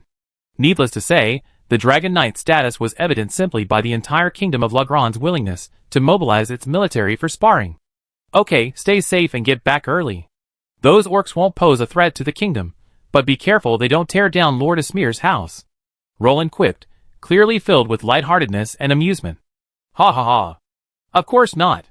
We arrive at the battlefield just as the orcs are about to tear down the first brick of their wall. Caslow joined in on the joke. Then you better hurry. Their walls are made of logs. I'm afraid they won't have the bricks to tear them down. Omsk rolled his eyes and said in a quippy tone, Dragon God. Thank you so much. Come on, Weiss, let's go. Caslow put his arm around Weiss's shoulders and strode out. Oh. Weiss nodded dully, and Caslow pulled her out. I have a feeling something's amiss. How could a regular orc army get so close to us? They seem to be still recovering from their wounds, Adolf Heinrich suddenly said after Caslow and the others left. Perhaps the orcs have a 6th level orc backing them up? Oms pondered. We already slaughtered the 6th level orcs in Dol Guldur. Even if there were any, they were reinforcements from Mordor. Roland shook his head, dismissing Omsk's claims. After all, the bodies of Azog and Borg were already cold. That's even more unacceptable. The ringwraiths of Dol Guldur are now acting in a cowardly manner. They won't allow their precious high-level combat power to be surrounded and annihilated by us. Adolf Heinrich frowned in confusion. After all, the orc 6th order orcs weren't simply created by chance. With their insect-breeding survival methods, the number and efficiency of 6th order orcs were higher and faster, but that didn't mean Sauron would treat them as expendable. Sauron's consciousness had returned, but he remained hidden in Mordor, gathering strength. Roland's arrival had altered the original timeline. Originally, the White Council was to attack Dol Guldur in 2941 of the Third Age, but Sauron had already left. Dol Guldur was completely deserted until 2951, when a group of ringwraiths returned to reoccupy it. But now, things were clearly different. After avoiding the White Council, the ringwraiths immediately returned to the fortress of Dol Guldur, avoiding a major conflict with the White Council while effectively limiting northern forces. Forget it, let's take it one step at a time. Since the other side has put the meat in their mouths, it would be unfair to them if they don't eat it. Roland shook his head and didn't dwell on this matter. After all, Renaud had already made arrangements. Even if there really was a 6th level orc who was not afraid of death and wanted to commit suicide, Roland didn't mind making it happen. As for the ringwraiths, Roland had certainly considered the threat of the ringwraiths, but he didn't believe that the ringwraiths would risk having their nest destroyed and run rampant. You know, the Star Elves have already contacted the Elves of the Golden Forest and are waiting for Dol Guldur to reveal a fatal flaw.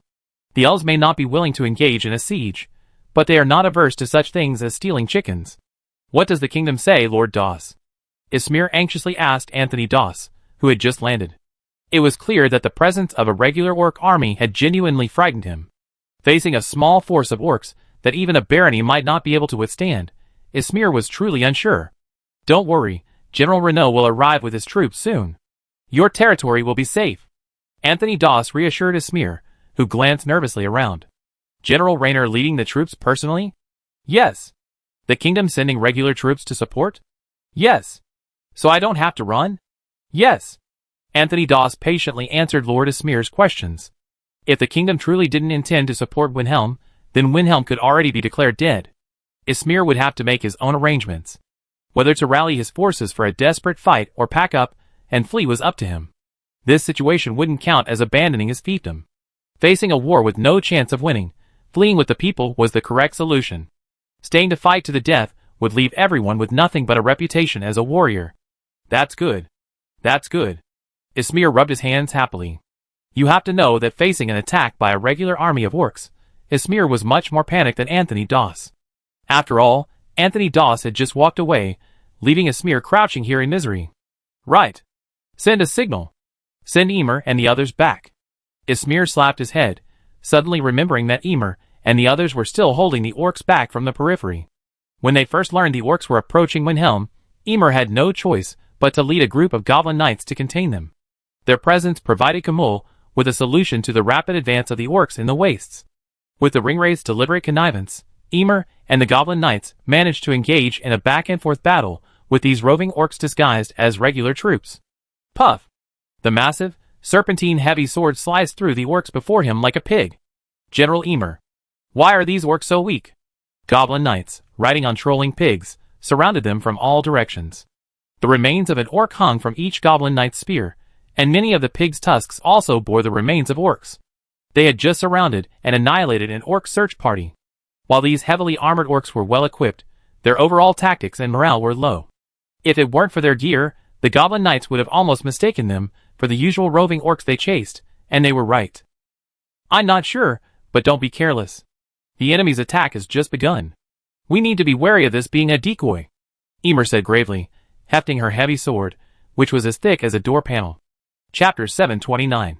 They're coming, Emer said in a muffled voice, straightening her body and holding her greatsword. Retreat. The goblin knight retreated obediently, showing no intention of staying to engage the orcs in hand-to-hand combat. He seemed completely submissive. With a rustling sound, Emer was left alone, save for a mess of pig hoof prints.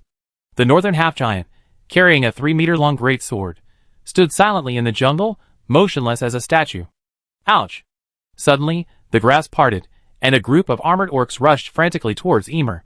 They waved their weapons in a chaotic manner, causing Emer to frown. Although he didn't know what was going on, he had a vague feeling that these orcs didn't seem like the elite orcs the kingdom had said they were. Fortunately, it wasn't Caslow who was fighting the orcs, otherwise he would have definitely noticed something. After all, as the captain of the Imperial Fire Brigade, he fought in both regular armies and guerrillas, taking down Balrogs and ringwraiths alike. He had immense experience. If he actually observed these orcs, he'd have noticed something was amiss. Roar! Emer roared, raising the greatsword slung across her shoulder with one hand, and slicing the first orc who charged forward, armor and all, across the shoulder. Puff! The still twitching orc's eyes clung to his chest, the hand attached to his neck twitching, as if it had been electrocuted. Die! Emer thrust with her greatsword, the powerful force sending the charging orc careening backward as if struck by a dump truck. Swish! The streaking sword light stung his eyes, and the orc, set flying, felt a chill at his waist. He watched as his lower body and upper body began to free fall. Ah! The orcs who weren't quite dead struggled to pull their arms out of this horrible den. Emer ignored them, letting them crawl along the ground, their entrails gushing out of their bodies. However, they died from blood loss after only a few meters. Let me see if the bones of you bastards are tougher than your filthy souls. Emer casually swatted away a sneak-attacking orc and then severed another with a single blow of her sword. Faced with the orc's fierce attack, Emer's face, covered by her helmet, wore a disdainful smile, a fierce glint in her eyes. Dang! Faced with the orc's frenzied attacks, Emer abandoned defense, relying solely on the terrifying defensive power of the blood mist to withstand the orc's blunt force damage. The orc's attacks had little effect except for the noise they made on Emer, who was covered in heavy armor. However, the attacks Emer unleashed with every movement were a relentless threat to the orcs. With devastating damage, the sharp greatsword split the charging orcs in two. Skulls crackled beneath the Iron Feet's feet, and the sounds of broken bones, screams, and roars became a symphony that echoed through the dark jungle. A bloody mist spread, creating a terrifying and chilling scene. And Emer, standing in the swamp of flesh and blood, bearing her greatsword, became the central figure. Humph! Suddenly, a series of rapid grunts echoed from behind the orcs. Before they could react, spears flashed with cold light and pierced their bodies. The orcs, set flying by the tug-tug pigs, flew through the air like a torn sack before falling to the ground with a dance of joy. With the goblin knights flanking interception, these hundreds of elite orcs completely lost hope of escape and were quickly annihilated by the goblin knights and Emer. Are all the Mordor orcs so weak? The goblin knights pondered for a long moment, gazing at the litter of orc corpses. God knows.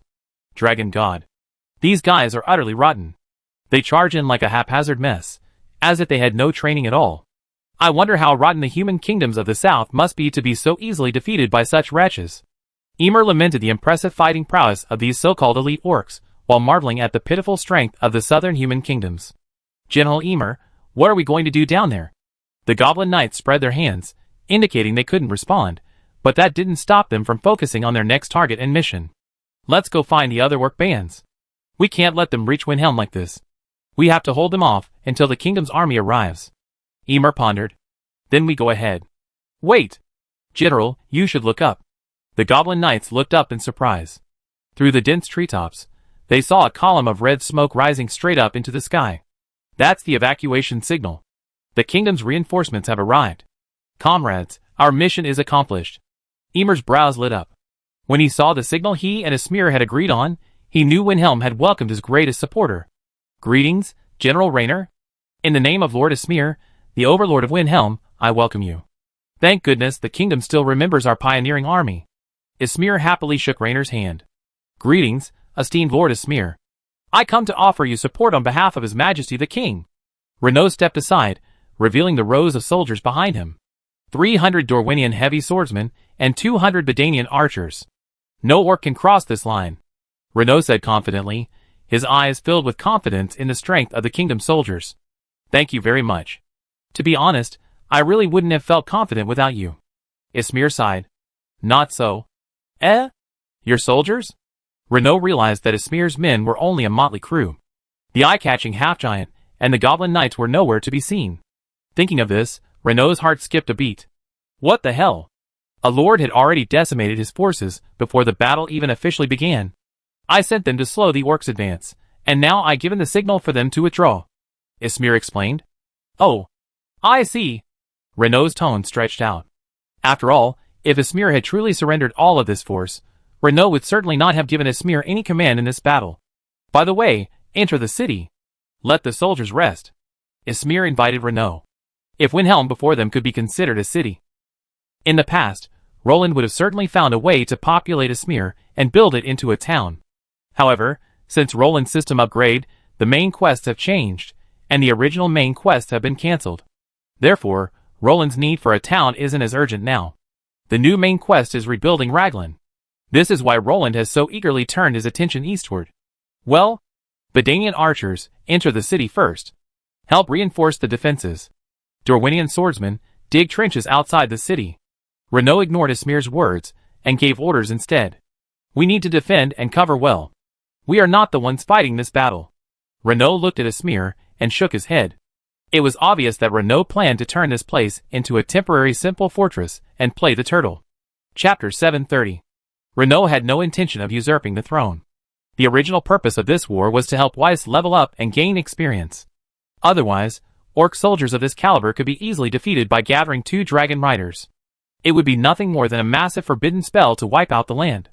Roland didn't really care about disrupting the ecological balance. Huh? We're going to fight them here. In Windhelm? Ysmir suddenly felt like his cerebellum was shrinking. How could a small, half-broken place like his accommodate a battlefield of thousands of people? Of course. We're not the main players. I'm just making sure those orcs don't invade your territory and cause damage, and I'm also protecting you from their heavy crossbows, Renaud said matter-of-factly. What the hell? Ysmir was stunned. These soldiers weren't the main characters. Could it be? King Roland himself was leading the charge? The kingdom's newest dragon knight, Weiss, will be the star of this grand spectacle. You should look forward to the heroic displays of the kingdom's new dragon knights. We will all eventually turn to dust, but the dragon knights are the backbone of the kingdom, Renaud said seriously. He had a clear understanding of Lagrang. Knights are the foundation of Lagrang. The dragon knights are the true core and pillar of this nation. Dragon knights? A waste of talent, isn't that? Ysmir was a little shocked. Using dragon knights for such a grand occasion? Using forbidden spells to crush ants? Just plain boredom? What's wrong with dragon knights? The new generation of dragon knights haven't experienced the baptism of war. They only have power, but don't know how to use it. They're not that strong at this point. War is the best teacher. We don't have time to build up the foundation of dragon knights. We can only use the quickest method to identify qualified candidates, Renaud said calmly, as if adding sugar to coffee. Ysmir frowned. My goodness, you're raising poisonous insects here? Is this a breeding ground for them? What? Doesn't that mean my life is no longer a life? Their reinforcements have arrived, Ladilia said gravely. Yes. I saw it, Sinar said, his eyes widening. Any scout could have seen such a large, heavily armored force crossing the rapid river. The adjutant's plan succeeded. Those soldiers have halted their advance. And they've begun expanding their defenses and reinforcing the city walls. Looks like they're going to hold, Ladilia said sinisterly. Did they discover our group? Sinar whispered. Of course. Those dragon knights have long seen our route. Our decoys are under their surveillance, Ladilia said triumphantly. Don't be careless. Keep our men hidden. Sinar emphasized the word us. Don't worry, our elite infantry have already dispersed and marched behind them, Ladilia said casually. To prevent his flaw from being discovered, Kamul had a backup plan, to disperse a truly elite force of orcs and have them follow this decoy army. This would divert the humans' attention once the decoy orc army collapsed, while also revealing a ring raid to be in action. This would lead them to believe this was their trump card, lowering their guard and allowing the hidden orcs to execute them with a single black arrow strike. That's good. Cerner clenched his fists and said stiffly, What should I do? Cerner turned away, lost in deep self-doubt and turmoil. The soul fire in his eyes flickered unsteadily, and the once crimson soul fire was turning blue.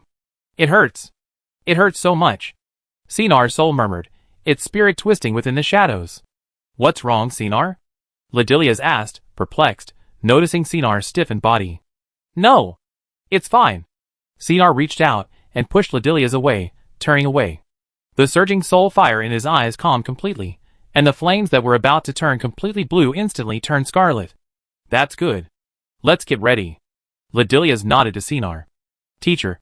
Weiss, following behind Caslow, spoke to Caslow through the whirring air, using the newly learned technique of transmitting sound through battle energy. What's wrong? Any questions? Caslow turned to Weiss curiously. After all, as a newbie, Caslow could understand any situation. I'm a little nervous, Weiss said weakly, lowering his head. Hold your head high. You're a noble dragon knight. How could a sky knight bow their head? Your goal is the vast starry sky. As for being nervous, Caslow hesitated. Once you truly step onto this battlefield, you won't be nervous anymore. In a life or death struggle, there's no time for such thoughts. Caslow shook his head and chuckled. Oh! Weiss nodded, half comprehending. Are you here? Reno reached out and hugged Caslow, then pulled Weiss, who looked bewildered, over and patted him on the shoulder. Hey! Why are you so frail, young man? Did your teacher mistreat you? Reno teased, patting Weiss on the shoulder. Weiss grimaced. His powerful hand struck Weiss's shoulder like a hammer, making Weiss feel like he was being struck by a heavy sledgehammer. This is General Raynor, Commander-in-Chief of Lulong Fortress, Governor of Lulong. Caslow smiled at Weiss and introduced him. Hello, General Raynor. Weiss fumbled with a newly learned knight's salute. All right, no need for formalities. You're the star of the show today. Raynor smiled. See those forests? Raynor pointed at Weiss with a smile. Of course. Weiss nodded, perplexed. Your enemies are hidden within them. They are your mission. Kill them all. Raynor pointed grimly at the void. What should I do? Weiss was a little flustered, but she still held her head high and gazed at Raynor. You have some courage, but it's not enough. You need to truly experience the test of blood and fire. Young Dragon Knight. Raynor muttered softly, nodding with satisfaction and shaking her head with regret. Relax, it won't be a difficult task. Killing is easy. Raynor smiled at the nervous Weiss, and casually ordered his men to drag over an orc. Puff! A foul, dark green blood splattered in the air. Weiss, trembling, watched the head spin and fly before him, helplessly watching it roll to his feet. You? Weiss reached out and touched his cheek. The slippery, sticky touch and the fishy smell were unbearable. He turned and fell to the ground, retching furiously. Ha ha ha! You're still a little immature, kid. Raynor swung his sword and laughed with unnatural joy. His eyes were filled with joy as he whistled excitedly. Hey! That's too much. Caslow pulled Raynor away from the spectacle, laughing and offering Weiss a piece of toilet paper to wipe his face. What's that? The real battlefield is much more miserable than this. You find that sometimes even a quick death is a luxury. Raynor suddenly said seriously, his face cold, as he looked at Weiss in front of him. Wes was clearly stunned by Raynor. He stood there for a long time, not knowing what to say, his body trembling slightly. Follow me for a while. Don't fly around. Don't forget your grandfather. He is waiting for you to return with the flames of revenge. Caslo patted his head softly. Chapter 731. The Dragon Riders are coming. Ledilia's eyes flickered with an eerie glint. He turned to look at the calm and silent Cerner. I know. Get ready, Cerner said slowly. Whoosh. Ledilia's waved his hand, and the orcs behind him immediately retreated, disappearing into the dense forest. Soon, the entire forest seemed to come alive with a rustling sound. Teams of desert orcs in uniform filed out of the dense forest, their streams converging into an undeniable torrent of steel. It's begun. Ledilia smiled sinisterly. Kill! The orc surged towards Windhelm, and Ismir's legs trembled at the sight of the hundreds of orcs. Swish! Emer silently twirled the greatsword in her hand from her perch on the city wall. The broad, serpentine blade, like a door panel, gave Emer a sense of security. Ong! A passionate dragon roar echoed, and a cyan figure soared into the sky. Caslo was the first to enter the battlefield. Roar! A purple figure leaped into the sky in a flash of lightning. Anthony Doss, riding his dragon, gazed indifferently at the group of reckless orcs, his lips curled up. Roar! The last purple-black dragon figure also staggered up.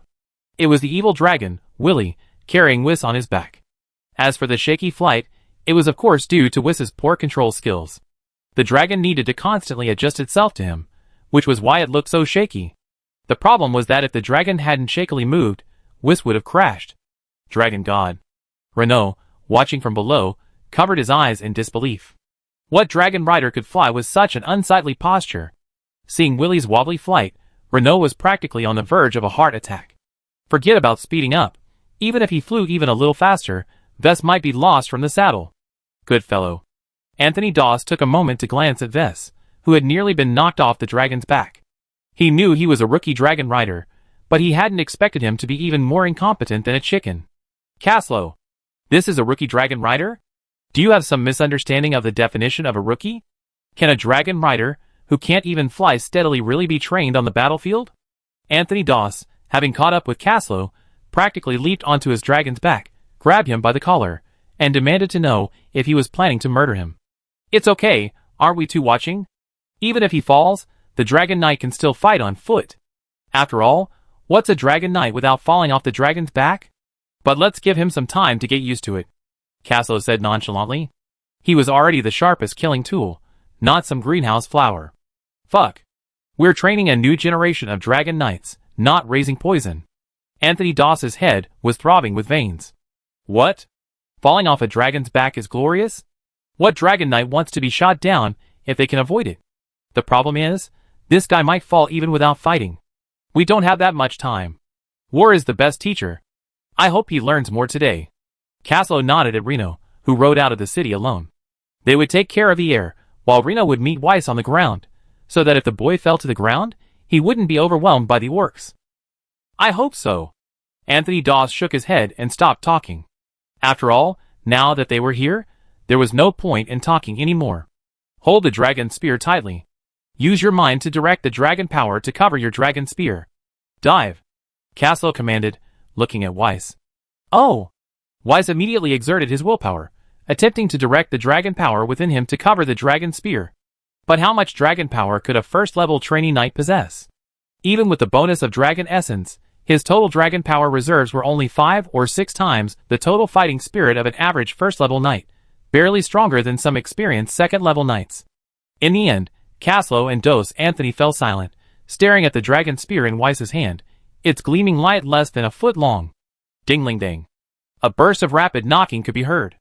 Looking in the direction of the sound, they discovered that a small group of orcs, armed with horned bows, were already firing arrows at them. Ha ha. Weak and powerless. Dos Anthony casually grabbed an arrow and examined it carefully. The workmanship was quite fine, and at least the shaft was straight. It was usable, but the quality of this archer. Watch this. The most basic ground attack method for a dragon rider is this. Using his dragon scales to ignore the orc's arrows, Caslo demonstrated it to Weiss. He suddenly rearmed up on the dragon saddle. Dazzling cyan dragon power instantly crept onto the adamantine dragon spear, and a beam of light over 3 meters long erupted from the tip. Under Weiss's horrified gaze, Caslo gently tugged on the dragon saddle's reins. Cardo understood his intention and smoothly flipped his body mid-flight, instantly dangling upside down on the dragon's back. On! As Caslo clamped his legs together, the storm dragon, in sync with his mind, suddenly folded its wings, free-falling straight towards the earth. Boom! A dazzling green light erupted from the dragon rider, and a storm of wind blades composed of dragon energy instantly swept out, twisting and swirling. Within 100 meters, the wind blades tore into a bloody mess, and a cloud of blood rose into the air, making Weiss shudder. Snap! Just before the impact, Cardo suddenly flapped his wings, and the momentum of the impact instantly turned into a smooth, ground-hugging flight. Caslo calmly swung his spear as the dragon turned its body. With a burst of spear light, dozens more orcs were cut in half. Do you understand? Caslo flew back to Weiss's side and tilted his head. That was just a casual attack from the dragon rider, but it still dealt devastating damage comparable to that of an intermediate-level spell. I understand, I guess, Weiss said with a shaky voice. You're telling me that the damage from that wide area just now was just a basic attack. My impression of a basic attack isn't that two muscular men sparring with great swords and heavy shields? How come this basic attack also has magic damage? Try it. Keep your balance. Caslo nodded at him. The Dragon Knights are out. It's time to act, Ladilius warned, looking at Cerner. Cerner snorted noncommittally. Soon, teams of genuine elite orcs emerged from the dense forest. They quickly assembled their heavy crossbows and waited in the forest. We can start luring them, Ladilius said with a sinister grin. Chapter 732. Swish. Swish. Several whistling sounds instantly captured the attention of Caslo and Dos Anthony. What frightened them most was the faint sight of several heavy crossbows trailing behind the orcs. The fleeting flash of black light sent a chill down their spines. Black arrow. Willie. Pull up. Caslo turned and shouted, then dove down with Dos Anthony. Roar. With 3 dragon roars, the surging dragon power within the dragon's body surged out, forming a massive circular dragon power shield that enveloped them. Caslo and Dos Anthony's eyes instantly turned vertical as they dived down. With the dragon's eyes, they could easily spot the orcs' heavy crossbows, which looked like targets. Then, with perfect tacit understanding, they each pounced on their respective targets. Swish. A gust of wind swept past the 2 dragon riders. Clearly, the unskilled orcs of the wasteland couldn't hit them, their crossbow bolts glancing past them. However, Caslo noticed from the corner of his eye that the bolt that had just flown past wasn't a black arrow. This instantly alerted Caslo, but the chill that emanated from his soul remained, as if a black arrow were aimed at him. Boom! 2 blasts of dragon's breath instantly returned the orcs, and their heavy crossbows to their factory settings. Amidst the swirling blood mist, Caslo's keen senses furrowed his brow. No! They're not operating black arrows. There's an ambush! Caslo exclaimed, his face turning pale. The black arrows they initially fired were merely bait to lure them in. These orc heavy crossbows only had 1 black arrow. Pull up! Dos Anthony roared. No one who could become a dragon rider was a fool. Caslo had only said 1 word, and Dos Anthony understood his meaning. Then, with a start, he realized that they had been tricked.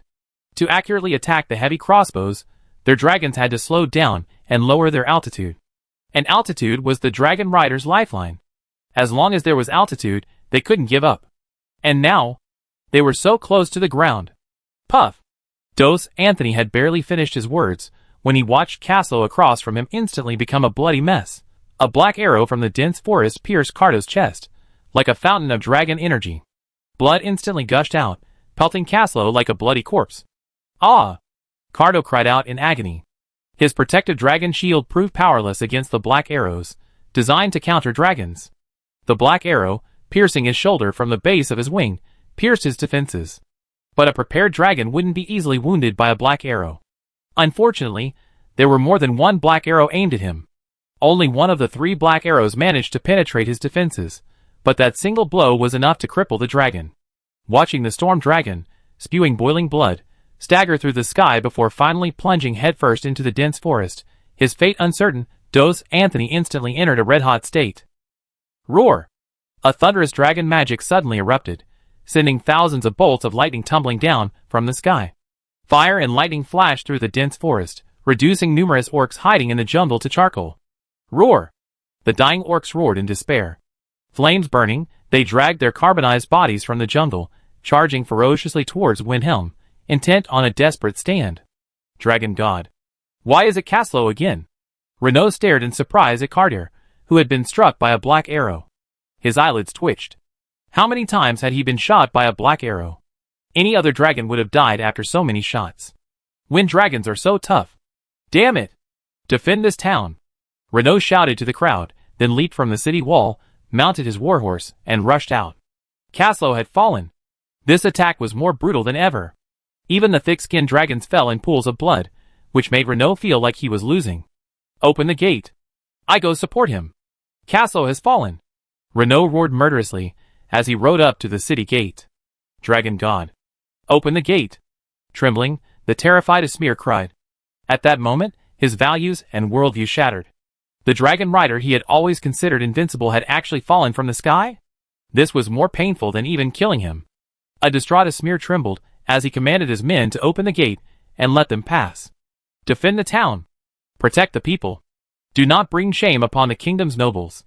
Descendants of Lagran. Hold fast. Light the beacon towers.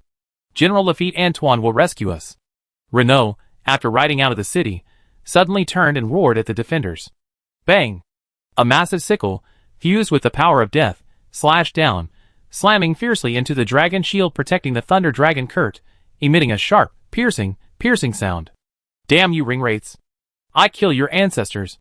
Dos Anthony, in his red heat state, was incredibly formidable.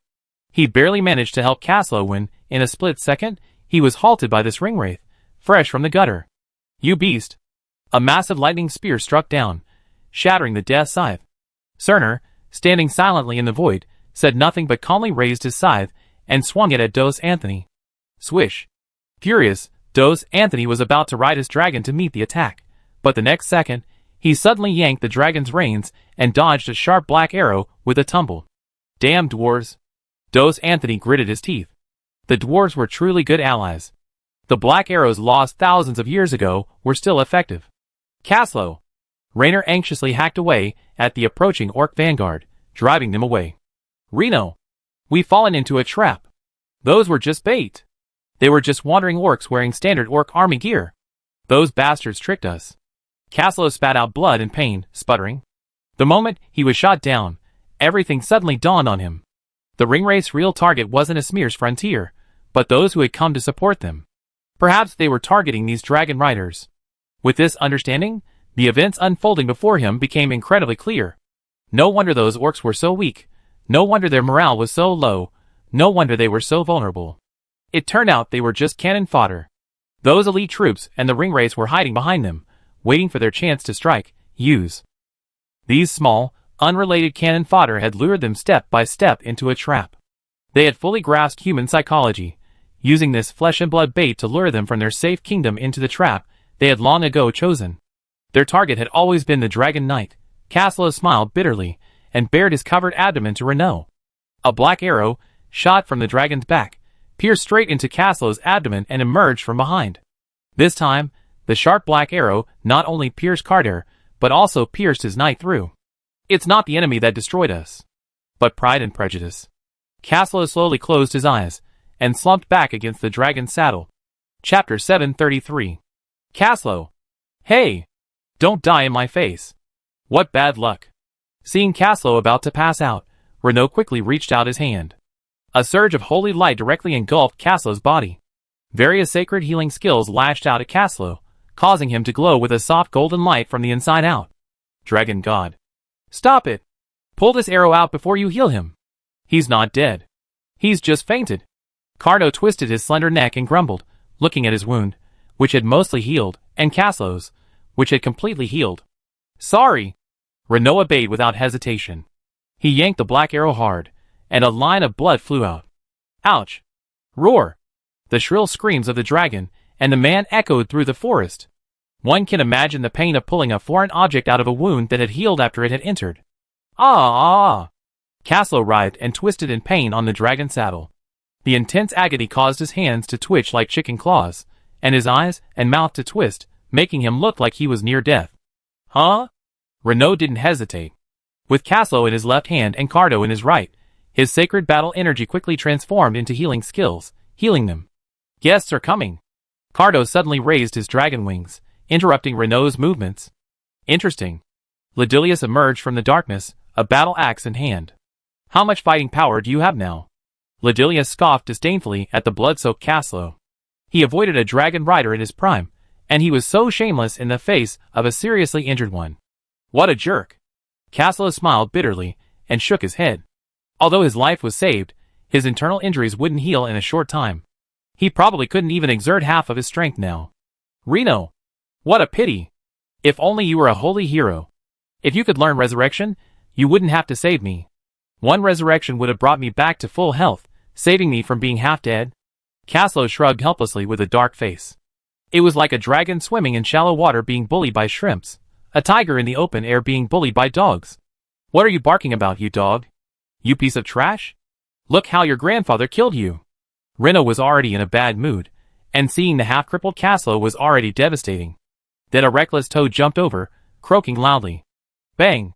Reno charged without any martial ethics, his gun in hand, nearly killing Ledilius. Buzz! A green wind blade came fiercely, causing Ledilius to frown and quickly dodge. The wind blade cut a trail of hundreds of meters before dissipating at the end. Bang! Ledilius's hammer, imbued with the power of death, flipped his wrist and slammed down on Reno. When the sacred battle energy flames on Renault's body came into contact with the power of death, they suddenly crackled like hot oil meeting water. A tearing, melting sound echoed, and the two were simultaneously repelled by the recoil. Feeling the decline of his battle energy reserves, Renault looked at Ledilius with a dark face, his expression uncertain.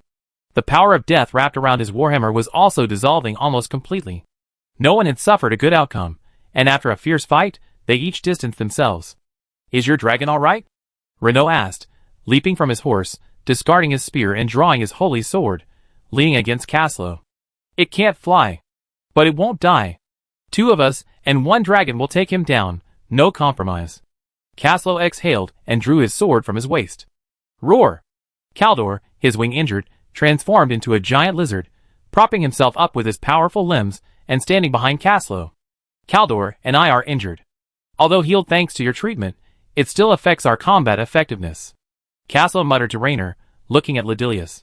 It's easy to defeat him, but we lost our speed advantage. Raynor grimaced. The Dragon Knight's formidable turning ability was now useless. Bang! Ledilius slammed his massive warhammer to the ground, attracting the 2 men's attention. No one rushed to attack. Caslo and Raynor were worried about catching the slippery ringwraith, while Ledilius feared the dragon looming behind them. If they got too close and were caught by the dragon, they would suffer. I tear them apart. Cardair's pupils flashed crimson, rage rising within him. Dragon fury is unstoppable. Rage demands blood. A noble dragon, nearly shot down from the sky by these ants, infuriated Cardair, who had successfully ascended to the great dragon stage. Ah! During the 3-way standoff, Cardair launched the first attack, igniting the flames of war. A Saiyan dragon's breath swept like a streak towards Ledilius. Ledilius turned and fled without hesitation. Just kidding. How idiotic would one be to shower under dragon's breath? He was a ringwraith, corrupted, but no fool. The 3rd ringwraith. Dos Anthony said coldly, lowering his heavy bow and gazing at Cerner, who was facing him from afar in the sky. At this moment, he had no intention of aiding Caslo. He had seen Raynor and Caslo successfully reunite in the distance. He no longer had to worry about the battlefield there. Now, he only had to deal with Cerner on his side. Interesting. A way to break free. Cerner nodded in interest. Faced with the ringwraiths in front and the black arrows below, Dos Anthony quietly unleashed his heavy bow and unleashed a powerful barrage on the orc crossbowmen still aiming below. The long arrows, infused with the power of the Thunder Dragon, were as powerful as missiles. The violent explosions immediately engulfed the orc crossbowmen manning the crossbows. Dos Anthony then quickly destroyed all the exposed heavy crossbows, bringing both sides back to a level. Bastard! Dos Anthony roared, a giant dragon's shadow materializing behind him, followed by a purple dragon shadow charging toward Cerner. Ah! The purple dragon's shadow let out a long, drawn-out roar. Even Cerner couldn't afford to ignore the dragon rider's full-force attack. He could only use his defensive skills, enveloping himself in the power of death, to withstand Dos Anthony's fierce blow. Guaranteed hit? How annoying! Cerner grumbled. Damn it! Those bastards! Renault hunched over, clutching his abdomen in agony, as he gazed at the two figures towering in the distance. Cough, cough. Caslow, his breastplate dented, coughed out a mouthful of blood. Roar! Cardo narrowed his eyes, ignoring the dragon-blooded wounds on his body, as he cautiously protected his knight. Camol! Bastard! Renault and Caslow exchanged glances and spat. Just as the two men and the dragon were happily besieging Ladilias, this stinky ba** had emerged and attacked them both. Camol had successfully inflicted several wounds imbued with deathly force on Renault and Cardo, but Renault quickly dispelled them. Ladilias seized the opportunity and struck Caslow with a powerful hammer, nearly leaving him with a thump. The consequences of Camol's appearance were terrifying. The previously balanced balance began to tilt in favor of the orcs, and events began to spiral out of control of the kingdom of Lagran. Bang! Renault gritted his teeth and raised his hand to shoot out a magic flare, sending a retreat signal to everyone in Windhelm Town. Chapter 734. Damn it! Retreat! All infantry, protect the civilians. The Dorwinian heavy swordsmen on the city wall roared in anger upon seeing the soaring magic flares. Swish! They drew their sharp swords and stood erect on the city wall, then leaned their heavy shields against the parapet to block the orcs' arrows. Archers, protect the lord and the civilians. Heavy infantry, form up to meet the enemy. The Dorwinian swordsmen took the responsibility of covering the rearguard. Go! My lord! Let's get out of here! Emer, without hesitation, carried Lord Esmir on her shoulders. Retreat! Soldiers, protect the civilians and evacuate in an orderly manner, Emer commanded, looking at her own soldiers in Windhelm. Soon, the goblin knights and other soldiers gathered the entire population of Windhelm. Over 200 people, carrying their pre-prepared bags, ran in an orderly manner toward the east gate under the guidance of the soldiers. Oh no! It's the retreat signal. General Renault and his men are outmatched. Tell the other generals to prepare to cross the river and escort General Renault and his men. The Dragon Knights, circling the swift river for dynamic reconnaissance, naturally couldn't fail to see the massive magical signal. Clearly, something was amiss with Renault. Okay. Damn it. Prepare the ferry. The generals in Lulung Fortress were stunned upon hearing this devastating news. However, Lafitte Anthony, relying on his own discipline, was the first to recover. He turned and gave his orders to the soldiers. Luke Mock, you stay here. I escort General Renault. All Dragon Knights follow me. Lafitte Anthony gritted his teeth and said helplessly. Facing an enemy that could force Renault to retreat, Lafitte Anthony was terrified.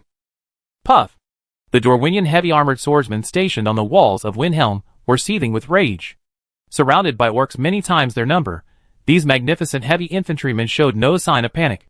With their heavy swords and broad shields raised high, they crushed any who dared to challenge them into the dust. Kill! Threads of sword energy ripped freely across the walls. Without the restraint of their higher-level combat power, the Dorwinian heavy-armored swordsmen tore into their enemies, like wolves in a meat grinder. With their ironclad defenses, they managed to lull the orcs into a state of shock. They faltered, clearly overawed by the Dorwinian heavy-armored swordsmen's bloody slaughter. Even the most fervent orcs could not ignore the soldiers around them being chopped in half by these killing machines. The bloodshed and wailing inevitably dampened their morale. Just like that, these isolated, heavily armored swordsmen successfully halted the aggressive orcs. Only a few bypassed Windhelm to pursue the retreating forces. Ah! Listening to the orcs' shrill cries, Lafitte Anthony helplessly scratched his ears. Were these bastards always so brave? Who gave them the courage to face the arrayed archers? To charge in a dense formation against a hail of arrows? Lafitte Anthony now wanted to pull up that skewered orc captain. Without him at tonight's celebration banquet, no one dared to eat. Didn't you see that 200 Bedanian archers, plus the 200 more Lafitte Anthony brought in to reinforce them, a total of 400, had fired only 3 volleys of north wind arrows, pinning nearly 1,000 orcs to the ground? No! Just this one blow sent you fleeing in panic. Where's General Renault? Lafitte Anthony was stunned by these disguised orcs. Any general would die of laughter at facing such a foe. Wasn't this just a way to earn military merit? Confident after his initial success, Lafitte Anthony ordered the Dragon Riders to escort the residents of Windhelm across the river, while he himself led 400 Bedanian archers to support the battlefield. He understood the enemy's strength, so why would they flee? Lafitte Anthony had considered using the Dragon Riders for air support, but after taking a few glances at the relentless shockwaves and violent explosions overhead, he decisively discarded the idea. Didn't he see Dos Anthony and the ringwraiths engaged in a fierce battle? For the Dragon Riders to rashly intervene in a battle between top-tier professionals would be tantamount to courting death. The aftermath alone would be enough for them to endure, and the dense forest environment wouldn't allow them to perform well, so Lafitte Anthony didn't force them into battle. So the humans, who were supposed to retreat, gathered an infantry force under the command of Lafitte Antonius and charged back. This caught the orcs by surprise. After all, most of the truly elite orcs had died in the aftermath of the battle between Dos Antonius and Cerner. Only a few genuine regular orc troops had joined these fake armies to participate in the siege of Windhelm. Then, a small, but exceptionally elite human force suddenly returned, raining down a barrage of arrows that had the orcs practically praying to the orc god. Thankfully, the orcs had learned their lesson after this loss. Under the command of the regular army, they dispersed in small groups, which deprived the archers of the joy of swatting flies. As the orcs roared and charged, the orcs revealed excitement. After all, while the archers were incredibly strong, they lacked heavy armor for the sake of their bows. This gave the orcs hope of swatting these annoying human flies. Then their nightmare began. Facing the approaching orcs, these archers showed no sign of the panic the orcs had imagined. Instead, they smiled, slung their longbows over their shoulders, fetched a small round shield, and then picked up a gleaming hammer. Crack! Crack! Snap! The teeth-grinding sound of bones cracking filled the air. The charging orcs despaired at the discovery that this human archer unit was not only a purely professional force, but most frighteningly, they were heavily armored. On the plains, a ragtag group of armored soldiers faced a disciplined, heavily armored force. No one could have predicted the outcome. When these tough, Battanian men, shouting hooray, routed the ragtag vanguard with 0 casualties and entered Windhelm to reunite with the defenders, the orcs' fate was sealed. Under the command of the elite orcs, these wandering orcs perished en masse beneath the walls of Windhelm, a modest wall of wood and stone. It became a mountain that the orcs could not overcome. Mastering micromanagement, Lafitte Antonius, through his masterful rotation of front lines, evenly distributed his soldiers in the battle. This not only strengthened the defensive line's vitality, but also spread the damage evenly, allowing each soldier to take a small hit, rather than focusing on a single elite force and utterly crushing them. By the time the orcs realized something was amiss, they were already cornered. The fewer than 1,000 remaining orcs launched a desperate charge against the city walls, only to be slain by the well-rested Badanian archers. With this, the defense of Windhelm was a resounding victory. The battle between the mounted and dismounted ended in victory for the humans. But the mounted battle proved fraught with peril for the humans. The battle between Cerner and Dos Antonius was evenly matched, but Ledilias and Camul completely dominated the duo of Caslo and Reno. This forced Vess, who had been watching the show from above, to remain indifferent, and the ringwraiths bared their fangs. Chapter 735. Originally, at Willie's suggestion, Wise stayed in the sky to watch the battle and gain some experience. According to Willie, the people below were fighting so evenly matched that the ringwraiths couldn't kill them. Even if they did, it would take a while. After all, a paladin known for his toughness, a dragon rider, and a dragon rider, all 3 of them would have their health bars maxed out, with no end in sight. Even the weakest Reno could use his divine power to engage Ledilias in a back-and-forth battle. It seemed they were merely at a disadvantage, not in dire straits. However, with Camul's frenzied attacks, the already injured Caslo and his dragon were unable to completely avoid the second ringwraith's powerful attacks. Finally, after Reno was distracted and exploited a flaw, leaving him half-crippled, Wise could no longer sit idly by. Roar! Although Willie was only a newborn dragonfly, thanks to his father's dragon crystal and the dragon race's unique memory inheritance, his combat power rivaled that of a full-grown dragon. His only drawbacks were his combat experience and the knight's presence. Boom! Camul and Ledilias, blasted away by the dragon language magic, didn't appear to be in a state of panic or embarrassment. Instead, they exchanged glances of triumph, their soul fire flaring in their eyes. Finally down. Camul let out a harsh laugh. Now that you're here, don't leave. Ledilias whispered hoarsely. Unlike other professionals, a flying dragon rider is 10 times more difficult to deal with than one on the ground. Even a 6th level knight wouldn't be so foolish as to soar into the air and engage a dragon rider in aerial combat. Only a dragon rider could truly defeat a dragon rider in the air. Even if this dragon rider was only a 1st level trainee, as long as the dragon he rode possessed adequate combat power, not even the ringwraiths could stop him. Thanks to the smooth progress of the plan, it even exceeded the ringwraiths' expectations. After all, their original goal was simply to find a way to eliminate the newly promoted dragon rider. They hadn't expected to succeed against the established dragon riders either. After all, short of all-out war, no one could stop the dragon riders if they wanted to leave. But they had never expected the arrow to be so powerful.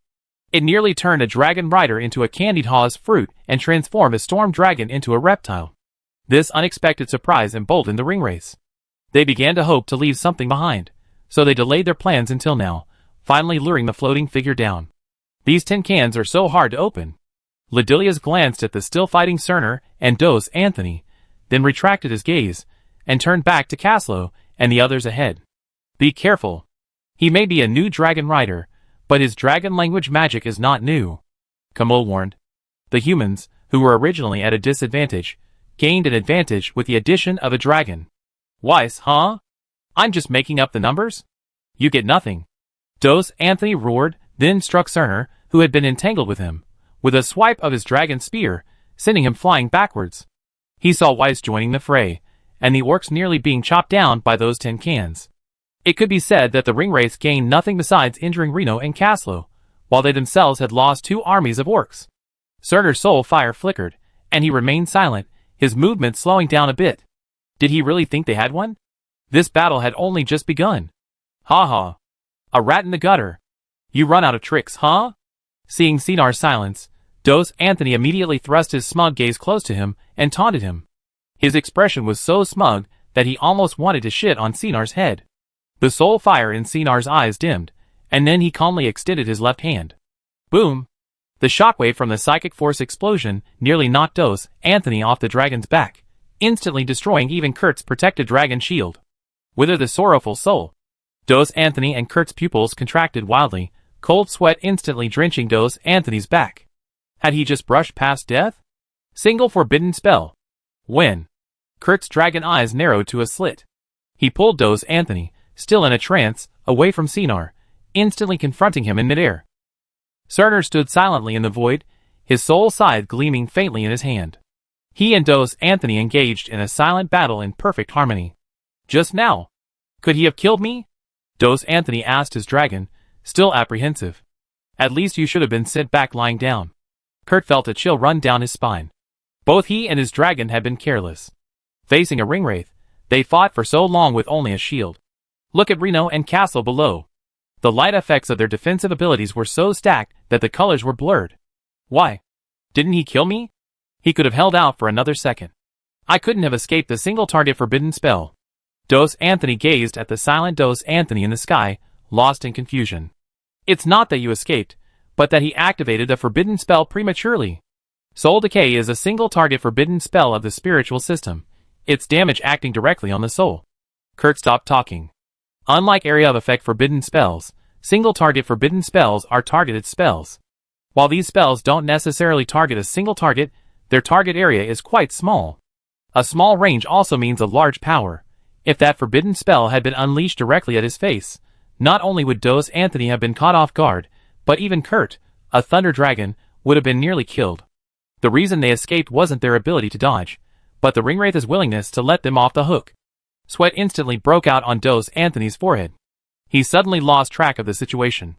A single mistake, revealing a flaw, would bring him lifelong regret. The opposing ringwraith had also seized this opportunity, but at the last moment, he abruptly gave up. Looking at the silent Cerner, Dos Anthony fell silent too. Silence, it turned out, was contagious. And so the two of them faced off in silence in the sky, neither attacking, neither retreating, simply staring at each other. Damn! That dragon knight over there is so cautious. Ledilius also paid attention to what was happening on the other battlefield. It was unconscionable to ignore such obvious forbidden spells. But to his disappointment, Cerner had missed. Even his ultimate forbidden spell and sneak attack hadn't succeeded in taking down the opponent. Ledilius simply attributed the blame to the opponent's overcautiousness. Looks hopeless. Let's call it a day. Kamol retreated to Ledilius' side and shook his head. Sinar's sneak attack with the forbidden spell had failed. These people wouldn't give them a second chance. Adding another victory was doomed. Attack! Kamol roared at the top of his lungs. Then he and Ledilius charged towards Raynor and the others. Kill! Raynor and Castle immediately charged forward. Swish! Suddenly, the void shattered, and a sharp black heavy sword slashed towards Weiss. Chapter 736. No! Caslo turned sharply, sensing the familiar presence of the ringwraiths behind him. Without a second thought, he hurled his dragon lance. The powerful spear was knocked back by the heavy sword, giving Willie time to escape. He grabbed VS and flew a great distance. Swish! Unarmed, Caslo was slashed across the shoulder by Ledilia's battle axe before he could even draw his sword. Even the sturdy dragon armor was pierced by the cursed axe in the ringwraith's hand. Roar! Seeing that Ledilia's was about to seize the opportunity to kill Caslo, Cardar's furious dragon breath immediately engulfed Ledilia's figure. Ah! Ledilia's roared sharply, using his battle axe and battle chi to block the dragon's breath, unleashing the ultimate force of death. Puff! The surging dragon's breath abruptly ceased. Kamul, who had knocked Reno back, thrust his sword from the side, piercing Cardar's neck. Dragon blood gushed down his throat, instantly halting the dragon's breath. Swish! With bloodshot eyes, Reno instantly lunged forward and stabbed Kamul's chest with his holy sword. Ouch! Kamul wailed, wrenching the long sword from Cardar's neck and backhanding it, sending Reno reeling and falling to the ground. Bang! Crack! A dull blow echoed as Ledilia swung his battle axe, only this time using the flat of the axe. The blunt force successfully disintegrated Reno's breastplate and shattered his sternum. Blood immediately flowed from his mouth, ears, nose, and eyes. The severe internal injuries would have killed a normal professional, but Reno was a paladin. Swish! The holy sword judgment descended from the sky, slashing directly at Ledilia's. He wailed and stumbled backward, the holy flames burning from within enough to reduce him to ashes. Kamul, also pierced by the holy sword, wailed with him. Caslo! Cardo! Blood gushed from his mouth and nose. Reno stumbled to the side of the man and the dragon. He first tossed Caslo over the prone Caslo, then his pupils suddenly constricted. The axe's slashing blow nearly split Caslo in two, from shoulder blade to waist. If it hadn't severed his spine, Caslo would have been in two. With his eyes fixed on Weiss, Caslo naturally had no energy left to block the powerful blow. Seeing Caslo's internal organs and blood gushing out, Reno's eyes flashed, and he cast a sacred seal, at least to keep Caslo alive and prevent his death. Then, Reno looked at the storm dragon Cardar, and the sight nearly terrified him.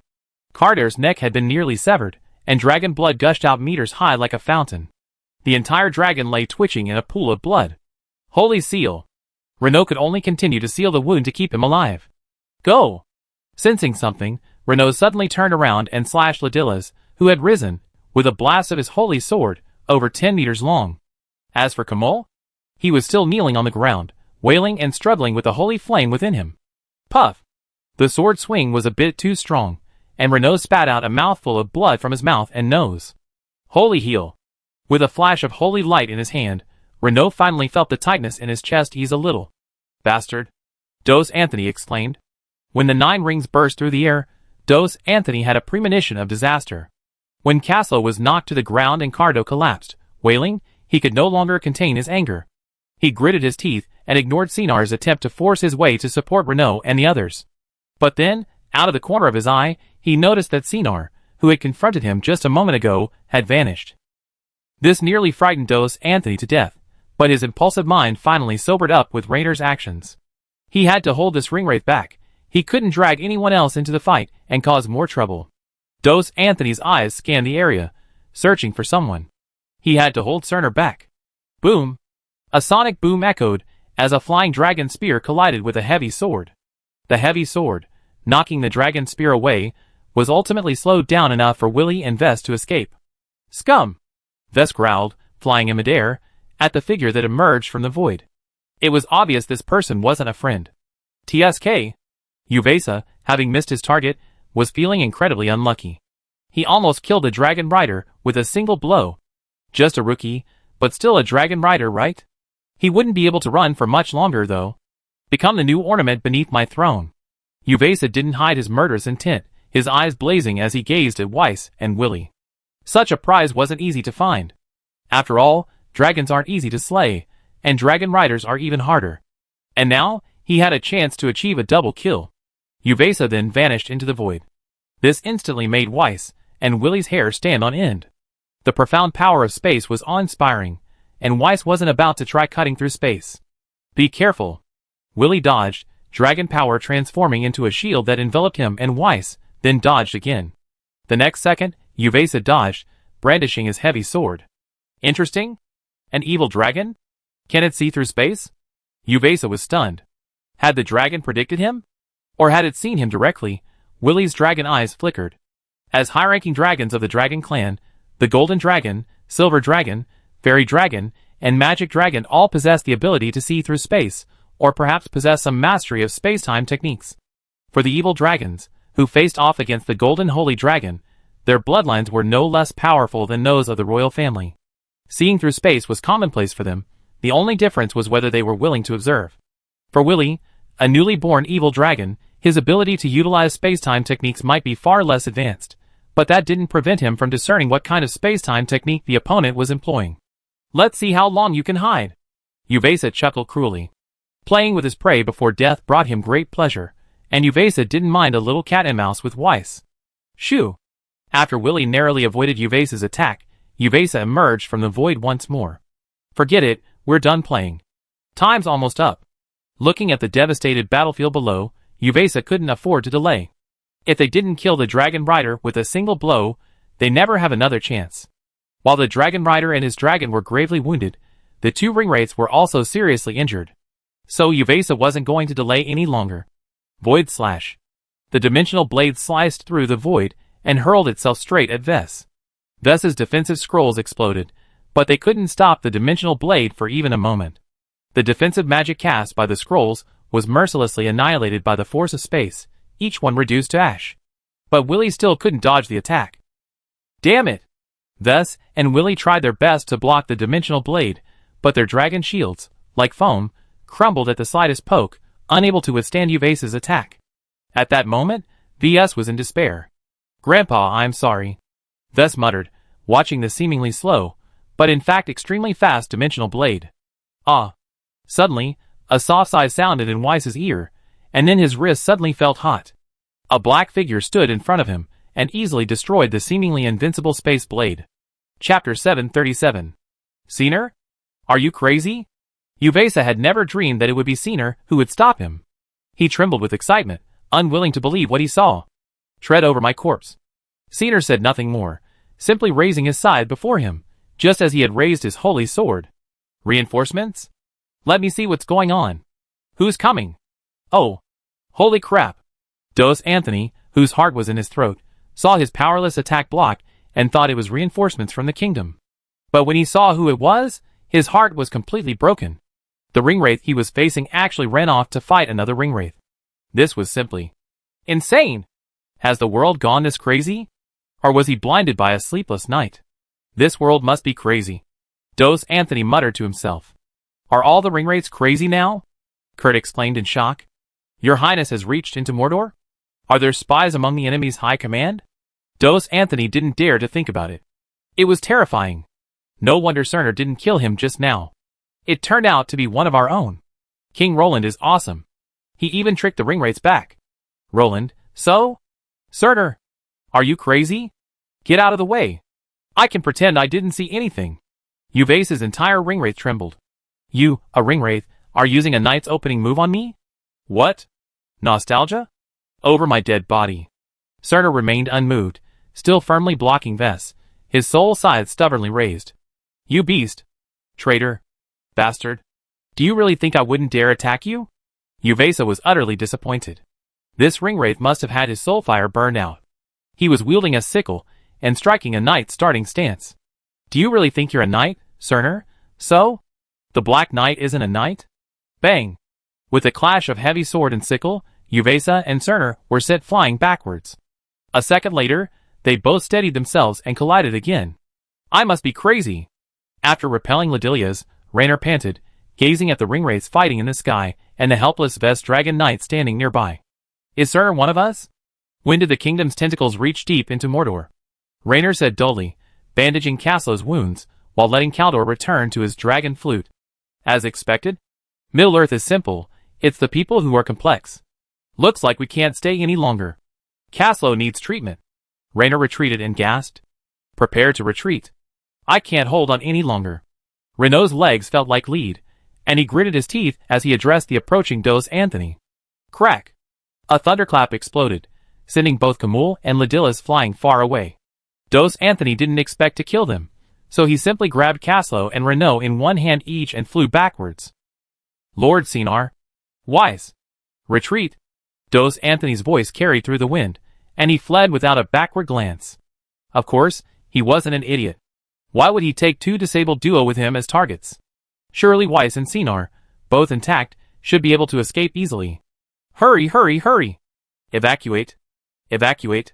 Dos Anthony shouted as he carried Caslo and Renault over the soldiers crossing the river.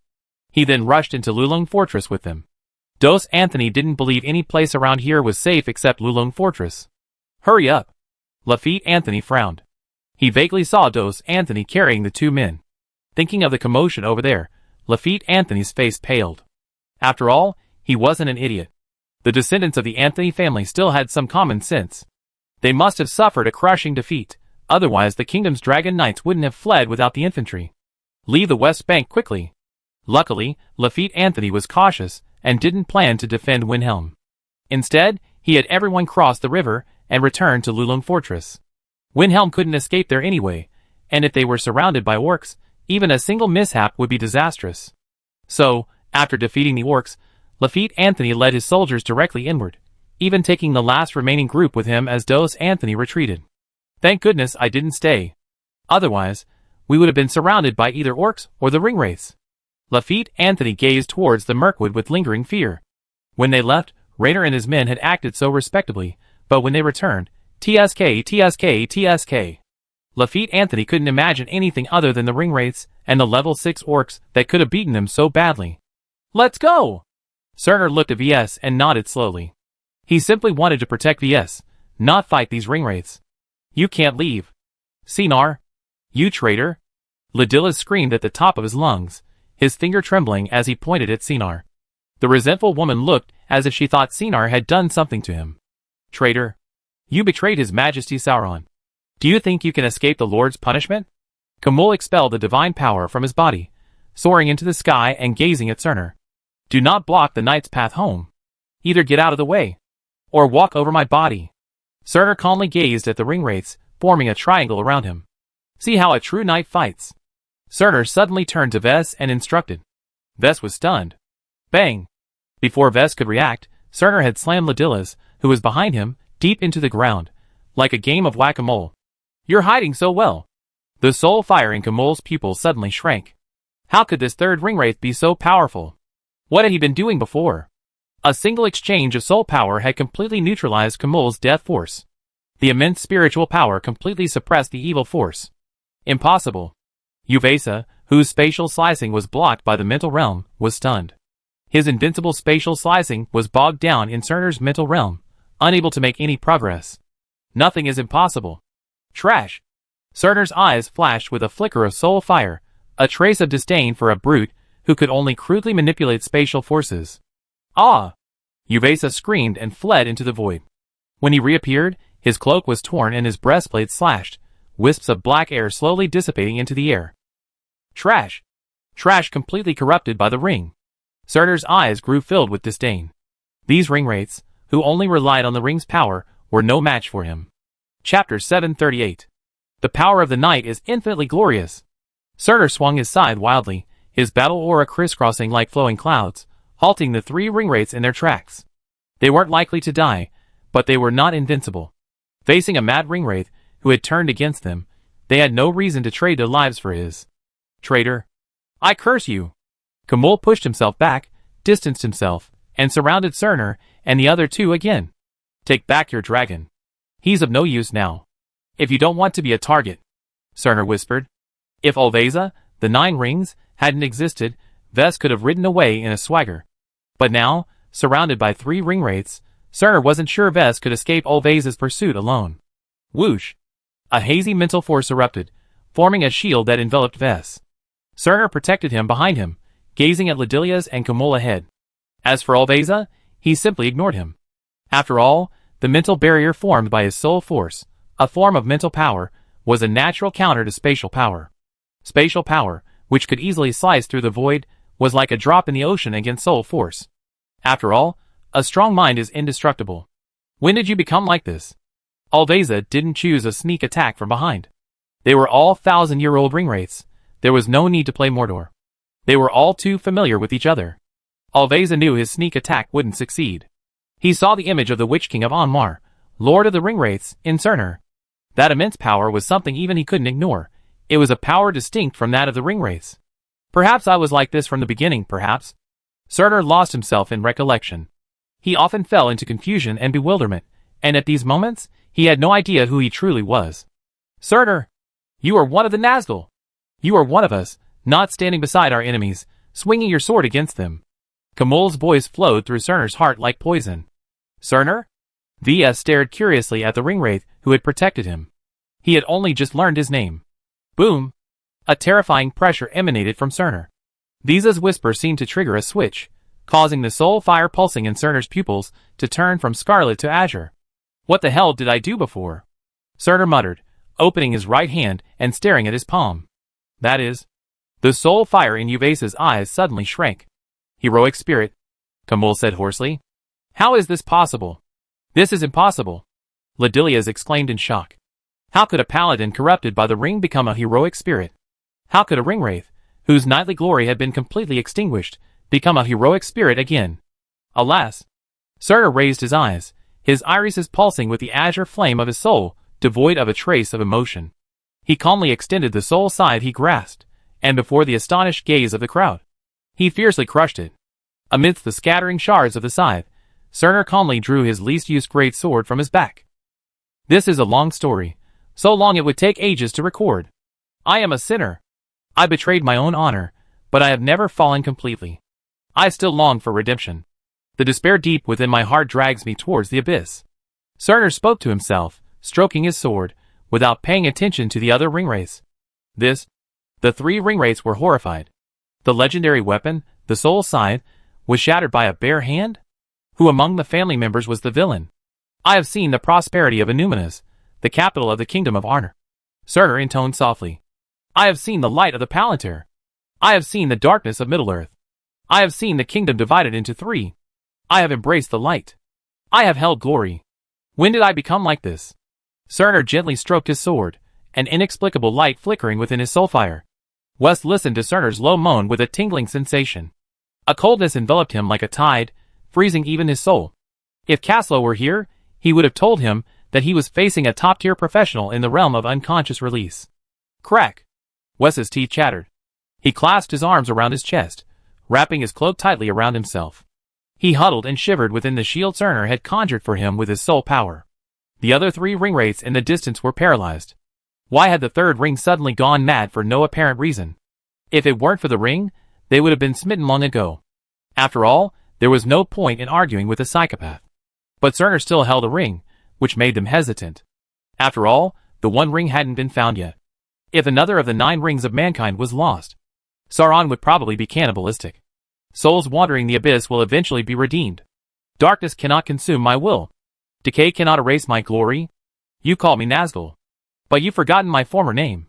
Cerner's emanation was quickly retracted, and Ves finally breathed a sigh of relief. If Cerner had been any slower, he would have been dead. You think you can break my will? Corrupt my soul? Sinar looked down at the ring on his finger. It now glowed with a faint, eerie light, evoking a strange and tranquil presence. Don't forget I was once a paladin. Sinar sneered. The light is with me. Sinar roared, and a golden, holy light instantly surged from the flames of his soul. The pitch-black cloak ignited in the holy light, turning it to ash. The thick, heavy armor of the wraith melted beneath it, and a pure white cloak slowly fluttered behind Sinar. At the same time, a dazzling, silver-white armor reappeared. Even the longsword in his hand slowly began to burn, the black color gradually fading. The hideous, twisted sword, ignited by the holy flame, gradually became a noble and holy knight's sword. You will never conquer me, Sinar taunted. I have heard the wails of the people. I have seen the horrific sight of corpses strewn across the land. I have buried my own kingdom with my own hands. Do you think corrupting me will make me forget everything? I am a knight of honor. Darkness cannot obscure my glory. Evil cannot corrupt my soul. Cerner roared, and the surging holy flames converged on his hands, blazing like a flame that illuminated half the sky. The day the holy sword is reforged. The day the hero returns. The sharp holy sword brushed against the ring, sparks flashing, and cracks suddenly appeared on the once indestructible ring. Chapter 739. What's going on? Where had Uvesa ever seen such a tragedy? A ringwraith covered in holy flame? Was he about to self-immolate? He simply set himself on fire. Ledilius fell silent. He thought Cerner had defected and was going to give everyone a hard time, but he instead just pooped. Great performance. Don't do it again next time. He's crazy, Kamul muttered. As Angmar's lieutenant, he knew full well what the holy flame meant to the ringwraiths.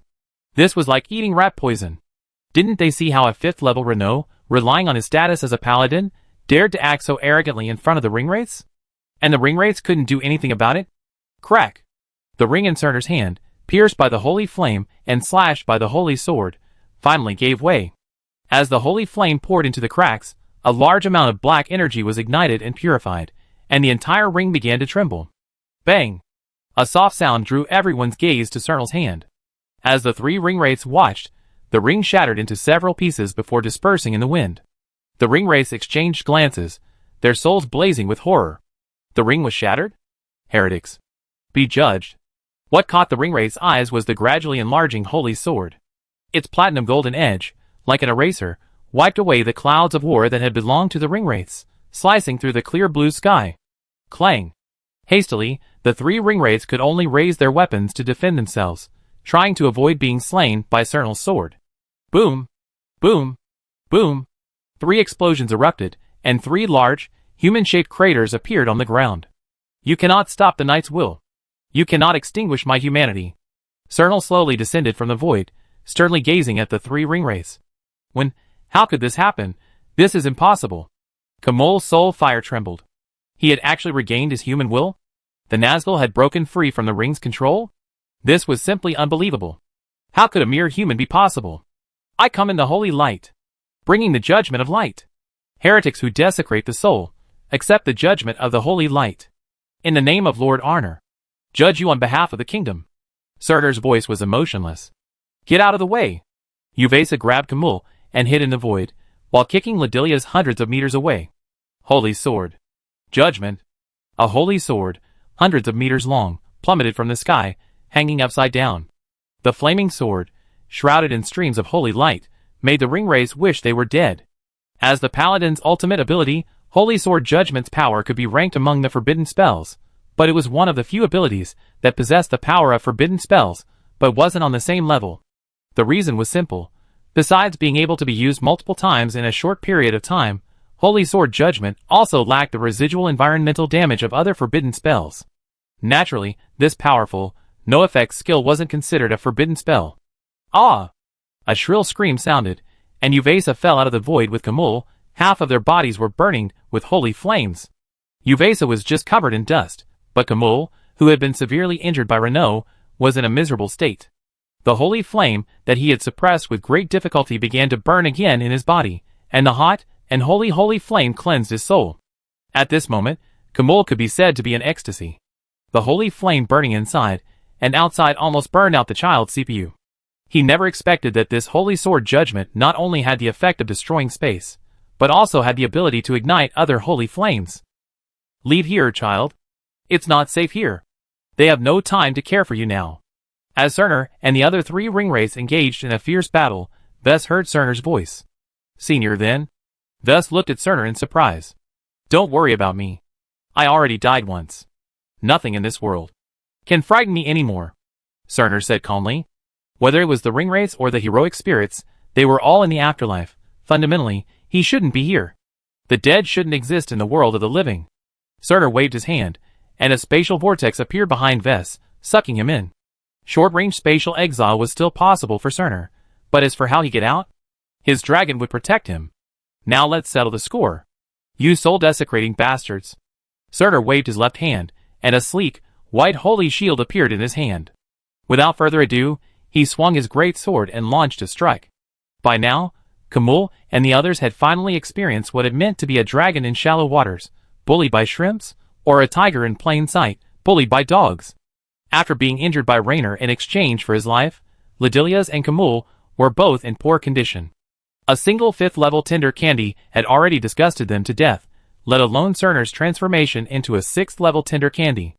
If a ringwraith, restoring itself through the power of the war cloud, could become a perpetual motion machine on the battlefield, then Cerner himself was a perpetual motion machine at this moment. The power gained from purifying a single ring was enough for him to squander recklessly. That bastard. Disgusting creature of light. Ledilius roared, swinging his battle axe and striking, then flying back at a speed slightly faster than before. Don't be pierced by the holy sword. Kamul roared sharply. The holy hero's holy sword dealt the ringwraiths the full force of their damage. The searing pain left even Kamul, the Witch King of Angmar's lieutenant, with lingering fears. What the ringwraiths didn't know was that Cerner's attacks were so effective against them because of his unique condition. In his spirit form, Cerner was a living being composed of energy. Therefore, even with the same holy power, Cerner in spirit form could wield it more effectively than a living holy hero. Furthermore, because Cerner specialized in the power of the soul after becoming a Nazgul, his attacks now targeted the soul directly. Every strike truly wounded. After being ignited by Cerner, Kamul calmed down and used his death power in a measured manner, arguing with Cerner, refusing to engage Cerner in close combat. After all, he had finally suppressed the holy flame within him. If Cinar ignited it again. You lunatic. Stop. Stop attacking. We just want to leave. Uvesa gritted his teeth and raged. Their own men had backstabbed them, and now they had to humiliatingly beg this traitor to let them go. After all, if they delayed any longer, reinforcements from the human kingdom might arrive. Uvesa had no interest in following the Witch King of Angmar's lead, nor did he want to get entangled with those stubborn heroes. He knew how much the ruler of that kingdom wanted to tear him apart. Chapter 740. Ha ha. Kill my people. Destroy my kingdom. Desecrate my soul. You want to leave now? Too late. Cinar's voice was chilling and eerie. The once sunny and cheerful man's words now sounded like a traveler returning from the abyss. I seen hell. I came from the abyss. Cinar flashed a sinister grin and swung his holy sword once more. Ahem. Wise. Caslo groaned, eyes closed. Paw! A crisp slap rang out. Still barking like a dog. You almost died, don't you know? Do you want my sister to be a widow, you bastard? Dos Anthony slapped Caslo in the face, waking him up. Ahem. Dos? Where's Weiss? Caslo grabbed Dos Anthony's hand. He went to look for your father. Dos Anthony shook off Caslo's hand and angrily left. He? A silly laugh echoed from the side. Caslo looked in the direction of the voice and saw that it was that Renault, laughing heartily. Hey! Keep your chin down, you're drooling. Caslo rubbed his swollen face, thinking to himself that has some serious strength. Where's my disciple? Caslo's heart sank. He already prepared for the worst, but this time, he really miscalculated. He'd been hunting geese all day, and today, a goose had pecked his eye. As he said, prejudice and arrogance have ruined humanity. He's not dead. At least, he was alive before we left, but I'm not sure now. Renault shook his head. Caslo was stunned. Could there be some plot he didn't know about? The kind with paid VIP? Well, it's pretty fantastical anyway. Let me tell you. The ringwraiths have turned against us. The third ring, Cerner, was almost caught and killed by Uvesa. Renault said mysteriously. What? Why didn't you tell me Roland had planted a spy in Mordor? Caslo scoffed. Holy crap. You're so smart. How did you know that? Raynor gave him a thumbs up. What exactly happened after I passed out? Caslo was lost in thought. He was completely bewildered by the ringwraith's betrayal and Cerner's defection. Ding dong. The course of history has dramatically changed. Cerner, the third ringwraith, has defected. He now belongs to the Raglan Kingdom Alliance. Roland and River Rapids stared at the message panel that suddenly popped up on the system, lost in thought. So, what on earth did you do? Roland stood up, walked to the window, and gazed south, lost in thought. Send a message to General Ajax. Tell her to rush to Lulong Fortress immediately to support General Caslo and his men.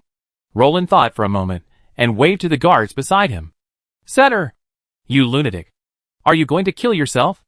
Uvesa, enraged by Cerner's blow, lashed out. Isn't that just a space blockade? You're going to attack me the moment you catch me? Are you even using military tactics? Attack the enemy and rescue them? You know you can't just stand by and watch Kamul get ripped to pieces, yet you're still using him as bait? I'm already dead? Cerner sneered, continuing to chase Uvesa. Disgusting bastard. How dare you ignore me? Ledilius expressed hurt. Cerner wouldn't even look at him. He was a ringwraith after all. Why did he dodge Uvesa and Kamul's attacks, only to face his battle axe head-on? Did he really think he couldn't hit you? Well, I really can't. Get out. A blow from the holy sword made Ladilla's roll on the ground. Sinar didn't even look at him. He was just a trash sandbag. He could flatten him anytime he wanted. What was there to pay attention to? But Uvesa, the loach, would suffer a great loss if he didn't care. That's too much.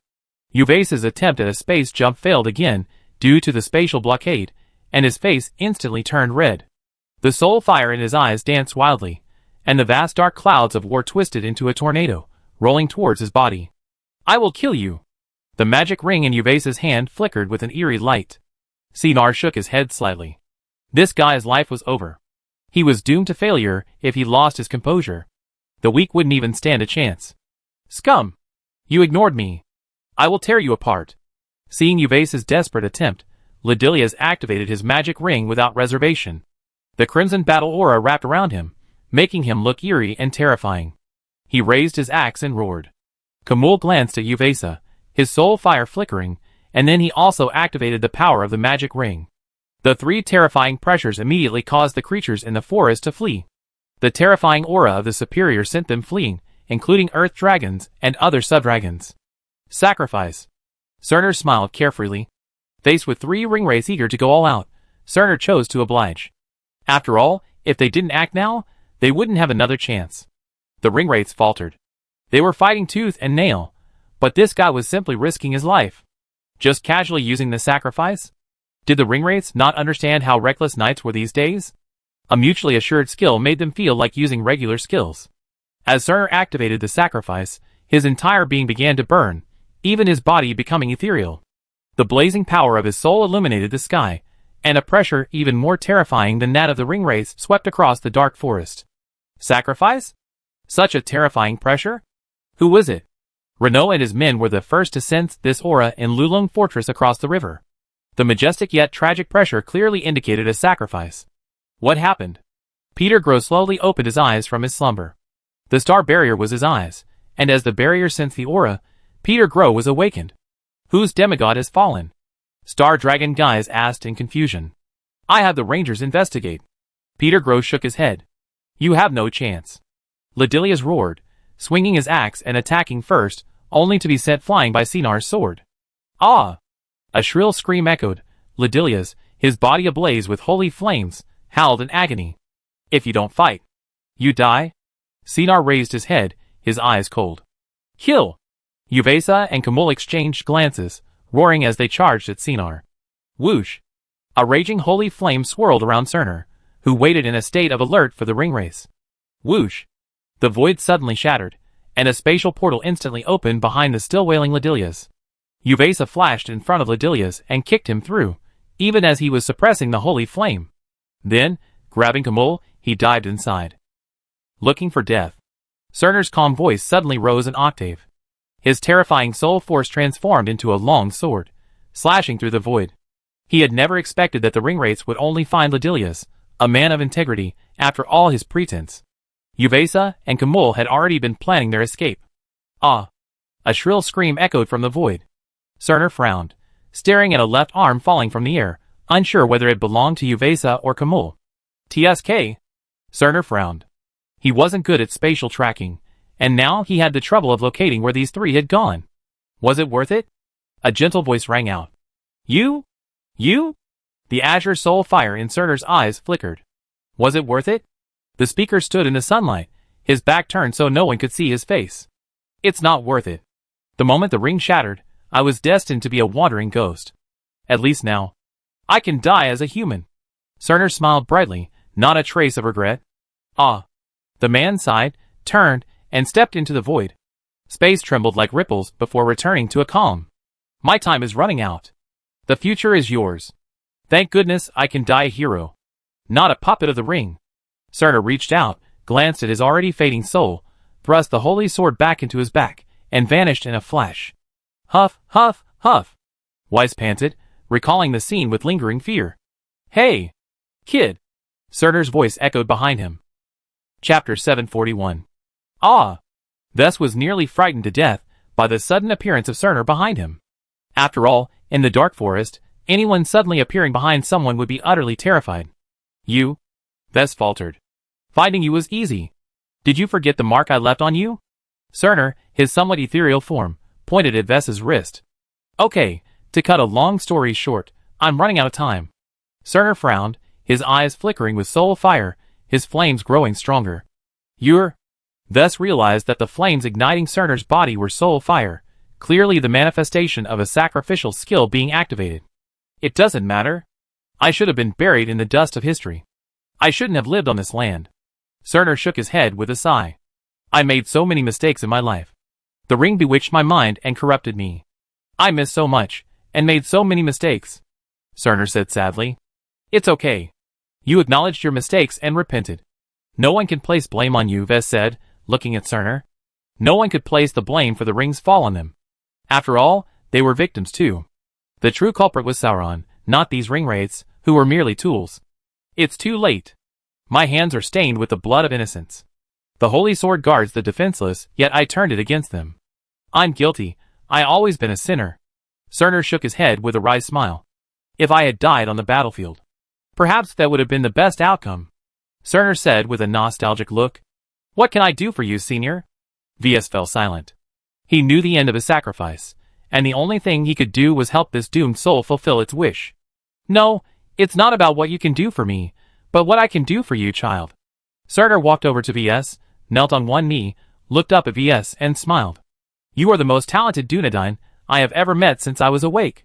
I see limitless possibilities in you, so I decided to protect you, hoping you would become the seed that dispels the darkness. Unfortunately, you see how I am now, and I'm afraid I can no longer protect you. Cerner calmly observed the somewhat bewildered Vess. Vess wanted to wave his hand and tell Cerner he wasn't cut out for it. After all, this hope was too heavy, weighing him down, suffocating him. Don't worry. The body will eventually perish, but the spirit will live on forever. Cerner encouraged. You now have a ticket to the top of this world. All you need is accumulation. When you possess the power to protect yourself, the ringwraiths will no longer be your nightmare.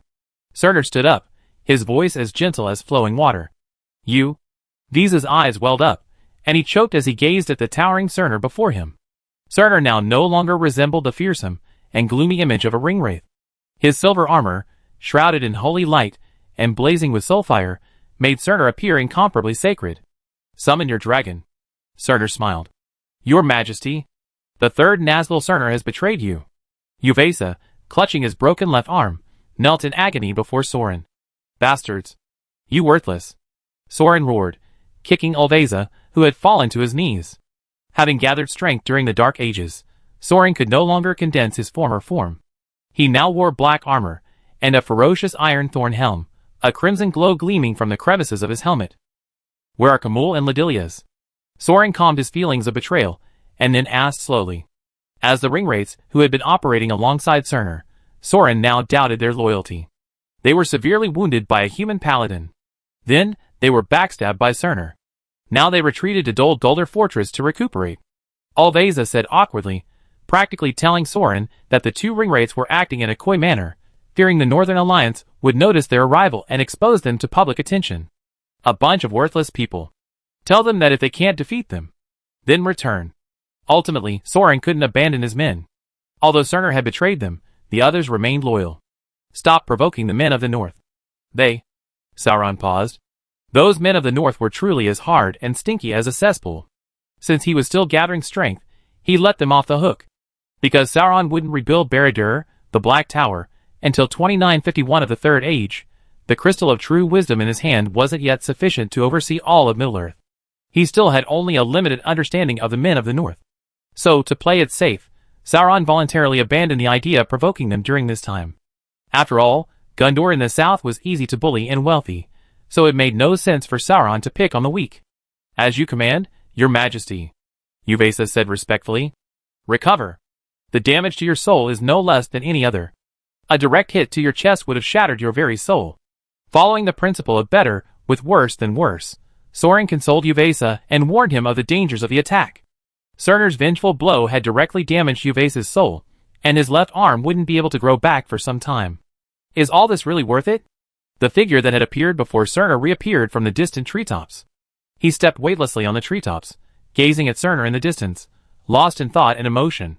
Devoting all your might to fighting the darkness, you forcibly broke free of the ring through sheer force of will. You are a true hero, the visitor murmured softly, looking at Cerner's fading form. He then slowly bowed to Cerner's fading form, before slowly dissipating into the air. Senior, do you have any last wishes? Ves sobbed as he watched the fading Cerner. He knew that if Cerner had wanted to leave, no one could have stopped him. But to protect him, Cerner was willing to burn himself to carve a path for him. Don't cry. You are a descendant of the Dunedain. You carry the hope of the people of the North. Arnor is destroyed. But the people of the North cannot perish. For you, I die without regrets. Cerner gently brushed away Ves's falling tears and spoke calmly. Carry on with my will, child. The darkness will eventually dissipate, and light will shine upon the world once again. Cerner held the holy sword before him, its reflection reflecting the resolve on his face. Use my holy sword. Achieve your dream. Cerner whispered majestically. Chapter 742. Under Weiss's astonished gaze, Sinar plunged his holy sword into the ground. His soul instantly transformed into tiny starlight, making him appear even more ethereal. Do not grieve. Inherit my will. Keep going. Before Weiss could say anything, Sinar raised his hand to stop her. This is the last gift I can give you. Accept it with peace of mind. I have no regrets. Dying as a human was my last wish. Now that it has been fulfilled, it's time for me to go. Sinar looked at Weiss tenderly, just as he had once looked at the descendants of the Arnor Kingdom. Willie let out a long, conscious sigh. This was his respect for Sinar. He had already anticipated what Sinar was about to do. Whoosh! A gust of wind sounded, and Sinar transformed into tiny fragments of light before Weiss. Two galaxy-like streams of light wrapped around Weiss and Willie. Go on. Carry the hope of the Dunedain. Hold this holy sword. You are our only dragon rider. Perhaps our last. May the blessings of the previous kings be upon you. Cerner's voice drifted from the void. But Ves no longer had time to listen to Cerner's words. He was stunned by the stream of light Cerner transformed into, enveloping him and Willie. Even more horrified, Ves saw the armor that Teacher Caslow had carefully selected for him slowly dissolve, revealing a silver, almost ethereal, full-body armor that enveloped him. Willie, on the other side, calmly watched as Cerner's stream of light swirled around his body, the light slowly forming into a ferocious dragon armor. This transparent armor, shrouded in golden light, looked strangely out of place on Willie. After all, this sacred dragon armor paired with an evil dragon was quite a challenge. Hail! The great holy hero, your majesty Sinar. You are a true paladin. May the holy light bless your soul. The mysterious figure reappeared, murmured as he watched Sinar's gradually fading form. The last paladin of the kingdom of Arnor has fallen. The kingdom's paladin bloodline is completely extinguished. The light is ultimately fleeting. You chose this path. Alas! With a sigh, the last figure vanished into the wind. Senior Sinar. Weiss looked at Willie, somewhat bewildered. He chose the most radical path, transforming his soul into armor and merging it into our bodies. Willie shook his head. Merge into our bodies? Then wouldn't Senior Sinar be? Weiss was stunned, then his eyes reddened.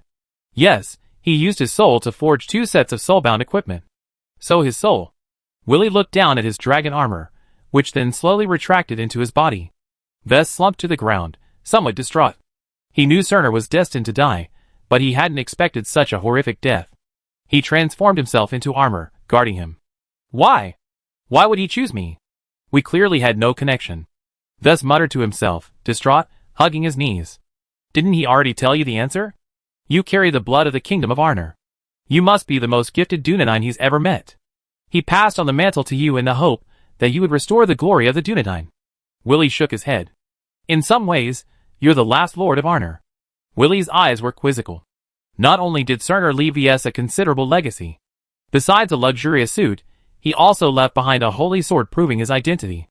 With this holy sword, Ves could legitimately claim a territory somewhere in the kingdom of Arnor.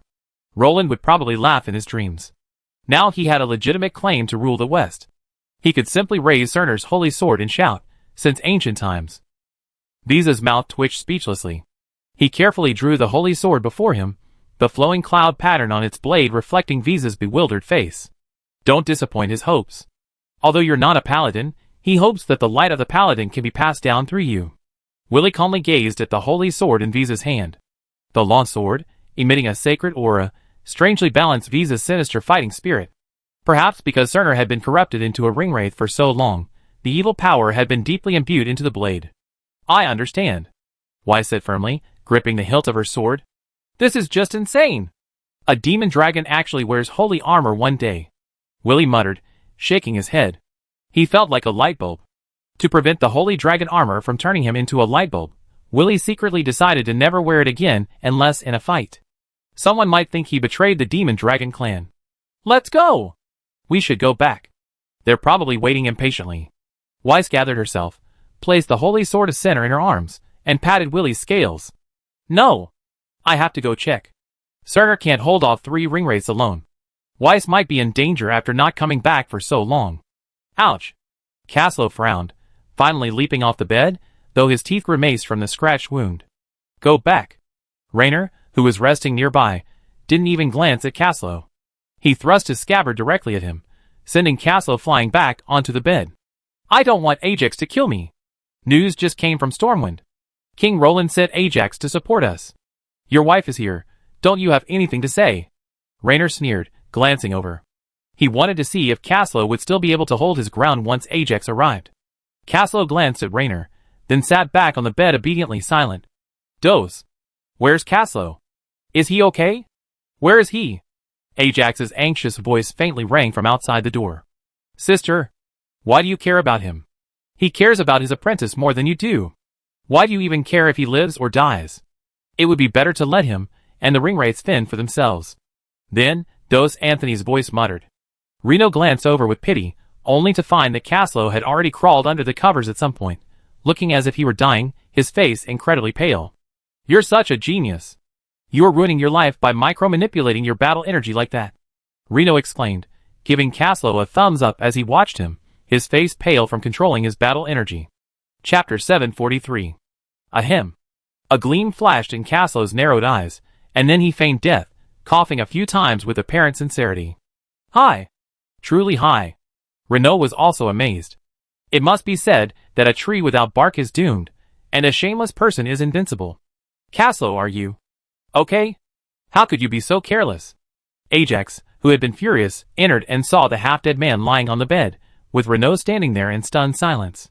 Her initial anger quickly vanished, her grievance and anger finally giving way to heartache. She took Caslow's hand and tearfully said, I am fine. I'm sorry, madam, for worrying you. Ahem. I'm fine. For the sake of the kingdom. Ahem. Caslow, looking weak, tremblingly reached out his hand, pretending to touch Ajax's face. Then his hand dropped weakly, and he began to pant heavily. Renault's back teeth were practically broken.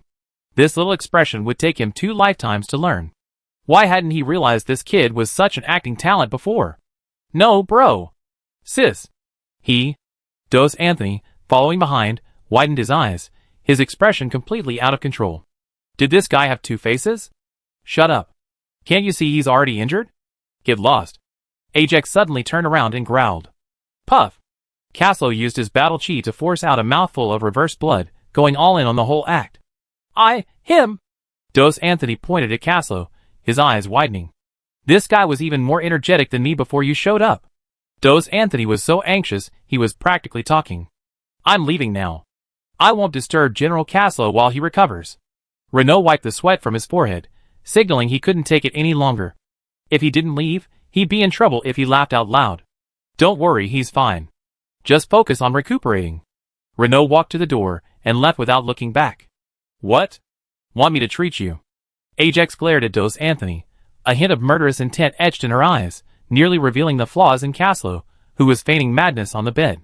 Dos Anthony's face flushed crimson, and he finally flung his clothes aside and walked away. Okay, no more outsiders. You worked hard this time. Ajax's eyes were gentle as water, as she reached under the covers. Ouch. Caslow jumped up at Ajax's playful gaze. What? You're quitting? You were vomiting blood and coughing just now, almost passing out.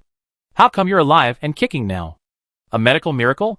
I'm not a cleric or a paladin. Ajax's face was filled with amusement. Ahem. Surprise, surprise. I'm just tired of Dos pestering me. Caslow lowered his head and raised his eyes, trying to play it off. Go on, keep acting. Who could possibly outshine you? Ajax's eyes were slightly red. Is an apprentice really that important? Ajax suddenly asked, seeing the silence fall. No, ma'am, listen to my explanation. Caslo frowned, thinking something was amiss. I know you're thinking about the next generation of the kingdom, so don't you think about me? Ajax's voice was already starting to sob. Hearing this, Caslo felt a headache. His worst fear had come true. Do you know how dangerous you are? Doss's report to River Rapids was so heartbreaking. Do you know who you are? You're my husband. The future father of our children. Have you ever thought about this family? Ajax's tears fell. I knew it was dangerous, but I was confident. At that distance and in that space, the ringwraiths wouldn't stand a chance of killing me. But if I didn't take action, VS would be dead. Trading injury for life would be what His Highness would do, especially since he's a dragon rider. Caslo actually tried to reason with Ajax. So you're not a dragon rider? You're willing to sacrifice the life of a dragon rider at the peak of his career for a dragon rider who hasn't quite reached maturity? Do you think King Roland is crazy? Ajax sneered. In fact, her prediction was spot on. Roland certainly wouldn't trade a dragon rider for a dragon rider who hadn't yet reached maturity. Upon receiving Dos Anthony's report, Roland broke out in a cold sweat, his legs weakening. Fortunately, fate had been kind to Roland. The third ringwraith, Cerner, had betrayed him. Otherwise, if he had been surrounded by 4 ringwraiths, not to mention VS, he would have probably needed the lives of Renault and Caslo to fill the gap. The only person who could guarantee a safe escape was Dos Anthony, who was floating outside. I was wrong. Caslo sighed helplessly. Well, reasoning with a woman was pointless. He could only embrace Ajax, cradling her in his arms, and soothing her softly.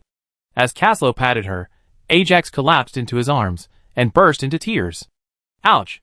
Renault, who had been crouching outside the door listening for the noise, tiptoed back and bumped into Dos Anthony, who was in the same position. Terrified, Renault lost his voice, and Dos Anthony covered his mouth and dragged him aside. I didn't realize you had the time to do this, General. Dos Anthony preemptively said, tut-tooting in amazement. Come on, you've been listening to fun for as long as I have. If you can, I go talk to Ajax. I can't do anything about her, but you. TSK, TSK, TSK.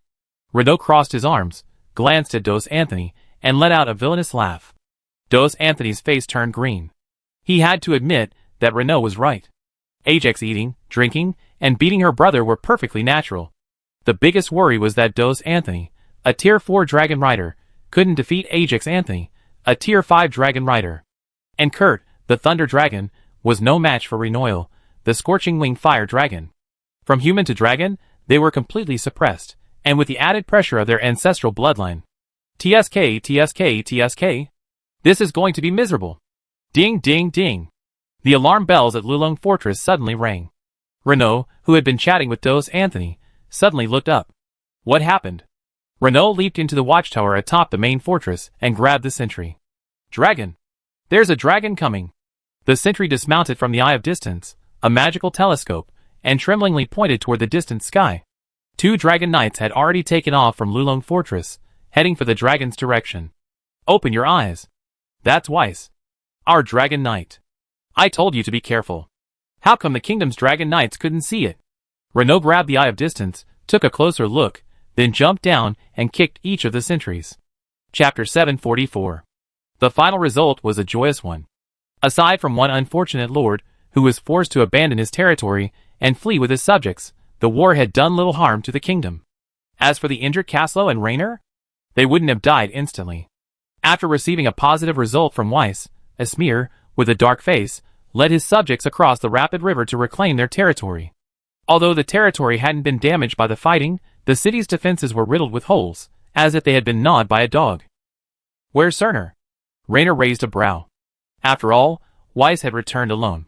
Lord Cerner is here. Weiss puffed out his chest, quickly enveloping Weiss in a suit of ethereal silver armor. Rainer abruptly stood up. Caslo held his breath. How could that be? Wouldn't he just run away if he couldn't win? Caslo asked, puzzled.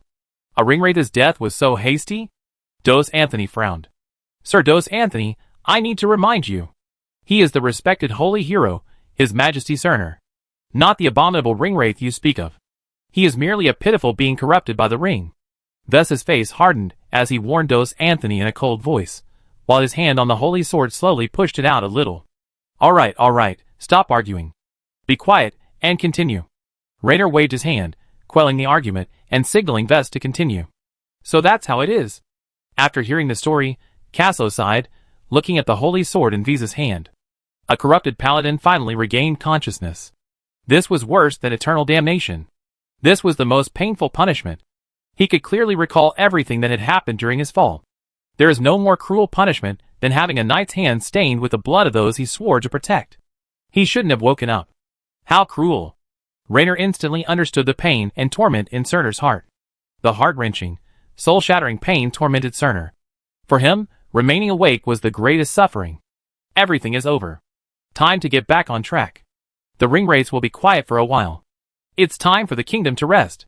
Disperse. Ajax shook her head, turned away, mounted her dragon, and left Lulong Fortress. Third Era, 2949, October 1st. Today is such a special day. Roland sighed, flicking through the office calendar. His gaze seemed to travel through time and space back to Earth. He lowered his head and gave a wry smile. Oh! Isn't today Harvest Festival? What's so special about it? Adolf Heinrich, unaware of the situation, was a little puzzled by Roland's unrealistic sentiments. Forget it. You won't understand even if I tell you. Roland waved his hand without further explanation. Okay, I won't ask any more. You're so weird. Adolf Heinrich raised his hands. Yunfeng. How are the preparations going? Is my army ready? Roland confidently raised his lips, transforming into a crooked-mouthed dragon king. Okay. You've been nagging me for 5 years. When will you stop? The soldiers are already gathering. You can lead them to battle anytime. Yunfeng muttered unhappily. Yes. 5 years. Roland's gaze was deep and far-reaching. He casually opened the system panel, which displayed the achievements of his construction over the past 5 years. Territory, 1, Rapid City.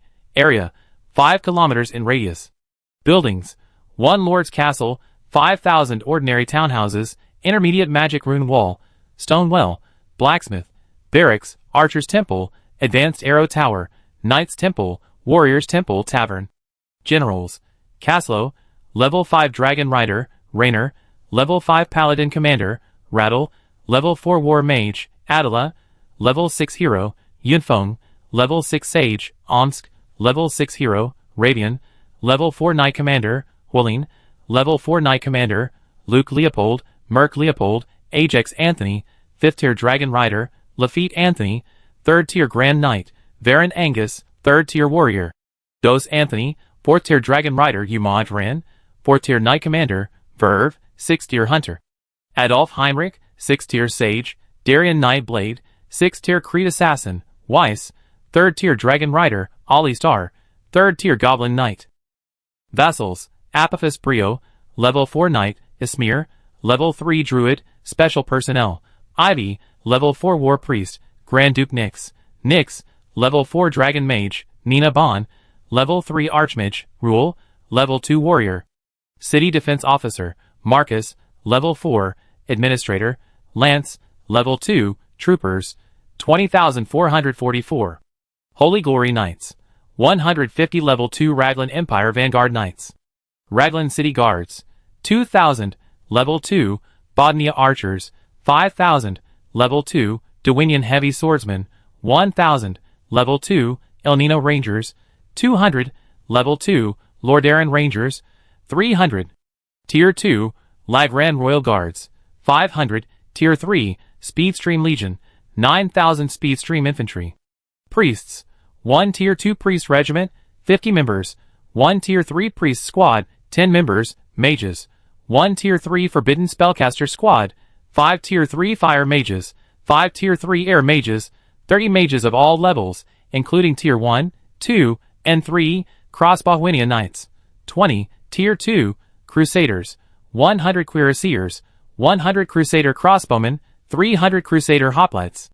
Glade Knights, 500, Tier 2 Warriors, Griffin Knights, 4, Tier 2, Wyvern Knights, 10, Tier 2, Grassland Elves, 200, Tier 2, Goblin Knights, 1,000, a mix of Tier 1 and Tier 2, total kingdom population, 300, 000 plus, trainable civilians, 50, 000 plus, honor points, 10. Comment. A lonely king led his remaining people back to their homeland, and built this towering walled city. With a large inhabitant, the city seems vibrant and lively, and everything is progressing well. The city's military is formidable, capable of defending itself even against a nationwide invasion. The city boasts numerous subordinate territories, and appears to be thriving. Note: morale is high in this city. Abilities: 1. As the only city in the Kingdom of Raglan in Middle-earth, it attracts the remnants of Raglan. The system will direct a group of wandering Raglan civilians to it daily, hoping the Lord will properly accommodate them. 2. Allows the recruitment of local civilians to train flood infantry. 3. As the ruling center of the Kingdom of Raglan, the people of Raglan receive a faith bonus while in the city. The rest is a bit off. Main quest: return to the old capital, return to Raglan City to declare sovereignty, and raise the banner of imperial restoration. 5 advanced random rewards. Overall review: a thriving kingdom. The surrounding environment has been cleared and stabilized. The resilient people of Raglan still tenaciously defend this ancient land, and their king continues to protect the remaining land. The kingdom urgently needs land to expand its territory and enhance its foundation. Note: the Kingdom of Raglan firmly controls the North's discourse through its military hegemony, and its noble pioneers have successfully penetrated various parts of the North. The shadow of darkness in the North has been suppressed to the extreme under the king's brilliance. The king, full of martial virtue, seems eager to take action. Want to do something that will go down in history. What the hell? What the hell? What kind of idiotic behavior? System: explain this to me.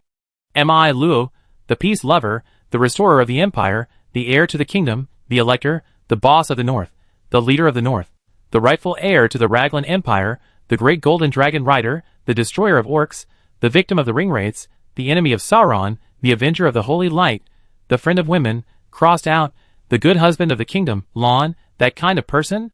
Roland wondered inwardly. After all, when I woke up, I was the one who was so naive? The system was clearly still trying to understand the meaning of Roland's long list of titles, and it was obvious that Roland's words had caused it to crash.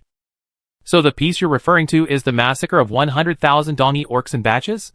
The system said weakly. You have to know that Roland has been very busy for the past 5 years. His troops have been in and out of the Lagrang Plains every day. After 5 years of harvesting the orcs that grew wildly like weeds in the wasteland, now is the last crop. The entire Lagrang Plains has been slaughtered. Ahem. Can orcs be called people? Roland said awkwardly. The system simply hung up and pretended to be dead. TSK. Boring. 5 years. Do you know how I got through these 5 years? The kingdom's development to this point is entirely due to my talent for governance and my hard work. Roland said to the system seriously. Hack, hack, hack. Kill, kill, kill. Blood sacrifice to the blood god. Skulls to the skull throne. Loyalty. For the empire. Chapter 745. 5 years is enough time for a lot to happen. Roland's kingdom of Lagrang is, for the time being, on the right track. The only thing that bothers Roland is that the main quest has been changed due to a system reboot. Otherwise, Roland would have received the reward by now. After all, the kingdom firmly controls the area from the city of Rapid River to the southern part of the Lulong Fortress. Towns are springing up one after another. These small towns along the banks of the Rapid River are the kingdom's current lifeblood. They control vast tracts of villages and farmland, providing a vital supply to the city of Rapid River and the Lulong Fortress. As for Roland's vassals, the only two with real potential for development are Duke Apophis Brio and Lord Ismir. 5 years of ups and downs have tempered them into capable individuals. As a persistent resident of the Misty Mountains, Lord Apophis Brio inherited the King's Landing family's unwavering spirit, fully embodying the King's Landing's argumentative nature. Despite attacks from monsters, orcs, goblins, and other creatures, he refused to budge, tirelessly fortifying King's Landing. Thanks to the refugee spawning mechanism, he managed to survive. With a population of nearly 40,000 and 3,000 elite soldiers, Apophis Brio effectively split the Misty Mountains in two, severing the connection between the northern and southern mountainous areas. With Rivendell at his back, Apophis Brio felt emboldened to engage in several exchanges with the orcs. However, due to the bloody defeat of the ringwraiths of Gumbalder Fortress during the Forbidden War, the temporary lack of high-end combat power left Apophis Brio feeling somewhat like a monkey in a mountain without a tiger. However, the benefits of Apophis Brio controlling the Old Pass were obvious. The area controlled by Mordor was directly divided by the entire kingdom of Raglan.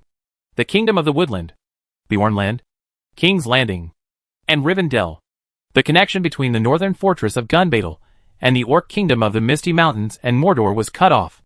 Although there were many loopholes in this line of defense, especially the territory of the Bjorn people, it was impossible to blockade their own territory with just the fortress of Rosar Castle. Fortunately, with the assistance of the woodland elves, it was barely acceptable. After the entire line of defense was opened, the northern Orc army could no longer move south and scrupulously.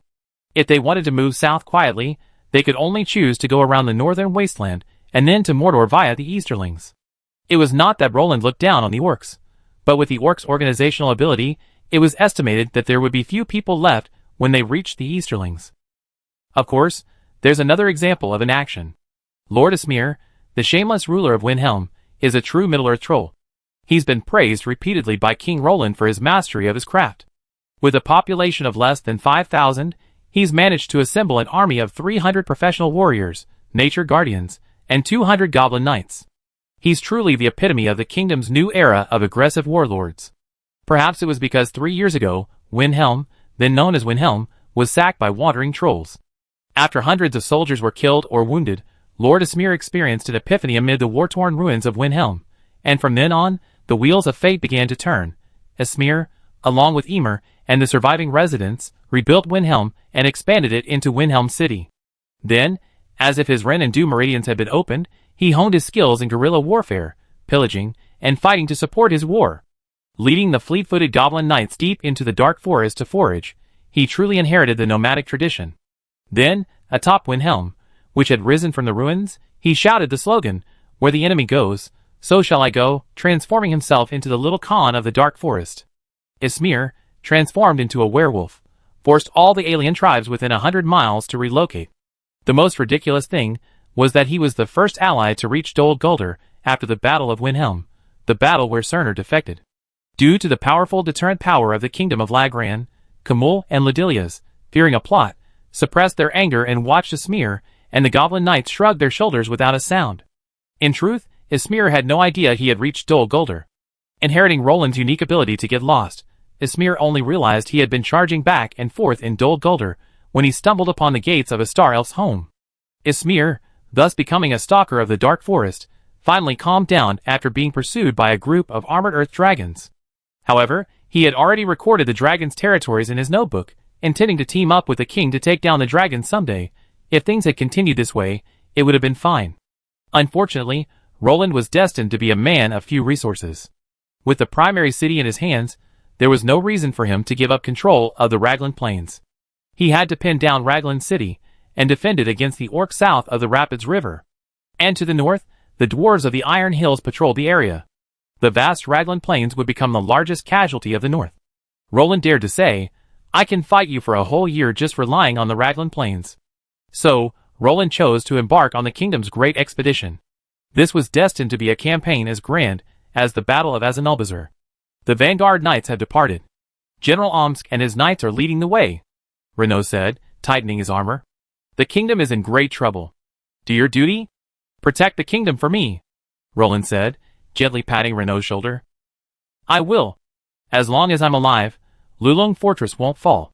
Just like River Rapids, Lord Yunfeng will protect River Rapids. Renaud gave Roland a knight's salute and gazed north. Yunfeng stayed at River Rapids and didn't come to Lulong Fortress, but Adolf Heinrich did. Isn't the kingdom's remaining forces a little too thin? Our high-level professionals have all gone with me on the eastern expedition. Roland frowned. After all, he had withdrawn the kingdom's top fighters, leaving only Renaud and Dos Anthony in Lulong Fortress. River Rapids was better off, with Yunfeng and Old Man Adile still guarding it, and Ajax remaining. Roland had essentially drained the rest of the high-end fighters. Compared to the high-level fighters, I'm more worried about the soldiers. Renaud complained to Roland with a dark face. Take a look at Roland's expeditionary list. The kingdom has a total of 20,444 soldiers. Roland took away 150 knights, 1,000 Raglan city guards, 2,000 Badanian archers, 6,000 Torrent infantry, a royal mage forbidden spell team, a second-level priest group, 500 royal guards, and 1,000 goblin knights. This kind of crazy withdrawal of troops can only be done when the ringwraiths and orcs have been beaten into submission. Otherwise, when Roland returns, it is hard to say whether the Raglan dragon flag or the orc clan totem flying in the kingdom will be. Chapter 746. Thanks to the heavy casualties suffered by the Orc army over the years, the great battle 5 years ago drained the Orcs' mobile forces. Now, the only forces capable of stopping Roland are the Orc Wolf Riders of Mordor. But Roland is willing to take a gamble with Sauron. Sauron is now in a dilemma. Aside from the army of Mordor, his armies in other territories have lost their offensive power.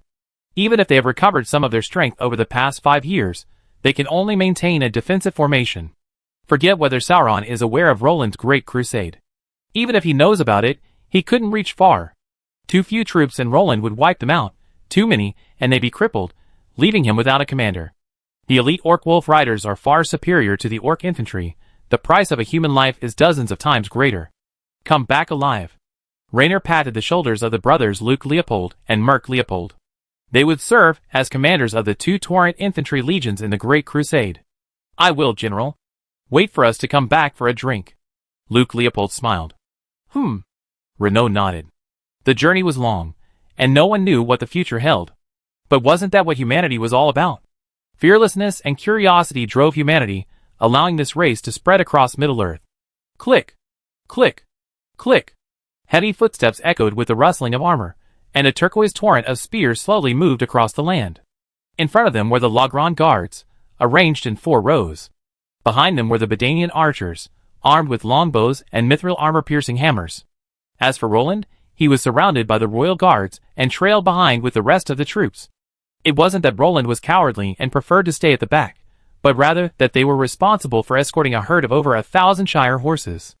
Because the spatial storage equipment couldn't take in living creatures, Roland couldn't retrieve them back into the system space, so he could only trail behind, herding the horses on foot. As for why Roland brought a group of seemingly useless warhorses, it was, of course, to improve the unit's mobility. If he encountered the enemy, Roland could easily dispatch 1,000-man mounted infantry to gain a local advantage and quickly deploy troops, effectively acting as a simple quick-response force in the absence of teleportation. Your Highness. Adolf Heinrich grimly resignedly tossed his chess piece back into the box. Another game. Another game. Roland said excitedly. Darien Nightblade turned his head to glance at the 2 of them, then closed his eyes wearily, and fell asleep against the carriage.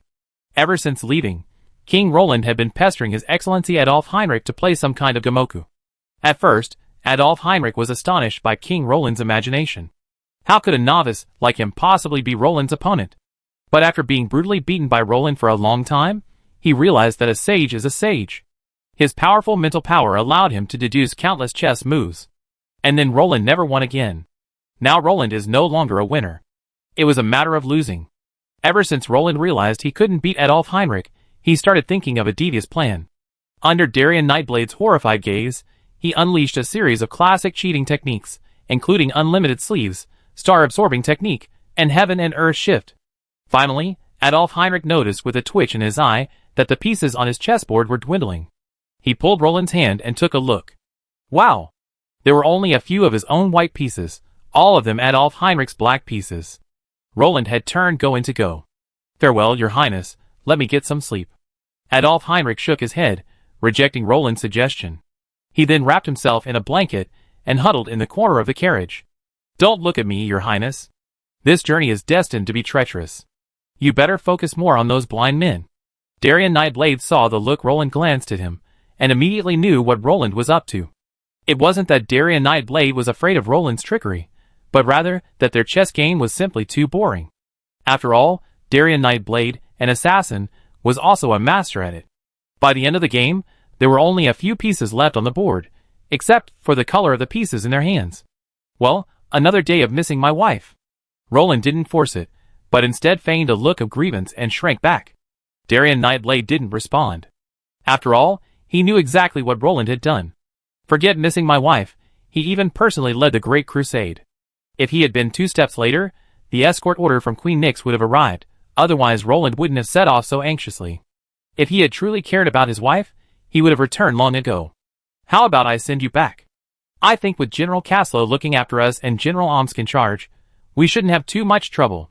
Adolf Heinrich rubbed his temples, his head aching. After all, Roland's escape had put all the pressure on him. Adolf Heinrich couldn't match the calmness Caslow and the others had shown in the face of Roland sneaking out. His mind was now preoccupied with getting Roland safely to safety. Oh my God! You want to rebel? Roland looked at Adolf Heinrich cautiously, ready to leap from the carriage at the mere mention of his nod. Expeditions are so dangerous, Adolf Heinrich complained, holding his forehead. Other kings were so idiotic, never mind personally leading an expedition, even the mere sight of a battlefield gave them a tingling sensation. His own king, on the other hand, had simply transformed himself into a petty Khan of the north, spending his days playing Mount and Blade. That's the future capital, so of course I have to personally oversee it, Roland said without hesitation. Nonsense. That's Lagrand City, the future capital of the empire. Don't forget that the kingdom of Lagrand doesn't have a capital right now. The current Rapid City is just Roland's palace at best. As you wish. Adolf Heinrich closed his eyes, finally empathizing with Yun Feng's hardships and pain. Sir Yun Feng. Come here.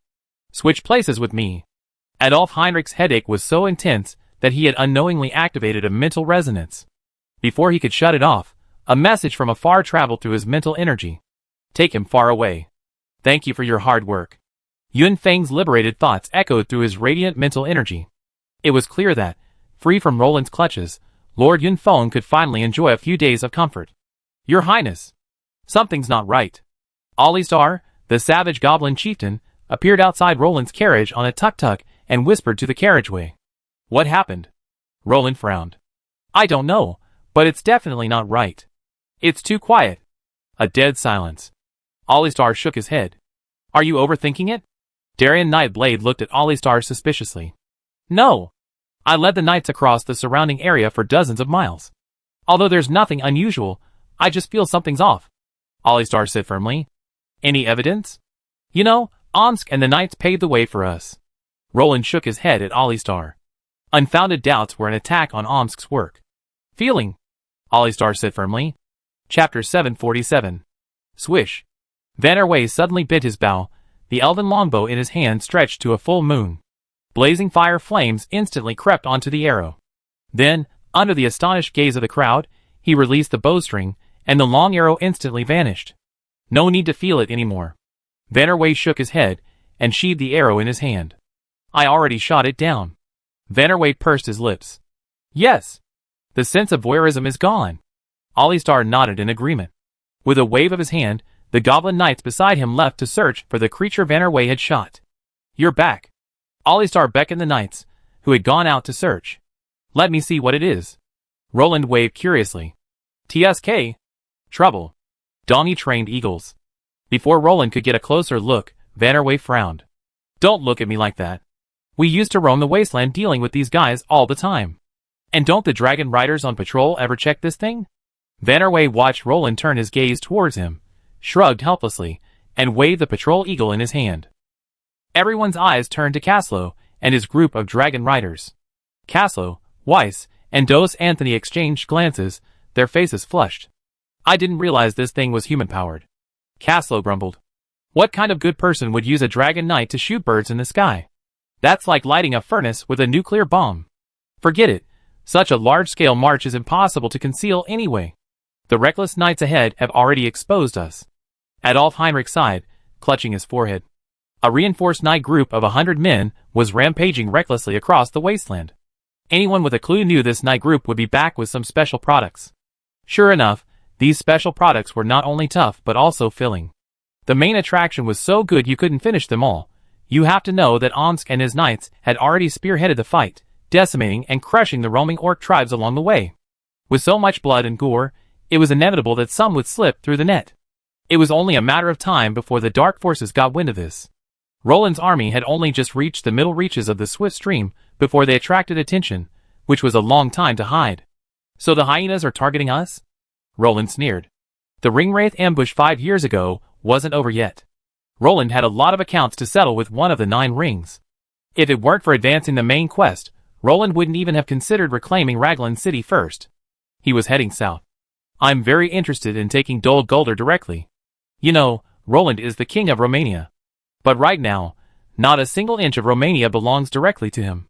His only territory is the frontier of Sticky Candy Asmir. Roland is open to negotiation as to whether he can become emperor, but he would be delighted to become the true king of Romania.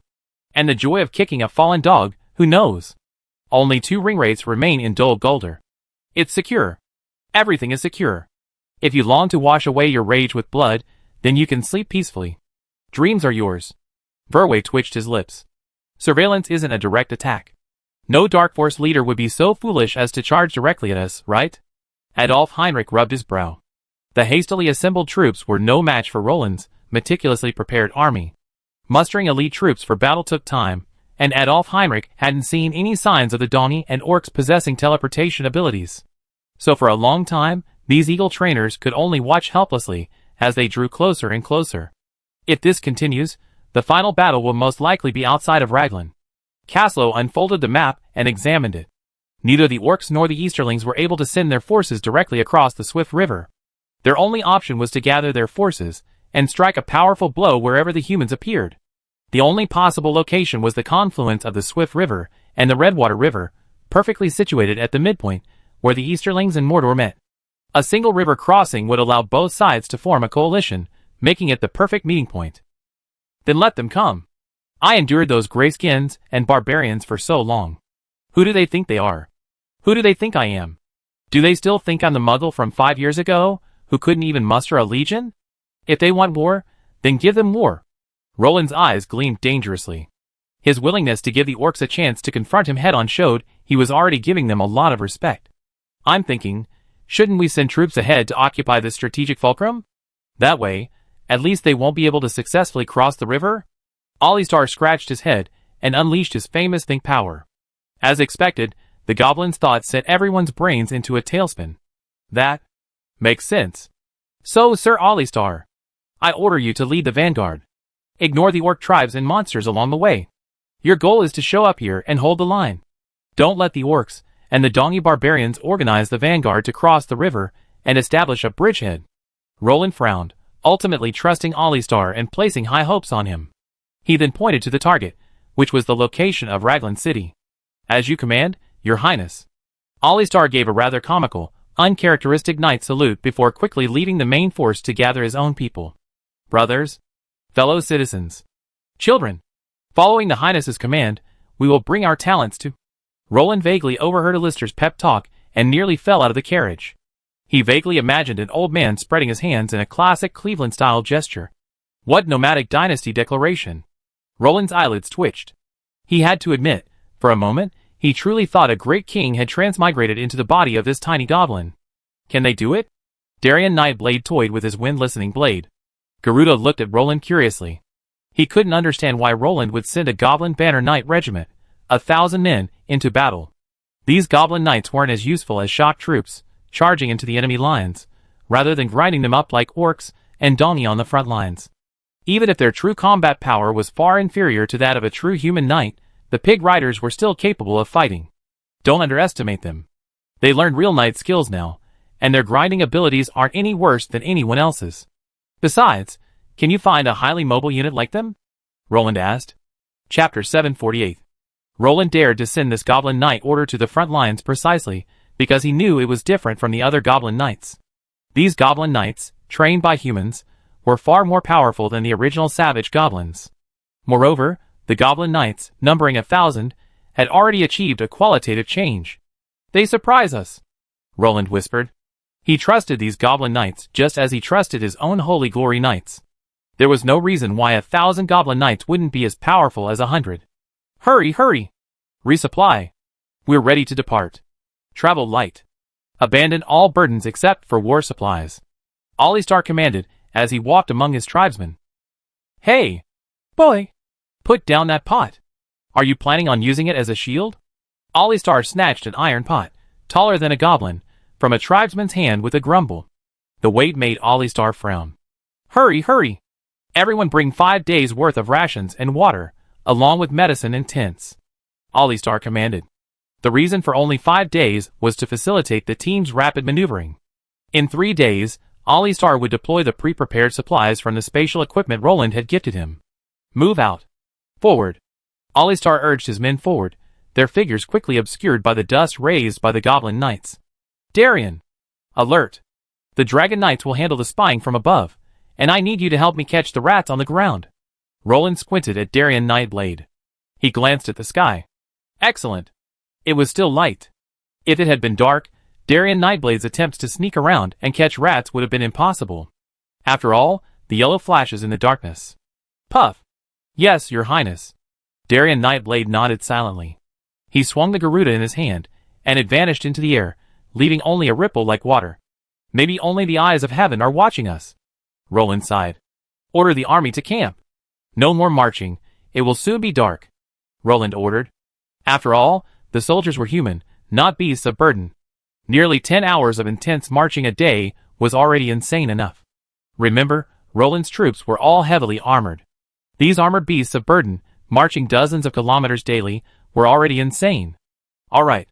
Several people followed the order and turned to inform the various units. Soon, the army halted its advance and stood still. Dong, dong, dong. The soldiers deftly carried the logs off the horse team's trailers and pounded them into the ground to build the camp's outer walls. The rest of the men went to cut down trees and gather stones to reinforce the camp. With nearly 10,000 people, the camp was moving with remarkable swiftness. These tall, burly northerners built the camp in no time, their speed and efficiency impressive. Open the door. I'm back.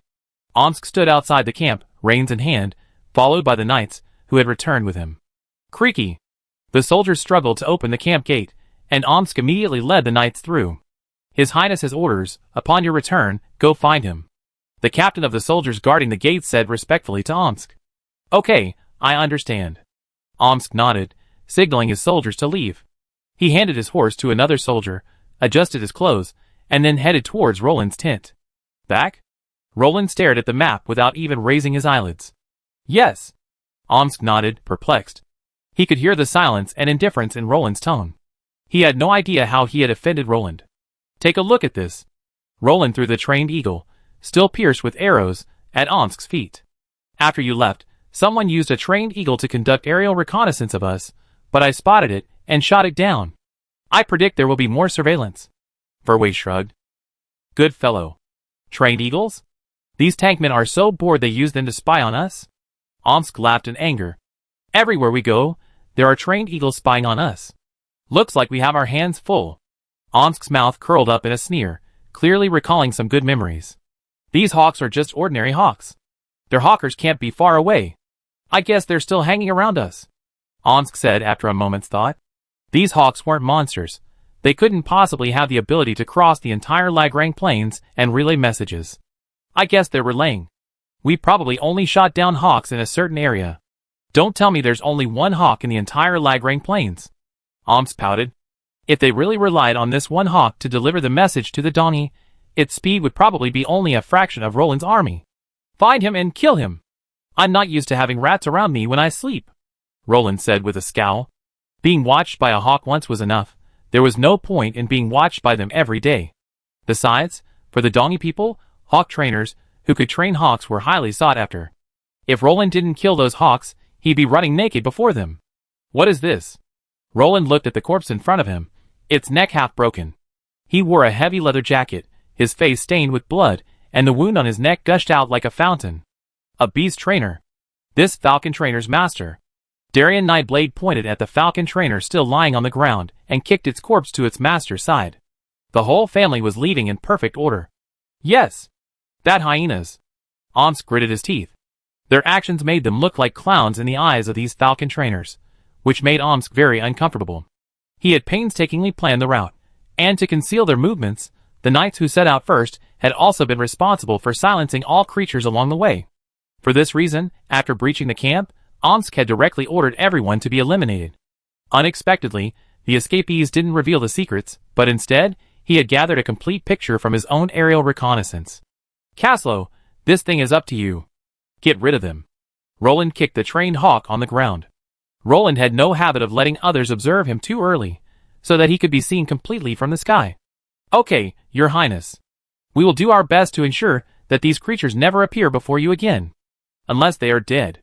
Caslow nodded and accepted the task. Thank you for your hard work. Roland bowed to everyone in gratitude. Chapter 749. Rustle. A low figure slowly moved in a meadow on the Lagrang plain. With his hands, he gently pressed down the man-high weeds, striving to minimize the noise he made. He strolled quietly, a few drops of sweat dripping from his forehead, a hint of fear in his eyes. Ah! Ah! Ah! He lowered himself and cried like a raven. Ah! Ah! Ah! A response soon rang out from the meadow, and he cautiously moved toward the source. Plop! Before he could react, he felt something dragging him away. After a dizzy spell, he finally saw the figure before him. He was in a semi-underground cave, half a man's height, barely wide enough for someone to bend over and move. Judging by the signs, people had lived here for a long time. He looked at the person pulling him, and saw that they were none other than his own people, his contact. Why are you here? Aren't you here to spy on the Western Kingdom? Where's your eagle? The man crouching in the cave asked slowly. Gone! The falconer crouched down, his head in his hands, his eyes filled with fear and panic. As the rare falconers of the Dongi people, they are all noble professionals. As druids, they have a natural advantage in communicating with wild beasts. Although they are not particularly powerful professionals, most are first or second level, as the few Dongi charioteers, who can control air power, they are still very popular. Because Roland's army has been wreaking havoc on the Lagran plains in recent years, causing unrest among the dark forces, the Dongi charioteers far away in Rune have been forced to send their falconers to set up surveillance points along the middle and lower reaches of the rapid river. They happen to be at the forefront of this surveillance. Gone? What happened? Did their griffins discover your eagle? The Dongi man in the cave asked in confusion. Not a griffin. It's a dragon. A real dragon. The legendary dragon. Yes. A dragon knight. That's right. The dragon knights of the human kingdom have returned. More than one. The frightened Dongi falconer babbled incoherently. Dragon knights? Dragon knights tore your eagle apart? The Dongi scout stared at his fellow falconer in shock. It was a hunter-gatherer, or a star hunter. He shot down my eagle with an arrow from hundreds of meters away. The Dongi falconer shook his head in fear. How many dragon riders are there? Aren't they flying dragon riders? The Dongi scout frowned, wondering if his kin had been frightened by the human dragon riders. After all, some of the massive flying dragons did look a lot like giant dragons. Although many remnants of the Dongi tank people who had marched westward claimed their tribes had suffered attacks from western human dragon riders during the war, it was clear that the tank people's leaders had never believed their claims, believing they were frightened by the scarcity of dragon riders. Not flying dragons. Truly giant dragons. When I linked up with the falcon trainer, I could feel the dragon's despising might. In his eyes, I'm smaller than an ant. You can't understand that kind of pressure. The Dongi falcon trainer trembled all over. Alright, tell me the details, and I pass it on. The Dongi falcon trainer, who had been contacting, shook his head, no longer trying to comfort his frightened comrade. About 10,000 Western Human Coalition troops. I saw over 1,000 cavalry and several dragon riders. The rest were heavy infantry. The falcon trainer said with difficulty. God! I hope you're not talking nonsense. The light in the falconer's eyes dimmed slightly, but he still wrote down his companion's words exactly as they were.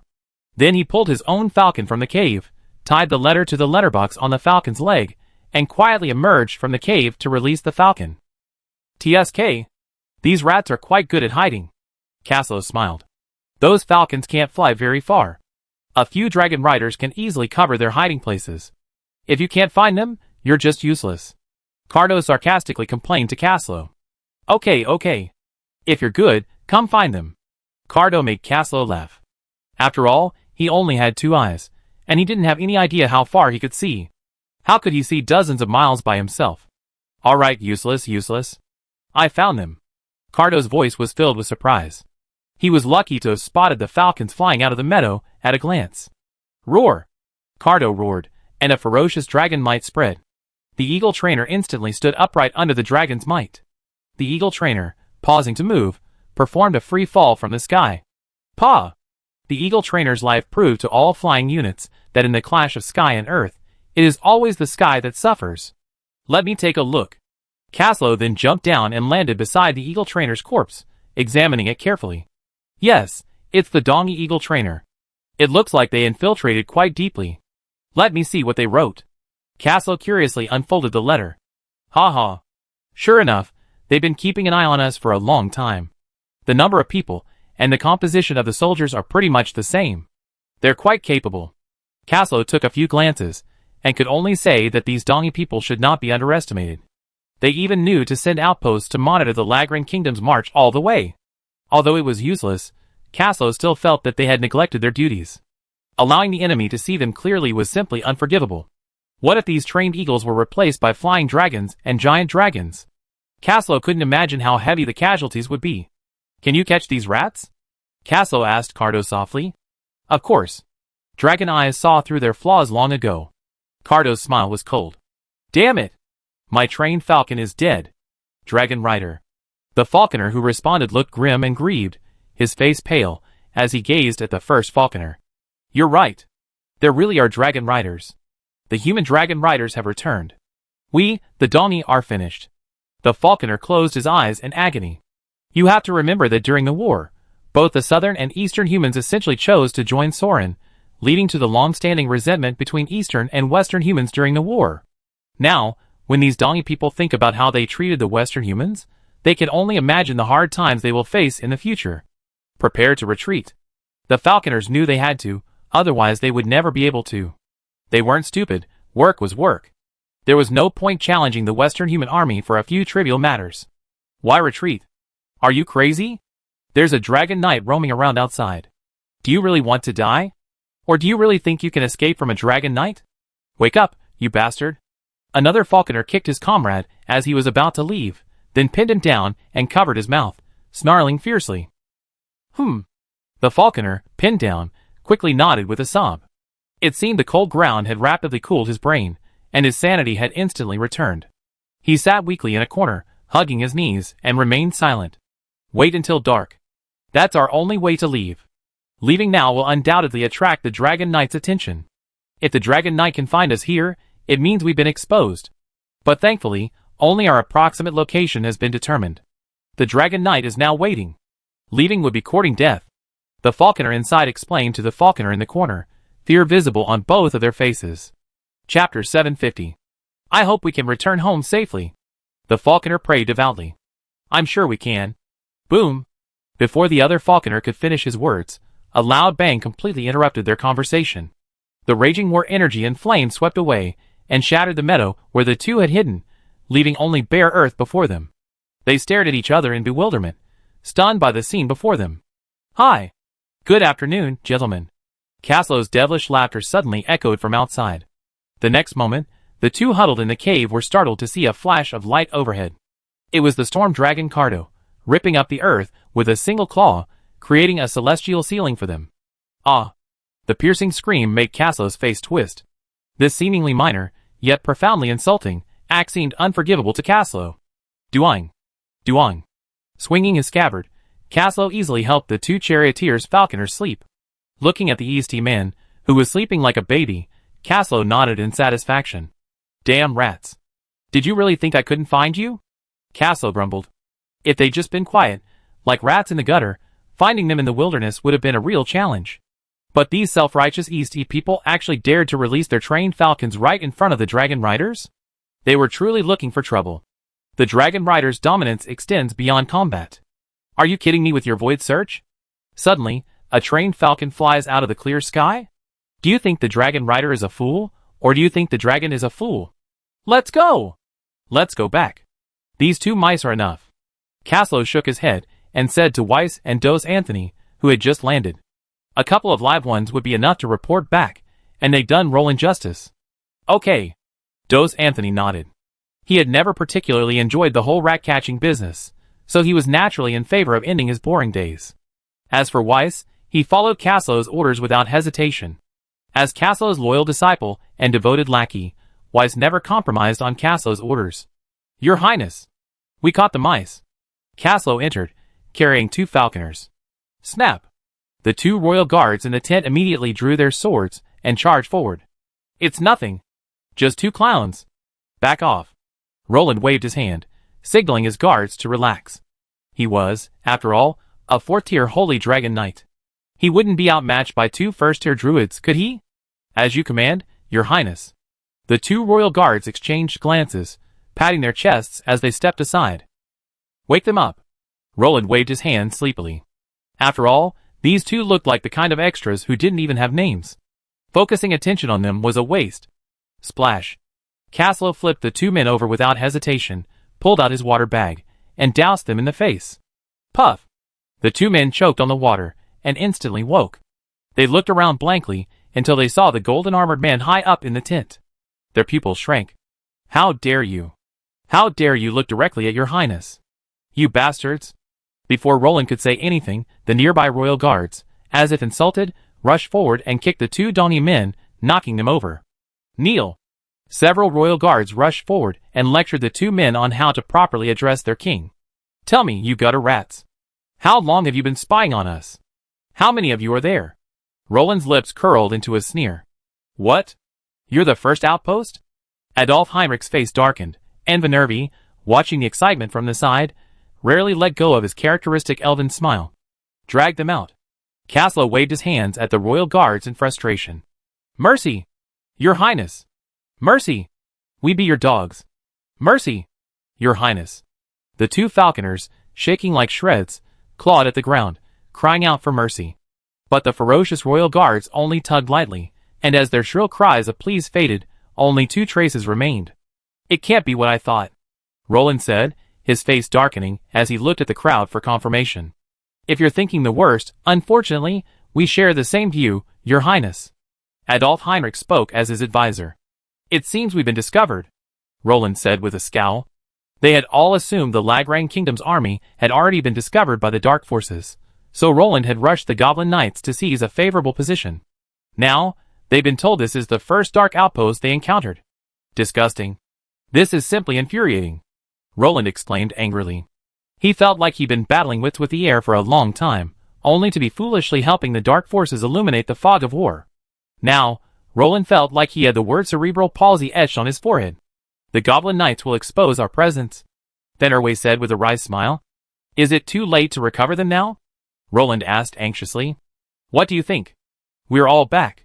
Guess how far those Goblin Knights can get under the leadership of Sir Alistar." Omsk, standing quietly nearby, weakly stood up to make his presence known to Roland. They just happened to cross paths with the Goblin Knights on their way back. How long had they been back? Trouble. 1,000 Goblin Knights is enough to draw the attention of those falconers back there. If they were willing to investigate, they know those Goblin Knights are followed by a massive army, Roland said. He had imagined his Goblin Knights arriving at the ruins of Lagran City at lightning speed, leveraging their superiority to defeat scattered Dark Forces long enough to hold off Roland's army until the full force of the Dark Forces arrived. After all, the Dark Forces' surveillance could only confirm their army's departure, but couldn't pinpoint their exact location. And now, everything had been exposed with the Goblin Knights' assault. "Let the soldiers rest. We're on our way in the middle of the night. We have to travel all night." Roland's face turned pale. After all, a crushing defeat was possible. The Dark Forces, who had learned the news earlier than Roland expected, wouldn't stand by and watch Roland's army crush them. Alistar and his people would be in trouble. If the reinforcements couldn't arrive in time, those elite Goblin Knights would be surrounded by the all-encompassing, three-dimensional, and comprehensive Dark Alliance. A coalition capable of dealing with Roland's army would easily crush the clueless Goblin Knights. "I go after them." Caslow, having figured out the key points, turned pale as well. He immediately stood up and said, "No need. It's useless. If they don't reach their position quickly, the Dark Alliance soldiers will find it easier to cross the rapid river," Roland said bitterly. "War is bound to involve sacrifice." If Roland recalled the Goblin Knights now, their lives would be temporarily safe, but they would then face the well-organized and well-rested Dark Army. Roland's expeditionary force would suffer even more casualties. "It's all worth it, isn't it?"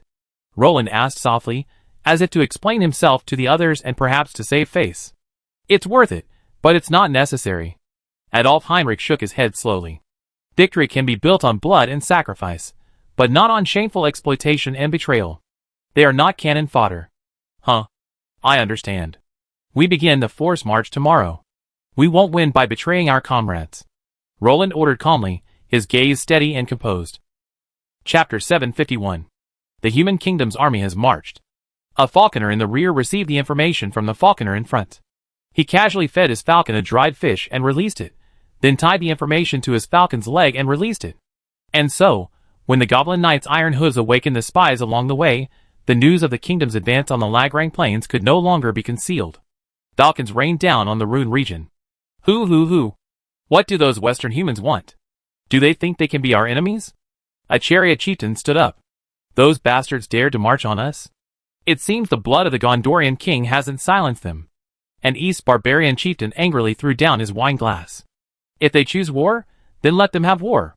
May the Lord bless us. As Sauron's loyal servants, the Easterlings have always been the vanguard of Sauron's quest to balance the North, having been present in every northern war. The powerful Wainriders even caused the King of Gondor to shed blood on the battlefield. The warm Run region, coupled with the abundant water resources of the Run Sea, makes it ideal for human reproduction. Millions of Easterlings live scattered across the land in tribes. It's hard to imagine how the coalition forces achieved victory in the original novel. The sheer force that the Easterlings could mobilize for war is truly terrifying. Yet, in the original novel, this valiant and battle-hardened Eastern human army is defeated on the lonely mountain, where only dwarves and remnants of humans remain. It's the pinnacle of realistic magical realism. It's a complete plot twist. Or to put it bluntly, the War of the Ring was a plot twist from the very beginning, with Sauron losing simply because the Lord prevented him from winning. Roland naturally didn't know that while they were still miles away from Lagran City, the charioteers of the Rune region had already received the news from their eagle trainers. Terrified by the presence of the Dragon Knights, the eagle trainers dared not approach Roland's central camp for reconnaissance. However, seeing that the Goblin Knights' vanguard was indeed flawless, the tens of thousands of Goblin Knights surged across the plains, and the East people's frayed nerves finally snapped. By the time the news reached the East tribal alliance, the entire Western human kingdom had already mobilized for battle. Tens of thousands of elite troops were marching directly towards Rune. The miscalculation made all the East lords uneasy. They quickly gathered their people and mobilized their forces, ultimately using. In just 2 weeks, they successfully assembled a cavalry and infantry force of 100,000 men. Although half of them were auxiliary troops of questionable combat effectiveness, they still had simple equipment, at least enough to keep them fed. The Donny people, in a state of panic, gathered their soldiers to meet Roland's army, while Roland marched daily to catch up with the Goblin Knights. Having heeded Adolf Heinrich's advice, Roland naturally wouldn't treat the Goblin Knights as cannon fodder, so serving as a rearguard was the inevitable choice. At our current speed, we should be able to catch up with the Goblin Knights when the battle begins. Caslow reported the aerial observations to Roland. Also, Lord Olistar asked me to tell you that the Goblin Knights will not let you down. We will stubbornly resist anyone who wants to destroy the peace of the kingdom. After flying for 2 days, Caslow rubbed his tired eyes. Although Roland did not intend to recall the Goblin Knights, who had been discovered, Roland still wanted to communicate with them. So Roland sent Caslow to keep an eye on his isolated army outside. I hope they're safe. Roland didn't expect the Goblin Knights to wreak havoc. He simply hoped they could hold off until the main force joined the battle. Because the army was most likely facing not the hastily assembled Donny troops, but their elite forces. In fact, Roland and his men had guessed correctly.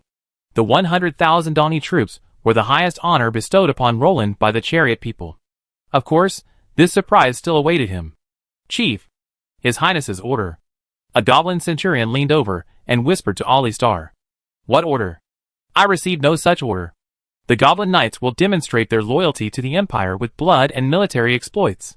Long live the Empire! Olistar chanted, seemingly brainwashed. The clever Olistar had long since inquired about the significance of Raglan City to the kingdom. No, the Empire. After all, the kingdom of Raglan currently lacks a capital. River Rapids merely serves as a pivot point in the north, exercising its functions as a northern hub. Therefore, it's not the capital, barely even a secondary capital. But His Highness said, we can't engage those barbarians head-on. Another centurion muttered. His Highness said so, but of course we can't allow those barbarians to set foot on imperial soil with impunity. That's the king's honor. How could we possibly bring disgrace upon our benefactor? Olistar grumbled. Beat them. Beat them hard. The savage goblins will nail the coffins of these wandering spirits. Olistar waved his hands fiercely, venting his anger, as he gazed at the Wainriders on the other side of the river rapids. Roland's original intention was to have Olistar lead his troops to engage the tank riders, but Olistar had his own considerations. As a vassal of the kingdom, the Goblin Knight naturally needed to demonstrate his worth and loyalty. What better way to demonstrate his worth than to reclaim lost territory and slaughter the enemy? Between restraining the enemy and charging them, Olistar decisively chose the strategy of restraining and then charging the enemy formation. They seemed to be crossing the river. Olistar held out his hand, watching from above. It's time to test your fighting prowess. Olistar drew the javelin from his back. After weighing the short, powerful spear a few times, he made a satisfying throwing gesture. Children, it's time to give our guests a bath. May they have enough blood. Ollie Star stood quietly by the river, his javelin raised, aiming at the tank riders on the other side, who were still preparing their rafts. "Prepare your javelins," Ollie Star ordered. As a weak goblin lineage, the savage goblins were already considered the upper limit of their strength. To bolster their mid-range combat capabilities, Roland thoughtfully equipped them with javelins. Now, Ollie Star was organizing his own people to launch a javelin attack mid-cross. Splash! As Ollie Star watched in astonishment, a boat packed with soldiers capsized in the swift river. Chapter 752. These pigs. They can actually capsize their own boats? Ollie Star frowned. Fighting such an opponent was an insult. Oh! My apologies, my friend. I didn't mean to insult you. In fact, they're not as good as you. The pigs beneath Alistair's saddle suddenly grunted, and Ollie Star quickly reached out to comfort his companion. Dragon God. What an ugly march. Ollie Star frowned, watching the charioteers thrown to the ground in the river. He fell silent. Was he going to fight such weaklings? Because they were located at the confluence of the Redwater River and the Rapid River, the river was wider here, and the current was also faster at the confluence.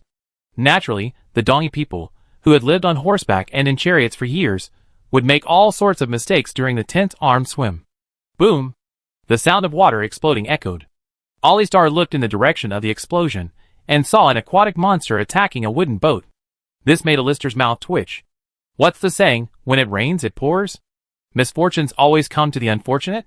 Were these Dongi people punished by the Dragon God? Ollie Star, who had previously held little faith in the kingdom's Dragon God, could not help but feel a slight increase in his faith. Humph. The grunts of the two pigs merged, and the heavy breathing of the savage goblins also became audible. This was the first time they had faced such a large enemy force.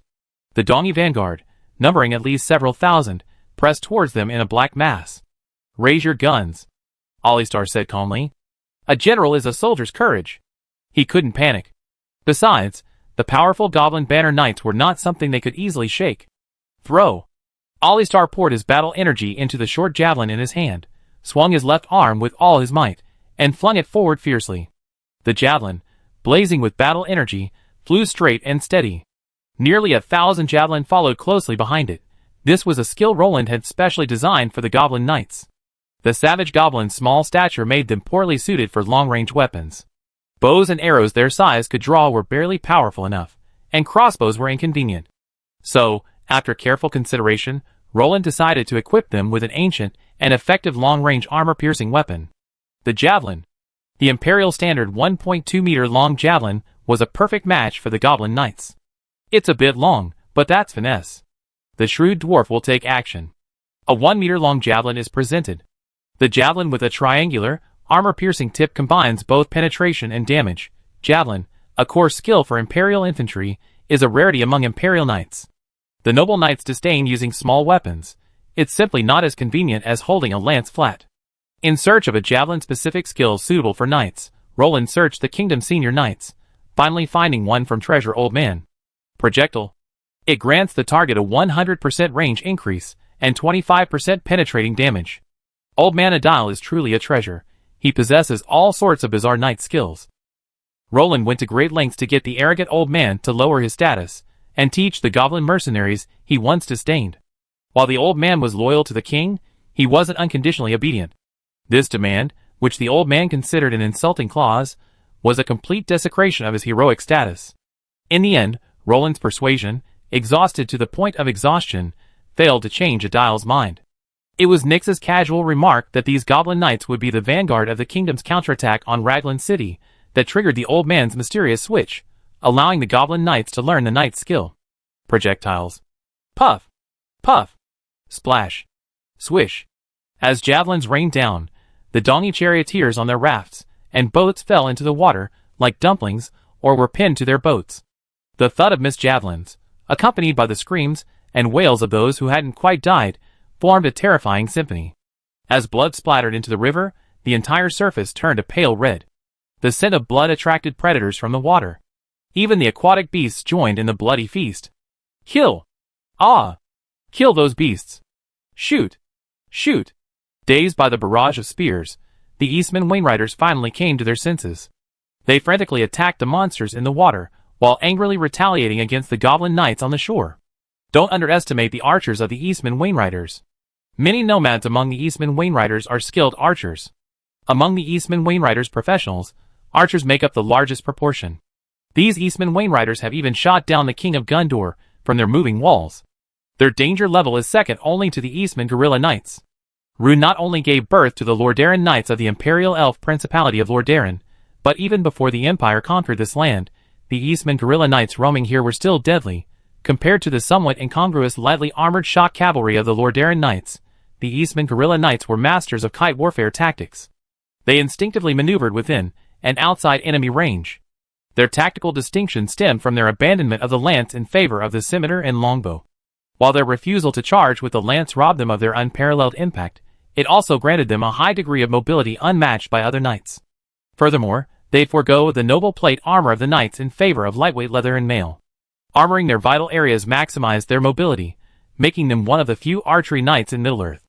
At this moment, these Eastman Guerrilla Knights spontaneously organized themselves, drawing their horned bows and engaging the Goblin Knights directly. In their glory state, their war chi flame shields, fused together by their war chi, easily blocked the incoming arrows. Similarly, their short lances proved no threat to the Eastman Guerrilla Knights, who held up their war chi flame shields. Bang, bang, bang. The clatter of gunfire made Alistar frown. The Eastie archers, reacting quickly, didn't care who they were, they simply drew their longbows and fired. Furthermore, thanks to their archery skills, the arrows these longbows launched were dense and heavy, causing the entire knight's battle spirit to plummet. This made Alistar somewhat displeased. Not only did the enemy refuse to surrender, but they even dared to launch a counterattack. Throw! Alistar drew another javelin and hurled it fiercely. The Goblin Knights behind him followed suit, as if guided by a wind vane. Immediately, another wave of Eastie men on the river's surface fell.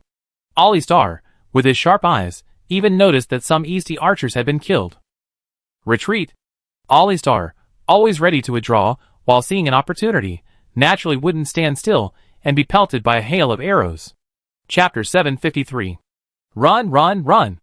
Alistar listened to the crackling sound of arrows falling overhead. He was no fool. Staying on the shore after 2 rounds of arrows would be foolish. Those Dongi barbarians are catching up. The Goblin Knight scout reported. I see.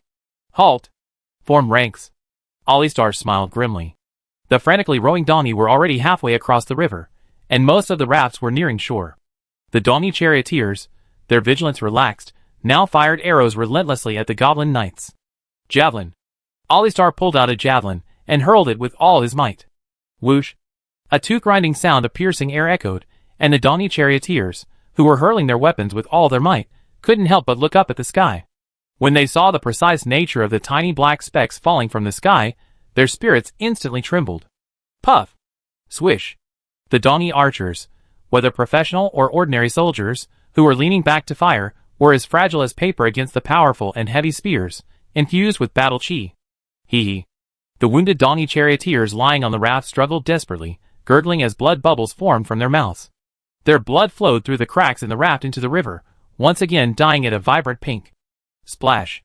The surviving Dongi charioteers gritted their teeth, and, ignoring their now cold comrades on the raft, pushed their corpses into the river to lighten the weight. As the bodies sank into the water, the river's color brightened again. Bang! The first raft successfully reached the shore and instantly hit the river bank, causing the entire raft to move back a few inches due to the recoil. Shield wall. Shield wall. The Eastie charioteers, who had reached the shore, remained calm, or rather, maintained their composure.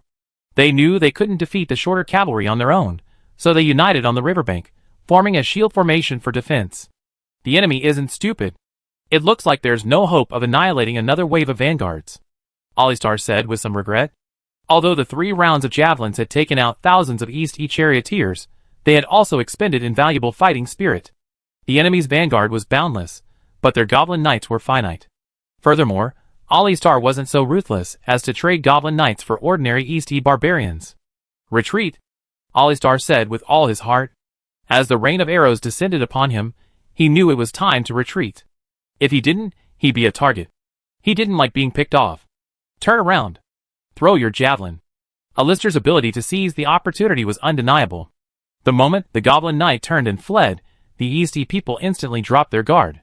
The once heavily fortified shield formation suddenly became sparse and leaky, When the distinctive crack of the Goblin Knight's javelin piercing the air resounded from the sky once more, the East charioteers nearly collapsed. This round of javelin throws had claimed at least several hundred lives, especially the archers at the back, who were so wounded and killed that they wouldn't even recognize their own mothers. Kill them! Kill them! Faced with the horrifying sight and the shrill screams, the Dongi vanguard commander's blood boiled. These terrifying green-skinned dwarfs, with their strange javelins, gradually shattered the vanguard's morale. Your Highness! These rats are truly everywhere. Oms carried the corpse of a falcon trainer. At his feet lay a twisted Dongi falconer, his trembling body a sign that he was still alive. Huh? Adolf Heinrich pressed his hand against his head, his powerful mental force invading his mind. At this point, Roland didn't care about humanity or inhumanity. He did whatever was convenient. Adolf Heinrich directly invaded his mental world, his eyes flashing white light a few times, and the Dongi falconer before him became idiotic. After all, Adolf Heinrich's force memory reading was a forbidden technique. Anyone stimulated by such powerful mental force would eventually become an idiot. Bang! The Dongi falconer's head suddenly exploded. Adolf Heinrich beside him calmly activated his magic shield, but aside from splattering brain matter and blood all over the shield, it had no other effect. TSK. I just read his memory. These people have indeed been spying here for a long time. And they already spread the news of our army.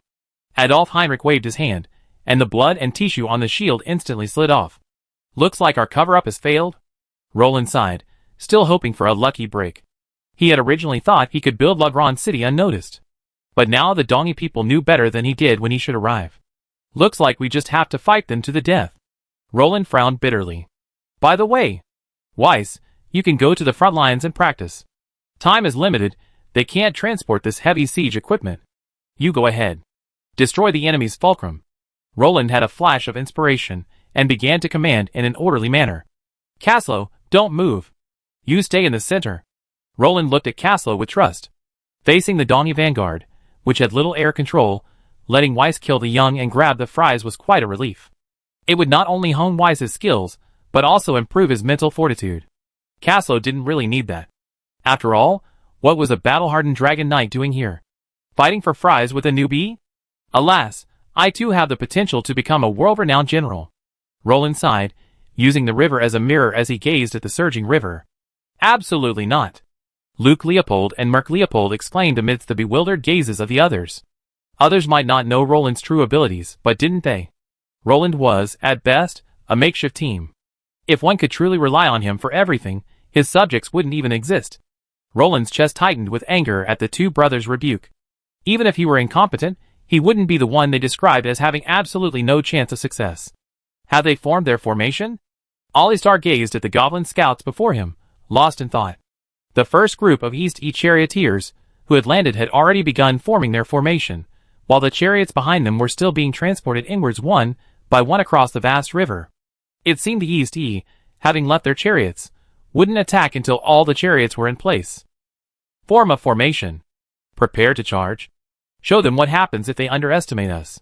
Smash this jerk. Show them their defenses aren't impenetrable. Alistar commanded. Though the pig riders were low in height, their charge was still incredibly powerful.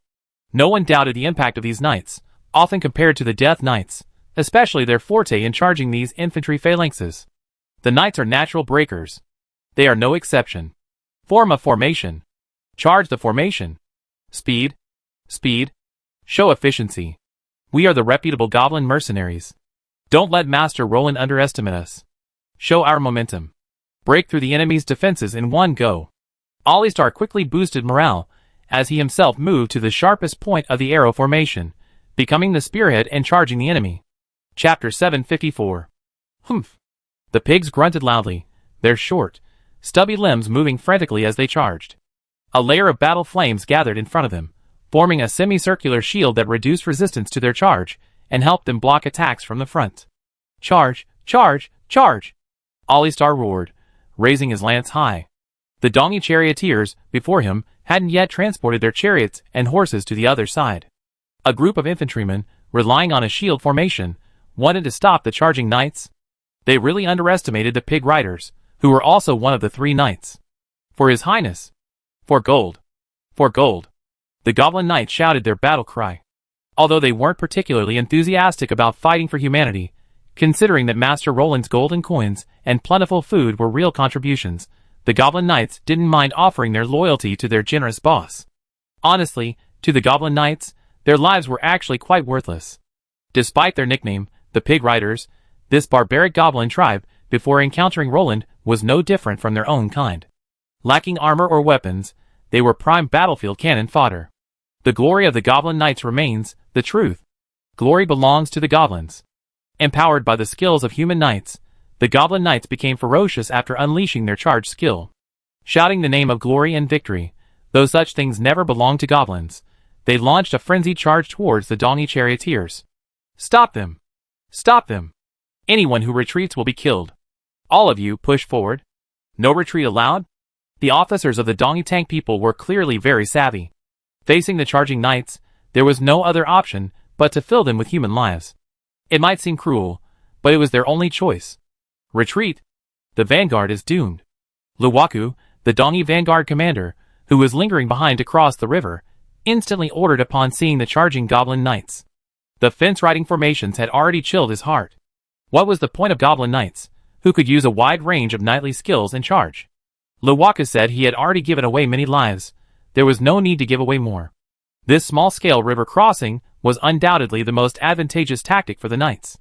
Under the knights' rubber-like back and forth, the fate of those who landed first was already sealed. Bang, bang, bang. Boom! A series of burly, low figures, engulfed in flames of battle energy, slammed into the shield wall of the East E tankmen. The tankmen instantly flew up in the air, dancing with joy. They suffered heavy casualties under the Goblin Knights' frenzied onslaught. The once dense shield wall only held out for a few breaths before crumbling. Thousands of East E tankmen fled, crying for their loved ones. They were utterly terrified of the tusked pigs. A blow would result in broken bones and limbs. Naturally, no one wanted to test their terrifying impact. Kill! Kill them all! Alistar shouted with bloodthirsty excitement. After bullying the unarmed orcs of the wasteland, today they finally engaged in a real fight with the regular army. At that moment, all the Goblin Knights felt a surge of personal fulfillment. Otherwise, the goblins, who had spent their days dealing with those trashy orcs, felt they had failed to pay boss Roland a dime. Blood sacrificed to the dragon god. Skull to the throne. Alistar swung his sword and slashed off an Eastman's head. He ignored the struggling, twisted face and the blood dripping from his broken neck. Alistar simply raised it high, letting the blood cascade down from his head, turning him into a bloody mess. If Roland had seen this, he would have praised our Lord Alistair's loyalty. Look! What a loyalty! Kill! For his highness! Blood sacrificed to the dragon god. The fanatical Goblin Knights suddenly went wild, as if on drugs. They reaped the brunt of the swarm without fear of death. Thanks to the power of their glory skills, the Goblin Knights could even cut down the soldiers on the west bank despite their thin battle shields. Help! Help! General, save me! Centurion! The remaining Eastmen stared at the rafts and boats that had begun to retreat to the east bank, their eyes widening as they cried out for help. Splash! Splash! Many Dongy soldiers, realizing they had been abandoned, leaped into the river, knowing no boats would return to retrieve them. However, many armored soldiers, burdened by the heavy armor and unable to swim, simply dived for the chance to catch fish. Puff! The sharp spears proved incredibly deadly in the hands of the Goblin Knights. Without the support of the unmounted and the Death Knights, the infantry, without any advantage in terrain, faced thousands of Goblin Knights and were destined for utter slaughter. Ah! A Goblin Knight clutched his arm in agony. A stray arrow had pierced it, causing him immense pain. Retreat! Alistar, perceptive, his pupils constricted as he quickly observed this. The soldiers wounded by the stray arrows meant their fighting spirit had been largely depleted. The loss of their glory skills meant that any further crushing of the enemy was impossible. Alistar decisively chose to retreat. Just now, those were just stray arrows fired by the Dongy people in a last-ditch counterattack. While the Dongy army is still unaware, they should retreat first. If the Dongy people unleash a hail of arrows, Alistair's men will likely lose at least 100 men. Chief, we almost wiped out this vanguard. The Goblin Knight, who had gone to scout the battlefield, returned joyfully with the good news. Although the battle wasn't fierce, the gains were significant. At least half of the nearly 10,000 Dongy vanguards had been killed in that clash, especially the final charge, which completely broke the backbone of the chariot people's vanguard. I wonder where His Highness is now, Olistar said nostalgically. Your Highness's army will arrive soon. Otherwise, we'd be truly overwhelmed. Olistar gave a wry smile. Don't assume Roland was the only one sending reinforcements. Reinforcements from the East tankers were also arriving in a steady stream. Olistar could already foresee a ferocious battle ahead. Therefore, Roland's arrival became Alistair's primary concern. He had no desire to trade with these East tankers. If the kingdom's army arrived a day earlier, Olistar could breathe a sigh of relief a day sooner. Olistar looked up, spotted was flying in the sky, and patted his chest in greeting. Chapter 755. Ah! Willie's long dragon roar in the sky not only attracted the attention of the Goblin Knights, but also of the Eastern tankmen. The mighty dragon filled all the Eastern tankmen with fear. The dragon-dominated fear gene in their blood was once again awakened by Willie's roar. Dragon! Dragon Rider! Dragon Rider of the Western humans! Frightened by the dragon's tumbling form, the Eastern tankmen retreated in fear. They stared at their crude weapons, unsure how to fight the dragon soaring through the sky. Willie! Weiss hesitantly called out to his dragon, as he sensed that the bloodthirsty and violent genes within his dragon had been activated. Being in tune with his mind, Weiss could sense the murderous intent and desire for destruction surging within his dragon, and this desire was being transmitted to him through the Dragon Rider contract. Those Dongy barbarians are incapable of harming us, Willie declared cruelly. His dragon eyes swept across the scene, clearly observing that the Dongy Tank clan had no means of counterattack. Besides their toy-like chariots, they lacked even a heavy crossbow. Defend! Defend! The dragons are coming! Archers, defend the sky! Prepare for anti-aircraft fire!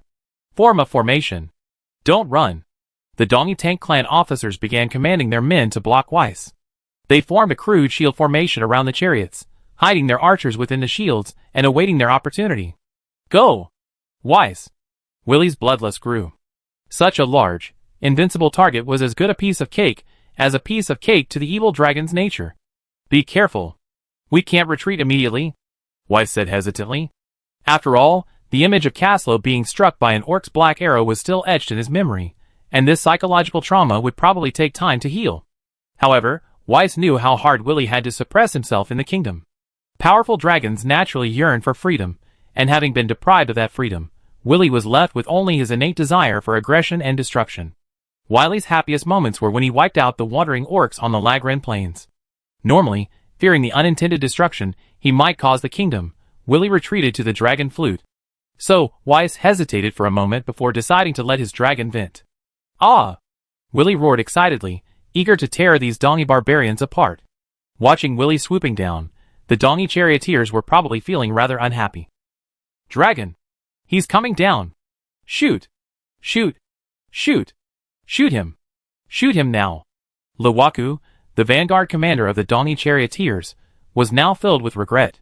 Damn it, they actually encountered a dragon knight. Darky, the head of the Steel Teeth chariot tribe, had once told them about the Western Kingdom's powerful dragon knights, but no one would believe a defeated general. Everyone assumed he was just making up an excuse for his daughter's death and the destruction of his army. After all, as the Wainriders who had once dominated Gondor, they deeply doubted the Western Kingdom's power. After all, besides Sauron, who else had dragon riders? Now it was their turn to regret their disbelief. The dragon rider had truly appeared overhead, leaving the Easterlings despairing. Thousands of years of clear skies had made them forget the danger and threat emanating from the sky. Now it was time to repay their debt. Boom!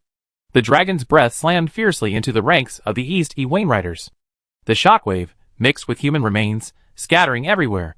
Pitiful wails and screams filled the air. The Wainriders were wailing. Just as they had trampled the Gondorian soldiers with their iron hooves, they, weapons raised, didn't even know how to retaliate. The enemy came from the sky, and they could only watch from the ground. Shoot!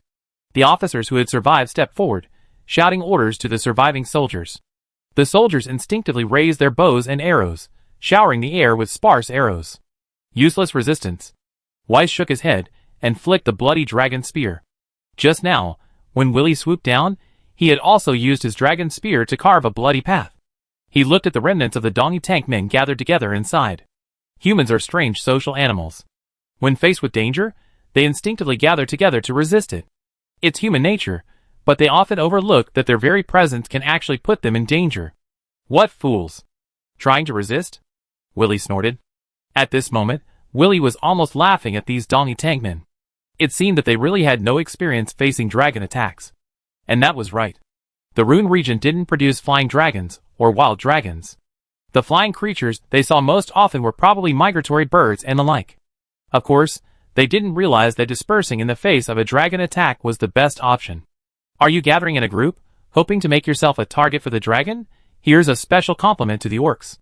From the very beginning, no matter where they were, they instinctively dispersed when faced with a dragon attack. They never attempted to gather in a group to resist. Even with black arrows, they would still flee at full speed. This is the psychological scar that human dragon riders have inflicted on the orcs over countless years. The first generation of human dragon riders slaughtered countless orcs, and the price paid in blood and heads was a painful lesson for the orcs. As for the Dongy charioteers, who hadn't been brutally beaten by the dragon riders, they naturally had to pay the price again. Roar! Purple dragon breath spread out instantly. The Dongy charioteers, who came into contact with the dragon breath, were reduced to piles of bones, and soon their bones turned to ash in the dragon's breath. However, there were exceptions. After the devastating dragon breath subsided, a skeleton slowly rose from the devastated battlefield and staggered towards the surviving Dongy charioteers. The skeletons are alive.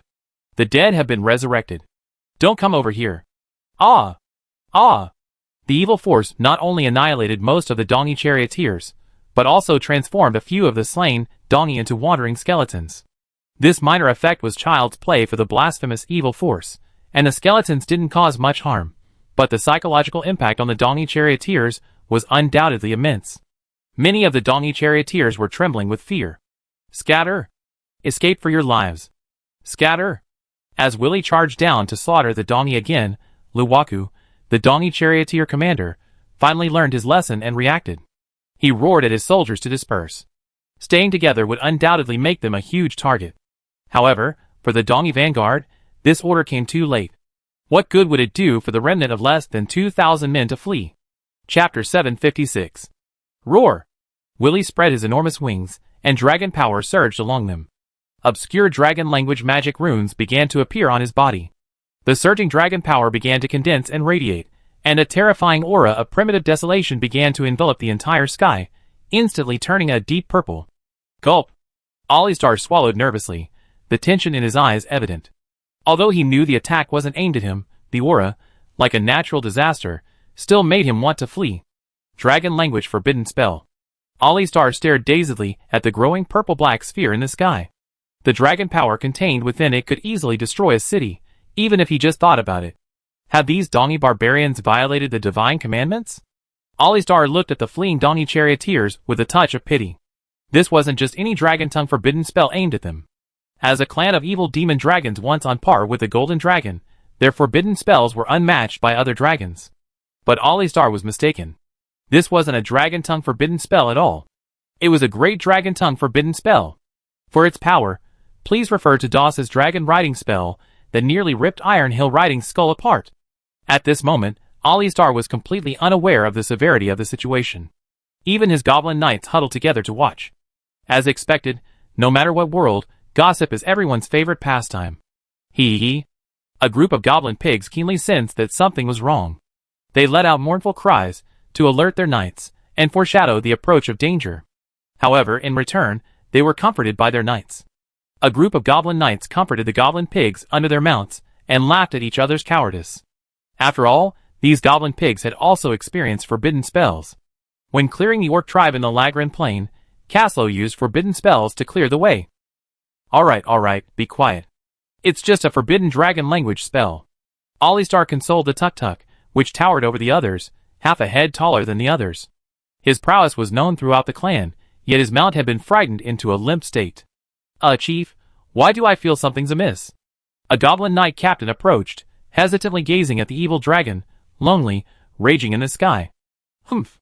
The goblin had barely finished his words, when the tuk-tuk beneath them all whined and collapsed to the ground, trembling. A foul stench filled the air. The tuk-tuk had already urinated and excreted, huddled on the ground, motionless. My dragon god. Ollystar exclaimed in shock, staring blankly at the sky, unsure of what to say. Does that thing really exist? Ollystar gazed at the thousands-meter-long shadow of dragon energy in the sky. It was a demonic dragon, composed of evil dragon energy. But its 1,000-meter length was enough to make anyone lose their will to fight. Ah! The dragon let out a roar that resounded through the heavens, then suddenly swooped down from the sky. Alistar stared silently at the giant dragon shadow, feeling as if he had forgotten something important. Run! Run! That's the great forbidden dragon spell. Alistar's panicked cries brought him back to his senses. He finally realized something. They were too close to the great forbidden spell. Boom! The shadow of a massive dragon swooped down, swinging its body wildly, destroying everything in its path. Formed from the sinister power of dragons, it imbued itself with an eerie, sinister aura. It soared leisurely over the battlefield, spreading the deathly power of evil upon the mortal world. The Dongi charioteers it passed by instantly collapsed to the ground, transformed into skeletons. The evil power clinging to their skulls quickly merged with their bones. As purple-black ghostly flames emerged from their skulls, tiny flashes of purple-black soul flame suddenly flickered in their eye sockets. Crack! A sharp sound of bones rubbing against each other echoed, and a massive, white bone hand suddenly grasped the ground and lifted itself up. With the sound of bones colliding, a staggering skeleton wandered aimlessly across the wasteland. Crack! Crack! The massive dragon's shadow had vanished without a trace, replaced by a dense mass of skeletal soldiers crawling up from the ground. They wore the armor they wore in life, and held weapons they once held, but both were worn and decayed by the evil dragon's power. Ha! Crack! The mindless undead collided with one another and staggered together, forming a loose formation based on their former instincts. Alistair and his tribe weren't feeling much better either. Under the aftermath of the Great Forbidden Spell, the Goblin Knights activated Glory at a speed far superior to their normal speed, relying on their limited battle chi reserves. Luckily, they weren't the target of the Great Forbidden Spell, and all that actually reached them was a shockwave from the spell. The Glory battle chi flame shields the Goblin Knights had painstakingly activated vanished like a bubble, and everyone screamed as the shockwave lifted them up. The Tuta pigs and their riders flew along, close to the ground, for a considerable distance. Damn it! How could I have forgotten this? Alistar, who had already climbed to his feet, exclaimed in irritation. His own negligence had led to the entire legion being struck by the Great Forbidden Spell. Now, he could only pray that there wouldn't be any casualties. Assemble. Minimize casualties. Alistar's expression twisted slightly. He couldn't help but complain about the Dragon Knights of the Sky Kingdom. What kind of people were they? How could they use the Great Forbidden Spell to kill their own people? Willie, you hit one of your own. Weiss, high in the sky, wasn't blind. With the shared vision of his dragon eyes, he could clearly see his Goblin Knights falling to the ground. Although he had anticipated the power of the Great Forbidden Spell, the extent of the damage still frightened Weiss. He gazed gloomily at the undead army transformed by the Dongi charioteers below, feeling a strange feeling within him. What's that? Just a minor aftermath. If they can't even withstand that, they might as well die. Then, useless ants, stay out of the battlefield. Are you going to be a target for others? Be prepared to be cannon fodder. Willie didn't feel he had done anything wrong. What? You're saying the Goblin Knights are part of the kingdom? They're recognized by everyone, including the king? What does that have to do with my demon dragon?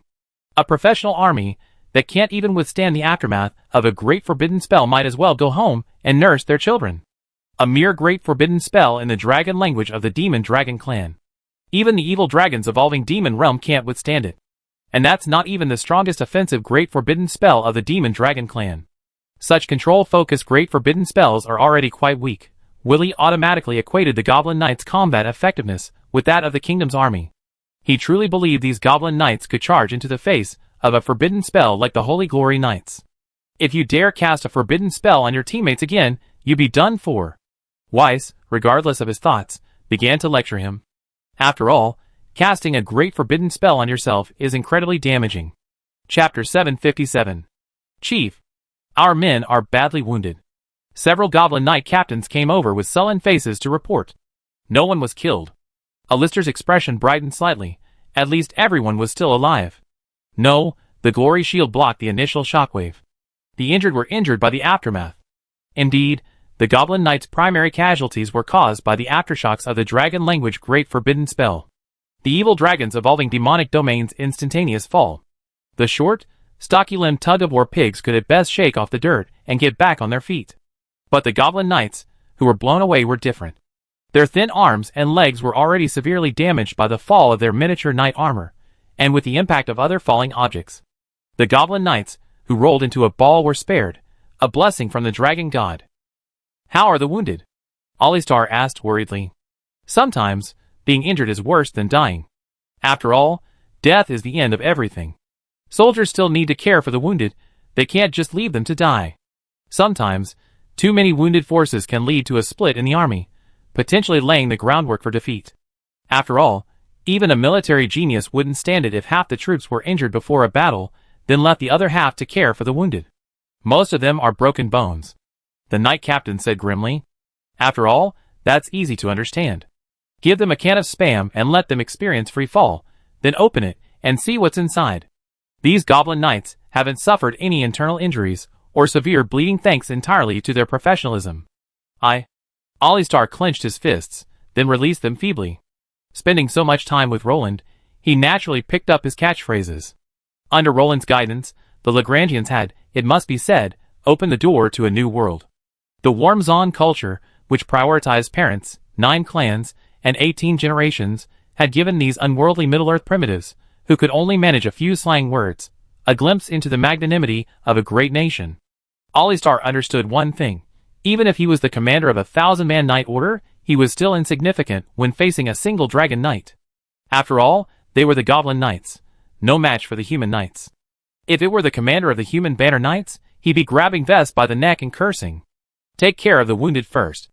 Alistar cast a deep glance at the dragon knights parading majestically in the sky, then glanced at the staggering zombies on the other side, and sighed helplessly. Apologies, Sir Alistar. A moment later, Weiss entered Alistair's tent, under the angry gazes of the goblin knights. I need to apologize to you and your men. My mistake caused my dragon to accidentally injure you. I deeply regret this, and am willing to make amends to the best of my ability, Weiss said, bowing deeply to Alistar. Alistar remained silent, looking Weiss up and down. His expression was calm, without a trace of emotion. It must be said that Alistar had put in a lot of effort in cultivating his spirit. Forget it. As mercenaries, we were already prepared the moment we stepped onto the battlefield. Alistar shook his head, not wanting to dwell on it. Goblin mercenaries were originally lowly, once plentiful. It was only because of their burly stature and the companionship of their magical beast, the Tuta pig, that savage goblins fared better than other goblins of their kind, but they were essentially cannon fodder. I'm sorry to bother you. This is my responsibility, and I won't shirk it. If you can use me, please don't hesitate. Weiss could only speak, seeing Alistar remain unmoved. You're welcome.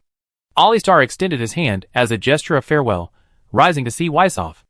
Apparently, the chaotic camp and everyone's sour mood meant no one mentioned offering Weiss a treat. Excuse me. Stay. Weiss blushed as she quickly slipped out of the goblin knight camp. The scent of potions and blood permeated the camp, and Weiss couldn't help but quicken her pace. Chief, everyone's injuries are mostly under control, thanks to the potions His Highness provided. Otherwise, we'd all be in graves. The knights grumbled unpleasantly, their words filled with support for Roland and disdain for the foolish dragon knight. All right, cut the crap. Know your place. What King Roland gives us is ours. There are certain positions we can't take. Let him be. We're lucky our people survived. No king would punish his own dragon knights over the lives of a bunch of goblins. Alistar waved his hand, interrupting the grumbling. Alas. The goblin leaders shrugged helplessly and sighed. Willie, I'm telling you, you're doomed. I might be the first dragon knight in history to apologize to a goblin. My dragon knight status is all in the trash today. It's all your fault. Can you lose that great forbidden spell? If not, why not just use a forbidden spell? Weiss roared, kicking Weiss, who was lying on the ground basking in the sun. Weiss hummed lazily, looking absent-minded and not taking Weiss's words to heart. Damn it! Get up. Do you hear me? Ah! Weiss, seething with rage, kicked Willie's dragon scales, sending him flying back with a scream. I heard you, I heard you. They're just a bunch of goblin mercenaries. Aren't those a dime a dozen? You can hire a bunch of them with a handful of gold, Willie said nonchalantly. It was a grab. You almost got swept away by that grab. Big brother, do you have any idea? That's a great forbidden dragon spell. It's lethal. Are you going to destroy your own knight order for those idiots of the East Tangmen? Weiss put on the face of an old man on the subway. Could this thing be an East dragon trader? Weiss wanted to pull the completely dead Cinar up and ask if they could exchange it, Or were all the dragons a little crazy? Willy's tail, which had been wagging happily, stopped wagging because he realized that if he did that, he would definitely face a whole group of dragons. One death was enough for him, but add an elf dragon, a wind dragon, a fire dragon, and a thunder dragon. It would be unbearable. Are they okay? Willy said with a timid glance at the goblin camp in the distance, a little worried. It wasn't that he felt guilty or felt sorry for the goblins, but he was afraid that if he killed all of His Majesty's cannon fodder, the king would kill him. Chapter 758. I won't die for now, but if you do it again, who knows? Weiss said angrily. Although he was once a country bumpkin, as a latecomer to the Dragon Knight, Caslow had instilled in him a knightly etiquette and moral integrity, a fact Weiss still cherished.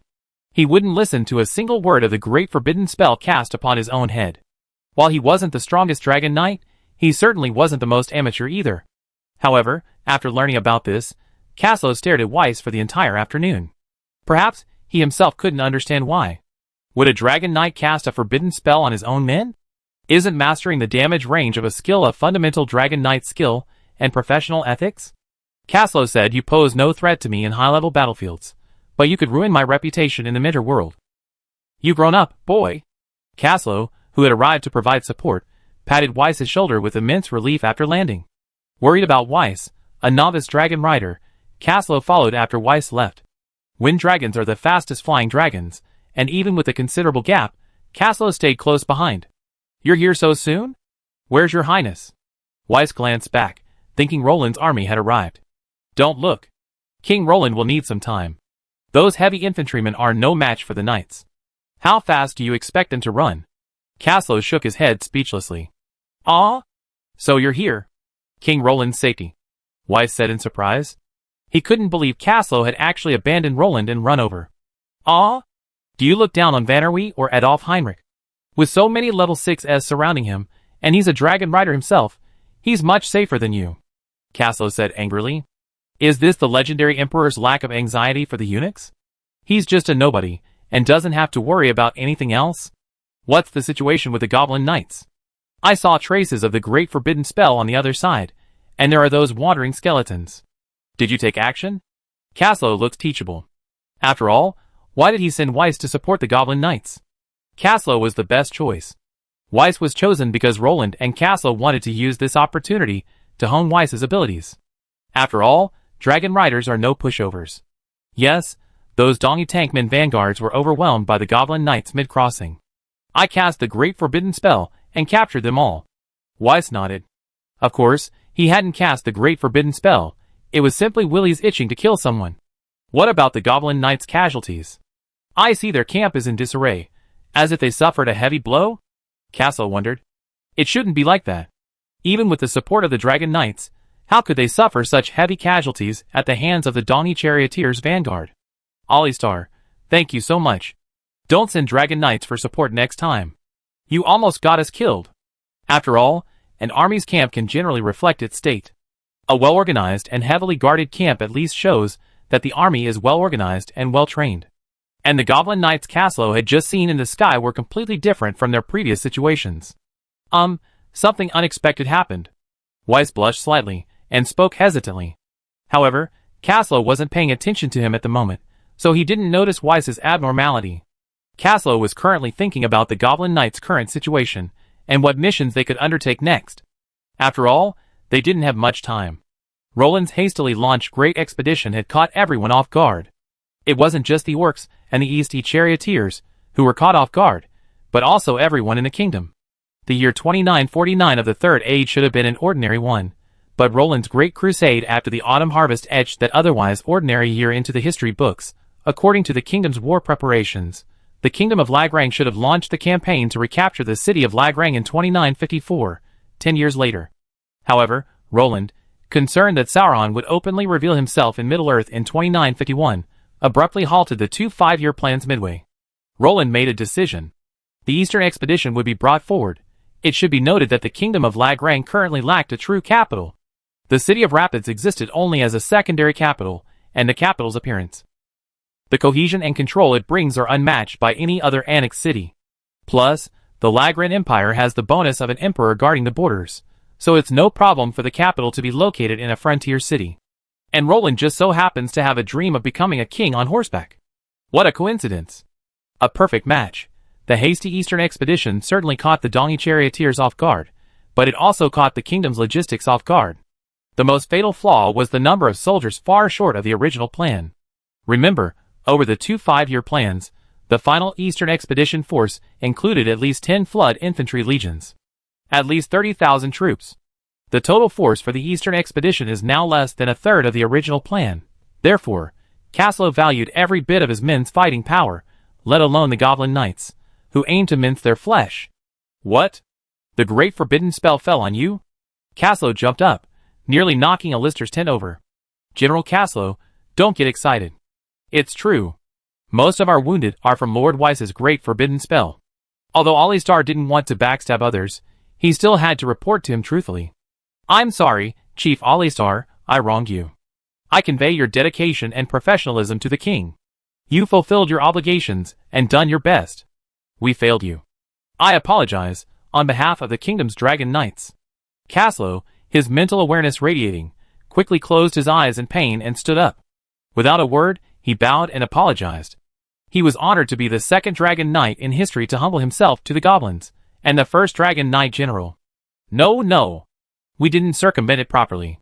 The kingdom's dragon knights aren't to blame. Alistar said firmly. Look at him.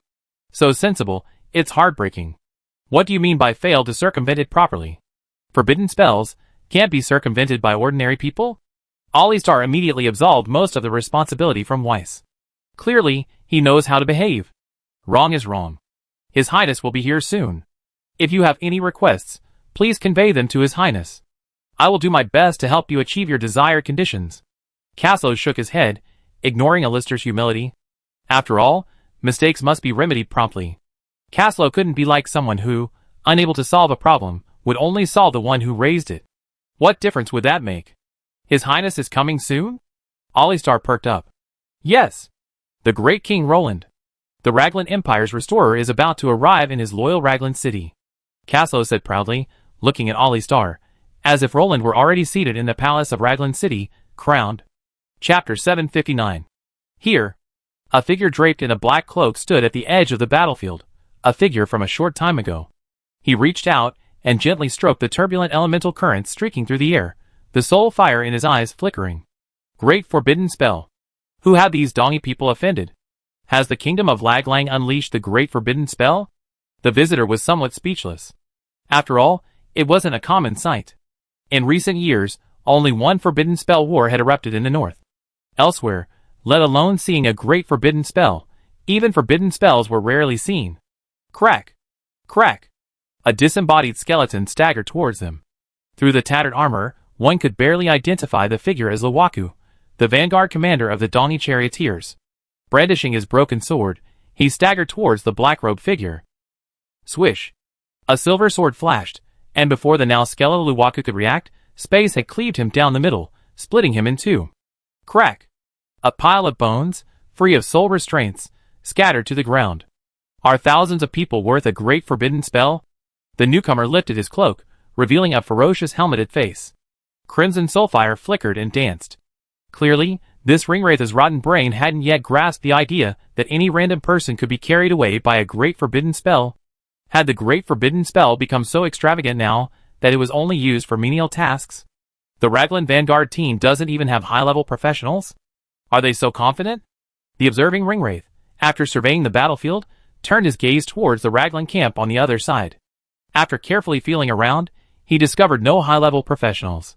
This truly blew his mind. Where would the great forbidden spell come from without a high-level one? Could it be that the Vanguard's leader was out of stock? Simply using a great forbidden spell to clear the way, Weiss naturally had no idea that his dragon-riding maneuver had been tricked by the ringwraiths. He had just bid farewell to Caslow, put his dragon back into his flute, and gone to rest in his tent. God pity him. He was just an ordinary third-level dragon rider. Thrown into a 1,000-man army without his dragon, no one would have given him a second glance. If it weren't for the warning from Willie in his flute, he wouldn't have known that a high-level professional had used their psychic powers to scan their camp. What? Weiss was about to summon his dragon in a rage, but Willie stopped him. After all, it takes 1,000 days to catch a thief, but it takes 1,000 days to prevent him. Taking advantage of Weiss's harmless appearance, he was sure that whoever was caught by the dragon would be surprised. Is this a safe bet? Weiss asked worriedly. After all, he was risking the lives of thousands of people. He might even end up getting himself caught in the act. Don't worry, I take action, Willie said confidently. I trust you. Thus resolutely obeyed Willie's command. After all, the existence of the slave contract meant Willie wouldn't harm him, as harming him would be like harming himself. Furthermore, Vess felt that his rustic knowledge and wisdom couldn't compare to the dragon's inherited memories. He had the dragon say, so he took it as it came. Catch a tongue and ask. After carefully observing the entire Raglan vanguard camp for a long time, the previously calm ringwraiths grew restless. He had only just learned of the Raglan army's eastward march after receiving a message from the Easterlings. Otherwise, all of Mordor would be in tatters. Still pretending to be Mongol, Uvesa rushed here day and night upon hearing the news. Yes, it was him, that very one. Our nemesis. Uvesa. This fellow, so free to come and go, darting across the battlefield like the wind, had been captured and thrown here by Sauron. The 9 rings were indeed rather unfortunate, possessing some of the best spatial attributes of the entire Nazgul. But due to the principle of the more capable, the more work, coupled with Sauron's tendency to control the main force, Uvesa once again became the only option for this victim. Uvesa took a leisurely step forward, and the spatial portal before him instantly opened. He stepped through without hesitation. A silver spatial portal on the other side of the riverbank also silently opened. A leg stepped out, and its owner flashed and vanished into thin air. Plop! Splash! Uvesa, with a scowl, though no one could see, climbed out of the Red River. A slight misalignment in his spatial positioning had caused the spatial portal to open above the river, and Uvesa's foot had landed on empty air, creating a hole in the ground. Ha ha! Lowly goblins? After carefully assessing the camp, Uvesa explained that, aside from a single, third-level human knight overseer, the rest were weak goblins. What? You're calling them goblin knights? To Uvesa, what's the difference between these goblin knights and ordinary goblins? Has the kingdom of Lagran gone mad? Just anyone dares to be a vanguard? Goblin vanguards? I'm dying of laughter. Uvesa scoffed hoarsely. After all, anyone who saw a group of goblin vanguards in a human camp would burst out laughing. Goblins, it turns out, are only useful for slowing down the enemy's attack. Combat is not for them. It seems that the human used the Great Forbidden Spell to eliminate those East barbarian charioteers. What a luxury. Uvesa hesitated to act but analyzed the situation carefully. The biggest difference between this guy and the other ringwraiths was that he had an independent mind and was the type who could use his brain. Add to that a bit of his obsession with knightly honor, and Uvesa was indeed much less murderous than the other ringwraiths. I guess this human is the mastermind. Those goblins don't have that much power. Uvesa didn't think the goblins could pull out something as rare as the Great Forbidden Spell Scroll. With that in mind, Uvesa's first target became the seemingly oblivious Weiss. A good opportunity. Uvesa's heart raced. This human knight lived on the outskirts of the camp. Although he looked down on the goblins, he could still sense their fighting spirit. In other words, they were professionals. Having suffered several setbacks before, Uvesa naturally didn't want to be careless.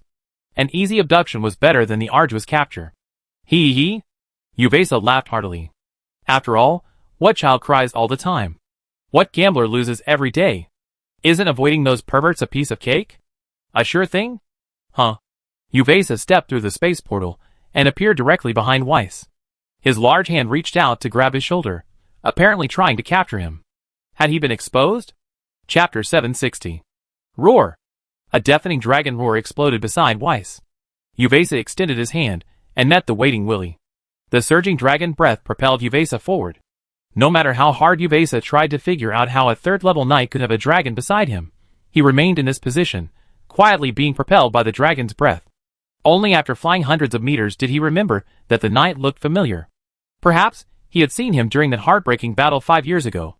Ha! Time. Uvesa chuckled sarcastically. Spatial force seeped out of his body, forming a dimensional membrane that ripped him out of this space. Dragon breath pierced his shadow, pouring freely onto the deserted wasteland. You took Cerner away. Uvesa's voice lost its usual flirtation, now filled with deep sorrow. Of all the Black Knights and Ringwraiths, Cerner and Uvesa were the most compatible. They both retained the few remaining traces of honor and conscience a knight possessed. The difference was that Cerner had escaped the ring's control, completely detached, while Uvesa remained bound by it. You have no right to mention Senior Cerner. You don't understand him at all. You cold-blooded ringwraith. Thus pierced the shattered tent before him and emerged from it. Cerner's holy sword gleamed with a hazy, ethereal light, its sacred aura entwined with Visa's unholy dragon power, making it seem enchanting and eerie. Ha ha. You ignorant brat, how could you possibly know the power of the ring? Uvesa emerged from the void, dodging the dragon's breath attack. He calmly dusted his cloak, his hollow, fleshless eyes flickering with an eerie arc of light. A piercing voice slowly reached him. Ridiculous. You ringwraiths are the ones running for cover, aren't you? With a honeyed mouth, Weiss launched into a savage attack. The moment these words left her mouth, the usually elegant and calm Uvesa instantly stiffened. Logically, every time facing the ringwraiths of Raglan, they were the defeated. Truth truly speaks of lies, not wounds. Truth cuts like a knife. Bang! Uvesa froze for a few seconds before finally, infuriated, lashing out at Weiss with his sword. Clang!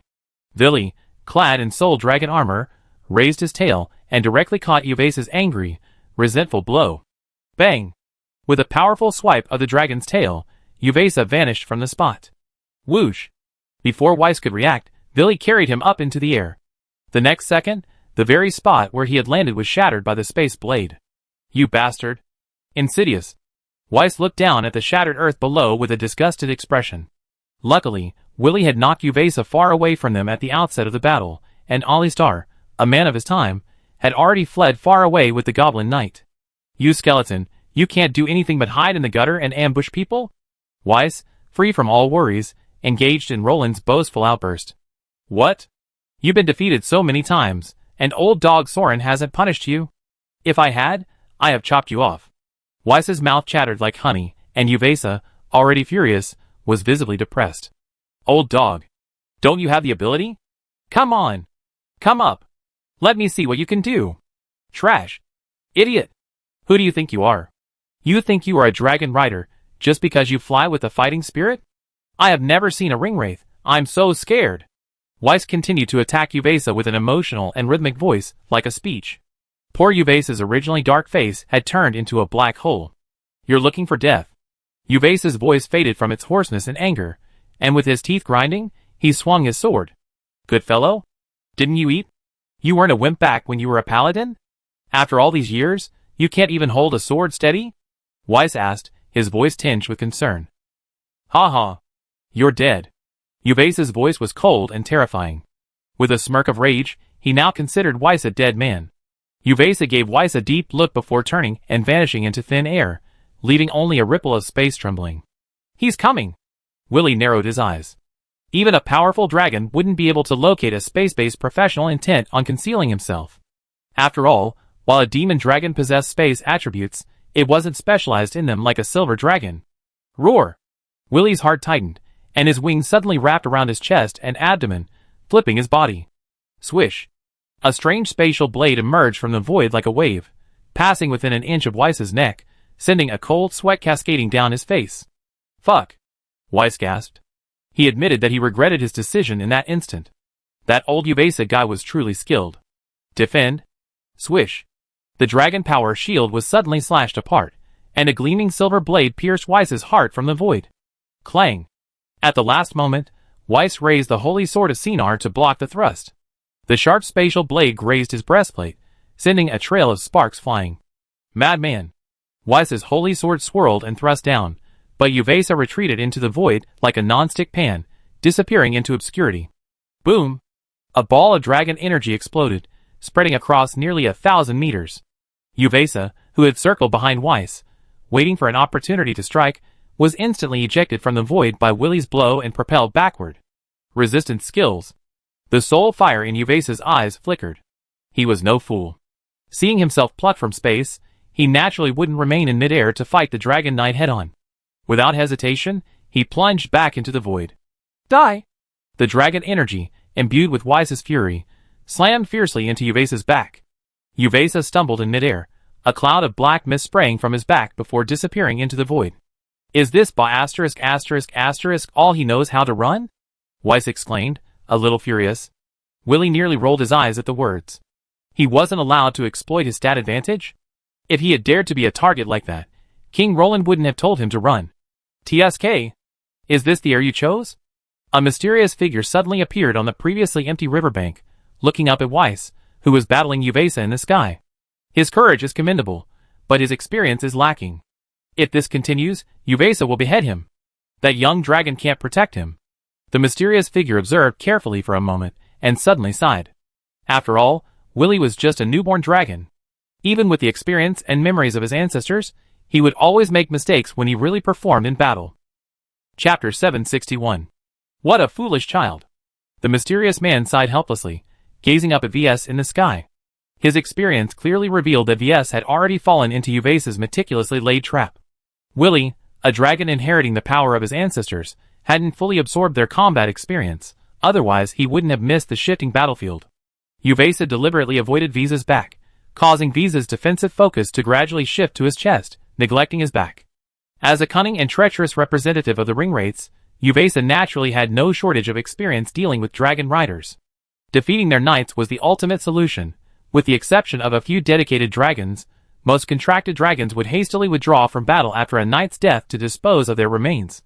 Furthermore, the loss of a knight prevented humans from effectively communicating with the dragons, essentially rendering a unit of dragon riders useless. Uvesa was no exception. These lunatics. He shook his head mysteriously, and slowly vanished into thin air. Swish. After Weiss casually parried the incoming spatial blade, the sensation in his hand caused him to raise a brow.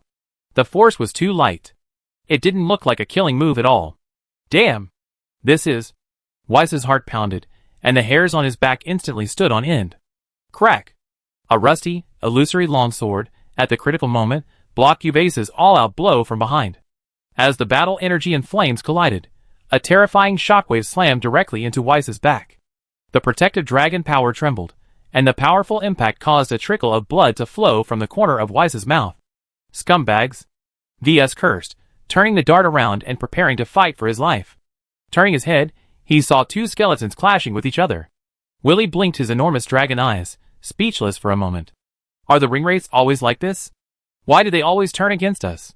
VS stared at the two men battling in the sky, stunned. For a moment, he didn't know which one to fight. Maybe. Maybe. I don't know. Willie hesitated for a moment, still confused about what the ringwraiths were up to. Surtur's betrayal was already shocking enough to shock the people of Middle-earth, and before anyone could recover from the ringwraith's betrayal, Uvesa's companions turned against them again. What? Could it be that Uvesa was a human spy sent into Sauron's camp? He even forced two of them to turn against him. Who are you? Uvesa hesitated, gazing at the person before him. More accurately, a heroic spirit. His face was withered, his chest partially exposed, his ribs visible. He was stained with green soul flames, and his body was covered in decay, leaving bones exposed. He looked anything but a living being. Uvesa was devastated.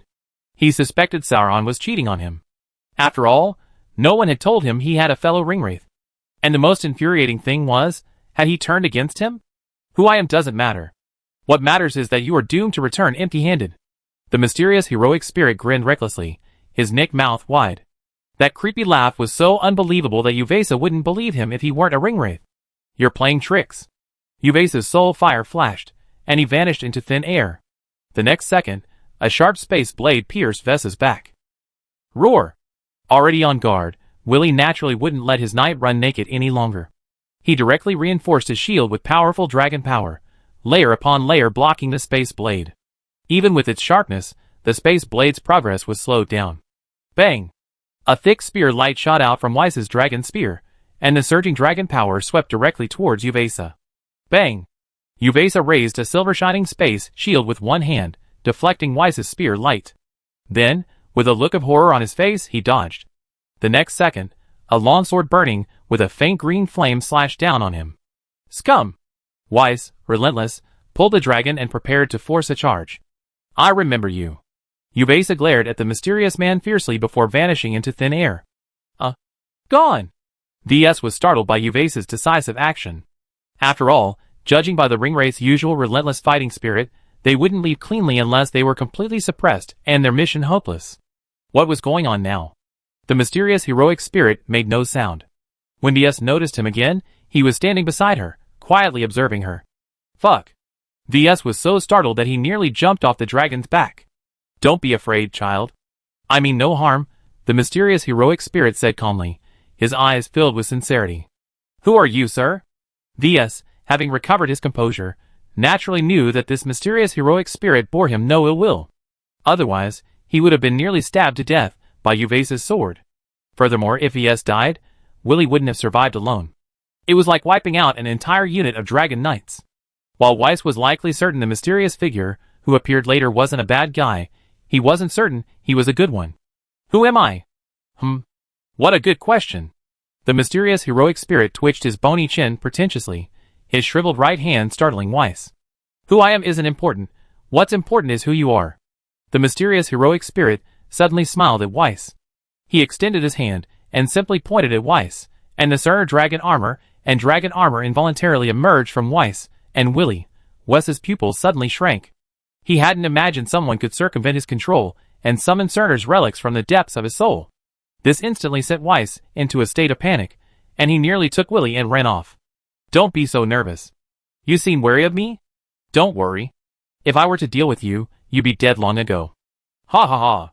Cautious little Dragon Knight. But caution is good. Caution is good. The mysterious heroic spirit muttered to himself, his eyes filled with nostalgia. Greetings, esteemed Lord Cinar. The mysterious heroic spirit suddenly saluted Vess with his hand on his chest. VS was startled, and the next moment, a chill crept through his heart. After all, the dark magic of Middle-earth involves the physical taking away of such magic. And the soul of Cinar, which had been lurking within him for 5 years. Look, anxious again. The mysterious heroic spirit, as if seeing through V's thoughts, teased him. Your dragon is much calmer than you. The mysterious heroic spirit shook his head, commenting on V's performance. If you have something to say, please speak directly. Vess's brow furrowed, sensing something was amiss. Relax, my knight. That old man has nothing better to do than scare you. Willie's voice, already exhausted, echoed in V's mind. VS looked at the mysterious heroic spirit in disbelief. A hint of mischievous triumph crossed his aged face. Ha ha! I scared your successor, Cinar. Ha ha ha! Your taste is poor. The mysterious heroic spirit said with a grin, looking at the ethereal, shimmering dragon armor on Weiss's chest. Alright, enough teasing. Let me introduce myself again. I am the king of the mountain people. Lord and commander of the road of the dead. The mysterious heroic spirit whispered solemnly to Weiss. Chapter 762. The dead. Lord? Vess's mind was a bit confused, and Willie's memories couldn't provide him with this information, so Vess didn't know what to think for a moment. I come from the White Mountains. I was once the king of the mountain there. And then? Alas. The dead hero sighed at Vess, and didn't continue. In 3320 of the Second Age, the kingdom of Gondor was founded. In a wreck, a black stone still stood, said to have been brought from Numenor by Isildur. It was located on a hilltop. At the beginning of Gondor's founding, the king of the mountain swore allegiance to Isildur before the black stone. However, in 3429 of the Second Age, when Sauron attacked Gondor, Isildur summoned the people of the mountain to fulfill their oath, but they refused, because they had worshipped Sauron during the Dark Ages. Isildur cursed them. You shall never rest until the day of your vows is fulfilled. The mountain men fled Isildur's wrath, and dared not fight on Sauron's side. They hid in the mountain's secret places, never to cross paths with anyone, and languished in the wilderness. Thus, the terror of the sleepless dead fell upon Erech and all the places where the people had wandered. After the death of this mountain people, unable to rest from the curse of King Isildur of Gondor, they gathered in the mountains, forming the paths of the dead, where they roamed to block the entry of the living. The prophet Malbeth had spoken during the reign of Arvedui, the last king of Arthedain. A shadow descends upon the land, wings of darkness creep westward. The watchtowers tremble, and doom approaches the tombs of the kings. The dead in the mountains awaken, and the hour of the promise breakers has come. They will rise again, return to the black stone of Erech, and hear the horn echoing from the tombs. Whose trumpet shall be, who in the fading light shall awaken the forgotten? It is the heir of the oath. He shall come from the north, with a purpose, only he shall pass through the forbidden gate, and tread the path of the dead. Of course, Roland could only call this bullshit. After all, as the last descendant of the king of Gondor, no one besides Aragorn could make these undead spirits fulfill their promise. After hearing the heroic spirit story, Vess's mouth twitched. What nonsense! A curse bound your entire clan to that sewer? Even Visa's eyes looked at the heroic spirit strangely. Thank you for your help, But I don't know why, Senior. Vess's eyes lit up with a hint of wariness. Where in Middle-earth do free things fall from the sky? You know, things that fall from the sky aren't necessarily free, they could be forbidden spells. Of course, VS wouldn't outright trust this heroic spirit who had appeared out of nowhere. But after all, he had saved him, and Vess felt embarrassed to send him away. But VS still couldn't understand why this heroic spirit had sought him out. If he was right, the White Mountains were a million miles away, right? Ha ha, you. As cautious as that, Cerner. A smile uglier than tears crossed the heroic spirit's aged face. Sinar? Those 3 words struck deep within Weiss's soul, like a thunderbolt, leaving her completely dazed. Huh? While Weiss was stunned, the heroic spirit of the Mountain King suddenly appeared before her, its index finger pointed directly at her forehead. Weiss's soul was surging, and he tried to dodge, but his body couldn't keep up with his thoughts. He could only watch helplessly, as the heroic spirit's hand tapped his forehead. Weiss felt a dizzying sensation, as if his soul was being sucked into a mysterious dimension.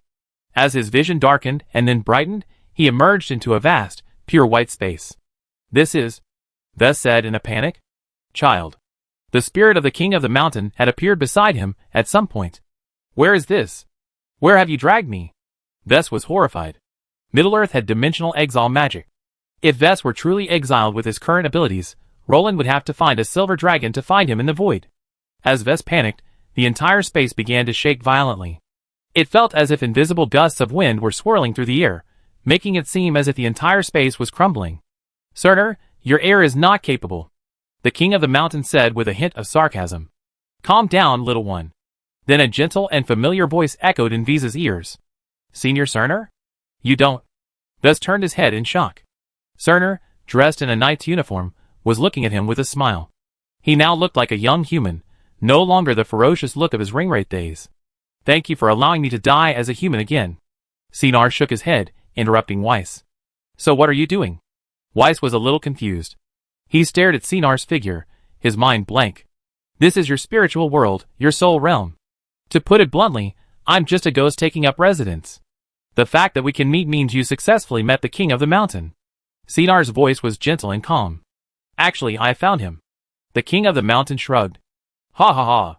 Don't be angry, little dragon. Look, I found you a good knight. Don't be so sullen. Sinar ignored the king of the mountain and smiled at the void. You're not welcome here. This is my home. A magnificent contract materialized, and Willie, with a dragon-like face, flew out, addressing Sinar with a look of displeasure. While he didn't dislike Weiss, that didn't mean he liked Sinar, who had forced the contract upon him.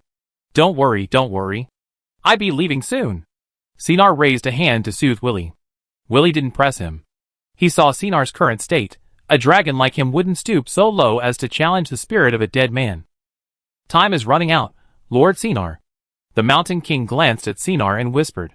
He had forced Weiss to connect the two, and with his power, he couldn't allow Sinar's remnant spirit to remain for too long. Alright, let's cut to the chase. I have faith in you, young man. The undead of the mountain dwellers are now in your care. You can command them to attack your enemies. This is my final legacy.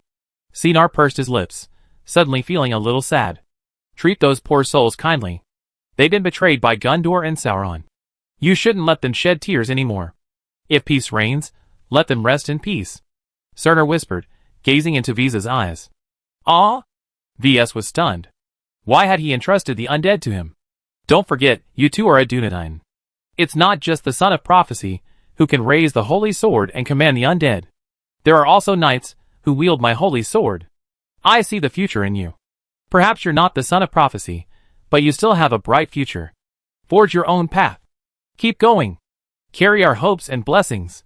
Cerner said solemnly. I beg you to protect this child. I can no longer protect him. Protect him well. When he raises the holy sword and leads you to attack Mordor, that will be your day of liberation. Cerner turned to the king of the mountain. I understand, Lord Cerner. I will protect him. The king of the mountain nodded, never doubting Cerner's words. Chapter 763.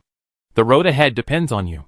I can't see exactly what lies ahead, but I don't believe in fate, nor will I pin my hopes on vague prophecies. I always believe that man can conquer nature. Not even gods can change human will. Cerner said calmly and domineeringly. I understand. VS nodded with a hint of sadness.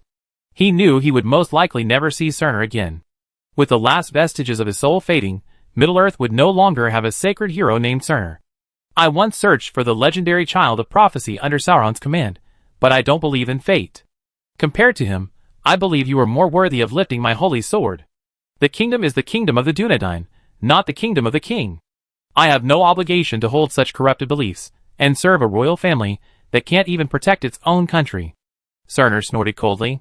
VS was shocked by Surtur's shocking words, and for a moment didn't know what to say. Don't be distracted by external factors. If a young man with the sword of Isildur calls upon you one day, you can ignore him.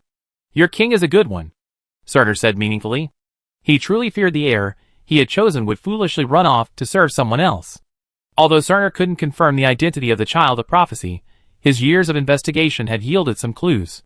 The strider wandering the northern wastes had some potential to be the child of prophecy, so he had been providing the Dunedain with both overt and covert protection. How else do you really think Aragorn was able to dominate the north? Besides the protection of the elves of Rivendell, Surtur's deliberate connivance and shielding were crucial to Aragorn's reputation as a strider in the north. However, the birth of the kingdom of Raglan brought about a change. The rapid pace of change in the north threw even the once reclusive Surtur into disarray. Aragorn, whom he had originally chosen, now had a better alternative. Ves. In Surtur's view, Ves, backed by a powerful kingdom, held far greater potential than Aragorn. Furthermore, the ring's influence on him had intensified with Sauron's return, and his once clear will was now being constantly eroded by the ring. Surtur felt he couldn't delay any longer, or else he would become a mindless ringwraith once again in a few decades. Having made his choice, Surtur naturally wouldn't hesitate. Going all in was a wise move. He entrusted everything to Ves, and also the army of the undead. He had arranged everything he could, and now he could leave with peace of mind. As for the future of Surtur, Inael could only say he'd done his best, and the rest depended on the fate of the people of Middle-earth. However, Surtur wondered if the knights of the kingdom of Raglan were truly ready to die, even if they couldn't defeat them. Surtur knew just how devastating that undead army could be if used well. He believed that with the king of the mountain watching over Ves, he wouldn't resort to sending an army of undead to attack Mount Doom, would he? Besides, Surtur had no choice. If he didn't consider his future, and waited until Sauron returned, the ring's corrosive power, under the Dark Lord's influence, would be enough to crush Surtur's will and turn him into a puppet once again. This was why Surtur didn't defect in the original story. Aragorn had already fled to Gondor to fight pirates, and Surtur, unable to find Aragorn, could only watch helplessly as the ring eroded his will until he was completely corrupted once again. Going away, little one. Arno. I leave it to you. Sinar's voice was intermittent, and he left as quietly as he had arrived. Tap, tap. In the spirit world, 2 lines of soul tears flowed from the corners of Weiss's soul eyes. Farewell, your majesty Sinar. Weiss respectfully knelt in the direction where Sinar disappeared, touching his chest. Your majesty Sinar. Weiss's eyes gradually focused, and then he looked at the king of the mountain in front of him with a dazed look, wondering if everything he had just experienced was an illusion. Don't worry, your majesty Weiss. I appear before you now for a reason. The king of the mountain withdrew the ethereal bony hand that was pressing on Weiss's brow, and said with a wry smile. I've been keeping an eye on you for 5 years, but you were weak then.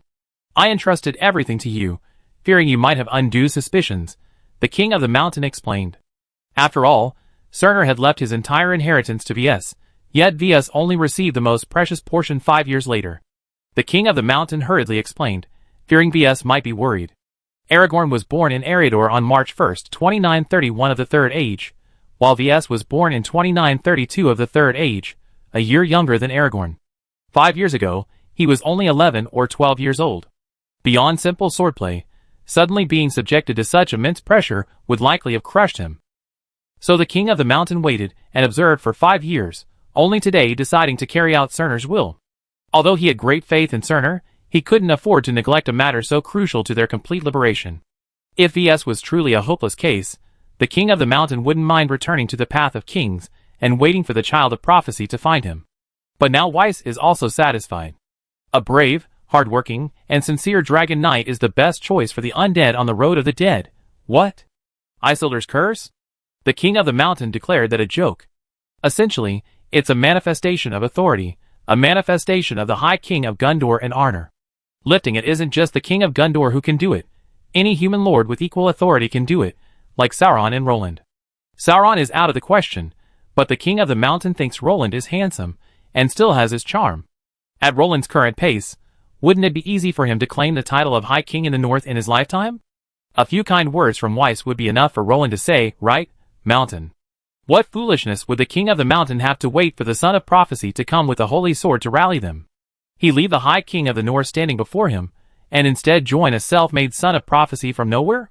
Who says the holy sword he holds is definitely Isildur? Isn't Cerner also a holy sword? The King of the Mountain can still distinguish this, and he decisively surrendered after the 5-year probation period ended. It just so happens that Weiss is now older and can handle this burden.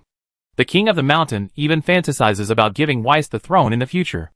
After all, the kingdoms in the West are ruined, so anyone can inherit it. Thank you for your secret care. Weiss was no fool. The King of the Mountain said it lightly, but one could guess that the sixth brother had been protecting him in the dark for the past 5 years. It's just that Caslow was too weak to act in public, not giving him the chance to act. In fact, it was Caslow who left quickly this time. If he had left a little later, Uvesa would have felt the gust of wind again. Covering his face with tears and laughter, "It's my duty. I have an obligation to fulfill Lord Cerner's request." The King of the Mountain shook his head. As Cerner, the Three Rings, who had protected the mountain people after they abandoned Sauron and defected to Gondor, the mountain people were truly grateful. This is precisely why the mountain people didn't face retribution after they betrayed Sauron. Cerner had concealed the fact that the mountain people had defected to Gondor, and Sauron had no idea that the mountain people of the White Mountains had betrayed him. Now you understand why the mountain people refused to go when Isildur led them to fight Sauron. Sauron didn't know it initially, but you find out for sure if you go. And Isildur, that ruthless grandson, cursed the mountain people right there beside the Black Stone, leaving them in a state of disgrace. Although the cursed are neither human nor ghost, the mountain people's respect and gratitude for Cerner are undeniable, as evidenced by their king's willingness to obey the will of a dead man. Chapter 764.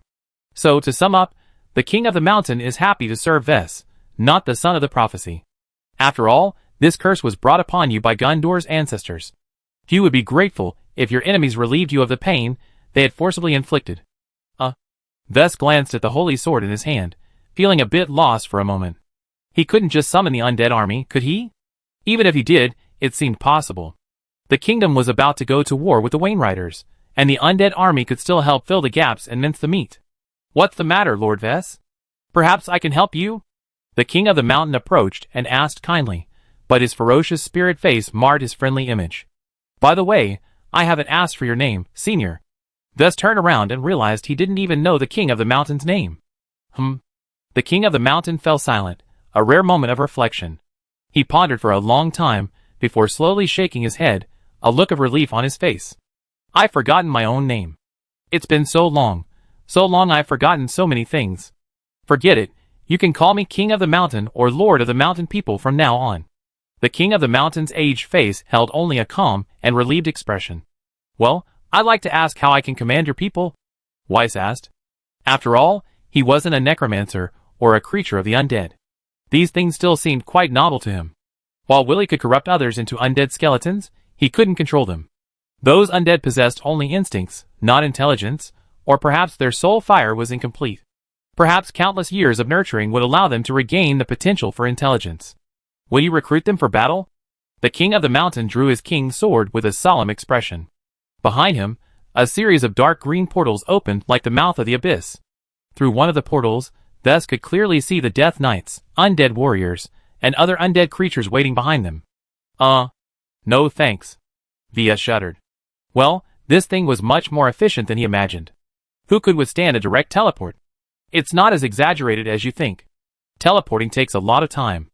As if sensing Ves's shock, the King of the Mountain added darkly. Not only does this directional teleportation only allow the dead to pass through, but the portal takes an absurdly long time to form. Coupled with the enormous death force fluctuations, it's impossible to use it for a sneak attack under normal circumstances. This thing is similar to the ring wraiths. Both are easily visible if placed there. The difference is that the ring wraiths can hide themselves by reducing their own strength, while the fluctuations of this thing are difficult to conceal. Any intermediate professional above level 3 on the opposing side can sense its presence. I see. Ves nodded. Damn it. Are you still giving me peace of mind? Ring wraiths. I ring you like a. Olistar heard the noise, and immediately rushed out to check and prepare to meet the enemy. Then, taking one look, he decisively abandoned the camp and retreated. He thought of countless ways to attack the camp, but Alistar had never expected the ringwraiths to attack right from the start. What the hell? 1,000 goblin knights wouldn't be enough to defeat them. Furthermore, Alistar had identified the elusive Uvesa, the public enemy of the realm, the most wanted, the Marquis's ATM. What was the point of fighting? The spatial ringwraiths couldn't do a thing. Alistar figured that the goblins' smaller bodies couldn't withstand Uvesa's spatial slicing, so there was no point in leaving them there to die. As for VS, Alistar could only say that he was on his own. At least the Dragon Knights had a bit more protection than him. Chief, are we just leaving like this? Are we ignoring Lord Vess? What if His Highness blames us? A Goblin Knight asked, somewhat foolishly. Good question. Don't ask again next time. No king would ask a goblin for a Dragon Knight's explanation, would they? Alistar felt a kind of cerebellar beauty at the words. What kind of good person would go after a goblin? The Dragon Knight couldn't even defeat him, so what could a mere goblin do but lie down and wait for death? It was a blessing from the Dragon God that he escaped alive. Hurry up. Evacuate. This is bad luck. Every time you go out, you encounter the ringwraiths. Alistar was utterly disgusted. He scratched his head in frustration as he rode on the tuk-tuk, his heart filled with complaints. Bad news, Chief. All our supplies are at camp. We only have 2 days' worth of food for the entire army. Before Alistar could even breathe a sigh of relief, his tribesmen reported another piece of bad news. A characteristic of the kingdom of Lagran. The army is completely out of food. This kingdom has never had a secure food supply since its founding, constantly teetering on the brink of food shortages. Now, even the subordinate tribes are infected. Why not take it with you? Alistar was puzzled. How could a pig carry 2 bags of fried noodles? Tuta pigs have excellent load-bearing capacity. 2 more bags of food would only weigh it down. Didn't you say emergency evacuation? The goblins below gathered around and chattered. Alistar clutched his chest. Now, he felt that his rise to chieftain of this tribe wasn't due to his cleverness, but rather the adorable stupidity of these tribesmen. In such a vast, barbaric goblin tribe, there weren't many with a decent IQ. Forget it, save some food. Only 1 meal a day. Gather the entire army's rations. Alistar rubbed his aching brow helplessly. Fortunately, the goblin knights were obedient, and the confiscation went smoothly. Alistair's face darkened again after seeing the results. These honest goblin knights hadn't taken even a single grain of food beyond their own food bags. Instead, they'd taken every piece of equipment they had. Goblin knights, used to hardship, could go hungry but not without armor. I'm so ungrateful. Alistar grimaced. Originally, most of the army's rations were carried in the storage equipment Roland had given him. The knights shared the burden of carrying javelins, replacement shields, and other items. The kind and compassionate clan leader, Sir Alistar, had taken the initiative to remove the rations and load the heavy spare equipment into the storage equipment. And then? Where are the people? He watched the chaos and the empty space. VS was momentarily bewildered by the situation in the solitary camp. After a few quick glances, he realized the goblin knights had retreated in a panic. While they left behind only their weapons and equipment, they left a smorgasbord of miscellaneous items scattered across the ground. However, VS didn't dwell on it much. Retreating was human nature, after all. He wasn't so foolish as to ask a whole group of goblin knights to join him in fighting the ringwraiths. Wouldn't he just run and wait for death when he saw the ringwraiths? Never mind, let's rest up. They should be back soon. VS gathered some materials and set up another tent on the site of the destroyed one. He didn't give the goblin knights much thought. After all, no one in this area posed a threat to them for the time being. However, VS had clearly overestimated the goblin knights' courage. They hadn't bothered to send scouts back to investigate the situation, instead racing towards the kingdom's army. Due to a lack of food, 2 days later, Roland saw a group of emaciated goblin knights heading his way. Chapter 765. Adolf Heinrich's brows knitted together as he gazed bewilderedly at the oncoming goblin knights. If he remembered correctly, Roland had long ago dispatched this army as a vanguard. Venerby, Omsk, and the others immediately turned their attention to Kaslo, who had recently returned. After all, Kaslo had reported that the goblin knights were safely stationed by the riverbank, and had even dispatched a vanguard of the Dongi chariot people. It was truly a chaotic operation, and the process was surprisingly smooth. Kaslo was incredibly cunning, and didn't mention the story of how Weiss nearly suffocated the goblin knights with a forbidden spell. As compensation, he gave the goblin knights the credit for annihilating the Dongi Tangmen. He sort of saved his face and evened things out. Ah! Caslow's brain froze, his cerebellum atrophying. Not to mention them, he himself was completely bewildered. He was fine before he left. Could it be that the Donny army was advancing? I knew it. Omsk slapped his thigh, drawing the attention of several of his knight commanders and others. Lavian, Holland, you mourned. Kacha! Caslow's heart skipped a beat. Omsk, his closest acquaintance, was a trusted lieutenant of King Roland's. He hadn't expected his affairs to be ruined by Omsk's hands. Damn those Donny barbarians. They harbor such sinister intentions. Their main force arrived before we even got there. It seems they've been plotting against us for a long time.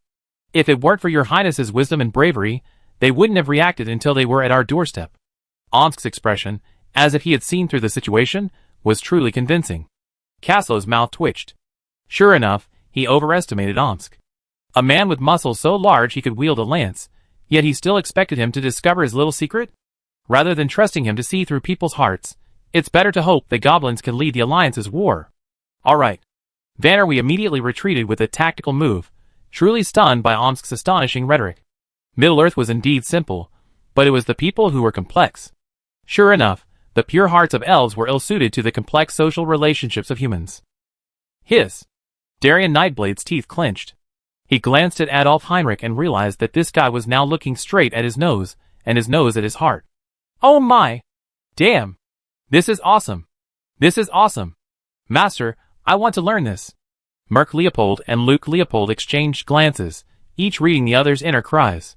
Even Brother Roland, with his thick skin like a city wall, couldn't help but blush. After all, Omsk was a man of words. He first set the tone of the Donny people's cunning and treacherous nature, then insinuated their ulterior motives for invading the kingdom. Finally, he highlighted Roland's wisdom, bravery, and glorious image. It was truly the pinnacle of flattery.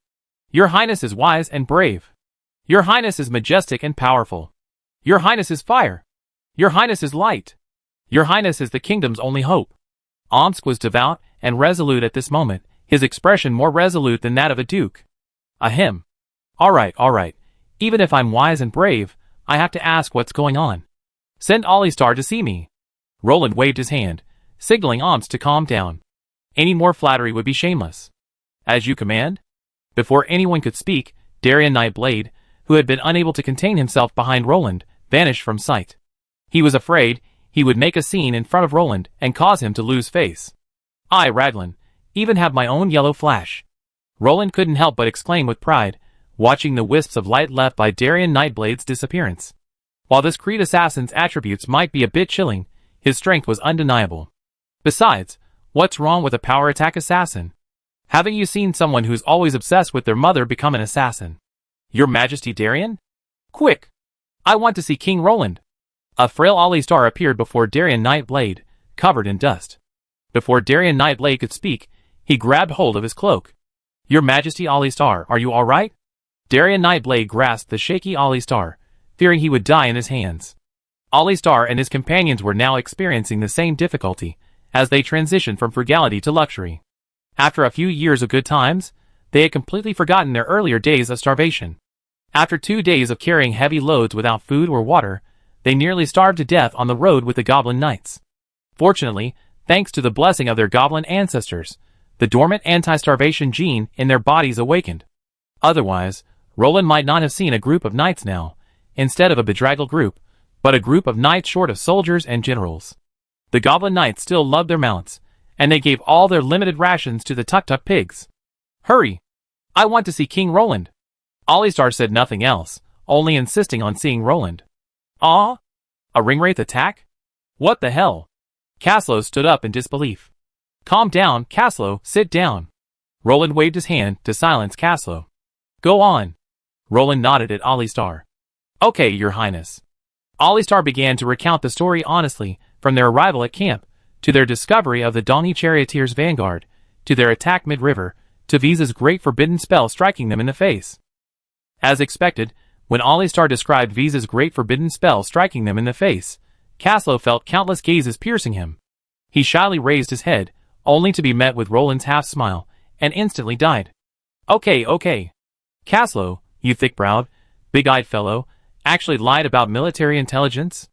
Omsk acted as if he had just met Kaslo for the first time, immediately distancing himself from him. His expression, one of shamelessness, made Kaslo's teeth itch. The others also stared at Kaslo with strange expressions. This fellow's apprentice had truly let everyone down without a word. If the person involved hadn't spoken out, no one would have known that the kingdom's largest cavalry force was nearly annihilated by a great forbidden spell. Ahem. Let's talk about this later. Let's deal with the current problem first. Roland coughed twice, dropping the subject. After all, Roland had to come down and privately compensate the Goblin Knights for this kind of blunder. Both the Dragon Knights and the Goblin Knights were important forces in the kingdom, and offending either of them would be unpleasant. With insufficient air power, Lord Kaslo must not act rashly. The only solution is for our army to crush us with thunderous force, Adolf Heinrich advised. Kaslo was the army's only air support, Willing. So? The Griffin Knights looked down on us? If Kaslo was taken away, the expeditionary force would be left without air support. They couldn't really let Roland fly and fight them, could they? What about Weiss? Kaslo expressed concern for his young apprentice. Dragon Knights aren't that fragile. Tempering is a necessary part of every knight's life, Omskrin said aloud. In his mind, if a Dragon Knight really wanted to escape, few would be able to stop him. Instead of worrying about the young Dragon Knight, he should consider this as a test. That being said, Uvesa. Roland hesitated. After all, he was very wary of the Space Ringwraith. Chapter 766. 2 days have passed. Things must have been settled by now, right? Grand Duke Verve, the ever so slightly invisible king of the Grasslands elf, Lord Aaron, said slowly, his expression almost as if he were writing something about the daylily. Well, let's hurry on. We know when we get there. Roland rubbed his brow, a headache aching.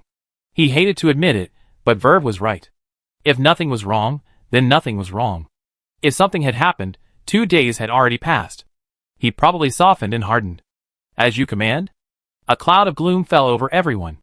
No one said much, only urging the army to speed up. It's snowing. Adolf Heinrich suddenly reached out and caught a crystal snowflake. The pure white snowflake fell into his palm and melted into a drop of water. We've been out for a long time. The 4th level Earth War Mage, Rattle, said solemnly. It's been about a month now. Even though we're quite far south, the snow still comes. Adolf Heinrich smiled at Rattle. The original site of La Grande was much further south than River Rapids. Although still located in the north, the environment was much better than River Rapids. It's only snowing here now, but in River Rapids, snowflakes were already dancing in the middle of the night in October. Tell the soldiers to stay warm. We can't lose any men to non-combat activities. Roland whispered to the others, after watching the snowflakes begin to flutter and dance in the sky. Since this involved winter warfare, Roland had naturally made preparations. He had countless sleeping bags and cloaks to keep warm. Roland, marching and fighting in winter, naturally wouldn't forget these things. He didn't want to be like Napoleon, who had to endure a winter in Moscow. Swish. Swish. The soldiers moved swiftly, quickly pulling out cloaks and distributing them. Soon, the entire army was covered in snow-white skin. Even the horses were draped in white cloaks. From a distance, it looked like a long, unidentified black and white object wriggling across the wasteland. The camp is ahead. Alistar whispered to Omsk. Hello. Omsk glanced at the restless goblin knights, speechless. He knew the goblins were eager for the items left in the camp. After all, during their emergency retreat, they simply dragged their weapons and armor with them, leaving behind nothing else. This showed the goblins' considerable character. At least much more dedicated than some human soldiers who abandoned their armor in battle. How about I send someone to scout? Alistar gazed eagerly at the towering tents in the distance. Goodbye, let's go and take a look. Be patient. Omsk patted Alistar's shoulder without hesitation. Kaslo, Verway, let's go. Omsk tilted his head, motioning for Kaslo and Verway to join him in the investigation. I go check it out. Darien Nightblade, who appeared and disappeared, suddenly called out. Goodbye. Uvesa, that rat, might be hiding in the gutter somewhere. Protect his highness. Omsk shook his head and decisively refused. While his emotional intelligence and IQ were sometimes worrying, it was undeniable that Omsk's tactical prowess was undoubtedly top tier among heroes. He understood that the only way to eliminate the opposing assassin was to use his own assassins to play hide-and-seek with him. Besides, Uvesa, a half-baked assassin, would have little chance of decapitation against Darien Nightblade. All right.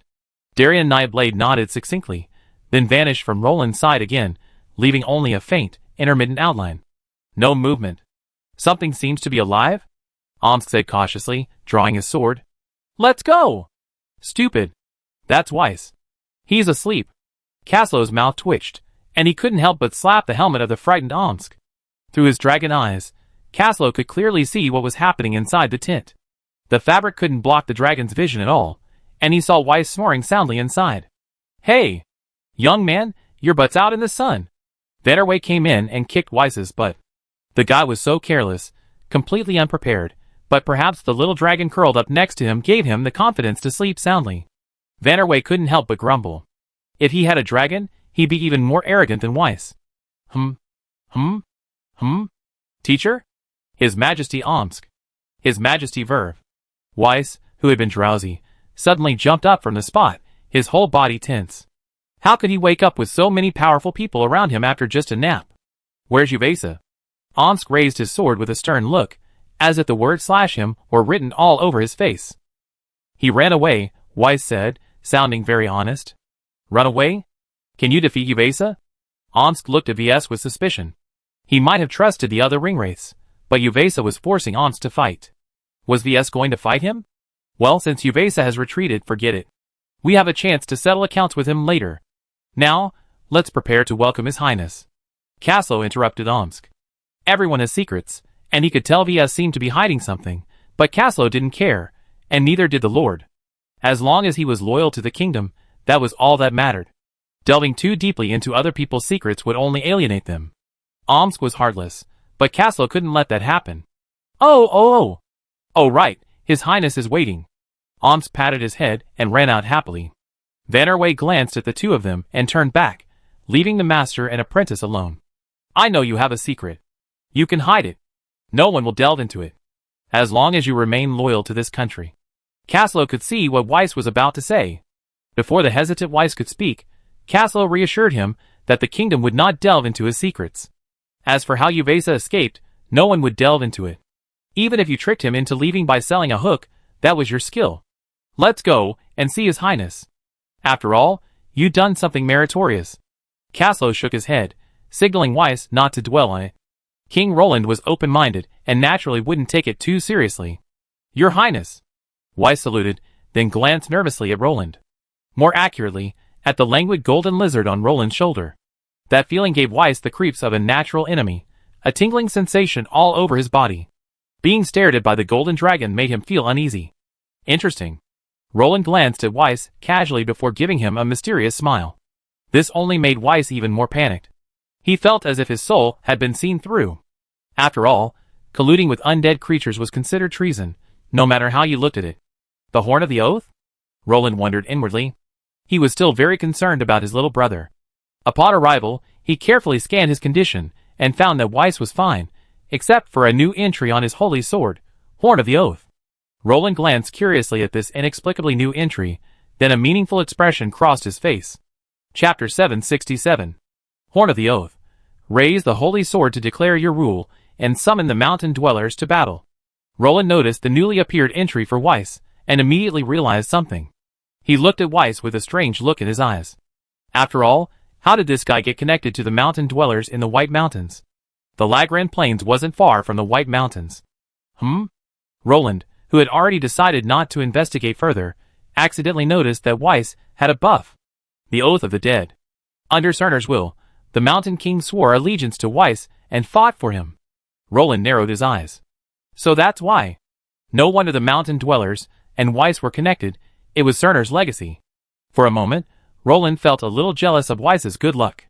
He had gotten to where he was today entirely because of the system, while Weiss had relied entirely on luck to reach the summit so miraculously. Cerner had practically paved the way for this guy's entire future. Roland suddenly felt less motivated to try. Don't let him down. Roland patted his shoulder and said meaningfully, a statement perhaps only Weiss could understand. Okay, Your Highness. Weiss replied, blushing a little embarrassedly. We're here. Roland calmly gazed at the turbulent confluence of the rivers before him, the confluence of the Swift and Redwater rivers. This was once the center of a vast empire, home to a magnificent city and two fortresses. Lagran City, Swiftwater Fortress, and East Emperor Fortress stood in a triangular formation at the intersection of the three banks. Have all traces vanished in time? Adolf Heinrich sighed. Only a few of them remained of the once glorious empire, and even they were struggling to survive in Middle-earth. Sauron's threat was like a sharp sword piercing their backs, making them afraid to relax even for a moment. But starting today, this place will be brought back under the kingdom's rule. Roland smiled happily. His capital city had finally been settled, and the kingdom's political center had been established. As long as he gained a firm foothold, the entire Lagrang plain would become the kingdom's farmland. System, build a primary city. Roland silently said to the system, holding the magic alchemy bottle. Suddenly, the magic alchemy bottle shone brightly. Chains of runes swirled around Roland, and the shadowy image of the city slowly emerged. Buzz! The earth trembled gently, and the illusory city became real under the horrified gaze of the goblin knights. Tall walls, soaring watchtowers, a sturdy castle, and fluttering dragon flags. Lagrang, we're back. Castle whispered, tears welling in his eyes. After countless years of wandering, his people had finally returned to their faithful land. Yes, we're back. Even Omsk stood solemnly, his eyes filled with joy and excitement. We're going home. Roland smiled. He suddenly felt a little regretful that Nyx wasn't by his side at this moment. He couldn't share this good news with his beloved. Surely Nyx, seeing this scene, would burst into tears? Let's go! Let's go home. Adolf Heinrich nodded, extending his hand and making a gesture of invitation, gesturing for Roland to go first. This was the proper etiquette and courtesy due to him as a king. Let's go! Let's go into the city and see the legacy our ancestors left us. Roland unfazed, attributing the system's achievements to the empire's forefathers. What? Roland didn't consider the system's feelings? This crappy system didn't deserve human rights. Roland, walking in the front, looked up at the city, but his eyes had already drifted to the system panel. Lagrang City. Area, 1 kilometer radius. Building unit, Imperial Palace unique. Intermediate magic pattern wall, 20 meters high. Category, Capital City. Garrison, none. Features, Imperial Capital. The capital of the empire, the jewel of the nation. Increases national development by 25%, permanently boosts morale by 50%, increases harvest by 25%, and significantly reduces the probability of rebellion. Abilities, 1. Divine Right of Kings. Visit the Dragon God to gain divine protection, increase the stability of rule by 50%, reduce the occurrence of disasters by 25%, increase the people's faith by 25%, and legitimize the rule. 2. Imperial Centralization. The king's efficiency in issuing orders here increases by 10%, and the probability of vassal separatism is reduced by 90%. 3. Heart of the North. Increases national trade prosperity by 25%, increases national population growth by 25%, increases border stability by 25%, and increases the respect of the northern tribes by 25%. Introduction. The new capital. The place where the empire began. Note, Imperial. No other units can be built within the palace area. Fuck. What the hell? This is just the palace? Roland's eyelids twitched. You're telling me this city with 10-meter-high magical walls is actually just the Palace of Lagrand?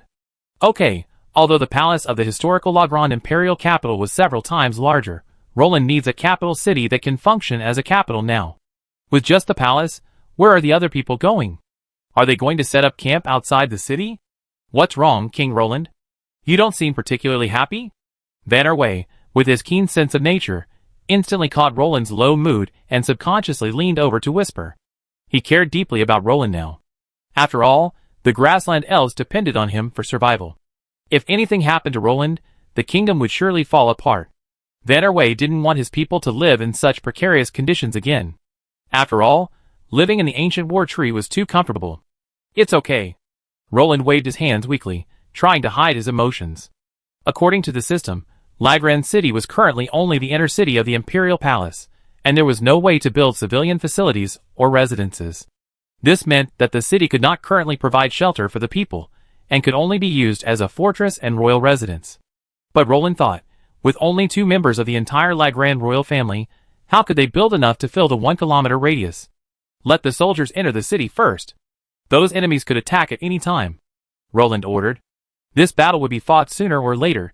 It was just a matter of how to fight it. The kingdom's expansion directly affected the Dongi people. What a lunatic. Forget about just losing a city on the west coast.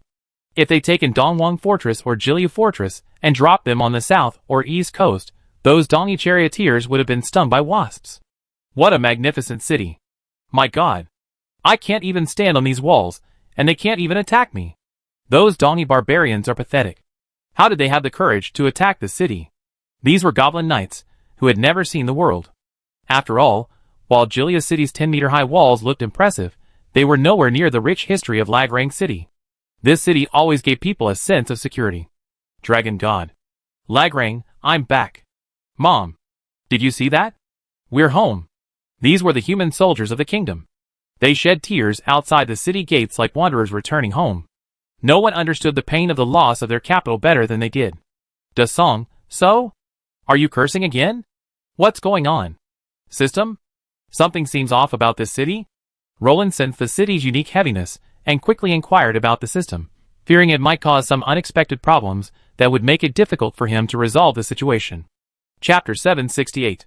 Because this city holds special significance, the system has been optimized. Due to its initial size, after optimizing other functional buildings, only the inner city area of the Imperial Palace could be retained to ensure its integrity.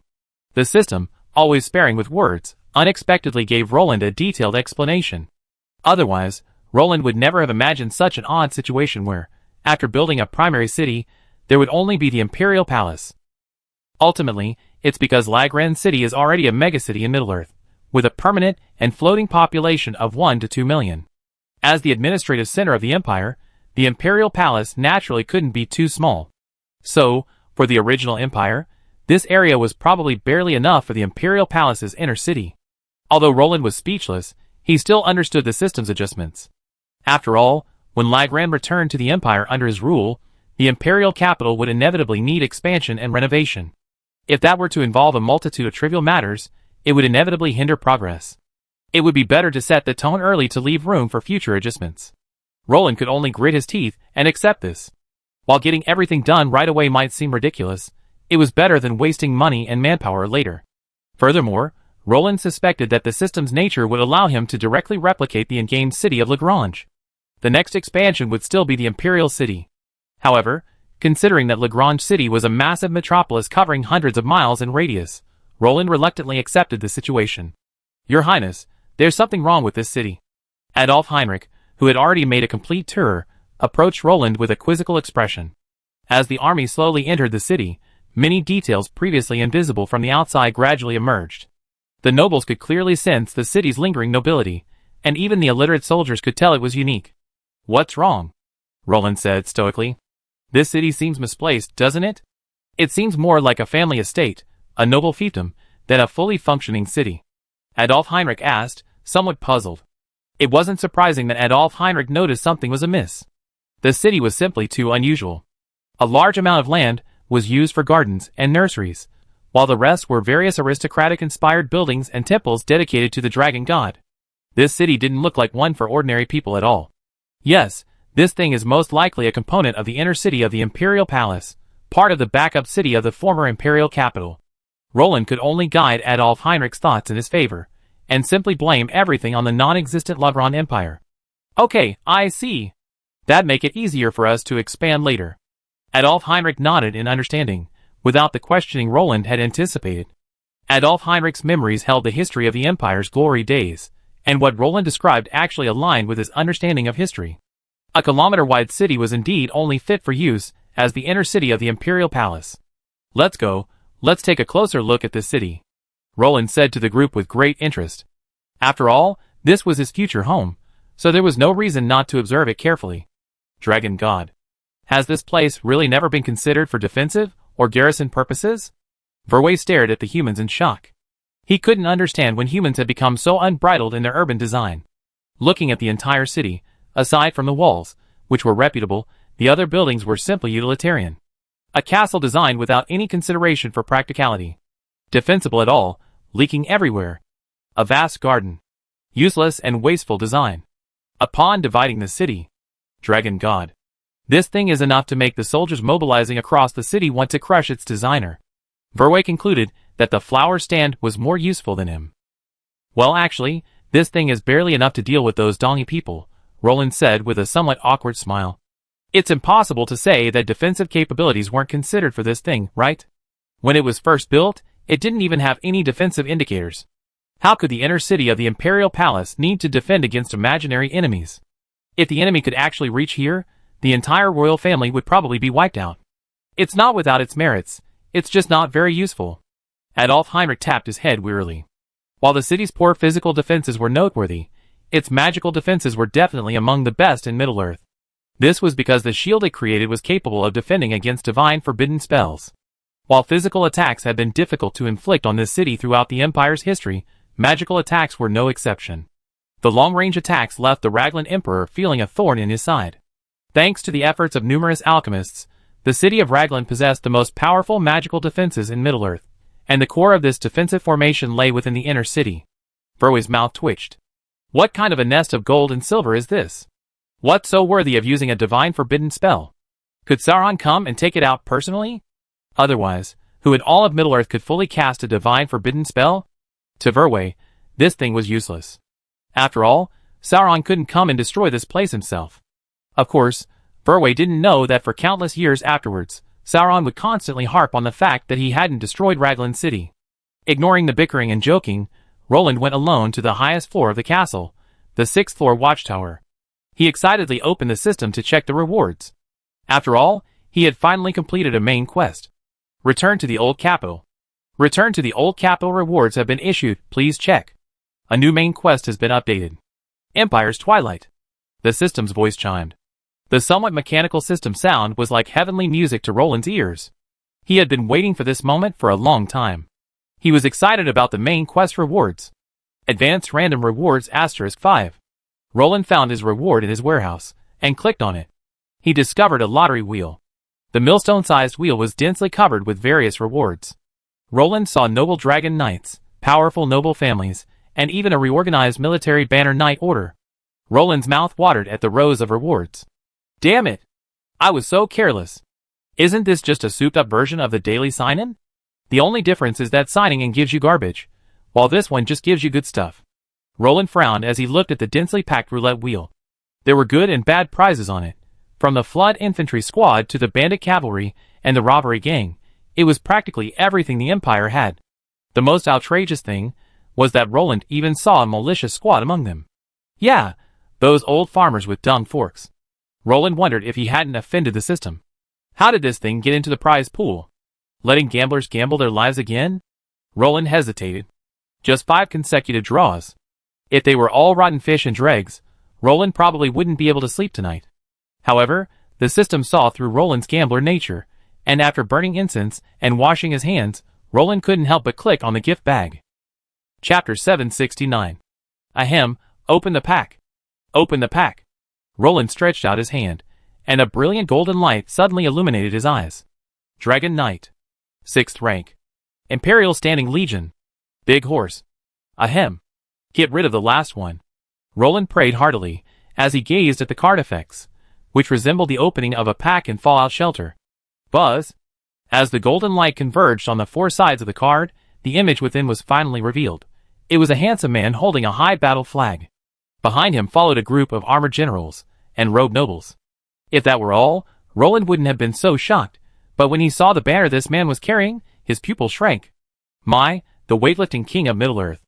Roland almost launched himself into the air. The banner evoked a hand caressing the water. It was none other than the Vladivostok family, the original nobles of the Empire, the defenders of the Midgard, the commanders of the 12 cities of the Flood, the ducal family of the court. The Hand of the Flood, as the trusted family of successive emperors, the staunch supporters and defenders of the Empire, the Vladivostok family once wielded the lion's share of power throughout the imperial capital and the 12 cities of the Flood, including Flood City, Palembang, and other tributary cities of the Flood River. They were truly the loyal dogs of the imperial family, the minions of the Empire. Their influence in the core regions of the Empire rivaled even that of the feudal kings. It could even be said that this family, along with the Baikal family, the Hand of the North, supported the ruling system of the Empire. With the imperial family as the core, the Hand of the Flood and the Hand of the North forming the imperial double fist, supplemented by branches from various other noble families, formed the vast political system of the Lagrang Empire. This system is pretty good. They even sent the Middle-earth weightlifting king family. Is it because my political system is in disarray? Roland couldn't help but hold his forehead in thought. After all, Relying on Yunfeng's ruthless exploitation, Roland had managed to get by for a few years, albeit with some difficulty. The kingdom's limited territory had kept things afloat. But given the kingdom's current size, if Yunfeng kept up his game, it wouldn't be long before foxes everywhere started barking and notes were being dug out of fishes' bellies. Roland expressed his trust in the Vladivostok family. Even without the system, they were still a reassuring family. Every family was bound to have corrupt officials, but for the Swift Hand family, who had sworn an oath of loyalty to the late Emperor Legrand, their loyalty to the Empire was unparalleled. How else did they get the title of weightlifting king of Middle-earth, carrying half the empire on one shoulder?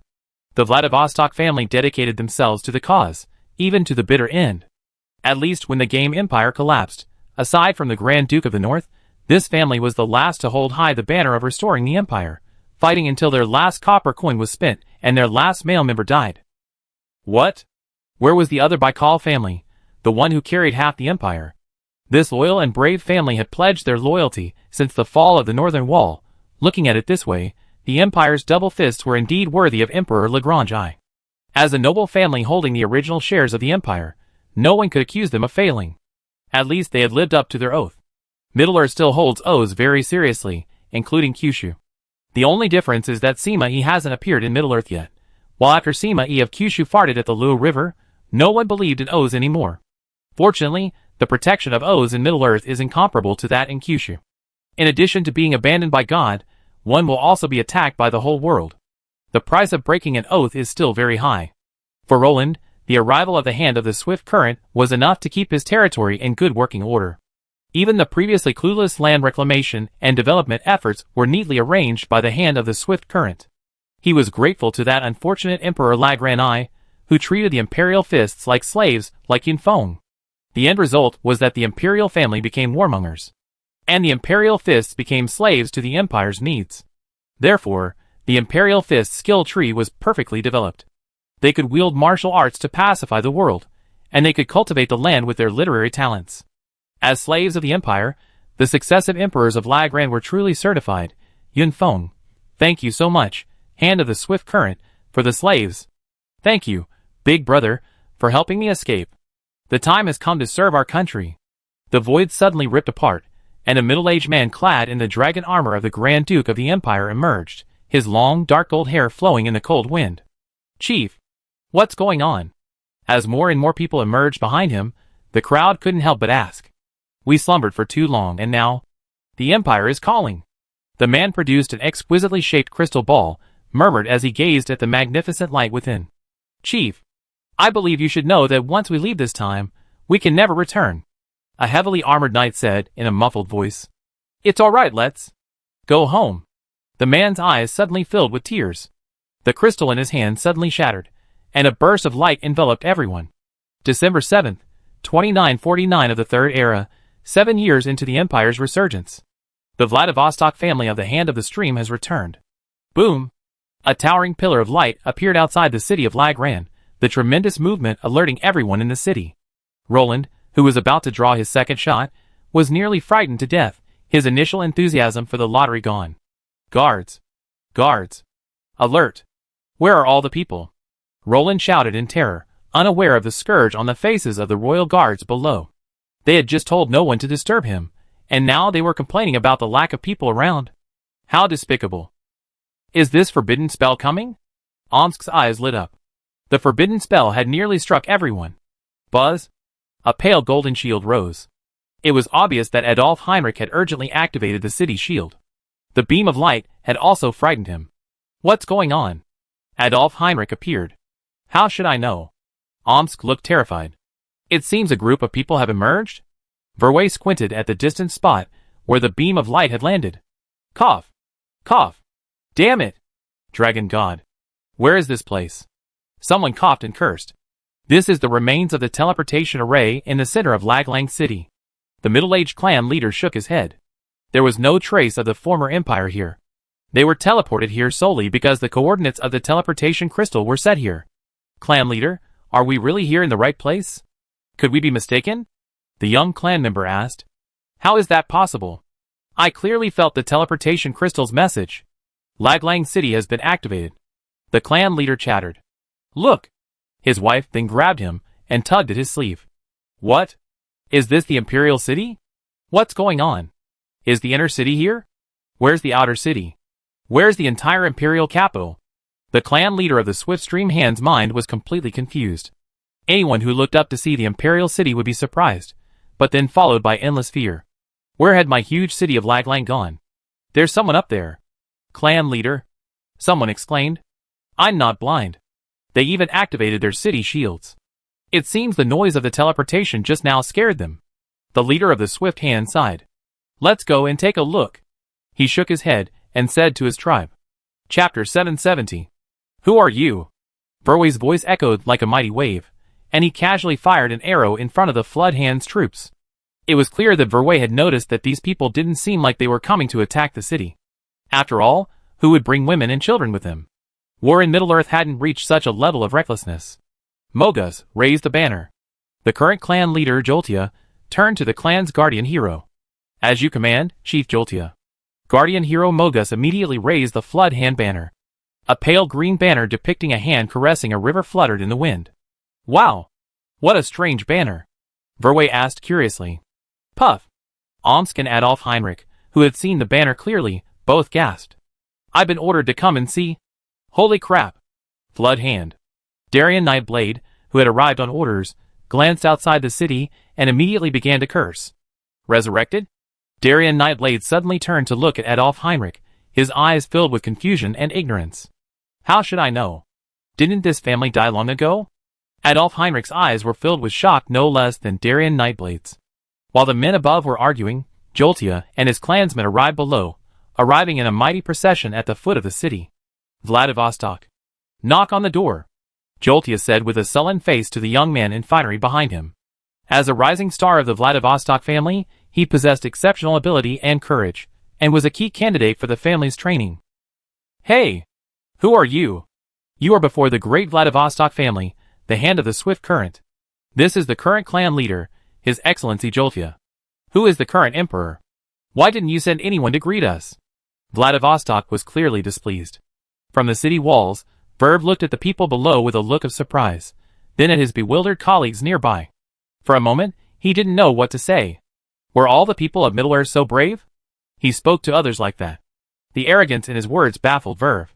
It wasn't Verv's fault for being confused. After all, he didn't understand the lofty position of the hand of the swift current in Lagran's eyes. There's a saying, the emperor is the hand of the swift current's southern expeditionary general. The hand of the north's northern expeditionary general. As the hand of the swift current, once responsible for half of the empire's internal affairs, they were indeed, in some ways, equals to the emperor. Even the emperor had to greet these original shareholders with a smile. What the hell? People are coming? Where are they now? Roland asked Darien Nightblade hurriedly. Well, we didn't dare stop them, so we let them in. Darien Nightblade stammered to Roland. After verifying the authenticity, everyone was at a loss, even Adolf Heinrich, who didn't know what to do. They couldn't just turn a blind eye, could they? With no other options, they let them in. Your Majesty. Before Darien Nightblade could finish, a man rushed in, kneeling on one knee and offering Roland a solemn greeting.